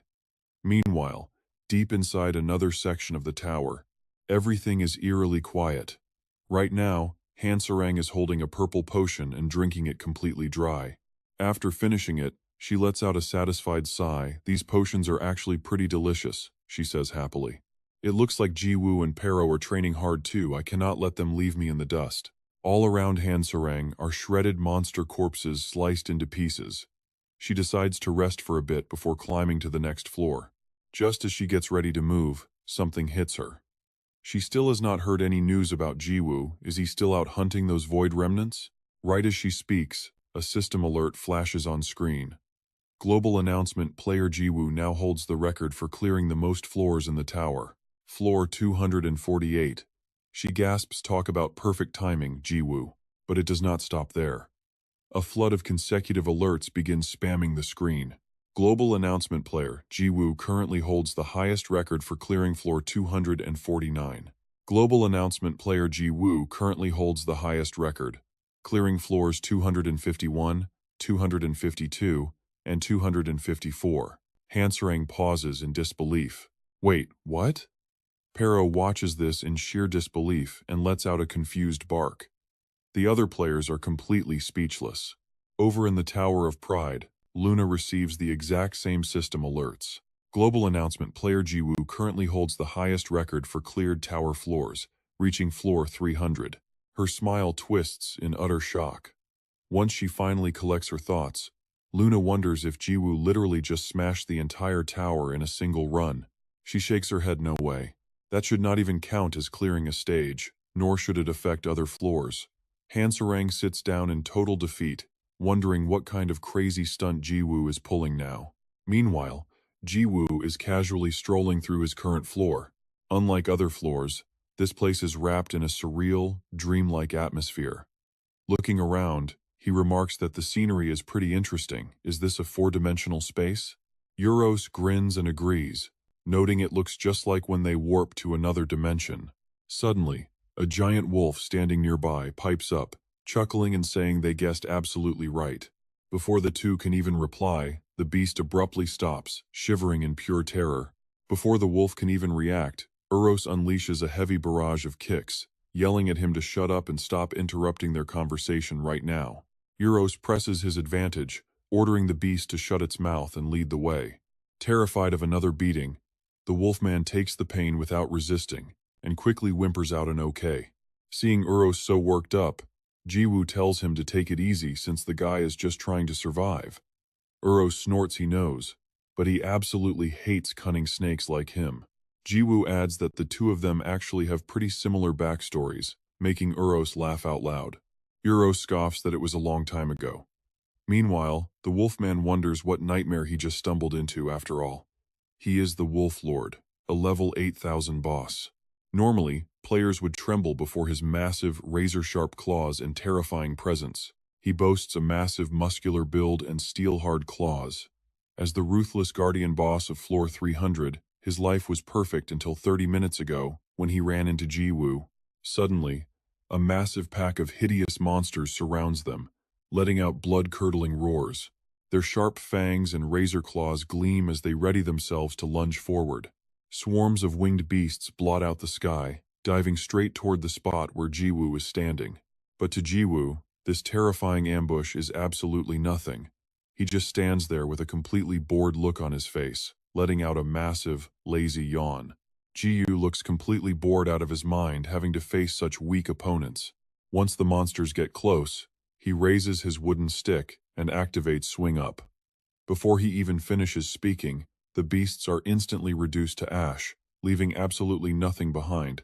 The system announces that he cleared floor 230 of the Tower of Pride with a perfect X rank. On the next floor, Jiwoo relies on the exact same single strike move to clear it. One quick swing up, and the system confirms he cleared floor 231 with an X rank. The next floor is a complete repeat, another swing up, clearing floor 232 with the highest rank. Next up is floor 233, a simple swing up, and he clears it with another perfect X rank. This endless loop only makes Jiu more annoyed, realizing he has been doing this for almost 240 floors. As he walks, he asks Urus if breaking the entire tower last time meant he did not get any experience points. Urus confirms it, explaining that each floor of the Tower of Pride is a separate space created by complex magic. Cutting the companion off, Jiu wonders what would happen if he uses the giant's soul, activates his chaos divinity, unleashes his astral power, and then triggers a swing up. Wouldn't that bring enough sheer force to rip through space and completely destroy every single floor? His wild idea leaves Urus completely speechless. Oh man, his master's dopamine levels are clearly spiking again, and that is never a good sign. While Jiu is in the middle of enjoying his crazy scheme, a very familiar face suddenly pops up, introducing himself as the White Rabbit. He urges him to just calm down. He warns that cheating is not allowed, and that Jiu should actually try to feel a sense of achievement when conquering each floor. But the bored player completely tunes him out. Peace is just too bored of this tower. Feeling entirely helpless, the White Rabbit decides to strike a deal with him. He proposes a new offer, asking how about this instead. From floor 300 onward, a boss will appear every 100 floors to rule the levels below. With those words, a massive portal suddenly materializes right in front of Jiu. He promises to let him face the guardian of floor 300, allowing him to do whatever he wants after. From the shadows of the portal, a hand with razor-sharp claws emerges, followed by a massive foot stepping out onto the floor. Towering right in front of Jiu is a massive, muscular werewolf who easily stands several times larger than the young player. The beast introduces himself as Bloodfang, the Wolf King and ruler of floor 300, claiming he already heard rumors about Jiu directly from the tower itself. He mocks him for climbing up from the bottom as the player named Peace, warning that his arrogance ends right here. But before the Wolf King can even finish his grand threat, Jiu instantly cuts him off with a devastating swing up. Just like that, the Wolf King is obliterated, his entire upper body disintegrating into fine dust. A flood of system alerts fills the screen, confirming the floor 300 boss is dead, and automatically clearing every single remaining floor below it for him. Notifications continuously pop up, showing he has cleared floors 234 and 35 with a perfect X rank. The skip continues, marking floor 236 and all the way to 247 as completed. Each automated notification feels like a massive slap directly to the White Rabbit's face. A global system announcement broadcasts that Peace now holds the record, having bypassed floor 248. The rabbit screams, asking why he had to kill the boss on the spot. He suggests that Jiu should have at least tried talking to him first, but the smug player only smirks and interrupts him. Jiu points out that he once raised a puppy, and disobedient ones always need a lesson, leaving the rabbit completely stunned. Before the rabbit can even process those words, Jiu's dark hair suddenly begins to transform.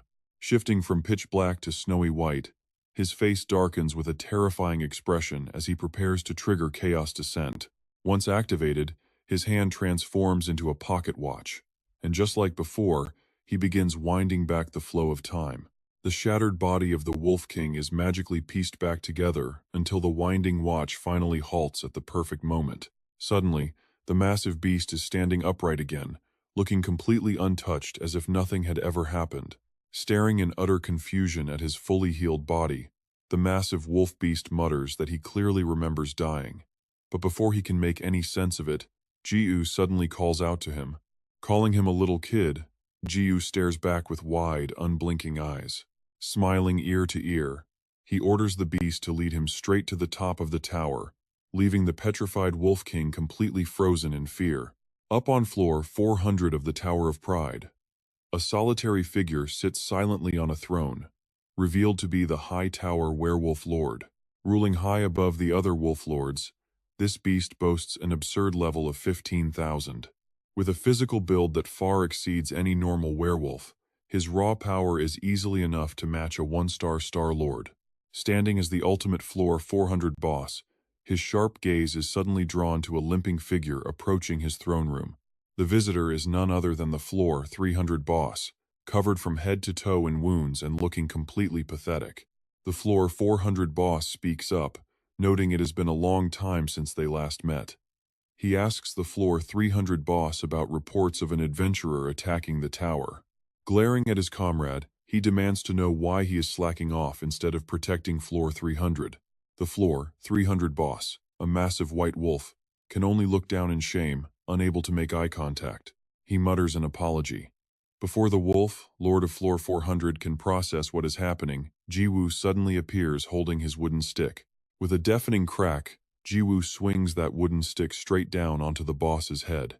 The brutal blow completely deforms the monster, shattering his skull as he coughs up blood from severe internal damage. The sheer force of that impact blasts straight through the wolf's body, shattering the stone floor beneath his throne and sending debris flying in all directions. Immediately, system notifications flood the screen. The Floor 400 boss is dead, and all lower levels are automatically cleared. He officially clears floors 301 to 400 of the Tower of Pride, earning the highest rank. The battle ends. Jiwoo casually reaches out his hand, using his chaos divinity to warp time. A massive clock face manifests in the air over the dead wolf. Time rapidly begins to rewind. The ticking fades. Standing right in front of Jiwoo is the Floor 400 boss, completely healthy and uninjured. Jiwoo flashes what he thinks is a warm, friendly smile. To the revived boss, it looks utterly horrifying. "Hey, puppy number 2, wanna go for a walk?" The terrified wolf is left completely speechless by his absolute monster of a savior. Inside the magical space of the tower, Jiwoo casually strolls across chaotic streams of pure energy like it is an empty street. Floating right beside him is Uros, alongside the bosses of floors 300 and 400. Annoyed, he asks if floor 500 is next. Turning directly to puppy number 2, Jiwoo asks if there is some shortcut to the top, startling the wolf whose face is still incredibly swollen. The terrified wolf quickly forces a nervous smile, explaining that such a bypass is absolutely impossible. He admits they are only low-tier bosses managing the bottom 100 floors, with zero authority over the upper levels. Even though he knows there is no other way, Jiwoo still scoffs, complaining about how annoying this is. After traveling through the void, Uros points out the portal leading to floor 500, prompting a satisfied nod from Jiwoo. Meanwhile, the bizarre way Peace is clearing the tower leaves other players completely baffled. Normally, whenever a player successfully clears a floor, a server-wide notification pops up to update everyone in the game. But right now, 2 average players are forced to stop what they are doing as endless notifications flood their screens. While one complains about his vision being blocked, the other wonders how this is even possible, just as Sarang climbs the stairs. Watching the endless spam of notifications, she is left totally speechless, wondering what kind of madness is unfolding. Sarang can barely believe her eyes, noting that he is clearing entire floors faster than she can take a single step. Meanwhile, on a higher level, a muscular wolf carrying a massive log is revealed as the Floor 500 Emperor Wolf boss. With a massive, painful bump swelling on his head, he looks pathetic. Right beside him, the Floor 600 legendary wolf boss shares the same miserable fate of forced labor. Now with 4 powerful bosses collected, Jiwoo forces them to build a makeshift palanquin to carry him. This is the peak of living like a king. Beside him, Uros fans him with absolute dedication just to keep him happy. Feeling bored during the journey, Jiwoo randomly starts chanting nonsense about being a lighthouse of benevolence, praising the great leader Peace. Uros quickly plays along, shouting praises to his lord, while the Floor 300 and 400 bosses are left speechless. Yet, they have to join the chant, carrying the heavy chair with one hand, while waving the other to hail their new master. Long live Peace, Jiwoo deadpans, making a solemn promise. He promises them a massive feast once they carry him to the very top, prompting Uros to lead another loud round of praises. All 4 major bosses chime in, chanting his name in unison as they carry him up the tower at a record-breaking pace. Meanwhile, in a dark and gloomy chamber, a secret meeting is taking place among members of the elite group. The hooded figure wearing the number 2 mask warns everyone that they only have 1 week left before the absolute power of the void rises. Across from him, the masked figure known as the 4th immediately questions their level of preparation. He asks how many awakened anomalies they have gathered so far. The 5th, a woman wearing a Roman numeral 5 mask, indifferently scoffs that the raw numbers do not even matter. She mocks the weaklings who think the 3rd stage is the peak, recalling the steps laid out by Blood Demon sect leader John Che. Those chosen by the Void undergo a dark transformation, slowly losing their sense of self and their ability to think rationally. The 2nd step is Anomaly Enlightenment, where they form a completely new identity and are reborn into an entirely different existence. The 3rd and final step is the Awakening of the Anomaly. In this stage, they perfect themselves and become elite predators designed to hunt down players. 5th looks at those present. The 10 disciples must remain worthy of serving the Void to receive the greatest blessing of anomaly sublimation. 1st nods, agreeing that even weaklings can become a real threat when they gather in massive numbers. They cannot let them scatter and build their own factions, so they must gather as many as possible. He gives a grim reminder to keep going until they fulfill the Void's wishes. Though 3rd is not too happy about planet Chrono 3 being such a tiny speck of a world. It is basically just a speck of dust, after all. 2nd warns 3rd not to question it, as the Void's desire is their only goal, and nothing else matters. 3rd nods in agreement. He agrees that is their sole reason for existing, as the will of the Void is their command and the reason they breathe. 2nd speaks up, warning that they have a problem. The Tower of Pride has already begun forming on planet Chrono. Across from 3rd, a small figure asks if the Tower of Pride is the system's intervention, and 3rd nods, though 9th does not seem to care at all. No matter how much players train, they are still just weaklings who cannot even reach the level of a star holder. Refusing to let anyone underestimate them, 2nd warns that they cannot be careless as those players are constantly getting stronger. 9th suggests that if it is really that serious, he will just go wipe them all out, erasing both the players and their towers. 10th, who has been completely silent this whole time, finally speaks up. No, those towers are the system's direct intervention, carrying power equal to the Void itself, so moving rashly could get them hurt. 9th thinks for a moment and suggests a new plan. If the towers are the problem, then just destroying the entire planet would easily solve everything. He then glares at 10th with absolute contempt, mocking him for living up to his bottom-tier rank. But the silent 10th remains quiet. His mask hides his actual expression, but his soaring rage instantly explodes through the surrounding energy. A brilliant gold light flashes, as 10th shapes his energy into a terrifyingly sharp blade connected directly to his hand.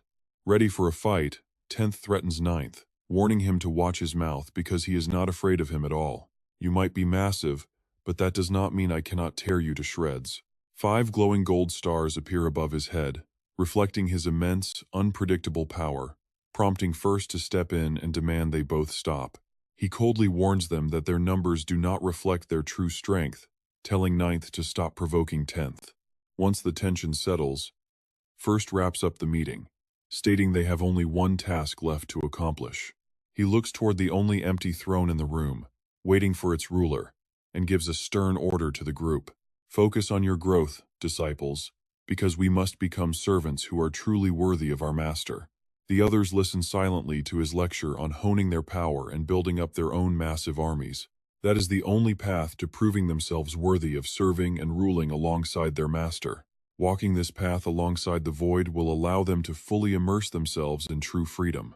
Meanwhile, at the Tower of Pride, in the final week before the Void hatches, players gather to take down tower monsters, eager to farm some quick experience points. Some are easily strong enough to solo the mobs, effortlessly stabbing a massive monster with a spear. Meanwhile, Che-Rin is hard at work building her strength with each floor she conquers, marking the start of the player's final breakthrough. Meanwhile, over in the energy space, Urus waves a fan with a silly drawing of Jiu's face, screaming his name. Peace, peace, peace. Acting like the ultimate president of Jiu's fan club, Urus waves the fan while chanting his name over and over. All around them, bizarre boss monsters of every shape and size, from flying dragons to skeletons, join in with raspy voices. Even the weirdly mutated beasts with bizarre shapes chime in, loudly cheering for peace. Wait until you see this. GU is carried on a simple wooden sedan chair by the bosses of floor 300 to 600, looking like a king visiting his loyal subjects while the name Peace echoes throughout the entire Tower of Pride. Peace continues defeating the bosses of every 100 floors, climbing all the way to floor 5900 with some truly mind-blowing stats. Peace, the level 53,000 god of chaos, with full health and energy. Strength, intelligence, dexterity, agility, constitution, and spirit are all nearing 900,000, with 1,680 spare attribute points. And this magnificent sight is being captured in crystal-clear detail through a magic orb. This is the orb that the White Rabbit uses to monitor events inside the Tower of Pride. Right now, it is completely speechless, watching the floor bosses serve GU like loyal servants. Standing in the first floor lobby, the White Rabbit grumbles in annoyance, asking what kind of cult this is, since those actual boss monsters are literally kneeling before him. It lets out a frustrated snort, followed by a heavy sigh, while the White Rabbit looks pretty anxious. This is bad, they are going to interfere now. It looks up at the first floor ceiling, muttering about how the prideful tower demands absolute balance. Sure enough, a flashing red notification pops up right in front of GU, detecting an anomaly.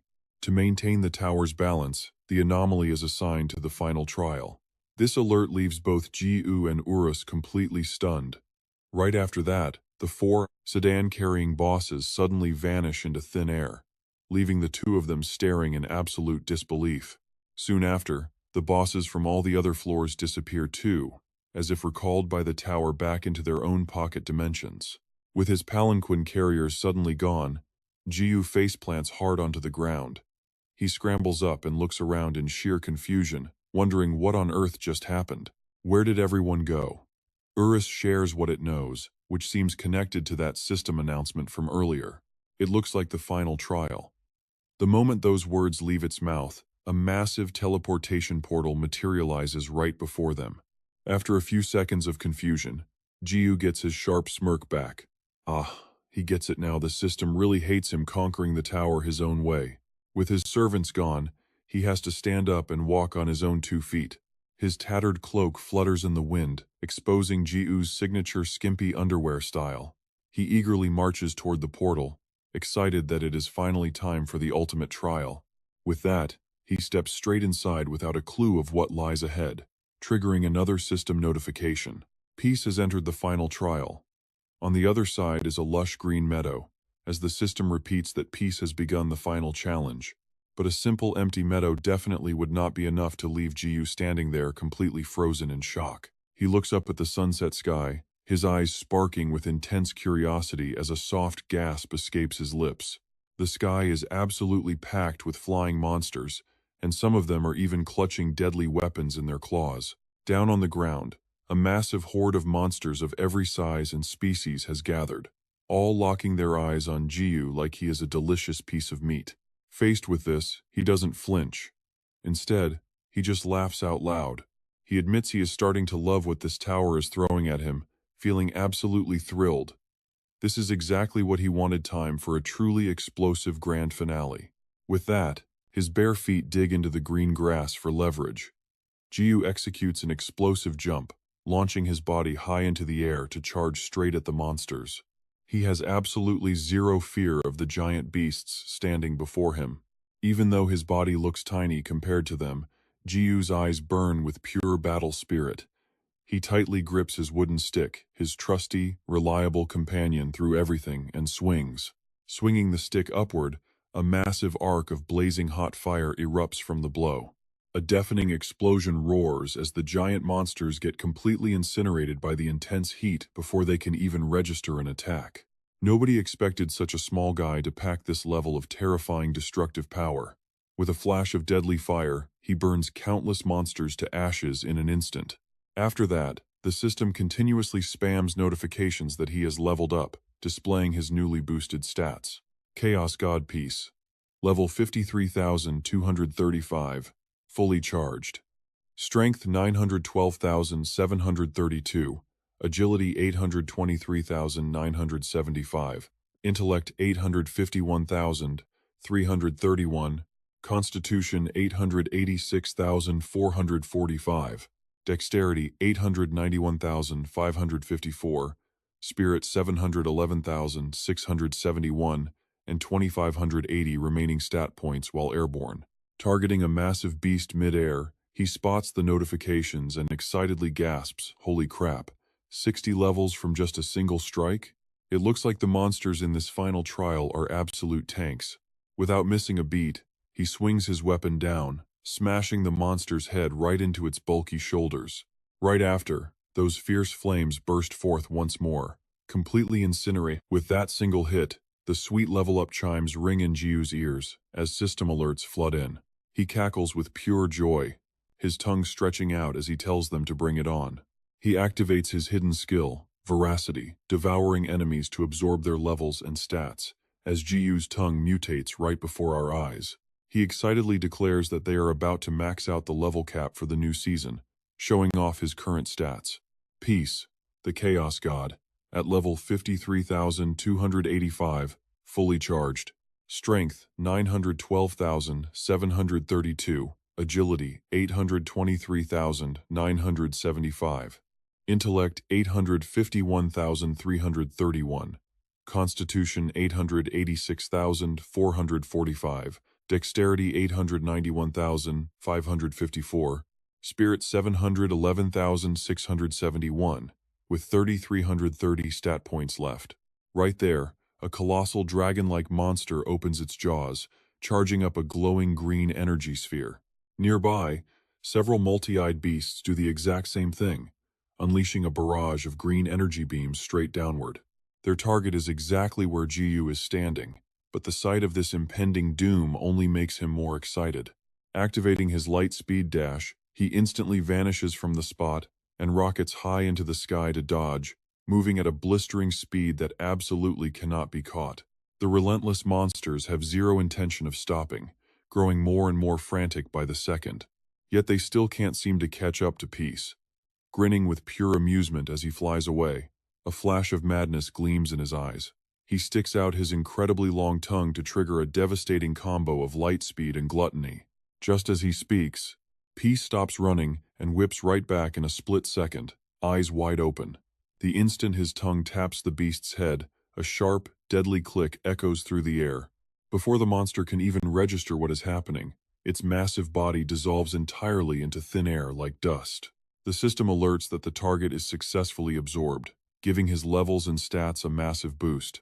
With that creature out of the way, he wastes no time and immediately targets the next beast. Peace slams directly into a massive stone monster, triggering a deafening explosion that rattles the area. The stone monster completely disintegrates, absorbed by his skill as another wave of free levels and stats floods in. The thrill of the fight pushes Peace to go even faster, triggering his light-speed gluttony combo over and over. He zips across the battlefield, systematically wiping out hordes of giant monsters. Targets get swallowed whole, sending his levels and raw power sky high. Up above, the sky is quickly choked with a thick, suffocating cloud of black smoke and dust.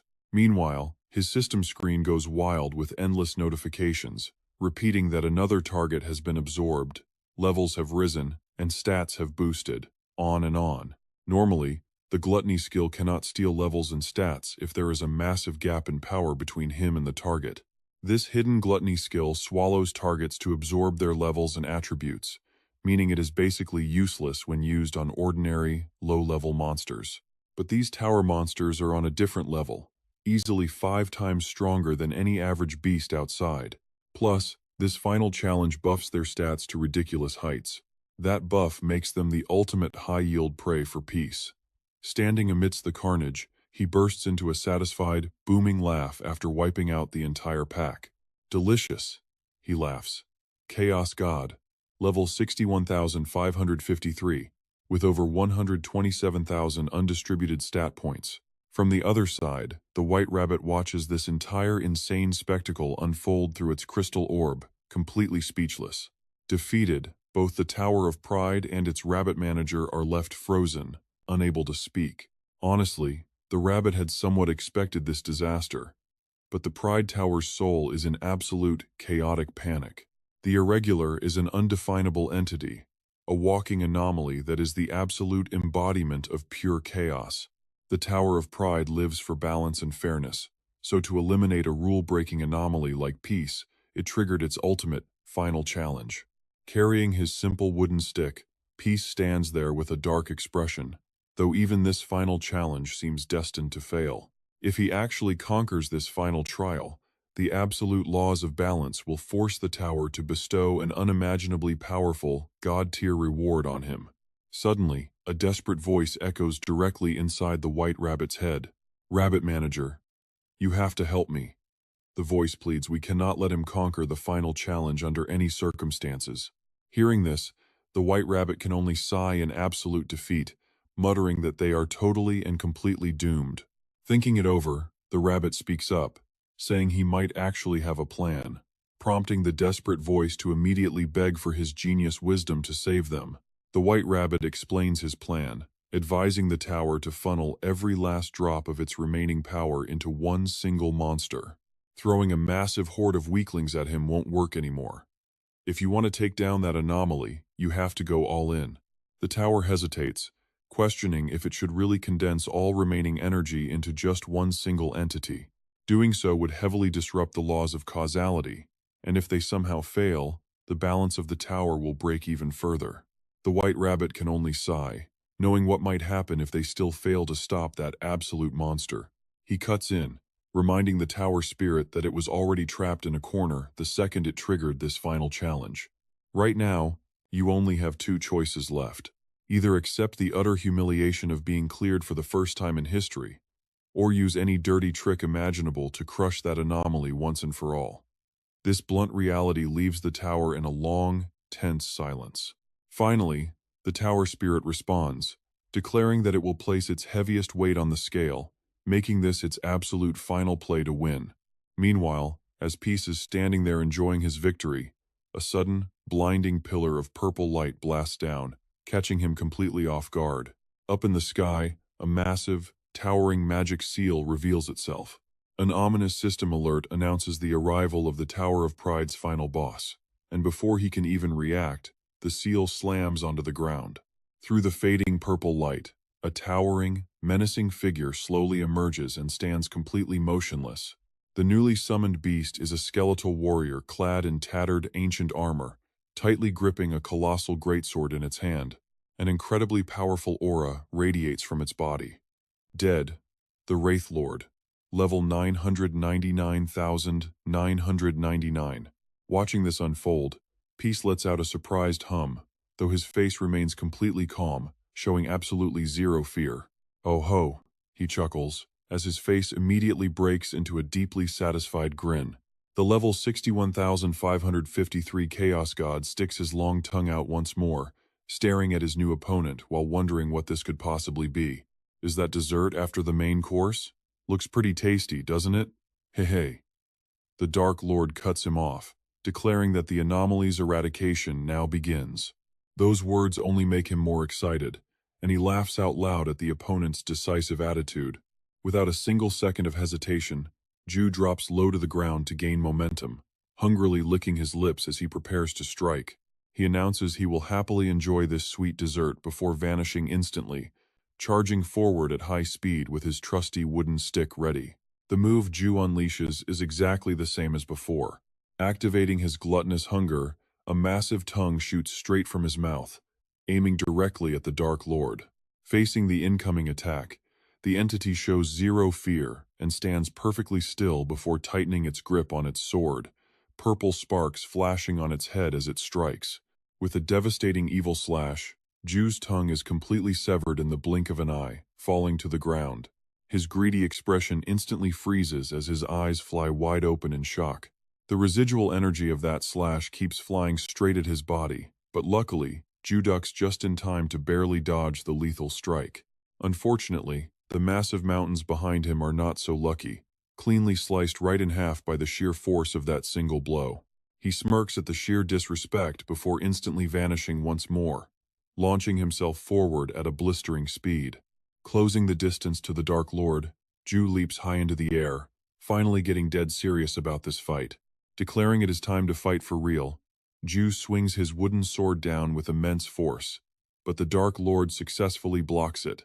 The overwhelming impact completely shatters the ground beneath their feet, sending chunks of rock and debris flying everywhere. Meanwhile, in another section of the massive tower, a very familiar figure is sprinting forward, and it is none other than Hansarang. Her strides are incredibly confident, her eyes shining with pure anticipation as she prepares to unleash her power.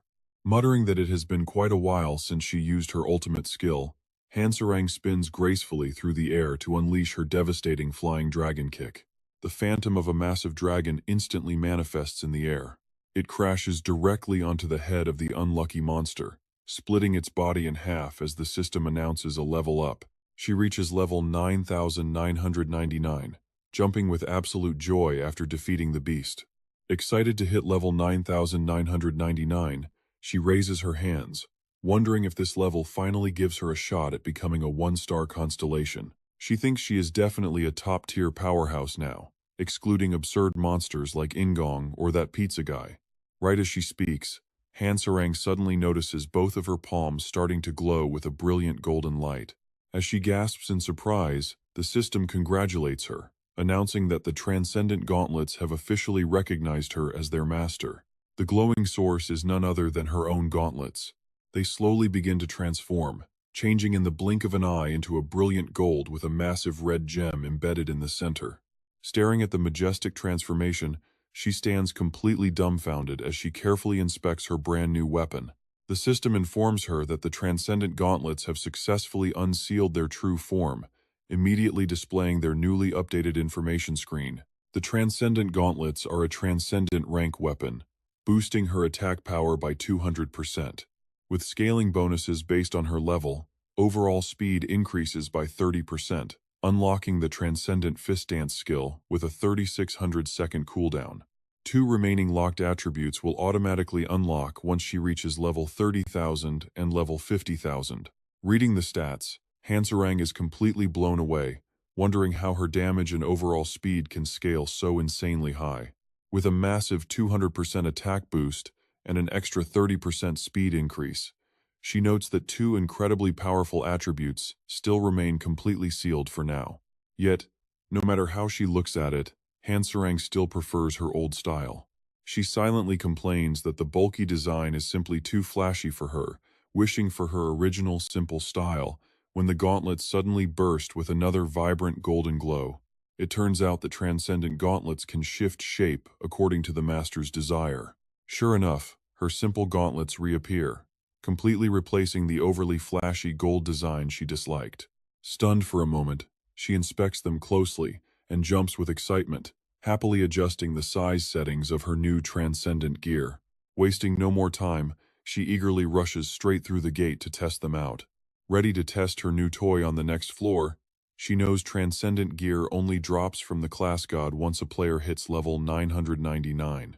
Because these weapons possess their own ego, their absolute true power remains locked until they formally acknowledge the user as their true master. But the exact moment each weapon decides to choose its master varies wildly. Some accept you at level 999, while others stubbornly refuse even after you pass level 10,000. Yet regardless of their stubborn temperaments, the 30 players who borrowed transcendent weapons from Pit will never be recognized by them. They are basically just borrowing that gear. That is why the weapons are never permanently soulbound upon being equipped, and because of that, those weapons will never truly accept them as their real masters. On the flip side, Love was officially gifted the Gauntlet of the Transcendent by B, meaning she has finally become its true rightful master. At this point, the number of players capable of defeating Love with raw physical power can probably be counted on one hand. Time flies, and as the evening sun casts its fading light over the battlefield, the brutal clash between Ji-U and the Dark Lord shows zero signs of stopping.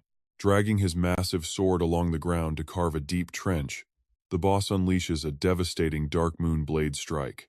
Right after, an incredibly explosive blast surges directly toward Ji-U like a towering, sweeping wave of dark flames. Taking the hit head-on, his body is sliced clean in two as blood sprays wildly from his mouth. The monumental impact of that single slash shoots straight into the heavens, forming a massive beam of light. Before Ji-U can even recover, the Dark Lord suddenly teleports right behind him, preparing to unleash the exact same attack. Activating Shadowfall Satapone, another devastating slash erupts from the center of the blade to shred Ji-U into 1,000 pieces. He gets slammed brutally into the dirt with a deafening explosion, kicking up a massive cloud of dust and debris. Severe shockwaves rupture the ground all around them, burying the entire battlefield in a thick haze of dust until nothing is visible anymore. As the heavy smoke finally clears, it reveals Ji-U kneeling on the ruined ground, and he is somehow still alive. Using his reinforced wooden stick to support his body, Ji-U is finally forced to acknowledge the Dark Lord's terrifying strength. He mutters that this final boss is definitely on another level. Behind him, Urus frantically shouts for his boss. But before Ji-U can even answer, the Dark Lord lunges from the smoke. The monster fires off a merciless barrage of fatal slashes, spraying blood everywhere with its dark carnage skill. Watching this chaotic duel unfold through her magical crystal orb, the White Rabbit can only watch in absolute awe. The tower manager boasts that following his advice was definitely the right move. That boss is completely overwhelming our little anomaly out there. Meanwhile, the Dark Lord keeps chaining dangerous attacks, unleashing his Shadow Cross. Yet Ji-U still tanks the hits, gritting his teeth through the brutal slash. Watching from behind alongside Evan Cross, Urus stands completely jaw-dropped. He is shocked to realize this is the very first time in Season 2 that his boss has looked this dead serious. This boss is absolutely no joke. The terrifying bloodlust radiating from it completely breaks the visible power scale. Urus gets a bad feeling in his gut. Now watch, because something is seriously wrong here. Did the developers pull some strings, or is the system itself actively targeting his boss? Angered by the thought, Urus silently curses those bastards for teaming up against his leader. Without a second thought, he rushes over to Ji-U's side, asking if his boss is still holding up okay. With a grim expression, Ji-U groans that this final boss is seriously no joke. Urus quickly begs him to use Omega Draconis to release his seal. Even if it means mutually assured destruction, he will stop it. As the twin-headed dragon, Urus's exclusive Omega Draconis skill transforms him into a transcendent tier beast. His raw destructive potential is maximized to the point where it can literally shape or collapse entire universes, growing far more overpowered as the owner's level scales up. But before Urus can even finish his epic speech, Ji-U cuts him off, completely obsessed with how cool the skill name sounds. The sudden comment completely freezes Urus in his tracks. Utterly lost and helpless, he can only blink in disbelief. Wait, the skill name? Right after, Ji-U starts dramatically mimicking the Dark Lord's grand movements, swinging his hands around and slashing wildly at empty air. Getting way too into character, Ji-U waves his arms around and dramatically yells out "Chaos of Chaos." He screams out his ultimate Stormblast technique, raising his wooden stick to mimic the Dark Lord's grand posture before suddenly freezing up in the middle of it. Completely caught up in his act, he accidentally unleashes a real attack. The strike fires directly into the Dark Lord's face, while Ji-U internally celebrates how epic he must look right now. Watching this unfold, the White Rabbit and Urus are left completely speechless by his usual showing off. Suddenly, a system alert announces the successful raid of the Tower of Pride. The system congratulates the traveler, leaving Ji-U completely stunned. Wait, it is already dead? He only just realizes that he totally lost control of his strength while showing off.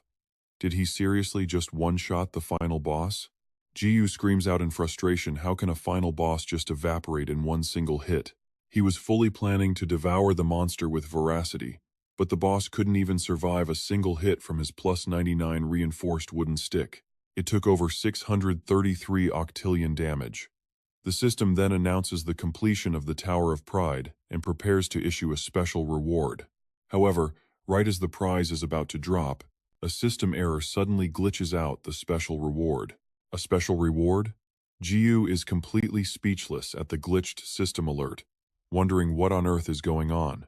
Urus speaks up, saying he has no idea, thinking it might just be some glitch. The system pops up again, detecting interference from the Tower of Pride. It begins resetting the rewards to align with the scales of causality. Just then, a giant treasure chest appears right in front of Ji-U. But it is not just one chest. Countless boxes are actually scattered all over the place. Inside are incredibly valuable pieces of gear, like the Star Ocean Sword, which holds the power of the cosmos. The Infinite Hammer brings endless loops, alongside the Dark Chalice of Doom. That cup signals the end of the world, alongside the World Tree Shield, which carries the source of life. Plus, an eternal seed prevents death penalties and grants instant resurrection. Eating the flame wine fruit allows the player to freely cast Tier 1 fire magic. An elixir permanently boosts max health by 1,000 points, and a scroll grants 30 speed. Another box materializes right in Jiu's hand, holding a special reward for being the first to conquer the Tower of Pride. Jiu wonders what this special reward could possibly be. Without a moment of hesitation, he pops the box open, letting a brilliant golden light flood the room. Meanwhile, outside in the sun-drenched plaza, a normal day is playing out. With only 3 days left after a month of non-stop grinding, most players have hit their absolute physical limits. Yet, no one is showing any signs of slowing down. One player mutters to himself that they only have 72 hours left. Everyone is ready to risk it all with zero regrets. Their eyes are filled with a cold, sharp determination for the final battle. Yet deep down, they cannot shake a strange feeling of regret, wondering if this is really their absolute limit. Is there really no way to level up faster? But get this right, at that moment, a massive world announcement flashes. The system announces that the player Peace has fully conquered the Tower of Pride.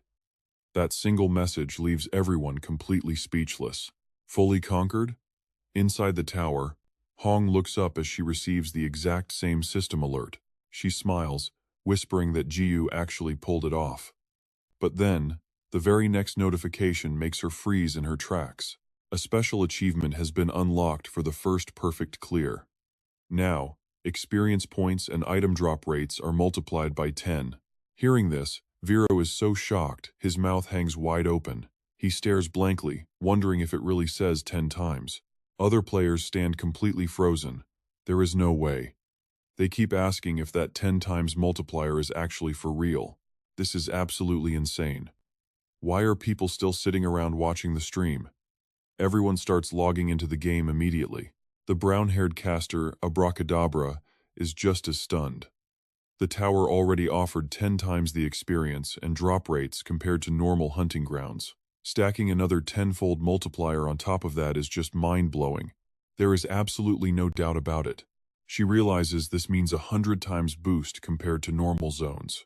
Right then, the entire player base explodes in pure joy. The players are absolutely thrilled to receive such an incredibly massive server-wide reward. They chant the name of Peace in unison. Just like that, Jiu becomes an absolute hero to the player base, while back on his side. Back inside the tower, Jiu is just as shocked as he looks at the loot inside his reward chest.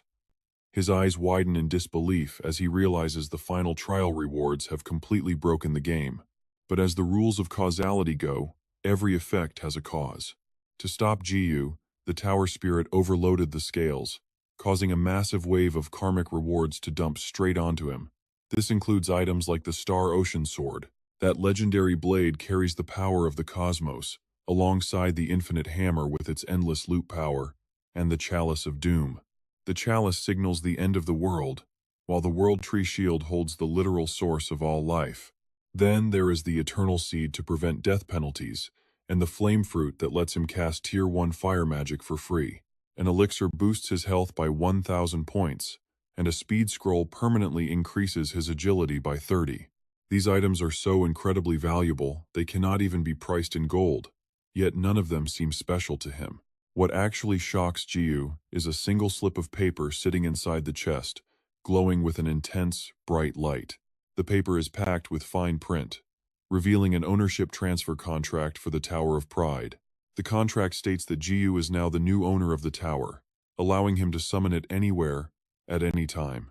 He can even customize the monster difficulty, experience multipliers, and loot drops, ending with a simple wish to be a good master.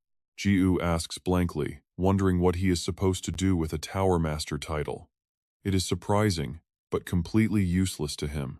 Urus smiles and explains that he can set the level cap to 99.99 and boost drops by 1,000 times. He gasps, realizing he can farm all by himself, which actually sounds pretty good. Right then, the paper glows with a bright golden light again. The writing on the contract suddenly vanishes, leaving Urus completely shocked. He yells out that the letters are disappearing.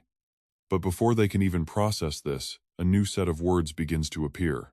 As it speaks, fresh text starts writing itself on the paper, answering the user's question. The absolute maximum level of the Tower of Pride is 99.99. If the rewards exceed this, the balance of the universe will shatter. It recommends designing rewards that do not break causality. Hearing this, Jiu groans in frustration. What kind of nonsense is this? They give him a reward but slap on a million restrictions? It is completely useless. But then a wild idea hits him. Why not just put it up for sale at the Celestial Auction House? With that, the projection finally cuts off, and Jiu's image fades completely from the floating crystal orb. The white rabbit stands completely frozen and silent. After a long pause, it finally whispers, losing tower ownership. Is this the brutal price of breaking the universe's balance? The tower itself replies, I was already prepared, knowing how dangerous it is to mess with causality. It continues, thanking the white rabbit for everything before saying goodbye.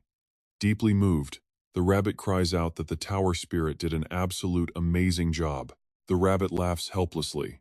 While it expected a high-tier reward, it never in a million years imagined getting actual ownership of the entire tower. To Peace and Urs, transferring the Tower of Pride is basically like handing over a worthless scrap of paper. But the power of creation is now in the hands of chaos. When the time comes, this will become their ultimate weapon to secure victory. With those words, the rabbit begins to transform, slowly shifting back into her true form, Mare. She mutters that everything is getting terrifyingly real. Honestly, guys, if peace actually becomes the enemy of all players, what kind of absolute nightmare awaits this world? Just like that, a brand new day begins with the grand appearance of the Tower of Pride inside Chrono Life. The world announcement for the Void's resurrection and the 10 times XP boost countdown has finally begun. Inside the tower, players are grinding monsters like crazy to level up before day 2. Time is flying, with only day 1 remaining. But those intense days eventually come to an end, shifting the focus back to the real world at the main studio of DJ Day. Early that morning, a sudden and aggressive banging echoes continuously outside Luna's front door. It is Hansarang standing out there, screaming for her to open up. Her face is pale with anxiety as she desperately yells to get out here right now. The door finally swings open. Luna steps out from inside with a completely dazed look, having absolutely no clue what all the chaos is about. Seeing Hansarang pacing outside, she asks, what is wrong, love? Do you even realize today is the day the void spawns? Hansarang asks. Luna replies she obviously knows, so Sarang says that is why she came. Peace Appa suddenly went completely silent. Luna, sighing, says that on a busy day like this, he is probably just ignoring his phone calls. You can just track him down in-game, she explains. But Hansarang counters that he always replies instantly, even mid-game, showing her the screen. On her phone screen are messages reading Oppa. This morning I almost faced a total disaster. I snoozed my alarm 3 times and went back to sleep. I thought I would be late for the shoot, but thankfully the film crew delayed too. Haha, thank goodness. What is Oppa having for dinner? After work I am craving chicken so much, half soy, half spicy, with a Coke. Perfect. Oppa, let us eat chicken together from now on. Oh, you already ate? Well, I guess there is no other choice then. Anyway, you worked hard today. Have a peaceful evening, Appa. Oh, by the way, I saw a tiny stray cat outside my agency building today. It was so incredibly tiny and cute that I had to stop and stare. I wanted to show you right away. I know you are a total dog person, but cats are adorable too. Let us go to a pet cafe next time. Honestly, dog or cat, I do not care. Anywhere is perfect as long as I am with you. Reading these texts, Luna freezes in place, utterly bewildered. Luna asks if she is basically just a stalker. Hansarang snaps back, telling her not to get jealous of their passionate bond. Luna mutters that she feels pity rather than jealousy. After all, Hansarang is literally the #1 idol in the world. And at the very bottom is a massive wall of texts. Oppa, Thinking about the void hatching tomorrow makes my heart beat so fast. It is not just a regular monster, it wants to destroy Chrono Life. But as long as you are by my side, my determination crushes any fear. With just the two of us, I know we can stop this. Peace, Appa. Are you ready yet? I am terrified, but picturing myself standing by your side to protect Chrono Life gives me this weird, thrilling excitement. If I only felt fear, I would have run away long ago. But knowing you are here is enough to keep me going. It is almost time. I am so nervous that I completely cleared my schedule. I wonder what crazy event will hit Chrono Life next. Oppa, what are you doing? Are you busy? Peace, Oppa. Reading this, Luna literally starts shivering in absolute disbelief. Obsessive girls are terrifying, she thinks. Hansarang asks if she sees it now, pointing out how Peace suddenly stopped replying. Luna bluntly replies she would not answer either. Hansarang gasps, but Luna quickly cuts her off before she can ask why. Hansarang looks increasingly worried, fearing something happened to him. She asks Luna if she knows anything, but Luna just says she has no clue. She has not heard any special news either. If Sarang wants to know, she should just enter his door code and check. Love asks Hansarang if she knows the passcode to Peace's apartment, recalling how she used to sneak in. But she gets zero response. Calling his phone is useless since he won't pick up. She wonders if he is still asleep, remembering how she used to spy on him. And just like that, she figured out his secret door code. Shaking her head, Hansarang sighs because he already changed the door lock, rendering all her entry attempts completely useless. Luna chimed in, saying she is getting extremely curious now. She wonders if getting caught breaking in would land them in the crime section or the entertainment news. It's a stressful thought, making her sigh. With absolutely no other options on the table, she quickly makes a bold decision to handle the situation herself. In the blink of an eye, Luna swaps her regular outfit for a sleek, tight black bodysuit, complete with a rope wrapped around her waist. Stepping onto the rooftop railing without a single shred of fear, she smiles and tells Love to go wait right by Peace's front door. She promises to get inside in no time. Before Hansarang can even process what is happening, Luna's shadow vanishes as she dives straight down the side of the building without hesitating. Using her incredible agility and a few smooth movements, she easily makes a flawless, safe landing right outside Jiwoo's apartment window. Sweating bullets, Hansarang stands there wondering what kind of absolute madness she just witnessed, realizing she is officially teamed up with a criminal. The apartment seems completely deserted as Luna easily slips inside, cautiously scanning the entire room to see if anyone is actually home. Just as she takes another step, she suddenly notices something and gasps. Lo and behold, Jiwoo is lying completely motionless on the couch, totally immersed in the virtual world. She can only sit beside his unresponsive body.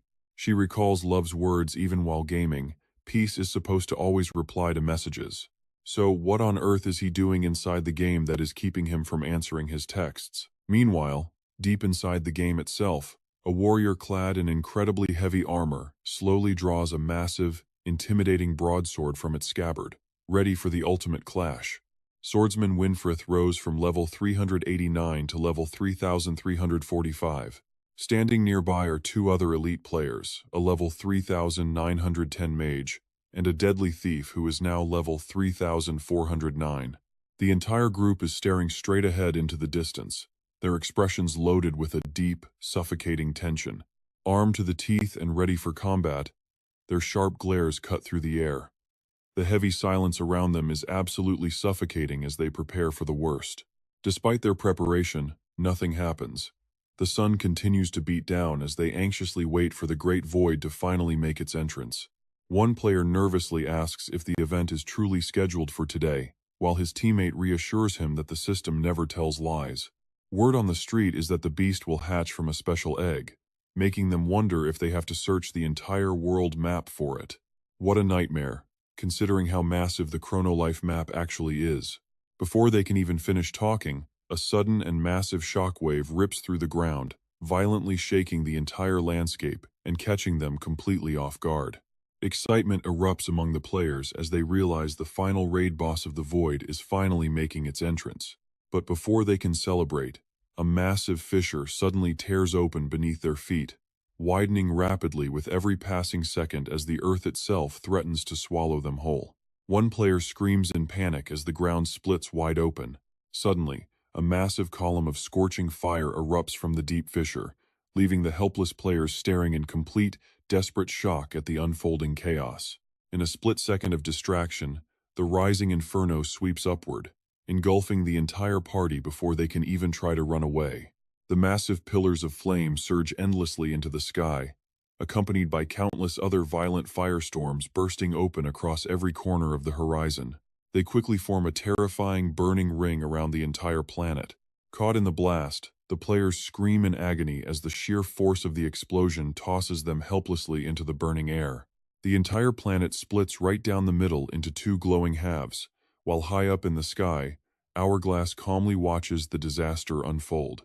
Her face remains completely cold and expressionless, showing absolutely no emotion, as if she always knew this dark day would inevitably come. Her thoughts drift back to Jiwoo's warning from before, when he complained that her precious compass was glitching out and completely broken. Right now, the compass needle is spinning frantically out of control. Her eyes widen in genuine shock as she pauses to observe the strange phenomenon. Sensing that something is seriously wrong with the device, she decides to crush the malfunctioning compass right in her bare hand. It turns out, this is no ordinary void, but a vile parasite that dared to plant its egg deep inside her beloved planet. Stepping back into the present, Hourglass stares directly at the massive pillars of fire and whispers to the void, completely surrounded by a landscape of utter ruin. The surviving players stare in absolute horror at the glowing pillars of light illuminating the dark sky. One player gasps out that the legendary egg has finally hatched, and their worst fears are instantly confirmed as the truth dawns on them. The terrifying truth hits them: the planet of Chrono Life itself is the actual egg, and it is currently exploding into pieces. Suddenly, a mysterious and incredibly blurry silhouette begins to take shape inside the raging fire, instantly drawing the terrified gazes of every single player nearby. The players watch silently, not daring to look away, until one guy suddenly realizes something and breaks out in a cold sweat. The image of that figure is burned deep into his eyes. As the shadow grows clearer by the second, he mutters void. Out from the towering pillar of fire, a man steps forward, leaving everyone frozen in place with their eyes wide open. The man has long, dark brown hair, and the onlookers stare in utter disbelief, their eyes stretched wide with pure shock. The newly emerged figure just stands there in absolute silence, completely motionless without making a single sound. He wears nothing but a pair of pants, his lips pressed tight like a stone statue. His eyes flash with a powerful golden light that forces everyone to take a step back. A pillar of light erupts from the planet's core, and inside, a figure casually walks forward. The man stands there, completely calm. Seeing this, the players find it impossible to keep their sword hands steady anymore. Shaking uncontrollably, they watch the man stand right before them. The players look incredibly anxious, drenched in a cold sweat. There's no room left for doubt: this guy is definitely the Void. A void monster with a level of question mark. Just then, a familiar figure appears on the rooftop, and it is none other than Hanserang. Luna and Pero have arrived as well. The players gasp at long last. "You have finally shown your face, Void," Hanserang says with a serious look. "He looks way more normal than I expected. I thought he would feel like those other Void fragments." Luna turns and agrees. "I thought so too. He looks much more like a human than a monster." Pero nods in agreement. "Yes," she says. After thinking for a moment, she asks if they should make the first move. Going in without peace is pretty stressful, but at the very least, they should test his power. Hanserang stops her, warning that something is terribly wrong. Her eyes glow bright as if seeing through everything, her voice trembling as she says he might not be the Void at all. This revelation completely stuns Luna, her eyes widening in sheer confusion. Before they can even process what is going on, check this out: another massive rift tears open across the sky. Every single player looks up, asking in disbelief, "What is that? Is the sky literally cracking open?" The crack expands rapidly, shattering into jagged fragments that rain down on the ground below. Along with it, a crowd of figures in black cloaks descend, wearing masks with Roman numerals. One player collapses to the ground in absolute shock. He stares intently at the figure wearing the mask marked with the Roman numeral for number 1. In that brief moment, his entire body goes completely numb and his face turns pale as he senses that something is deeply wrong here. "That is no ordinary player," he stammers, his body shaking uncontrollably as he scoots backward on the dirt. He wonders how this is even possible. He is getting literal goosebumps from a game, actually feeling a murderous intent so intensely. After standing motionless for a moment, the cloaked figures vanish from thin air, and in the blink of an eye, they reappear right in front of the mysterious young man. Hanserang gasps, wondering what those things could possibly be, while Luna admits it is hard to say. While everyone watches in confusion, wondering what they will do next, the cloaked figures suddenly drop to their knees to show absolute devotion. The leader wearing mask number 1 speaks up, "We have come to welcome you, our great king." Hearing this, the man from the void remains completely still, his expression darkening without offering any response. Luna is baffled, guessing they must be the void's subordinates, but Hanserang disagrees as her lips tremble slightly. "Subordinates," she mutters. Her glowing eyes scan the group thoroughly before she firmly declares that they are not. Through her special vision, Hanserang can see an incredibly terrifying pressure of energy radiating from the cloaked group. All 10 of them are far stronger than a 5-star star. Luna turns her head in shock, remembering Hanserang can perceive the energy of the void. Thanks to her calm mind stat, she continues. "So, did you say that because you saw something?" She recalls the warning. "Something is off," she said, "and that guy might not be the void at all." Thinking back, she shakes her head. "No, it is the exact opposite." Hanserang gasps, saying she sees absolutely nothing. There is absolutely no trace of void energy coming from that man at all.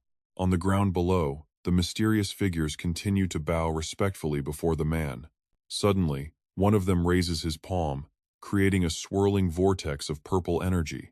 Instantly, a deep space portal tears open right beside them. The leader wearing mask number 1 speaks up, "Great king, a throne worthy of your stature has been prepared. Please come with us." Despite their words, the silent man does not make a sound or move a single muscle, while the cloaked crowd remains on their knees showing absolute reverence. Seeing that there is still no response after all this time, number 9 starts to feel uneasy. While the rest of the group stands there completely frozen and unsure of what to do next, Void suddenly turns on his heel and strides directly toward the spatial rift created by those mysterious figures. Watching this unfold, number 9 opens his mouth to speak, but his entire body suddenly begins to shake uncontrollably. Letting out a heavy sigh, he mutters a quiet curse. The moment the words slip out, his nearby comrades jump in surprise and whip their heads around. Number 10 warns him immediately, asking number 9 what kind of crazy stunt he is trying to pull this time. He snaps back without hesitation, "Shut up, you coward." He says that not just number 10, but every single one of them is exactly the same. You all just stand there with your mouths shut, but deep down, you are all thinking the exact same thing, are you not? Glaring toward Void, number 9 points out that none of them can actually feel even a single trace of void energy from this guy. Hearing those words, Void stops dead in his tracks. Number 1 completely loses. "How dare you address Lord Void so disrespectfully, number 9? Number 9 fires back, "Shut up, number 1. Who cares about some stupid titles at a time like this?" He grabs his cloak, yelling that they burned their own flesh and blood waiting for this day. They truly believed that the agonizing wait was their ultimate glory, but now, he is done holding back. Number 9 rips away his mask and cloak, recalling how every single night they fell asleep. They constantly chanted Void's name in their sleep, waking up from nightmares still calling out for him. Number 9 screams that the true master of this world is none other than the legendary soul-destroying Demon Fist. An aura of pure hatred erupts around his body, with massive chains wrapping tightly around both of his arms. His entire presence skyrockets as he unleashes a devastating wave of raw power. The earth beneath his feet completely shatters, and a raging gale sweeps outward, blasting the surrounding players off their feet as they scream in panic. Hanserang and Luna raise their arms to shield themselves from the raging blast. Floating right above number 9's head is a 6-star rating, a clear warning that his raw power is absolutely formidable. The soul-destroying Demon Fist, a literal avatar of pure violence who once conquered multiple dimensions using nothing but his bare hands. Wherever his strike landed, not a single trace of life or even a soul survived. With his supreme fists, he shattered the boundaries between gods and demons, earning his terrifying title. Under his absolute rule, power was the only law. The weak were not even allowed to breathe, and even legendary constellations whispered his name with pure dread. Hansarang stands frozen, her jaw dropping in shock. A six-star Star-Lord? Her lips tremble uncontrollably as she notices that all of Void's subordinates wear masks marked with Roman numerals from 1 to 10. If those numbers actually represent their strength rankings, then every single one of them is at least a six-star powerhouse. Standing there, number 1 keeps his eyes locked onto number 9, giving him one final warning to keep his mouth shut and stop doubting Void's ultimate power. But number 9 completely ignores the warning, firmly holding onto his own judgment and challenging him. Doubt, he sneers, what I have is absolute certainty. And then he points directly at Void, declaring him a complete failure. Hearing those words, Void slowly turns to look back with a gaze full of pure killing intent, immediately stepping forward toward number 9. Number 9 just sneers, asking if the pathetic little trash got his fragile ego bruised. You useless failure. But before he can even finish his insult, Void interrupts with a simple apology, leaving number 9 completely baffled. What on earth is that? He asks, but his face suddenly warps. Blood violently sprays from his nose and eyes as his face is instantly crushed into a pathetic, mangled mess. Standing right next to him, number 1 can only watch in absolute terror, too scared to make even a single sound. Void stands calmly with half-closed eyes while number 9 wobbles, on the verge of collapsing. Suddenly, Void gently taps his arm, saying he is sorry for using him just to prove how strong he truly is.